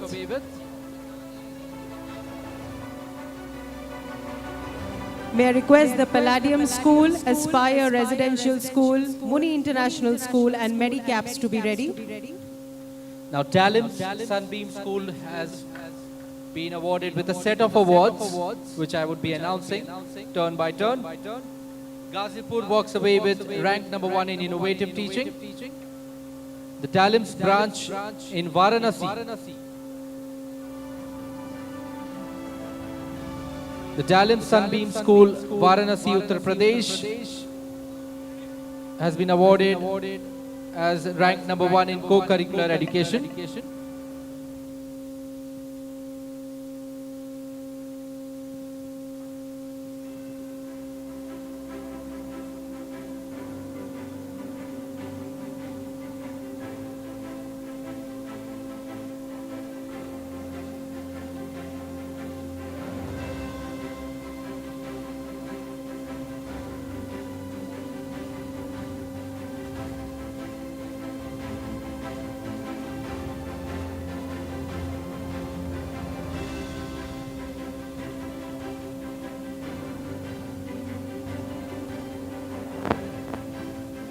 Next up, Dalim Sunbeam School, Sigra, has been ranked #1 in integrated learning.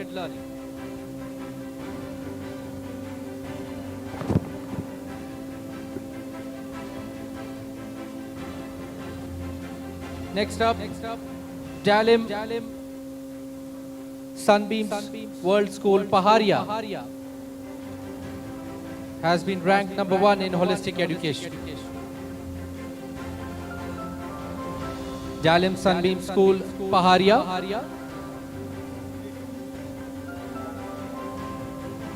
Next up, Dalim Sunbeam School, Dildar Nagar, ranked #1 in holistic education.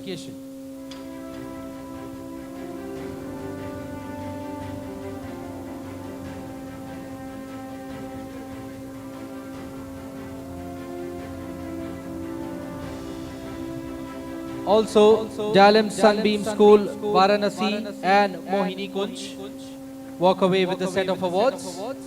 A couple of more awards on the name for Dalim's Mohini Kunj and Dalim's Varanasi.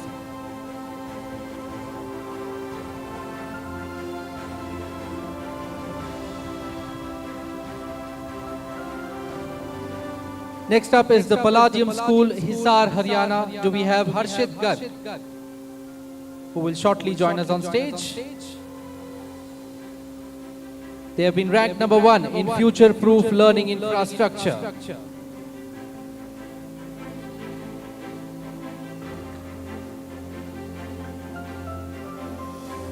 Next up is Aspire Residential Public School, Kochi, Kerala.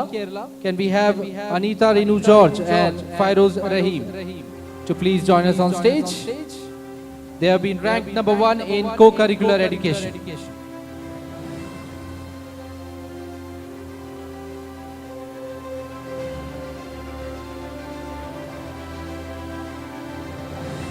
Next up is Muni International School, Uttam Nagar, New Delhi. Can we have Vani, the management member?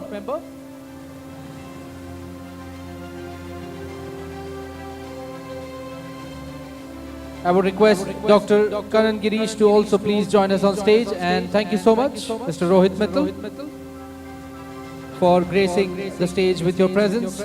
Next up is for Muni International School, and followed by Medicaps International School, Madhya Pradesh. Do we have Renu Gurnani or a representative? Medicaps International School, Madhya Pradesh, ranked number 1 in co-curricular education. May I request the team of Shishya BEML Public School, Presidency School, the Ryan International and Bal Bharti Public School to be ready, please. Next up is Shishya BEML Public School. Can we have Tejashwini Shankeswar and S. Bindu Lekha to please join us on stage? Shishya BEML Public School, Bengaluru has been ranked number 1 in digital learning advancement.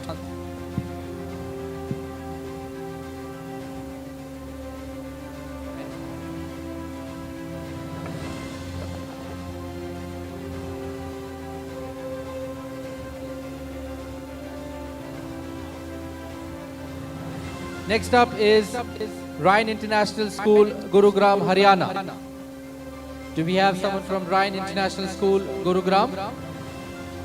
Anybody here, please raise your hands. Okay.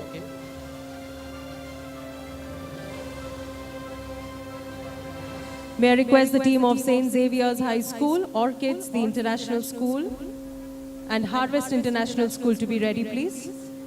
A couple of more awards for Ryan International of different branches. One for Faridabad, Ryan International School, Faridabad, Haryana.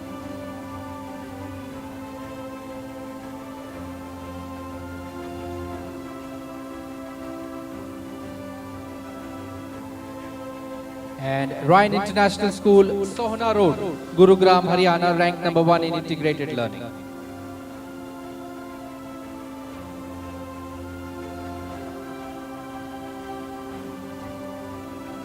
Next up is Bal Bharti Public School, Navi Mumbai. Can we have Kalpana Dwivedi, the principal? Bal Bharti Public School, Navi Mumbai has been ranked number 1 in student advancement and mentoring.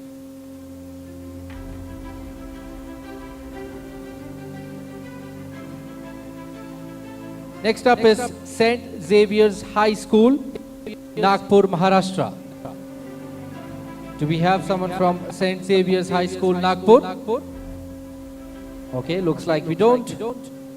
Orchids, the International School, Bengaluru. Can we have Sunita Kalla, the principal?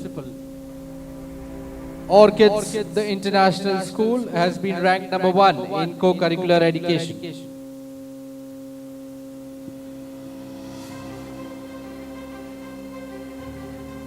May I request the team of Samsit. Orchids, the International School, BTM layout, has been ranked number 1. Anybody from Orchids, BTM layout? All right. Next up is Harvest International School, Bengaluru, Karnataka. Can we have Lakshmi Nair, the academic director, to please join us on stage? May I request the team of Samsid International School, K.R. Mangalam World School, Prarthana Central School and Akshara International School to be ready. Next up is Samsid International School, Bengaluru. Can we have Rekha Sinha and Kokila Narayan to please join us on stage to receive the award?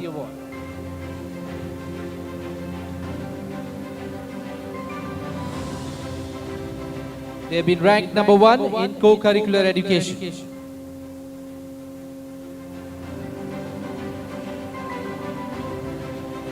Next up is K.R. Mangalam World School, Greater Noida. Do we have someone from K.R. Mangalam School? If yes, please raise your hands. Anybody here from K.R. Mangalam? All right, moving forward, Prarthana Central School, Bengaluru. Do we have Swati and Saraswati here? Miss Swati and Saraswati, to please join us on stage to receive the award. Prarthana Central School has been ranked number 1 in individual attention to students. May I request Vista International School, SSB International School, DPS Ajmer and Arya Gurukul to be ready. Next up is Akshara International School, Pune, Maharashtra.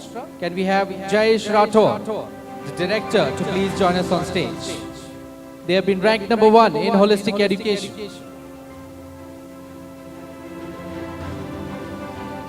Next up is Vista International School, Hyderabad. Requesting Sri Devi Challa and Mary Shanti Priya to please join us on stage to receive the award. They have been ranked number 1 in integrated learning.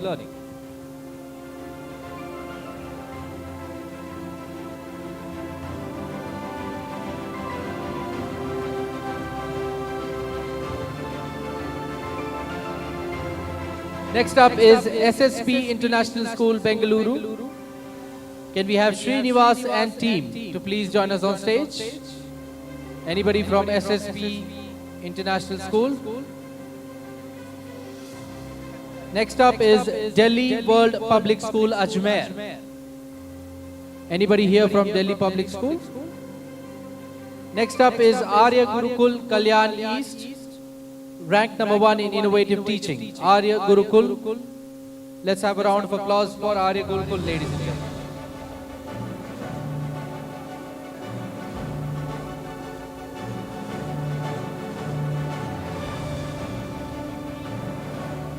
Next up is Shanti Niketana School, Bengaluru. Anybody from Shanti Niketana School? Next up is Shri Shri Ravi Shankar Vidya Mandir, Bangalore South. Can we have B. Gayatri and Manjari Gautam? Anybody from Shri Shri Ravi Shankar? Yes, we do have. They have been ranked number 1 in integrated learning.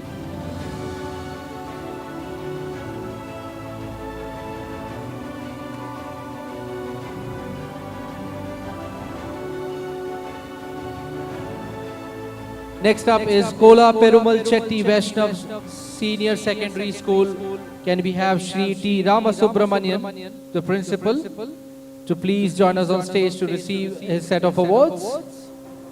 He has a couple of awards to his name. First being on the Kola Perumal Chetty Vaishnav Senior Secondary School, ranked number 1 in integrated learning. And also, he wins the award under the category of effective principal. Let's hear it, ladies and gentlemen, for Shri T. Ramasubramanian.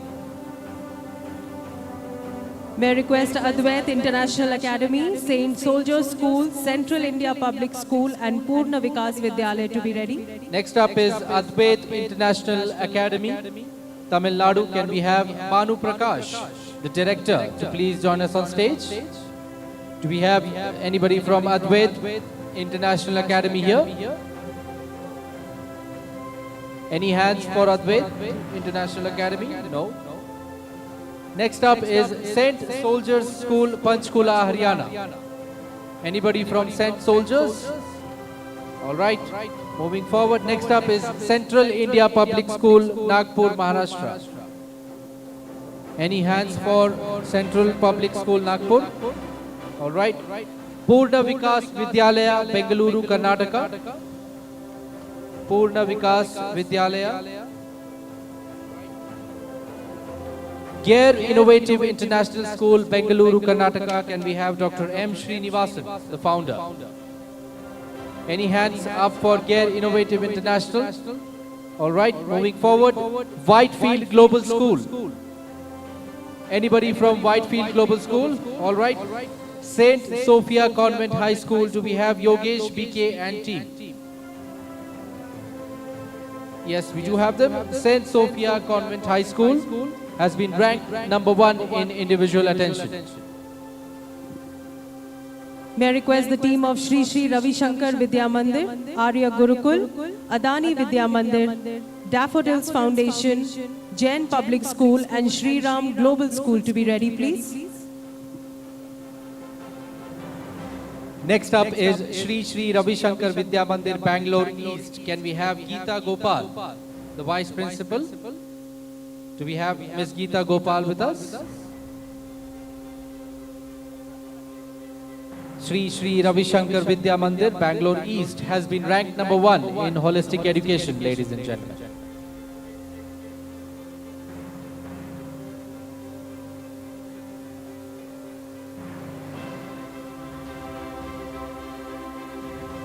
Next up is Arya Gurukul, Ambernath, Maharashtra. Anybody from Arya Gurukul, Ambernath? Yes, I see a hand going up there. They have been ranked number 1 in co-curricular education. Arya Gurukul, Ambernath, Maharashtra, ladies and gentlemen.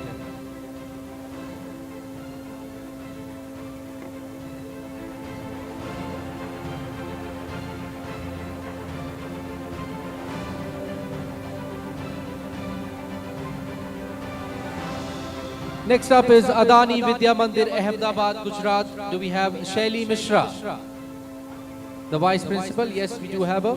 Adani Vidya Mandir has been ranked number 1 in holistic education.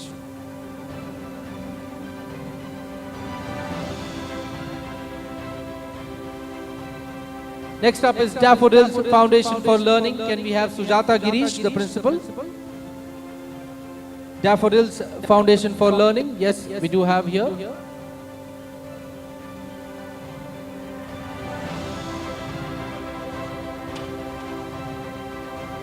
Daffodils Foundation for Learning has been ranked number 1 in individual attention to students. May I request the team of Birla Open Minds International School, Mayur Chopasni School, Vidya Bal Bhavan Senior Secondary School to be ready, please. Next up is Jain Public School, JP Nagar. Anybody here from Jain Public School, JP Nagar? Ladies and gentlemen, any hands for Jain Public School, JP Nagar? All right. Shri Ram Global School, Gautam Bodh Nagar, Uttar Pradesh. Can we have Sanjeev Kapoor? Yes. We have Mr. Sanjeev Kapoor, the director of Shri Ram Global School. They have been ranked number 1 in holistic education.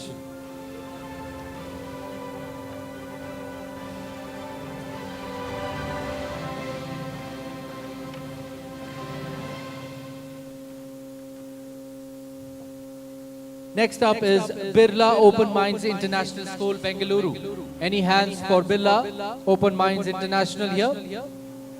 All right, moving forward. Mayur Chopasani School, Rajasthan. Any hands up for Mayur Chopasani? All right. Vidya Bal Bhavan Senior Secondary School, New Delhi. Do we have Dr. Nishant Sharma? Yes, we do have him here. Dr. Nishant Sharma joining us on stage to receive the award for Vidya Bal Bhavan Senior Secondary School, ranked number 1 in individual attention to students. He also walks away with one more set of award under the India's top prestigious school jury awards for experiential learning. May I request the team of Max Ford School, Dwarka and Bright Scholar Senior Secondary School to be ready. Next up is Max Ford School, Dwarka. Can we have Deepika Sharma, the head of school, to please join us on stage? Max Ford School, Dwarka has been ranked number 1 in student advancement and mentoring.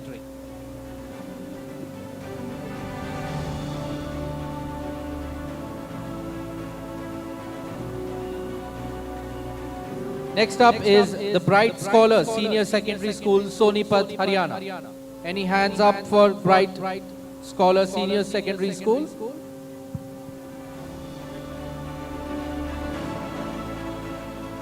May I request the team of the Accord School, Deccan Springs Global School, Kikani Global Academy and Maharishi Vidya Mandir to be ready.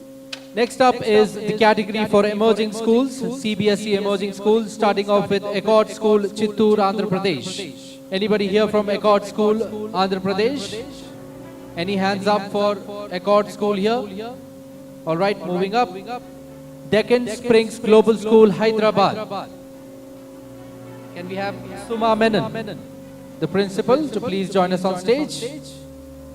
Deccan Springs Global School. They have been ranked under the CBSE Emerging Schools. May I request the team of Mount Olympus, the School for Global Minds, Podar International School and Basil Wood School to be ready. Next up is Kikani Global Academy, Coimbatore. Can we have Shalini Nair, the principal, to please join us on stage?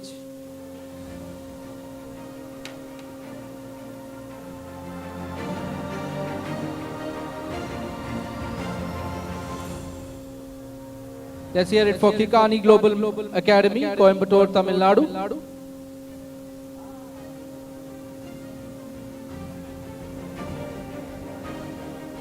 Next up, ladies and gentlemen, is Maharishi Vidya Mandir, Chennai, Tamil Nadu. Can I request Radha Venkateshan to please shortly join us on stage?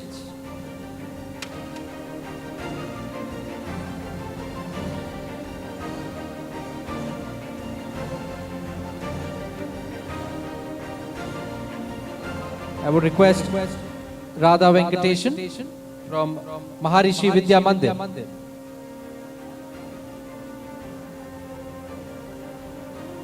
Next up is Mount Olympus School. I would request Arjun Seni and Akanksha Priya to shortly join us on stage. Mount Olympus School, Arjun Seni and Akanksha Priya joining us on stage to receive the award under the CBSE Emerging Schools category.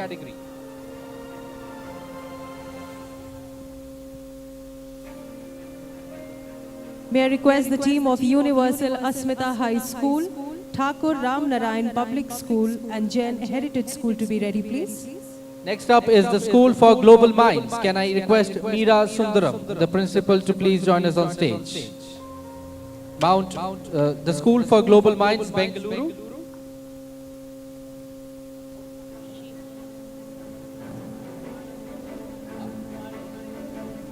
And I would request the director Rajeshwari also to please join on stage to receive the award. The director for the School for Global Minds. Next up is Maharishi Vidya Mandir, Puducherry. Can I request Jaya Ganapati E, the principal, to please join us on stage to receive the award.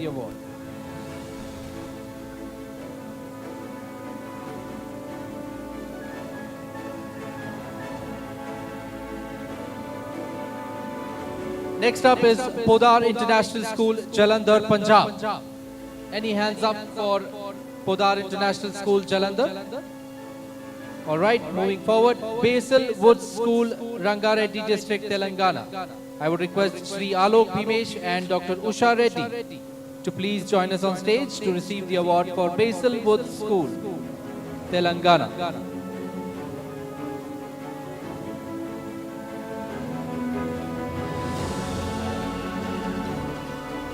Next up, under the ICSE Emerging School, Universal Asmita High School, I would request Anuradha Krishnan and Vinita Anil to please join us on stage. Anybody here from Universal Asmita High School? Okay, no hands going up. Thakur Ram Narayan Public School. Do we have Pinky Tripathi, the principal? Yes, we do have her here.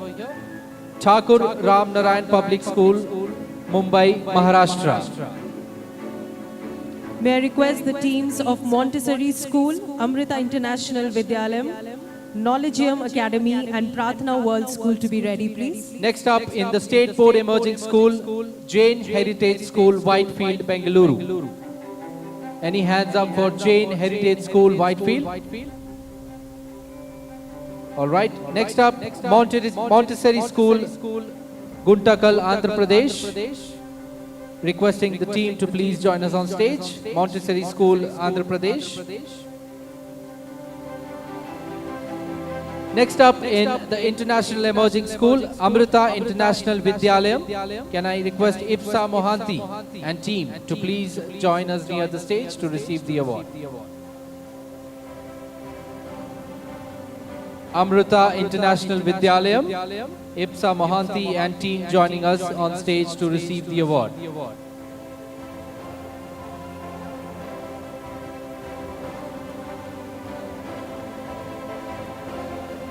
Next up is the Knowledgeum Academy, Jayanagar, Bangalore, Karnataka. Anybody here from Knowledgeum Academy?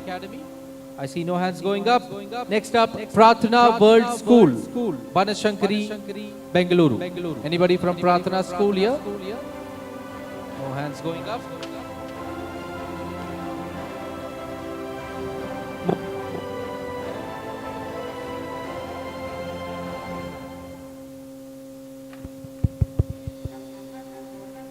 Moving on to the jury awards, the Shirek International School, Hyderabad. Can I request R. Lalita Shobna, the Vice Principal?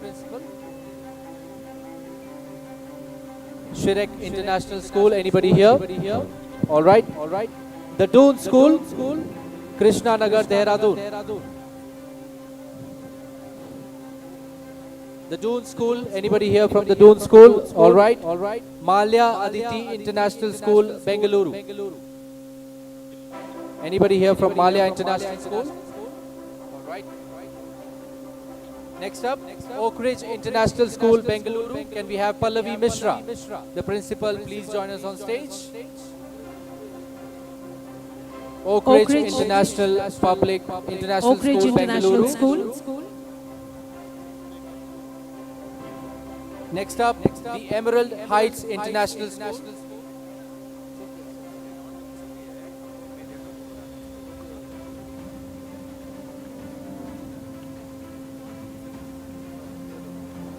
Can we have the team of Meridian School and Mayo College ready, please? Meridian School, Hyderabad, Telangana. Stonehill International School, Bengaluru, North Karnataka. Stonehill International School, any hands up for Stonehill International School?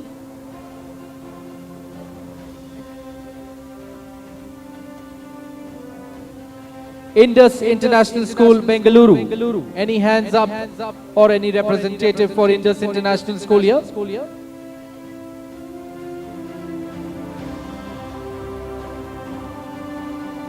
The Chinmaya International Residential School, Coimbatore, Tamil Nadu. The Chinmaya International Residential School, Coimbatore. Canadian International School, Yelahanka, Bengaluru. Canadian International School. Anyone here from Canadian International School?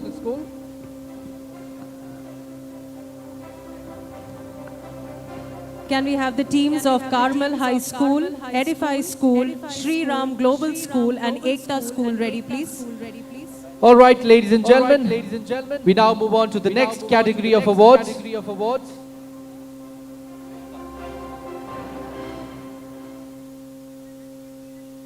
Before we move on, I would like to thank Dr. Kanan Girish for gracing the stage. And before we move to the next set of awards, we will have a short video from Unipro. Can we have the video from Unipro, please?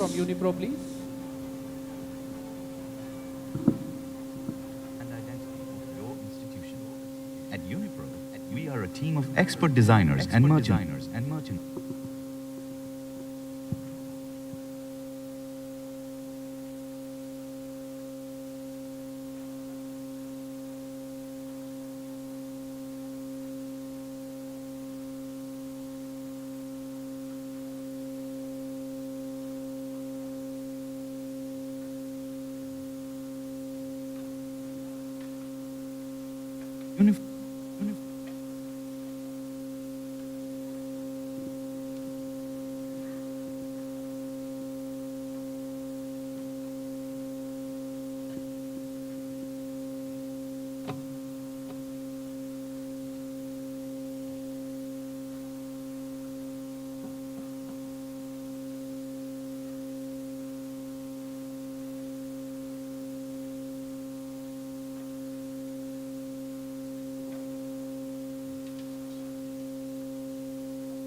Can we have the volume?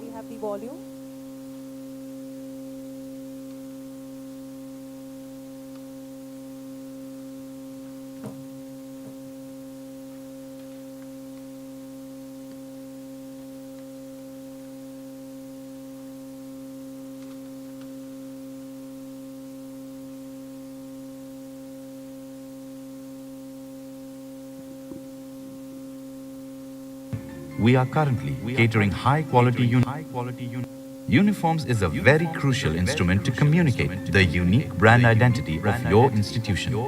At Unipro, we are a team of expert designers and merchandisers with over 3 decades of experience in the industry.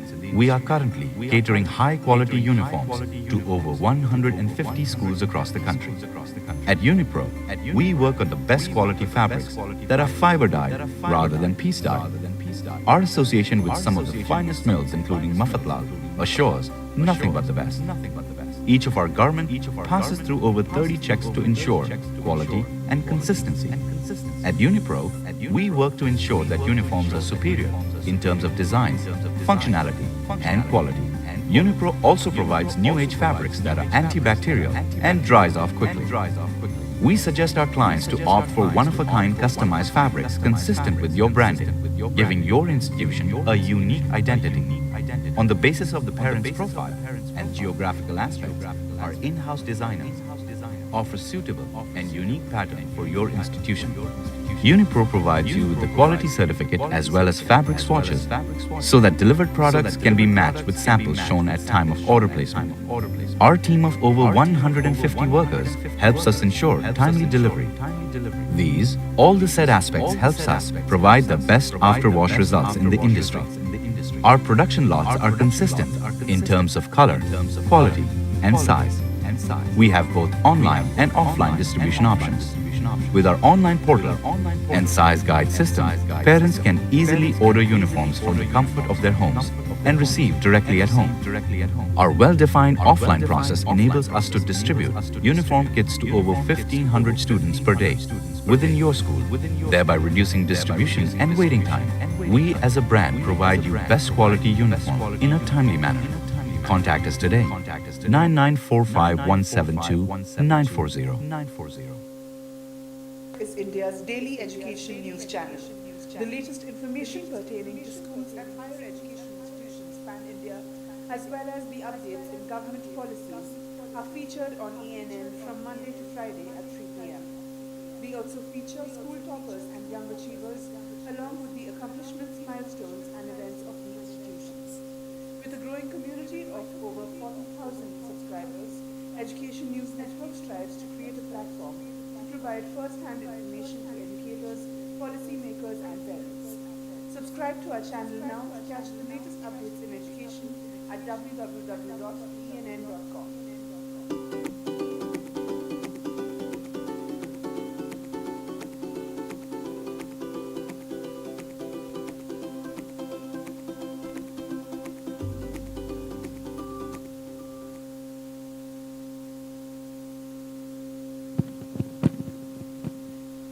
All right, ladies and gentlemen.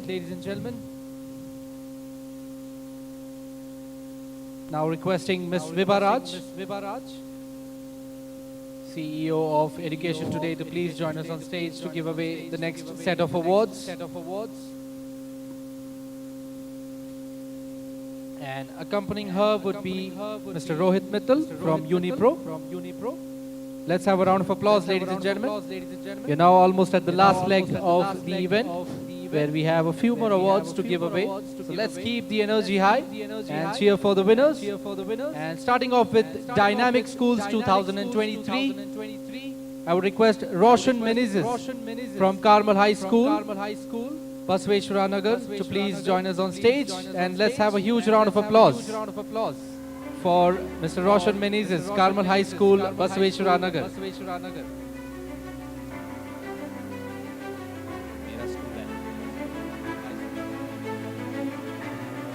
May I request the teams of the Samhita Academy, Global Indian International School, Bharatiya Vidya Bhavan and Shishadripuram Higher Primary School to be ready. Thank you, Mr. Roshan Menezes. Edifi School, Somanhalli, Karnataka. Can we request Niti Mahendra, the principal, to please join us on stage?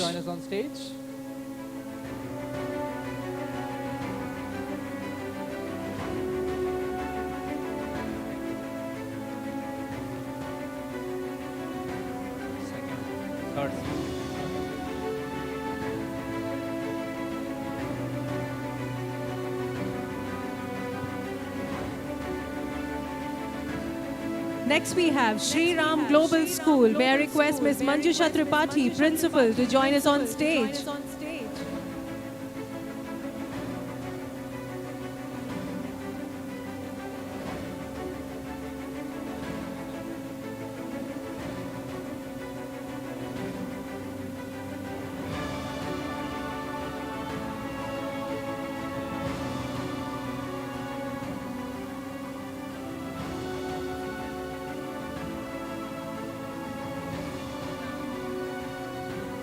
Next we have the Ekta School. May I request Ms. Hemlata Khatri, the principal, to join us on stage.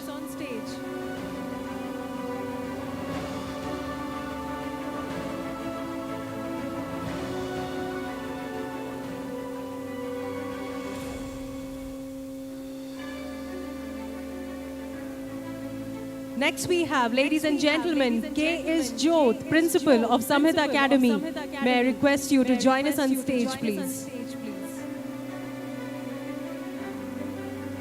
The Samhita Academy. Moving on to Global Indian International School. Mr. Girish R. Arabi, the Principal. May I request him to join us on stage. Moving on next to Bharatiya Vidya Bhavan BBMP Public School. May I request Mr. Suresh H.N., the Director.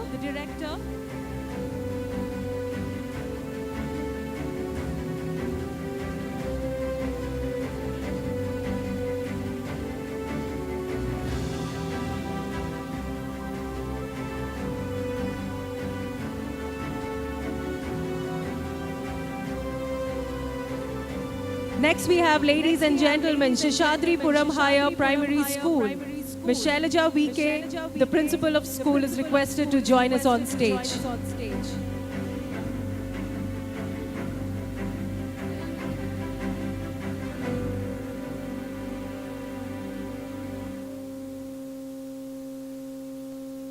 May I now request Sini VT, Principal of Dayanand Sagar Public School, to join us on stage to collect the award. They also walk away with the CBSE Emerging School Award.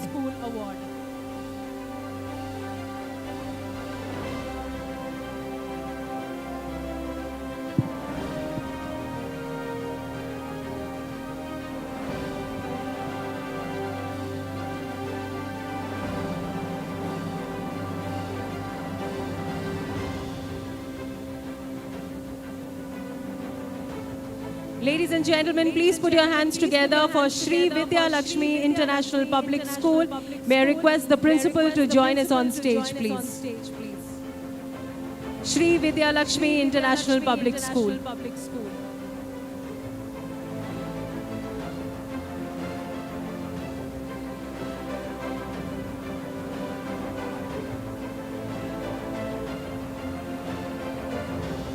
Please put your hands together for Mr. Ajay C, CEO, Varin International Residential School, Tumkur.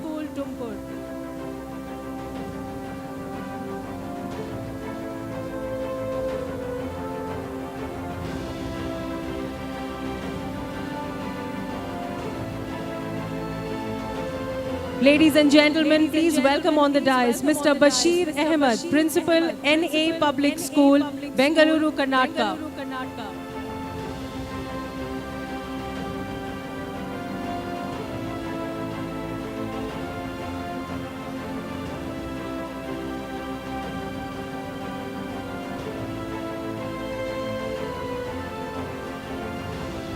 It gives me immense pleasure to welcome Dr. S. Isyas, Dean and Principal of the Paradise Residential School. May we have you on stage, please.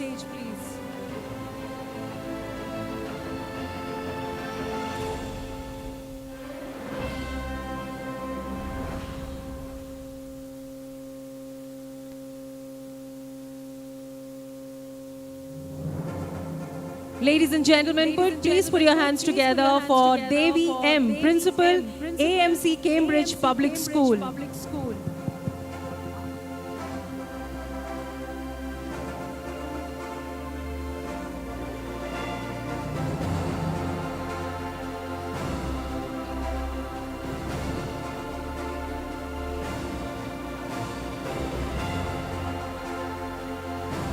Joining us next, Vidya Guru Prasad, Principal of Ryan International School, Kundanahalli, Bengaluru, Karnataka.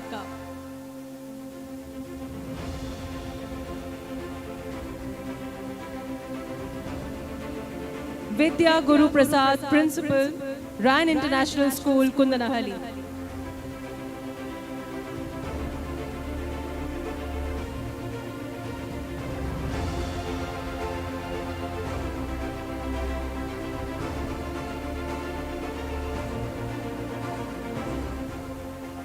Please put your hands together to welcome Ms. Joyita Ganguly, Principal, Kunskap Kopalan, Bengaluru, Sharjapur, Chantapura Road, Bengaluru, Karnataka.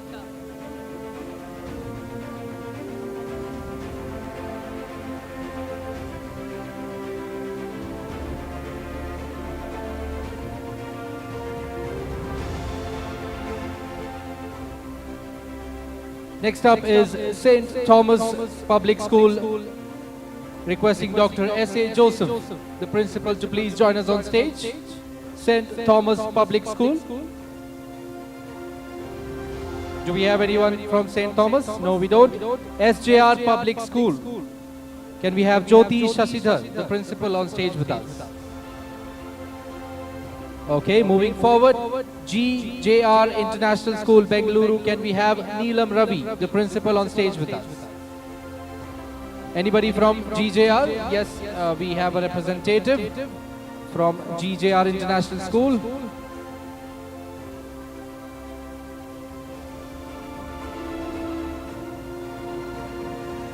Next up is VR International School, Bengaluru. Can we have Krishnamurthy Hegde, the director? Yes, we do have him here with us.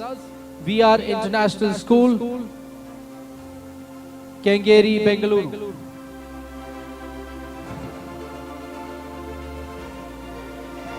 Can we have the teams of Aishwarya International Public School, Neve Academy and SCS Riverside ready, please?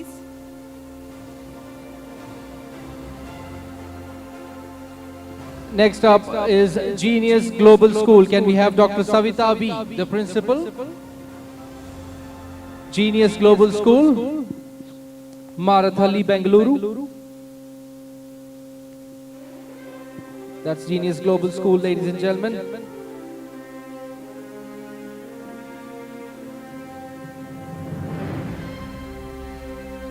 Next up is Aishwarya International Public School. Can we have Smitha Rani and Shruti SM? Aishwarya International Public School. Anybody here? All right, moving forward. Next up is Neve Academy, Bengaluru. Can we have Michelle George and team join us on stage? Neve Academy, ladies and gentlemen. Can we have the teams of the Regency Public School, Sculvey International School, Global Academy for Learning and St. Joseph's Boys High School ready, please?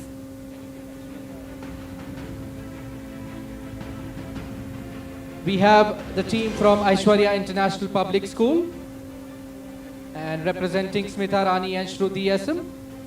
Can we have Aishwarya International Public School?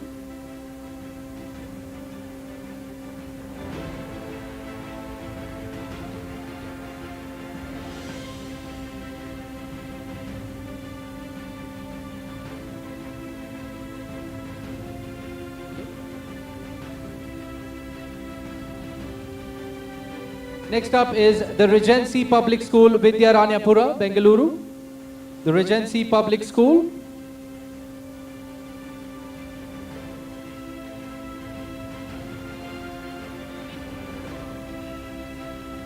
Next up is Sculvey International School. Can we have Satish Kakal and team?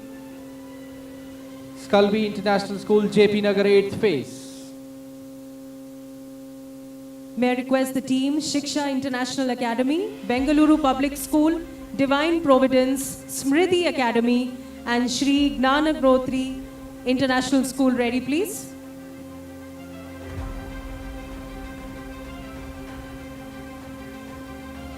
Next up is Global Academy for Learning. Can I request Rupa Karunakar, the principal, and Madhusudana KP, the managing director?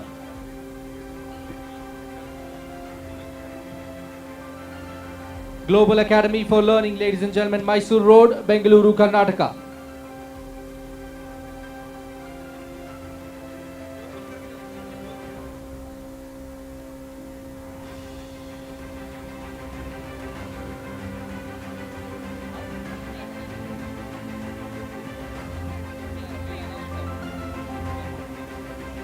Next up is SRN Mehta School, Kalaburgi, under the CBSE parameter category. Can we have YSR Reddy, the principal, to please join us on stage? SRN Mehta School, Kalaburgi.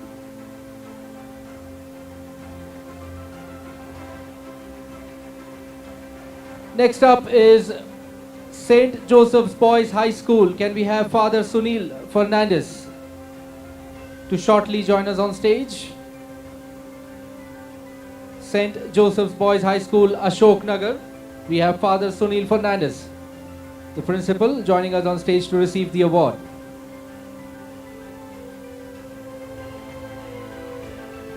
Next up is Shiksha International Academy. Can we have Kavita Sundramurthy, the principal, along with her teammate, to please join us on stage? Shiksha International Academy.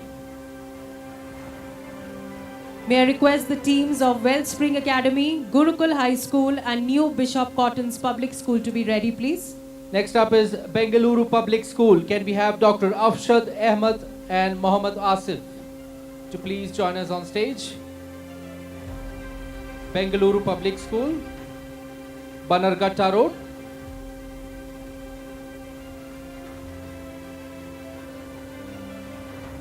Divine Providence School. Can we have Manoj Augustine and team? Do we have anybody from Divine? Yes. Divine Providence School, Harohalli Gate, Bengaluru.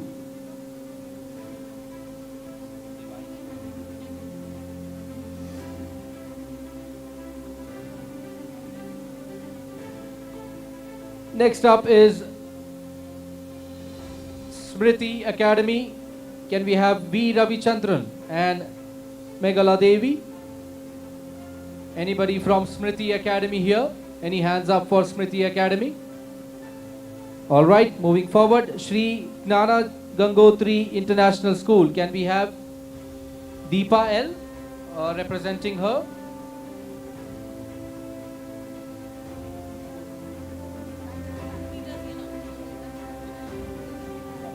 Okay, we have the chairman, H.C. Lingappa, receiving the award for Gnana Gangotri International School.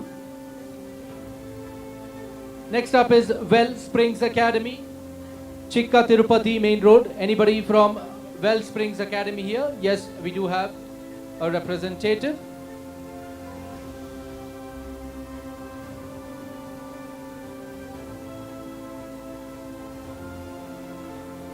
Next up, would like to invite on stage Well Springs Academy.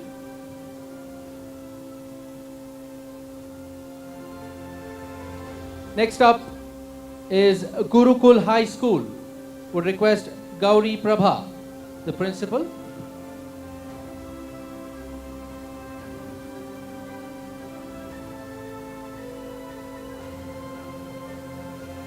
Gurukul High School, Gauri Prabha.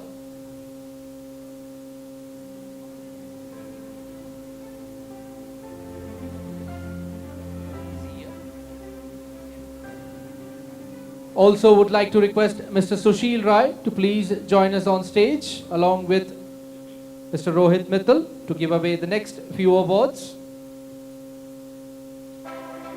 Next up is New Bishop Cotton Public School. Can we have Hanif T.A. and Asha N on stage, please? Anybody from New Bishop Cotton Public School? Yes. Hosur Road, Bengaluru. May I request the teams of GEM International Residential, SEA Primary Higher Secondary School, Orinco Academy and Brooklyn National Public School to be ready, please. Next up is GEM International Residential School. Can we have S.H. Desai, the principal? Anybody here from GEM International Residential School? Okay, we do have them here. Chikbalapur, GEM's International Residential School.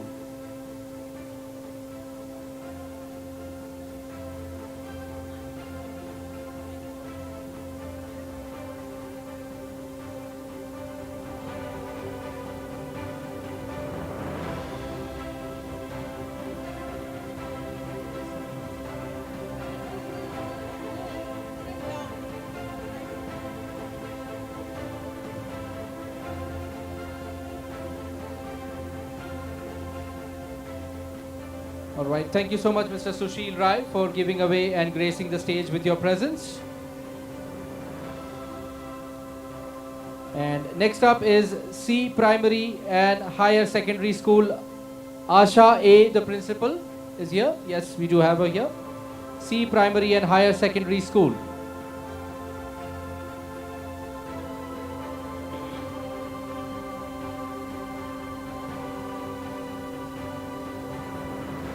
Orinco Academy, can we have Suganya, Vinod and Harini on stage? Joining us shortly from Orinco Academy, Agrahara, Bengaluru. May I request the teams of Sophia Public School, B&M Public School, Delhi Public School, Bangalore North, Citizens English School and Endeavour Academy to be ready, please. Next up, Brooklyn National Public School. Can we have Dr. Charlotte Disa, Senior Principal, join us on stage? Brooklyn National Public School, Vijayanagar.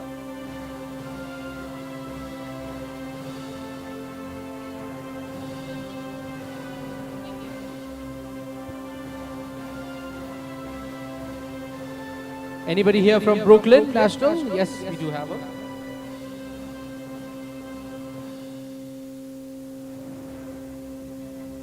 Next up is Sophia Public School. Can we have Ruman Akbar, the director, joining us on stage?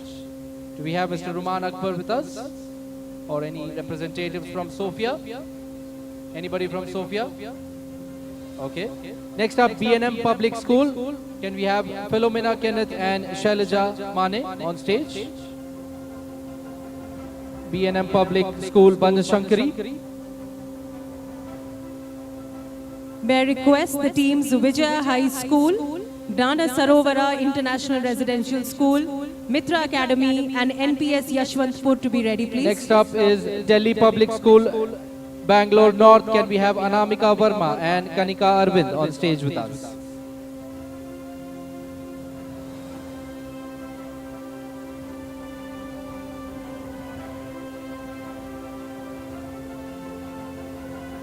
Next up is Citizens English School, Vivek Anandanagar, Bengaluru.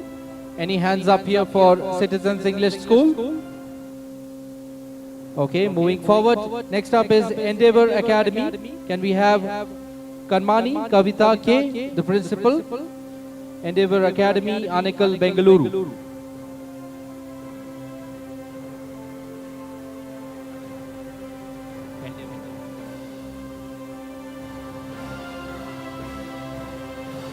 Next up, Vijaya High School.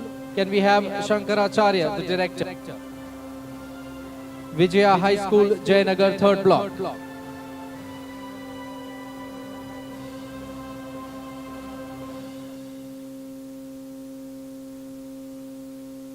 Next up is Gnana Sarovara International Residential School.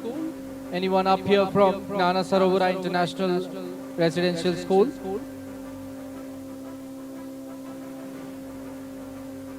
Next up is Mitra Academy, Arikere. Can we have Vani Trilok, the principal? Do we have Vani Trilok or a representative from Mitra Academy? Okay, next up, National Public School, Yashwantpur. Can we have Shija Manoj? National Public School, Yashwantpur. Shija Manoj and Jeshma AK.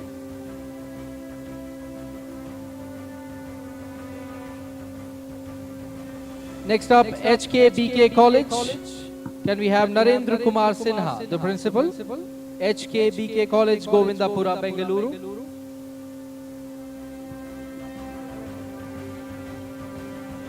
Can we have the teams of Presidency School, Golden Bee Global School, Vibgyor High Marathali, Pratham International School ready, please? Next up, HKBK. Okay. HKBK School. HKBK College.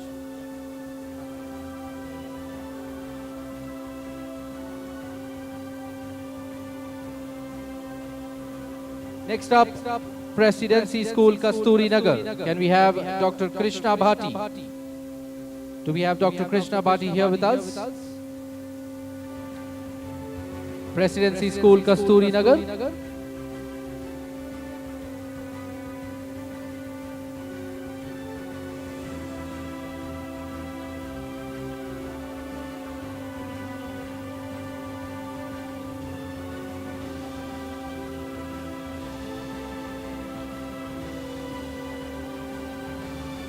Ladies and gentlemen, Golden Bee Global School.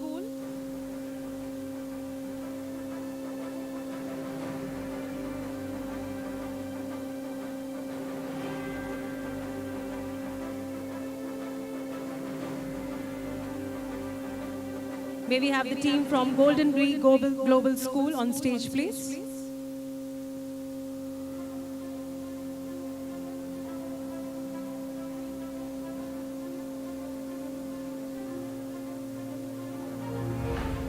Please put your hands together for Vibgyor High Marathali. May I request Mr. Ramesh TR and Ms. Swati Guha to join us on stage.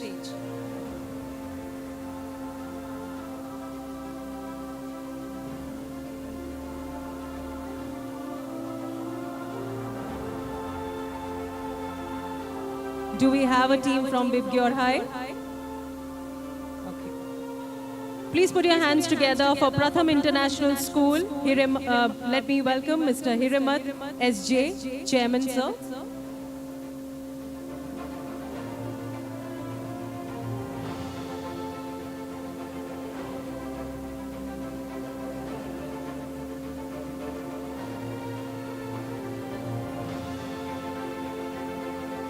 Ladies and gentlemen, let us welcome now Kasturba Public School. May I request Ms. Pinky Datta and Malaysia to join us on stage.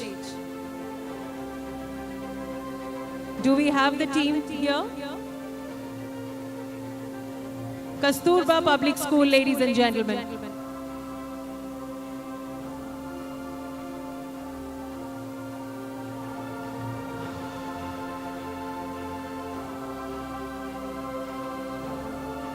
Please put your hands together to welcome National Center for Excellence, CV Raman Nagar. May I request Ms. Nitya Satish and her team to join us on stage. Do we have the team of National Center for Excellence? Yes.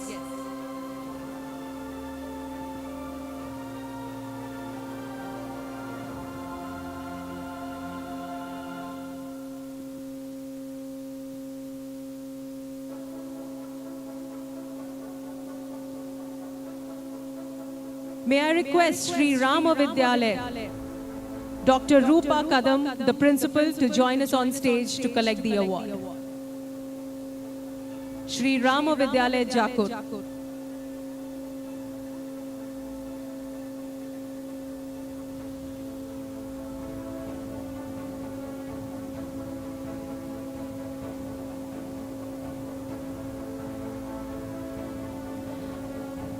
Please put your hands together for Ms. Vaishnavi Raj, Principal of Swami Vivekananda International Public School. Do we have the team here with us?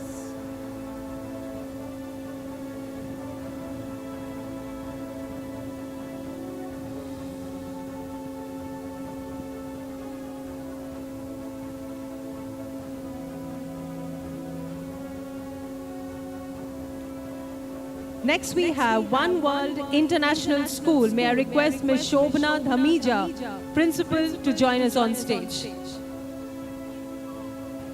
Do we have the team of One World?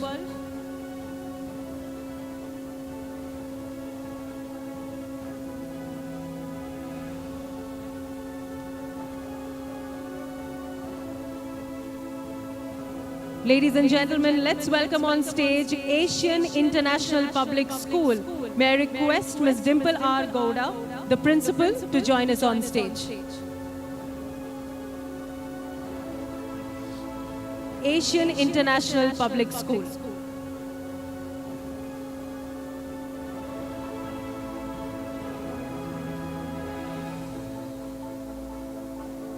Please put your hands together for Ms. Arpita B.R., Principal, Avon International School, Bengaluru North. Do we have the team with us here? Avon International? Moving on. May I welcome Aditya Public School. May I request the principal, Mr. Abhilash BR, to join us. Do we have the team with us? Thank you.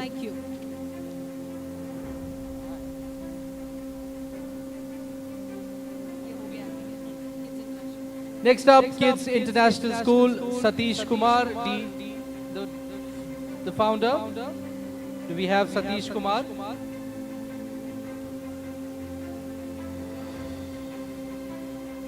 Kids International School.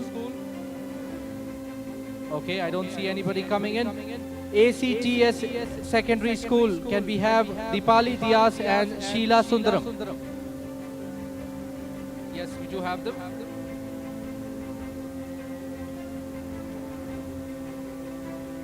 May I request the team of MVJ International School, Prasiddhi School, Aditya National Public School, KMV Red Hills High School to be ready. Next up is MV International School. Can we have Vamshi Priya Amar, the principal, join us on stage? Anybody from MVJ International School? Please raise your hands if you're here. MVJ International. Okay, moving on. Next up, Prasiddhi School. Can we have Radha Gurumurthy, the principal? Prasiddhi School. Vasant Nagar, Bengaluru. Next up is Aditya National Public School. Can we have Swati Achar and Ishwari?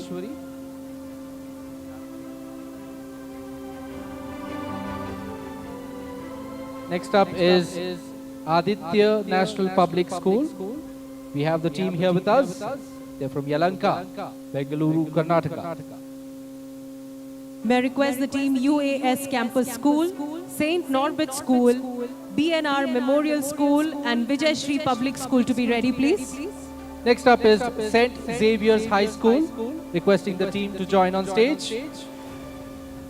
They are going away with an award in India's top CBSE schools, parameter-wise.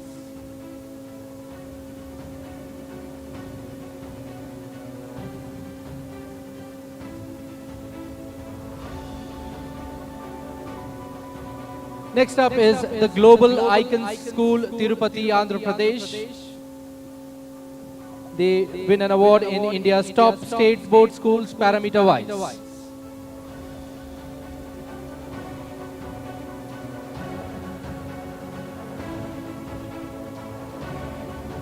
Next up is KMV Red Hills High School. Do we have Jorkus Preeti and Preeti Prabhu? Anybody from KMV Red Hills? Yes, we do have them here.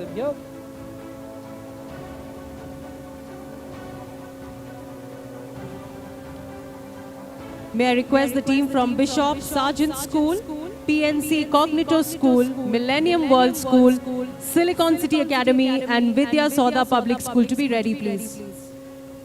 Next up is the UAS Campus School. Can we have Ramesh N, the principal, to shortly join us on stage? UAS Campus School, Hebbal, Bengaluru.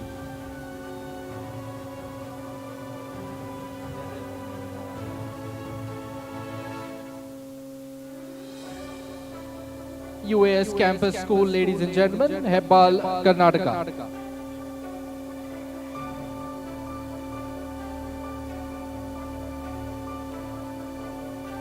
Next up is St. Norbert School. Can we have Father Jose Antonat and Father Johnson join us on stage? Yes. St. Norbert School, Marinahalli, Bengaluru.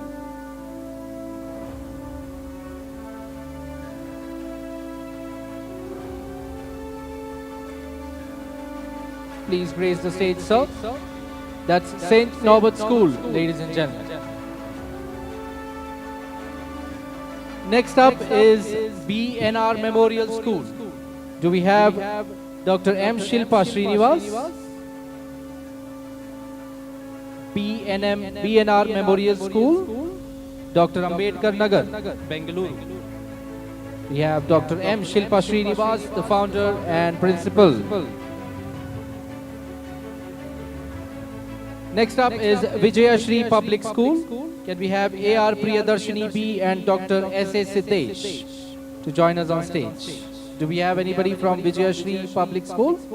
Yes, we do have sir joining us today.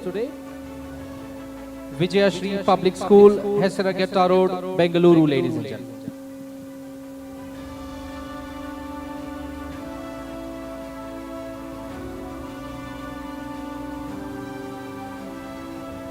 Bishop Sargent School, Kotanur. Do we have a representative from Bishop? Yes, we do have Maxim D. Almeida, the principal.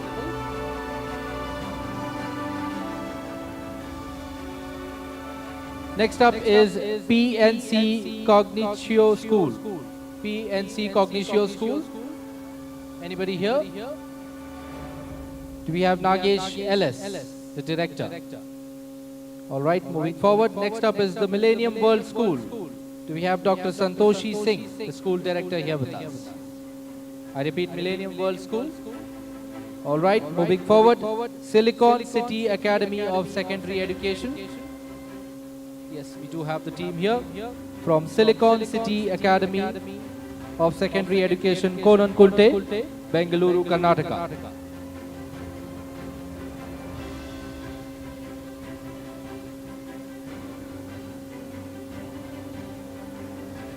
Next up is Vidya Saudha Public School, Hassan.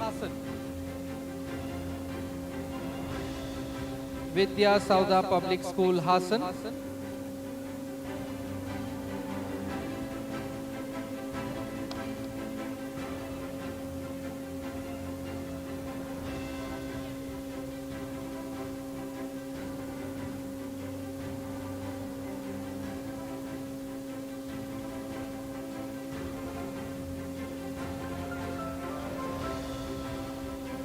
May I request the Dean's Academy to collect their award for the category of India's top 20 CBSE school parameter-wise.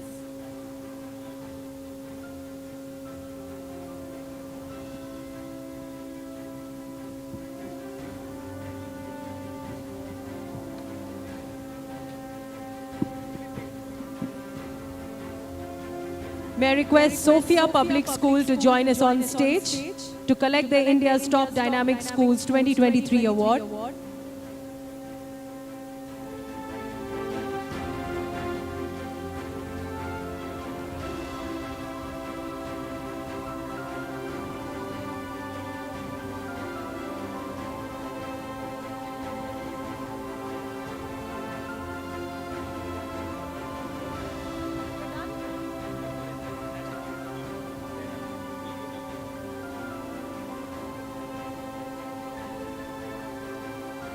May I request the team of National Public School Indiranagar to join us on stage.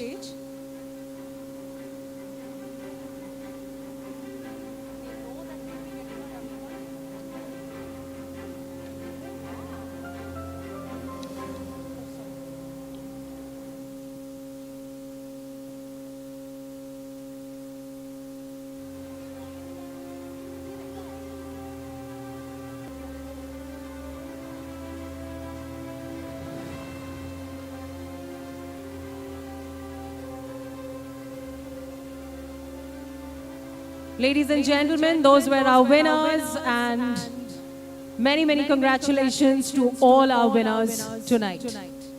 Must be a very proud moment for all the schools and the management, the principals and the teachers to be receiving these awards. Also, last but not the least, Avon International School. Requesting the team to please join us on stage. Avon International School.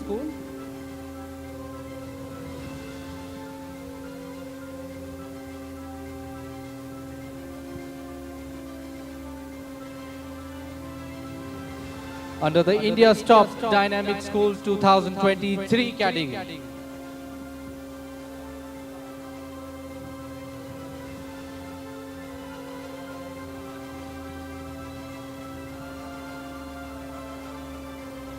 All right, ladies and gentlemen, with that we come to the end of the awards. Thank you so much, Mr. Rohit Mittal from Unipro. Thank you so much, Ms. Vibha Raj.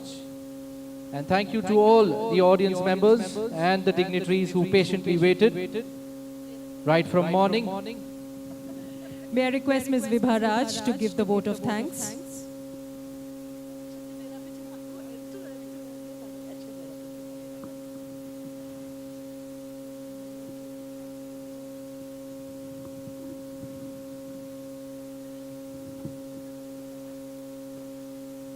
With this, we come to the end of the award ceremony.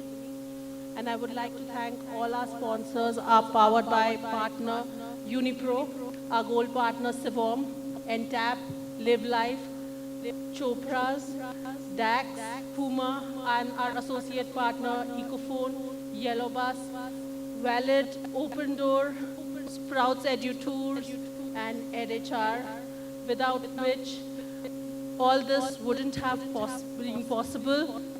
Thank you all. You've been a lovely audience. Thanks a lot. Can we have the team Education Today on the stage for a group photograph? Can we have the team Education Today for a group photograph?